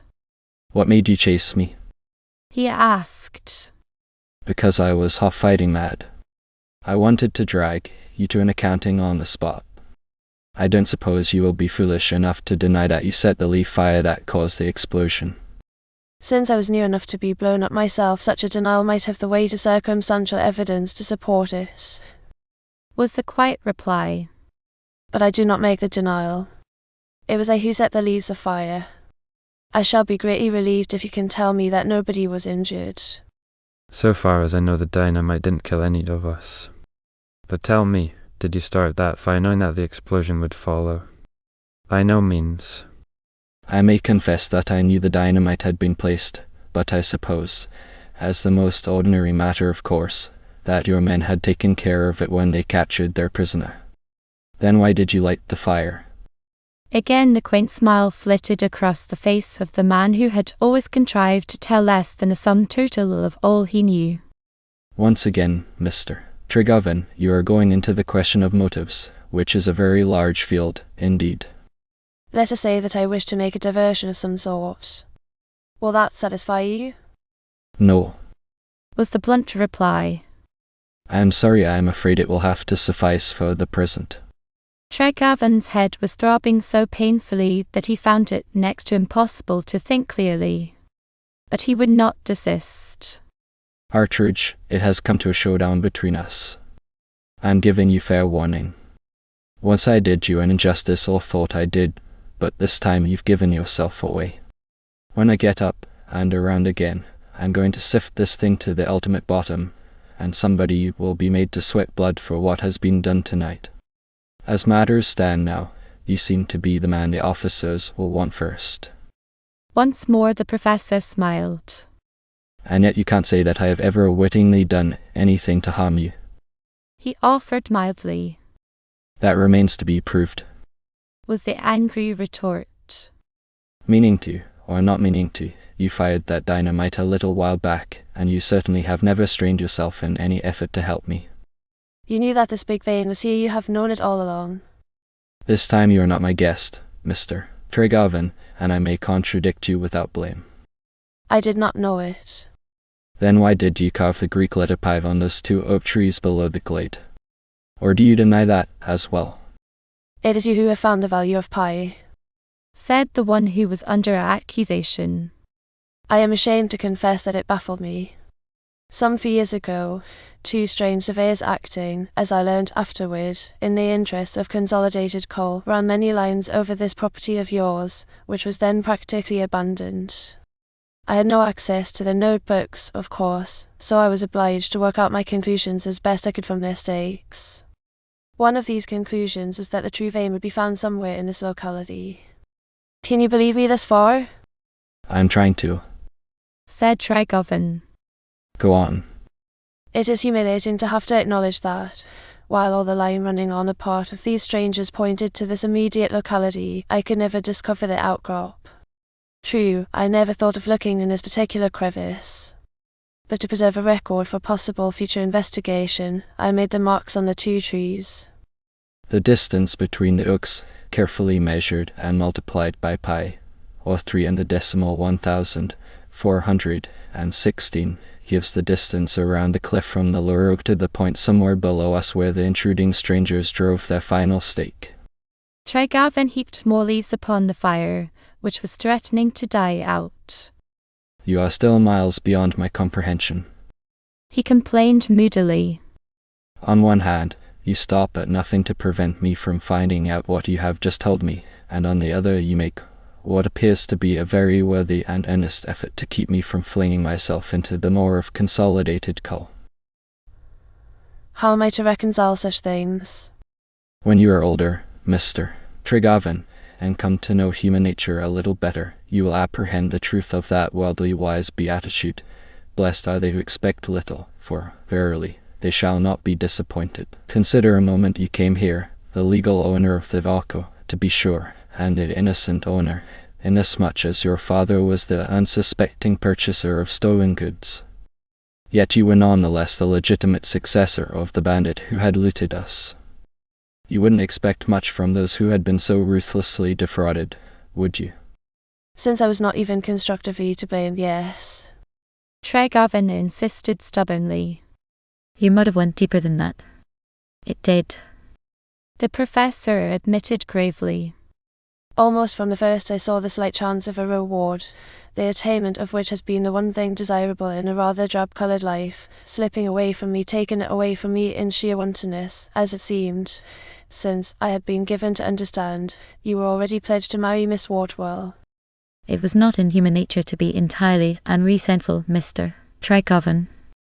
Oh, so that was it, said Trygoven shortly. Then, What I saw yesterday afternoon in the forest back of Westwood House seems to prove that I am as far out of the running as you are with Judge Burrell's daughter. The professor's face became, for the moment, a study in astoundment. Ah, yes, he said, stumbling over the words, and then, I am to infer that you didn't recognize the young man whom you saw with Miss Richardia yesterday afternoon. No, he was a stranger to me. Doesn't the judge approve of him? This time the professor's smile was rather grim. He does not, most decidedly. But Richardia loves him, and that is enough for you and for me. Assuredly she loves him very loyally, was the grave reply, and a moment later, as if the mention of the judge had evoked a new train of thought. I am curious to know if my leafy diversion, which had such unlooked-for and disastrous results, came soon enough. How much had Morgan McNabb confessed? Trygoven ignored the brow wrinkling of pain which accompanied the question. I am beginning to believe that you are a very hardened criminal, Mr. Harpridge. If you know that McNabb had a confession to make, it follows that you were his accomplice. The answer was a suppressed groan, for which the schoolmaster instantly apologized. You must forgive me if I say that I can't go into the matter of culpability with you just now. This leg of mine grows a bit insistent, but it will be the greatest possible satisfaction to me if you will answer my question. All right, you shall have it. Just before the explosion came, McNabb had admitted that he was acting for somebody else. But he did not name the person. The judge was trying to make him do so, but he was still refusing. The last thing he said, as I remember it, was something which seemed to implicate Miss Richardia as the one who could tell if she chose. Which was absurd, of course. Quite so, was the low-voiced reply. Shall we let the matter rest there for the present? Trygoven was holding his head in his hands again. The throbbing pain was so intense that he could only grit his teeth and endure. When speech became possible, he gave his answer. It may rest until I am able to take hold again. Then I shall make somebody pay for this night's work if it takes every dollar I can dig out of the Arca for the next 10 years. Once more Hartridge bent in apparent agony over the broken leg. But when the paroxysm had passed, he looked up with a face that was grey with a deeper suffering than that inflicted by the broken bone. If you strike back in the spirit of reprisal, which seems so justifiable to you now, you will carry the woundings of your own vindictiveness to your grave, Mr. Trygoven, he said solemnly. Trygoven did not comment upon the sober prophecy. He was heaping more leaves upon the fire and wondering irritably why it was taking the rescuers so long to find them. The hammering agony in his head climaxed now at shorter intervals, and the recurrences were blinding, but he contrived to keep the leaf glow alive until a welcome shout from the cliff above announced the presence of the searchers. The hauling of the two injured men out of the deep cleft proved to be a difficult undertaking, this though there were 5 in the rescue party, which included the freed McNabb. Once it was done, a stretcher was quickly improvised for Hartridge, with Rucker, Tryon, and McNabb to take turns as bearers, and Trygoven made shift to help himself a little, with Wilmerding and Carfax to shoulder him on either side. On the slow progress back to the glade, Trygoven realized vaguely that his companions were gravely silent, and as the lagging procession issued from the wood he saw the cause. Rucker, or someone, had replaced the deflated tire and the motor car had been brought upon the scene. The white glare of its headlamps focused upon the open space in front of the tool shanty. Judge Burrell, bowed and shrunken, was sitting upon the tool-house doorstep with his face hidden in his hands, and on Rucker's cot bed, which had been placed under the light of the headlamps, lay the body of a man covered with one of the blankets. Who is it? Tregarvan muttered, leaning more heavily upon his helpers. He thought it singular that no one answered him, and the thought swiftly became an irritation too keen to be borne. What the devil is the matter with you all? He rasped, with a curious idea that he had to shout to make his voice heard above the deafening thunder of many cataracts in his brain. Then, as in a dream, he seemed to hear Wilmerding saying to Carfax, almost savagely, Ease him down and we'll carry him. Can you see he's gone off his head? Roman 29. Beyond the Gap. It was a full fortnight before the Hesterville physician, driven at breakneck speed to Colville in Wilmerding's roadster on the night of woundings, pronounced Tregarvan out of danger and in a fair way to recover from the broken head. Whatever the lapse of time may have meant for others, it had little significance for the man who tossed and rolled in his bed in an upper room of the Alco office building. Dim pictures there were of people coming and going, of grotesque attendants lifting him about, these sometimes parading as liveried Merkleys with Uncle William heads, or the reverse of faces, affectionately sorrowful, hanging over him, now hopefully, and again with sharp anxiety in eyes which were never completely recognizable. But for the greater interval, what with thundering brain cataracts to attend to, and 1,000 dancing lights which had to be wheeled in vanishing spirals, checked, stopped, and wheeled the other way around precisely 300 twirls a minute, he was so pressed for time as not to be aware of the lapse of it. Hence, when he finally opened eyes of full consciousness upon the walls and ceiling of the familiar room, he was sadly out of touch, his latest clear recollection being of a cloud-bound night, of a glade in the mountain-top forest, and of two great white eyes of artificial light staring down upon a cot bed supporting a blanketed body. At first he thought he was alone in the bare-walled upper room, but at his earliest conscious stirring Carfax came to stand beside the bed. That's better, much better, said the Golden One, noting the turning point improvement at once. You certainly had us guessing, old man. Our only comfort has been in the fact that you could eat and didn't seem to be losing too much flesh. Have the wheels stopped buzzing? They were wheels, they were lights and waterfalls, said the sick man meticulously. All right, call him anything you like, so long as they're gone. We had one doctor, a specialist from Nashville, who gave us a fit of seasickness, said you'd live, and be all right physically, but that you would most probably never recover your reason. Nice cheerful prospect for the friends and relatives, wasn't it? How long have I been knocked out, Poictiers? 2 solid weeks. My mother and sister, has anybody written them? Sure. Elizabeth has been writing them every day or so. They wanted to come down, of course, but we decided that it wasn't best. You were getting all the care you could stand.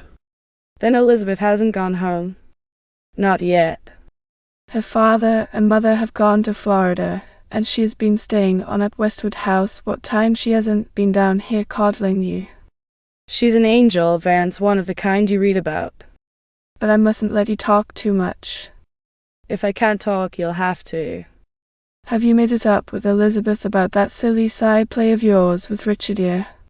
Carfax's smile began on the cherubic lines, but it ended in a mere face wrinkling of soberness.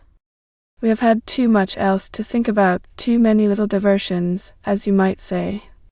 But I'm hoping she isn't going to insist upon making a horrible example of me for my apparent fickleness. Too many little diversions, Tregarvan echoed.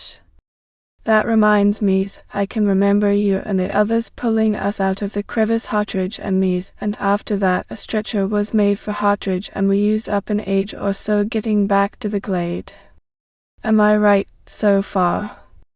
It was something like that, yes. And when we came into the old burying ground, the motor car had been run down opposite the tool house, and its headlamps made everything look ghastly. The judge was sitting on the doorstep with his face hidden in his hands, and Rucker's cot was standing in the open under the lights with a blanketed corpse lying upon it. Who was the dead man, Poet Tears? Carfax shook his head. Call it a bad dream. He said soothingly. The crack skull was beginning to get in its work. You didn't see any dead man. Shrygavin closed his eyes wearily. It's passing strange how a little knock on the head can mix things. I could swear that I saw the judge and the dead man and the card just as I have described them. Let it go and tell me about Richard here. Carfax seemed suddenly embarrassed. I don't know as there is much to tell. He stammered. She is well, I believe. Shrygavin raised himself on an elbow. You're keeping something back. He protested. Is she married? Oh, no, nothing of that sort, was the hasty reply. She has been here to see you, she and her father, quite often, that is, as often as possible. I have fetched them in the car, you know. They have left nothing undone that could be done. Shrygavin still felt the presence of a reservation of many of them, but he was too weak to fight for the clearer explication. How is Hartridge getting along? He asked, sinking back upon the pillows. Rather slowly. It was a bad fracture. But the doctor says he won't be a cripple. That's good. I want him to get well so that I can drag him into court. He set the leaf fire that blew us up. Did you know that? The golden youth nodded gravely. I know a good many things that I didn't know before you got your knockout. Bring me down to date, said the sick man impatiently. What have you done about the mine? Carfax seemed to welcome the change to the more material field. Any number of things, he answered cheerfully. In the first place, we the judge and I swore everybody to secrecy on that Monday night of smashing catastrophes, and the secret has been kept from the world at large, and from Consolidated Coal in particular. The Rick drilling plant has been left just as it was, your labouring force has been discharged, and the impression has been given that if you ever recovered your wits, you'd go straight away back to Philadelphia, a sadder and much wiser young man. Fine, approved the listener. That isn't all. Not by a jugful. 2 days after you were here, Wilmerding resigned from the C&I service and disappeared. He has been off buying machinery and material and shipping it in as far as Hesterville by littles. The explanation given and accepted is that a new company has been formed to develop some coal lands in the Hesterville vicinity, and the C&I people are running around in circles and uttering loud cries in their effort to find out where the lands are and who is going to develop them. Good. Ripping good. The sick man applauded. We have been only waiting for you to get upon your feet, and we didn't wish to give Thaxter and his backers any chance to tangle things for you in the meantime. The moment you are able to take hold, you will find everything in train material and machinery where you can rush it in with motor trucks, labor all engaged, coke burners from Pennsylvania ready to take the first train south, and all that. Shrygavin doubled the pillows under his head, and his eyes were flashing. Poke Tears, you're a miracle, he declared. The professional idler smiled his denial. I didn't do any of it. I merely stood aside and told the others to go ahead and we'd pay the bills. Wilmerding was fully competent to take charge of the business. Part of it, and I have retained old Captain Duncan for the engineering. All you have to do now is to rise up and say the word, and you'll have a mine that will make the Whitlow proposition compare accurately with the last year's almanac. Shrygavin closed his eyes again, and kept them closed so long as to give the impression that he had fallen asleep. But when Carfax was about to tiptoe away, the heavy-lidded eyes opened. I'll build upon the foundation you have laid, Poke Tears, you and Wilmerding and Duncan. There are 3 things that I mean to do before I quit and go west to look for another job to stand the Arco upon its feet as a paying proposition, to make provision for my mother and sister with a part of the property, and to divide the remainder equitably among those who were frozen out in the Parker robbery, and after this is done to turn heaven and earth over until I have found and punished the man or men who have tried so hard to smash me. When I squared up, I'll vanish. Half-axe laid a hand as slender and shapely as a woman's upon the hot forehead. I've let you talk too much and you're getting the wheels again, he said gently. You mustn't be vindictive, and there is no reason on earth why you should talk of throwing things up and running away. There are good reasons for both, was the stubborn insistence. I owe it to common justice, no less than to myself, to dig up the criminal or criminals and bring them to book. If they should prove to be Thaxter and his backers, after all, the world needs the example, and if it was pure outlawry on the part of the McNabs and Hartridge and some other scoundrel that McNab wouldn't name, there's all the more reason why they should send for the best detectives the country affords and run the outlaws down. And as to running away after it is all over, that says itself, Booktears. I couldn't stay on here after Richard here is married to another man. It isn't in human nature. Now go away and let me sleep. I want to hurry and get well, so that I can stand up and straighten things out. XXX. A grounded wire. The small world of Colville, centering socially under Tate's store porch, had its vivifying shock when it awoke one morning to find that in a single night, as one might say, the entire face of nature had changed for the sleepy little hamlet at the foot of Old Pisker.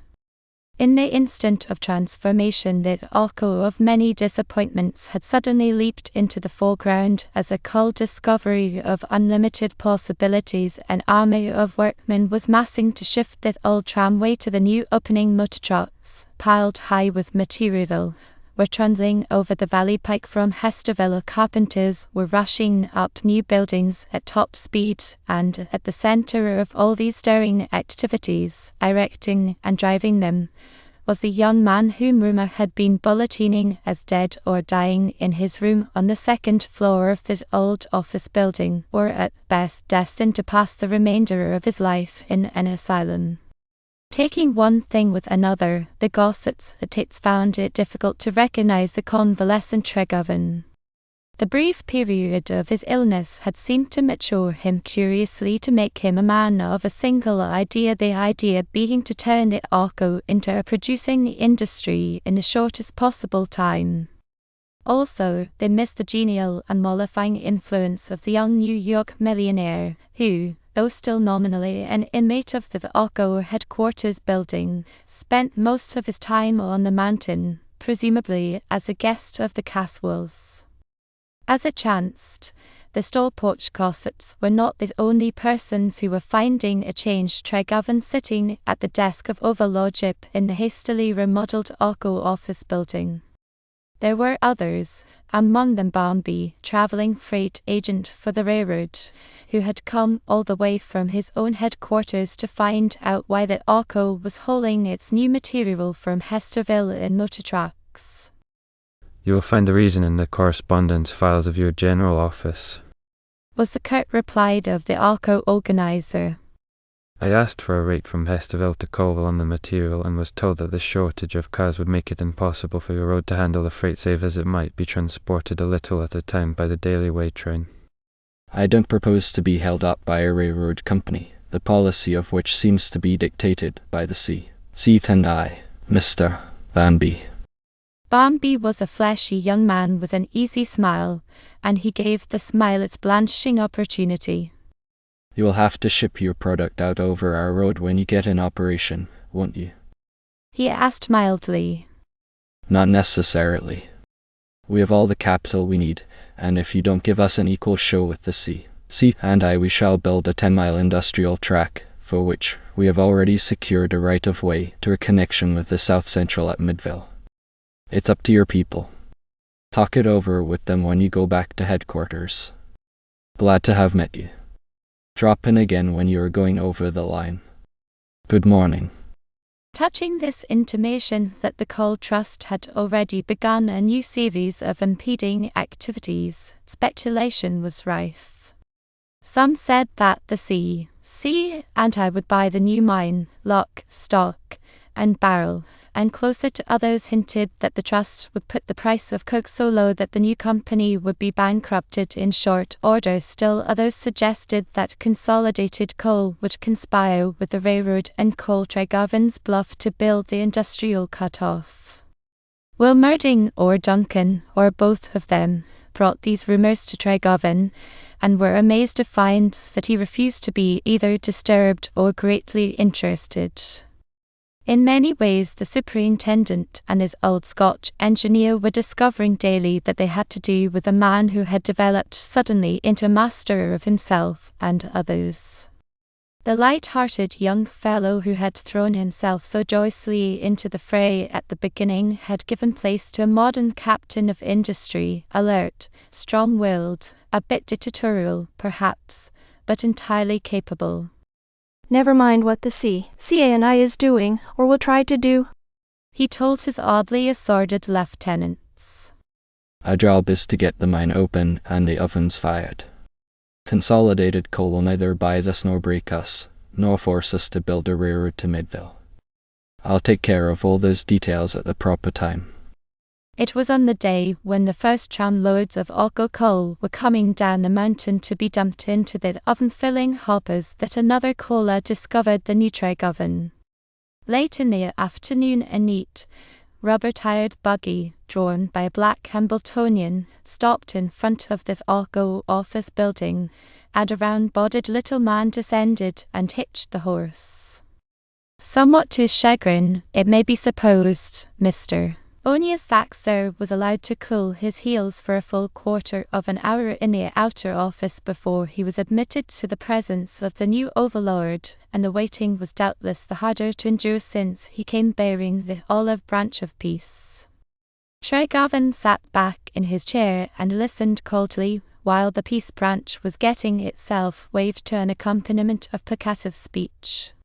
There's no such thing as personal vindictiveness in business, Mr. Tregarven, was the summing up of the Thaxter argument. Without admitting it as a fact, let us assume, for the moment, that the manslayer was employed as a sort of scout for our people. This is a thing that is done every day as business, and good business. You might do it yourself if you had a competitor. We are hearing it asserted here and there and everywhere that you are charging us with a lot of outlawry with which we had nothing to do, and that you are going to press the charges in the courts. Will you pardon me if I say that that isn't playing the game? You may say anything you wish to say, if you will only make it sufficiently brief, was the discouraging rejoinder. I have already made my suggestion. It must be evident to you that a consolidation of interests with us is by far the most sensible plan you can adopt. You can hardly hope to do business here, as an independent coal operator, in the heart of a region which we have developed. There would be constant friction in the market, with your labor, with the transportation companies. I am not authorized to make a definite proposal, but if you will organize your new company on a conservative basis with a modest capitalization, I feel sure that our people would take you in as a subsidiary, share for share at par value. Are you quite through? Asked the new Tregarven, when the emissary paused to take breath. If you are, you may have my answer in one word: no. I am sure you are deciding too hastily, and because you haven't given the plan sufficient thought. As I have pointed out, there is no such thing as vindictiveness in business. But when you deliberately set up that standard for yourself, you mustn't expect the other fellow to lie down and let you run the truck, wheels over him. By which you mean that if I refuse to let you swallow me peaceably, you will do it the other way. That is your own deduction, not mine, said the bookkeeper in a tone of one trying to soothe a wayward child. Then listen to me, Mr. Thaxter. Some scoundrels, possibly you and your people, have hired me like a lot of pirates. Nothing has been left undone in the effort either to swindle me out of my property on the one hand, or to force me out of it on the other. But now the shoe is on the other foot. He was leaning across the corner of the desk and emphasizing the words with a clenched fist beating softly upon the oak. We have Sawyer where we can make him talk. We know that he can implicate you, individually, in one of the criminalities, and perhaps he can tell us something about the others. Mr. Thaxter, I am going to sift these bushworkings to the bottom, and you know best whether or not you or the combination you represent can afford to heap more fuel on the fire now by fighting me in the manner you have suggested. That is all I have to say, I believe, and I shall have to ask you to excuse me. This is my busy day. In the early evening of the fourth day after Thaxter's visit, Carfax made one of his infrequent descents of the mountain, driving a ridiculously high-priced car, the purchasing of which had been his latest extravagance.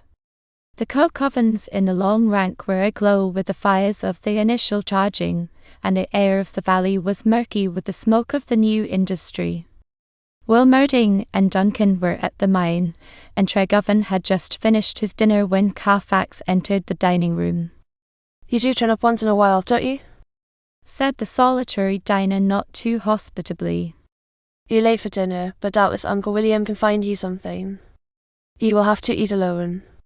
I have some work to do. Carfax followed the worker into the front office and, when the lights were turned on, dropped into a chair. I don't want any dinner, he said. Or rather, I should say, I'm due to show up at Mrs. Caswell's at the proper dinner hour.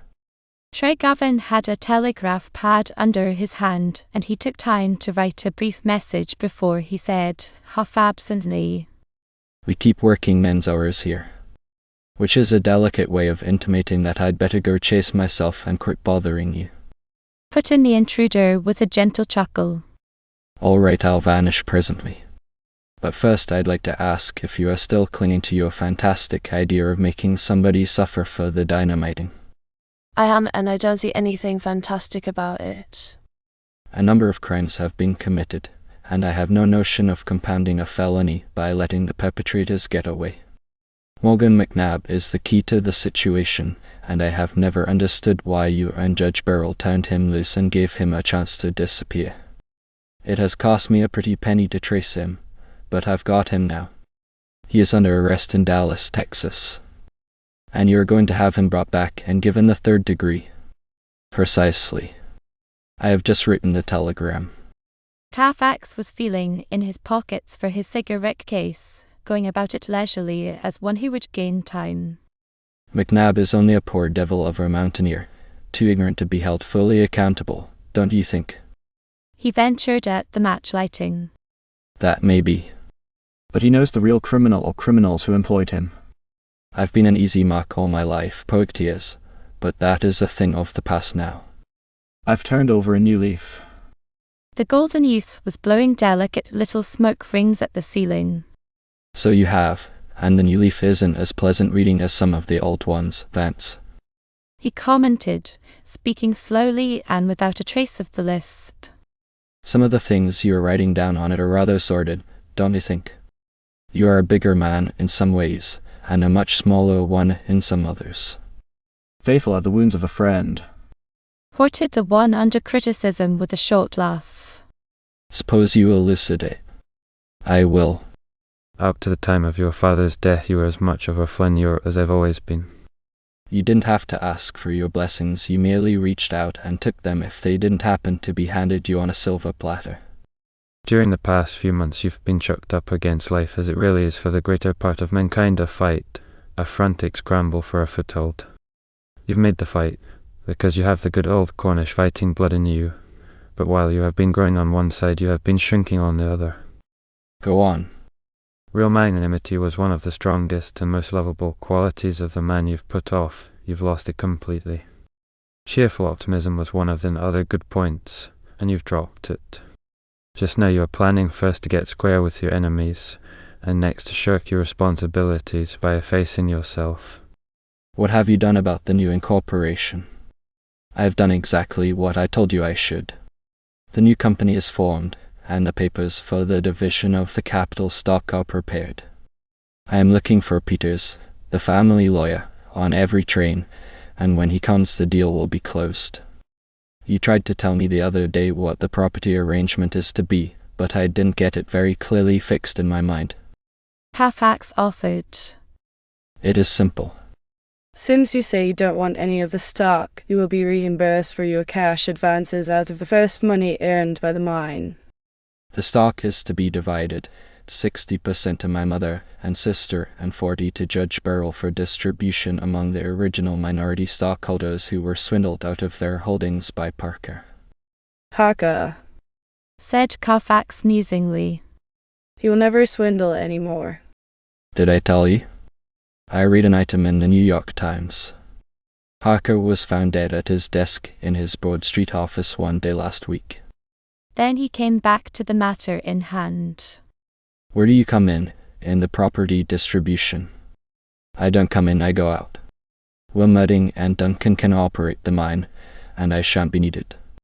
I shall go west and try for an engineering job in one of the gold camps. But not before you have had your revenge upon the dynamiters. No, I shall stay long enough to see that part of it through to a finish.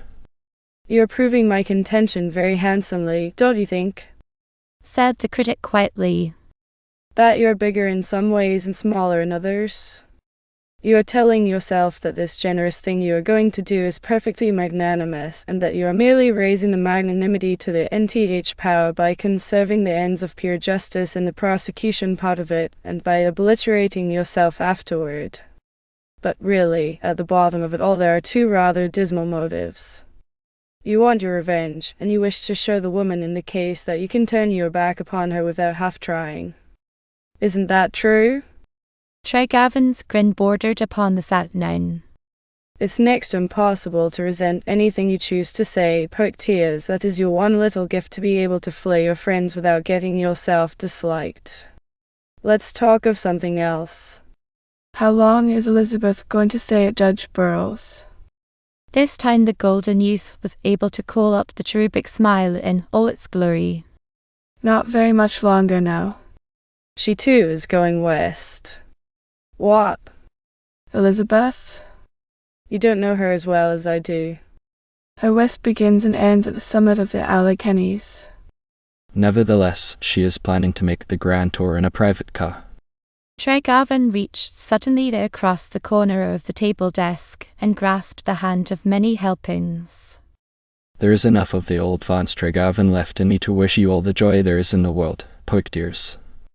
He exclaimed, with some touch of the old-time heartiness. You two are made for each other, I can see it now. You're quite sure there aren't any inward daggerings behind that's? Said the successful one half wistfully. Not in the least. I'm glad. If you or Elizabeth had only told me at first who the other fellow was. But it is all right now. How did you contrive to persuade her to overlook your bit of play acting with Richardier? The persuader shook his head. That part of it was pretty serious. It was one of the things that couldn't very well be explained in cold words. I think Miss Richardier has helped out some. She knew well enough what I did it for. You didn't do it for me. Tregavan interposed bluntly. Not at all, was the quiet rejoinder. As I have said before, I assumed most naturally that Elizabeth's happiness was involved, and I didn't propose to stand by and see you make ducks and drakes of it if I could help it. Never mind, it's all over now, and you two at least are in a fair way to get what is coming to you. How's Hartridge getting along by this time? Quite well. He is walking with a crutch, and is able to hear his classes. So much Carfax said in the matter-of-fact manner of one who answers a commonplace categorically. Then he sat up suddenly and snapped his fingers, and the lisping drawl had returned when he went on. By Jove. That reminds me, don't you know? Hartridge would like to see you. Why does he wish to see me? Carfax spread his hands. My dear boy, I'm no mind reader. But I'm sure it's rather urgent. Will you go? Tregavan sat frowning down upon the papers on the desk for a full half-minute before he looked up to say, I can't go, Poictiers. I don't care especially to meet Hartridge, or to listen to the begging off plea which he is probably going to make. He as good as told me that he was jealous, and was trying to get square. Besides, I haven't seen Richardier since this mad work well began, and it will be easier for me if I don't see her again. Carfax had his answer ready. You'll not meet Richardier at Hyman. Elizabeth is staying with the Caswells for a few days, and Richardia went home to Westwood House at 3 o'clock. I know because I drove her in my car. Hartridge has his rooms in the laboratory building, and you needn't show up at the president's house at all if you don't wish to. Tregarvan hesitated a moment and then glanced at his watch. I'll go a little later. He decided abruptly. I don't know that I owe the professor anything but an action at law for helping to destroy my drilling plant, but I'll give him a chance to say what he has to say. Now run along and keep your dinner engagement. I can drive up in my own car when I am ready. About what time will that be? Queried Carfax, hanging upon the threshold of the door of Lee Takings. I ought to let Hartridge know when to expect you. Again Tregarvan looked at his watch. Say 8 o'clock. Will that do? Perfectly, I should think. It was a golden youth cue to disappear, but still he lingered. That telegram you have just written, Vance, are you going to send it tonight? Tregarvan answered without looking up. Certainly. And tomorrow I shall notify the sheriff to send a deputy after McNabb. Carfax went out, closing the door softly behind him.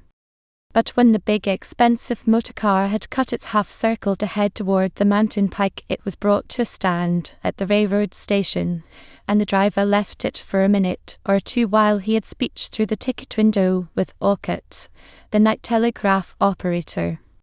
Daddy Lane, with nothing better to do, was warming his shins at the waiting room stove, and though he listened, after the manner of his kind, he caught only one sentence of the low-toned talk. That was Orcutt's, spoken after Lane's keen old eyes had glimpsed the passing of something that looked like a yellow-backed banknote through the window. It'll be as much as my job's worth, Mr. Carfax, but I'll do it. A half hour later, while Lane was dozing in a corner of the superheated waiting room, Tregarvan came in with his message to the Dallas chief of police. This time, there was no effort made to keep the talk from being overheard. I'm mighty sorry, Mr. Tregarvan, but I can't get it off tonight, was the operator's deprecatory protest when the message was handed in. The commercial wires are going to be that way all the evening. Mighty sorry, but these things will happen once in a while. Yes, sure. First thing in the morning, if I have to put it through the dispatcher's office. Good night. Roman 31. On Pisgah's Height. Professor William Wilberforce Hartridge was reading before the cheerful grate fire in his sitting room when his visitor was brought up by the old Negro janitor. Come in, Mr. Tregarvan, and be at home, he said, rising, with the aid of his crutch, for the welcoming and making difficult work of it. Draw your chair to the fire and be comfortable. It was kind of you too. Carfax brought me your message. Tregarvan interrupted, rather more brusquely than he meant to. In a certain sense, I suppose I am responsible for your present condition, and since you wished to see me. Ah, yes, sir. But I didn't wish to give myself the opportunity of reproaching you for the accident, I assure you, was the deprecatory rejoinder. You were not even constructively to blame for my cowardly legs. Then he added, with a touch of naive humor, I trust they have sufficiently learned their lesson. You're having a pretty long siege of it. Tregarvan offered, finding himself sympathizing where he had meant to be coldly self-contained. Old bones, returned the schoolmaster with his quaint smile. They haven't knitted quite as rapidly as they might. But let us hope that there is nothing worse than broken bones in store for any of us. May I be very frank with you, Mr. Tregarvan? I shall set you the example. I can conceive of only one reason why you should wish to see me, Mr. Hartridge. You have been told that I am still determined to exact an eye for an eye in the matter of bringing certain criminals to justice, and you would like to forestall your arrest as an accessory. Am I right? At this the quaint smile became quizzical. Partly, but only partly. Have you taken any steps as yet? I have. After a good bit of trouble and expense, I have at last succeeded in tracing the man Morgan McNabb. He is under arrest in Dallas, Texas, and I shall have him brought back as soon as the necessary papers can be obtained. And your object in bringing him back? Is to make him give the name of the man who hired him to put the dynamite under my drilling plant. That man is going to the penitentiary, Mr. Partridge, if any effort of mine can send him there. The schoolmaster removed his spectacles to polish them, and for a time sat staring with unshielded eyes into the heart of the coal fire in the grate. You have all the precedents on your side, he admitted at length. It is your right to prosecute if you choose to do so. Yet I venture to predict that you will be exceedingly sorry if you bring Malcolm McNabb to Tennessee and extort his confession, a confession which will necessarily be made public. Besides, there is a much easier way in which you can apprehend his principal. Are you willing to indicate the way? Snapped Tregovan. Not altogether willing, no. You are heart a much flintier young man than you appeared to be when we first met, Mr. Tregovan. It is an inheritance from someone of your Cornish forebears, I imagine. But I have allowed myself to be over-persuaded. You have your car here? Yes. I shall ask you to drive me. Will you trust me that far? Tregovan rose, smiling grimly. I shall have you for my hostage. If you are about to have me ambushed, I shall make you share my risk. Do we go at once? Partridge limped to a closet and found his overcoat, and Tregovan helped him to put it on. Then he gave the temporary cripple an arm through the laboratory corridor and down the stair. At the steps, he lifted Partridge bodily into the mechanician's seat of the car. As yet there had been no hint given of their destination, but when he took his place behind the wheel, Tregovan asked for driving directions. Westward, on the Cross Mountain Road, was the brief reply, and no other word was exchanged until the swiftly driven machine was approaching the intersection of the crossroad with the Westbrow Pike. Then Partridge said, "To your left." And Tregovan had a sudden sinking of the heart. A mile away he could see the lights of Westwood House, and a great fear rose up to unsteady his hand as he made the turn out of the crossroad. Tregovan's fear was realized in some measure when, at Partridge's direction, the car made a second left-hand turn into the Westwood grounds and was brought to a stand before the door of this old mansion. I have obeyed you blindly thus far, he said as he was lifting Partridge out of the car. But now you must tell me. Is it Judge Burrell? Wait, said the schoolmaster, and Tregovan helped the lame man up the steps and steadied him while he groped for the knocker.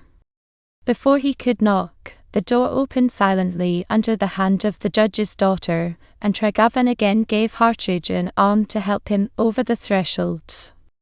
Though the hall was but dimly lighted, he saw at once that there had been a pitiful change in Richardier.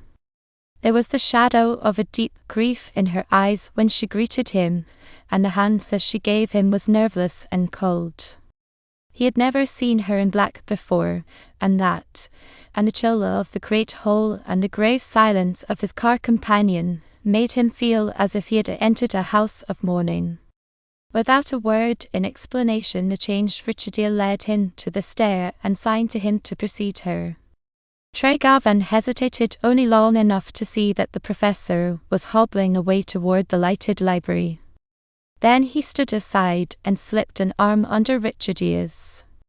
They hadn't told me you had been ill, he said reproachfully, and as they went up together the nearness of her set his blood afire, and for the moment he forgot the scene in the deep wood, timing itself in the Sunday afternoon of revealment. At the stairhead a door stood ajar, with the flickering light of an open fire in the room beyond shining through the narrow opening. With a quick premonition that a tragedy was about to be revealed, Tregovan followed his guide into the room. It was a huge chamber, spacious enough to belittle the few pieces of old-fashioned furnishings, and in the great four-poster bed lay a young man with an arm in a sling and his bandaged head propped high among the pillows. Though the face of the sick man was haggard and emaciated, Tregovan recognized it instantly. It was the face of the handsome young fellow who had kept the Sunday afternoon tryst with Richardier. It was only natural that he should be checked by a sudden feeling of antagonism, but before it could find expression it was swallowed up in an astoundment too great to be measured. Richardier had led him to the bedside, and she was saying quietly, Mr. Tregarvan has come, brother. Shall I leave him alone with you? The sick man roused himself with an effort that was plainly distressful. Yes, He said shortly. And after Richardier had gone, I'm the man you were looking for. Tregarvan dragged a chair to the bedside and sat down. In the rush of conflicting emotions, one exultant fact was hammering itself into his brain and dominating all others. Richardier's secret had not been her lover's secret, it was her brother's.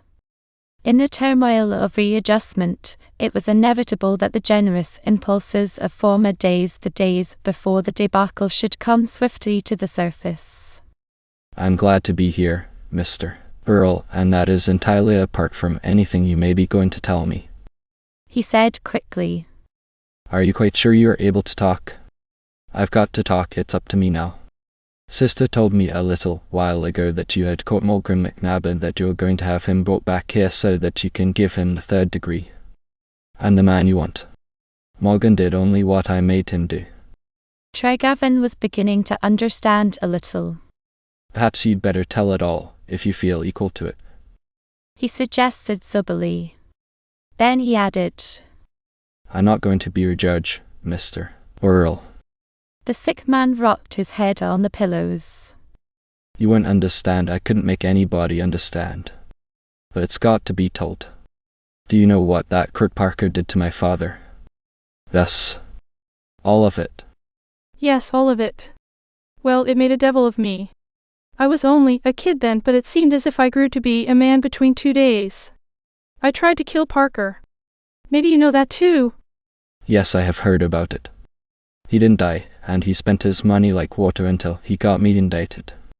Then I broke my father's heart by showing the yellow streak running away. I've been hid out down in Arizona ever since, but I've always meant to come back and stand the gaff someday. Go on, said Tregarvan gravely. I didn't come back by the railroad. The yellow streak showed up again, and I dodged the sheriff by walking in over the mountain from Piketown. The McNabs hid me out in the pocket. They told me you were Parker's man, and that you had come to finish what he'd begun. Afterward they told me you were making love to my sister, and that settled it. I see, said Tregarvan. Then, Why didn't you come out in the open like a man and find out a few things for yourself? I couldn't. The indictment was still hanging over me as it is yet. And I was crazy mad. I swore I'd run you out of the country or kill you if you didn't go. I made Morgan McNabb help me. He'd been mixed up in a few years ago and had ambushed a man, and I was the only one who knew it. I told him I'd give him away if he didn't help me run you off. Your sister knew you had come back. Yes, but she didn't know anything else. She thought I was afraid to show myself on account of the old trouble as I was.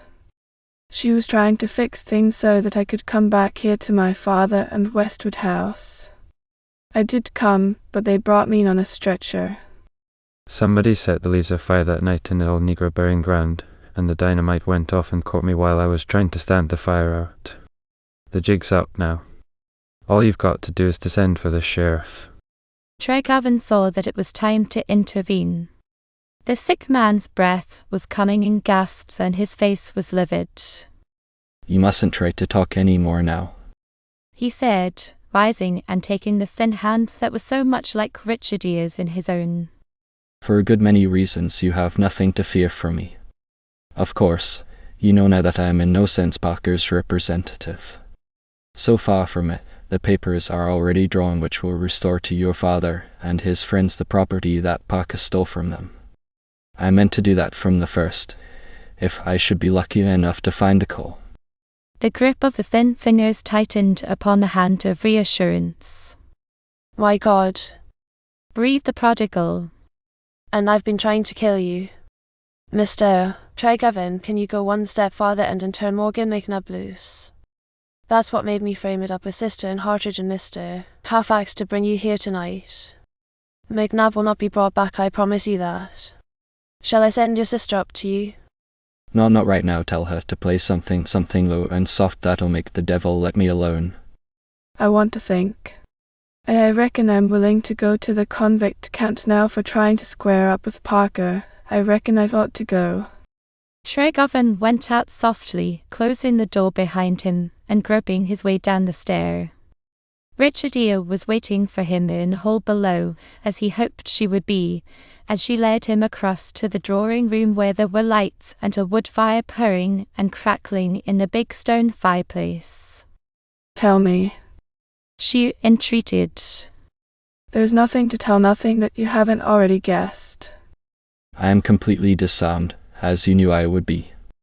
I have assured your brother that he has nothing to fear from me. It has been very dreadful, she said, moving aside to hold her hands out to the fire. How badly was he hurt in the explosion? So badly that it is only within the past few days that we have dared to hope. Mr. Carfax hasn't told you. Not a word. Your secret has been guarded very carefully. But now it is a secret no longer. If he gets well, it will only be to face a trial for the attempt upon Mr. Parker's life. Nothing will come of that. Tregovan predicted confidently. Parker is dead. He died suddenly in his New York office a few days ago. And no 12 Tennesseans could ever be found who would convict your brother for trying to avenge his father's wrongs. We are your poor debtors, all of us. She went on. You are heaping coals of fire on our heads, and then they burn. Of course. You don't know that I was my brother's accomplice. I know nothing of the sort, of course. You were not. But I was in a way. All along, I feared that it was he who was making, or at least planning, all the trouble you were having. He was so bitter. Tregovan nodded complete comprehension. I knew you were anxious about somebody. I thought, at first, that it was Hartridge, and later that it was your father. You have had a heavy burden to carry, and I have been doing what I could to make it heavier. You have, she said quite frankly. He did not affect to misunderstand.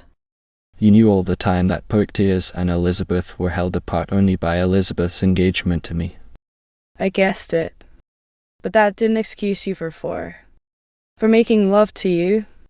I know it didn't, but I had my punishment the Sunday afternoon when you met your brother in the wood above the pocket. I had gone out to meet Hartridge, and I saw you two together.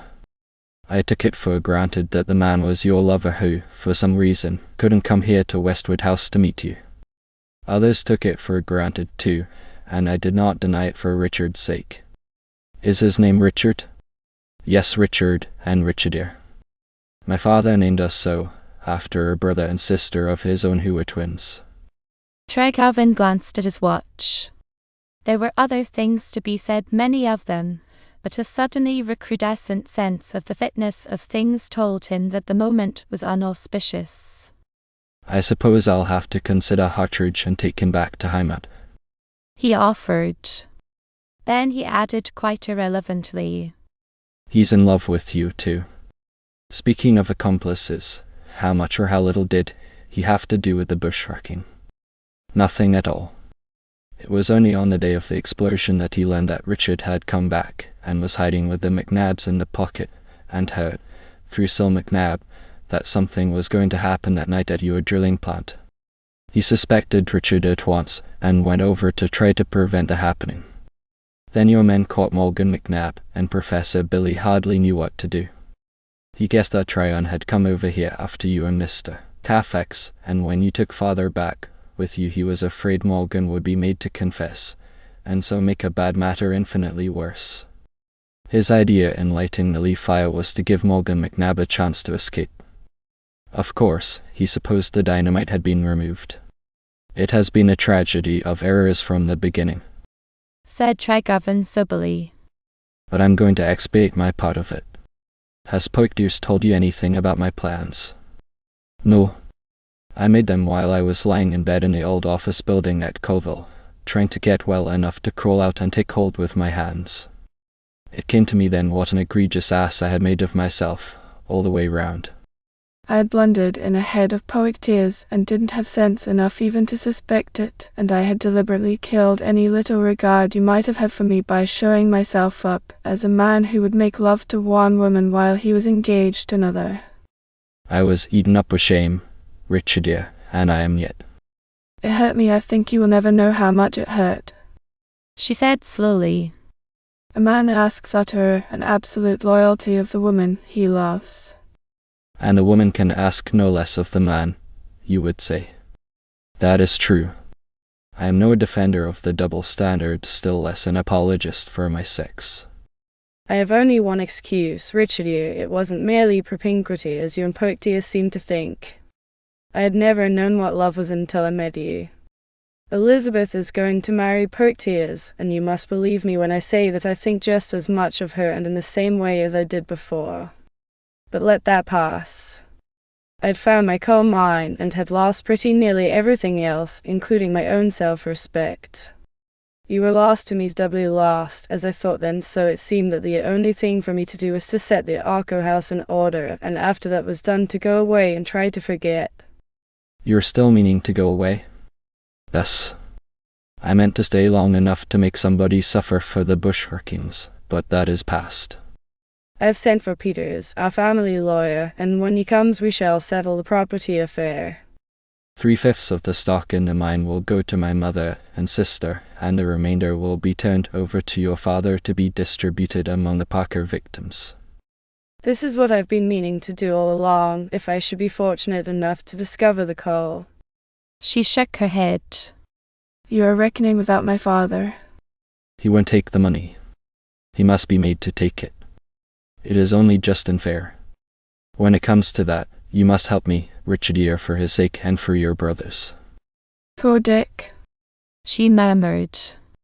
He needs a friend much more than he needs the money, someone who would care enough for him to stand by and hold him up to the best there is in him. There is good in him, you may not believe it now, but there is, really lots of it. I can very readily believe it, since he is your brother and the son of your father. And he has proved it tonight by climbing into the breach for McNab. He will have his chance on the Arco, and Wilmerding will be his friend. Then you are determined to go away? Thus, I owe it to you and to everybody else, not less than to myself. But some day, Richard dear, after I have done penance for the sin of loving you before I had a right, I am coming back. But I had forgotten your brother wished me to ask you to play for him something that would drive the devil away. He said he wanted to think. She went to the piano at once. Alone among the old-fashioned house furnishings, it was modern an artist's instrument, full-toned and responsive. Tregarvan sank into an armchair before the blazing logs and gave himself up to the quiet ecstasies of the music lover. From the first her playing had stirred him as no other chamber music ever had. For a time, he knew that she was improvising, then there were gentle themes from Mendelssohn, shading one into another so deftly that he could never mark the changes. And at the last there was the Chopin Nocturne. While the closing chords of the night song were still lingering in the air, she came to sit in a chair at the opposite corner of the hearth. You played the Chopin for me. Was that your way of telling me that I might come back some day, Richard dear? He asked quite humbly. Her hands were clasped over one knee and her gaze was fixed upon the blue and yellow flames in the great fireplace, when she said softly, You are very human, and very blind, so blind that you haven't seen that I have had to fight for two for myself no less than for you. And there have been times when I almost hated Elizabeth. The Tregarvan blood was not sluggish, at least, he had never found it so before, but for the moment he was like a man stricken suddenly dumb. Then the gift of speech came back, labouring as it could in the turmoil of new ecstasies. You had to fight for two. God help me, Richard dear, if I had known that. She rose quickly and came to stand beside his chair. If you had known it, you would have been the strong one, Vance, dear. I knew it all the time, but I was afraid to trust myself.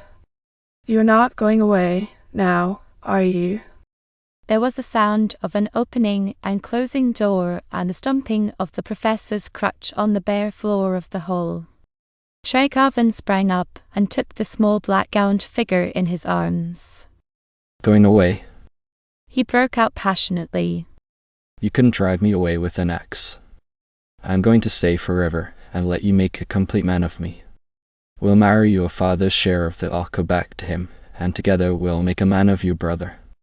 There are a million other things to say, but Hartridge is coming to look for his chauffeur and I must take him back to Highmount.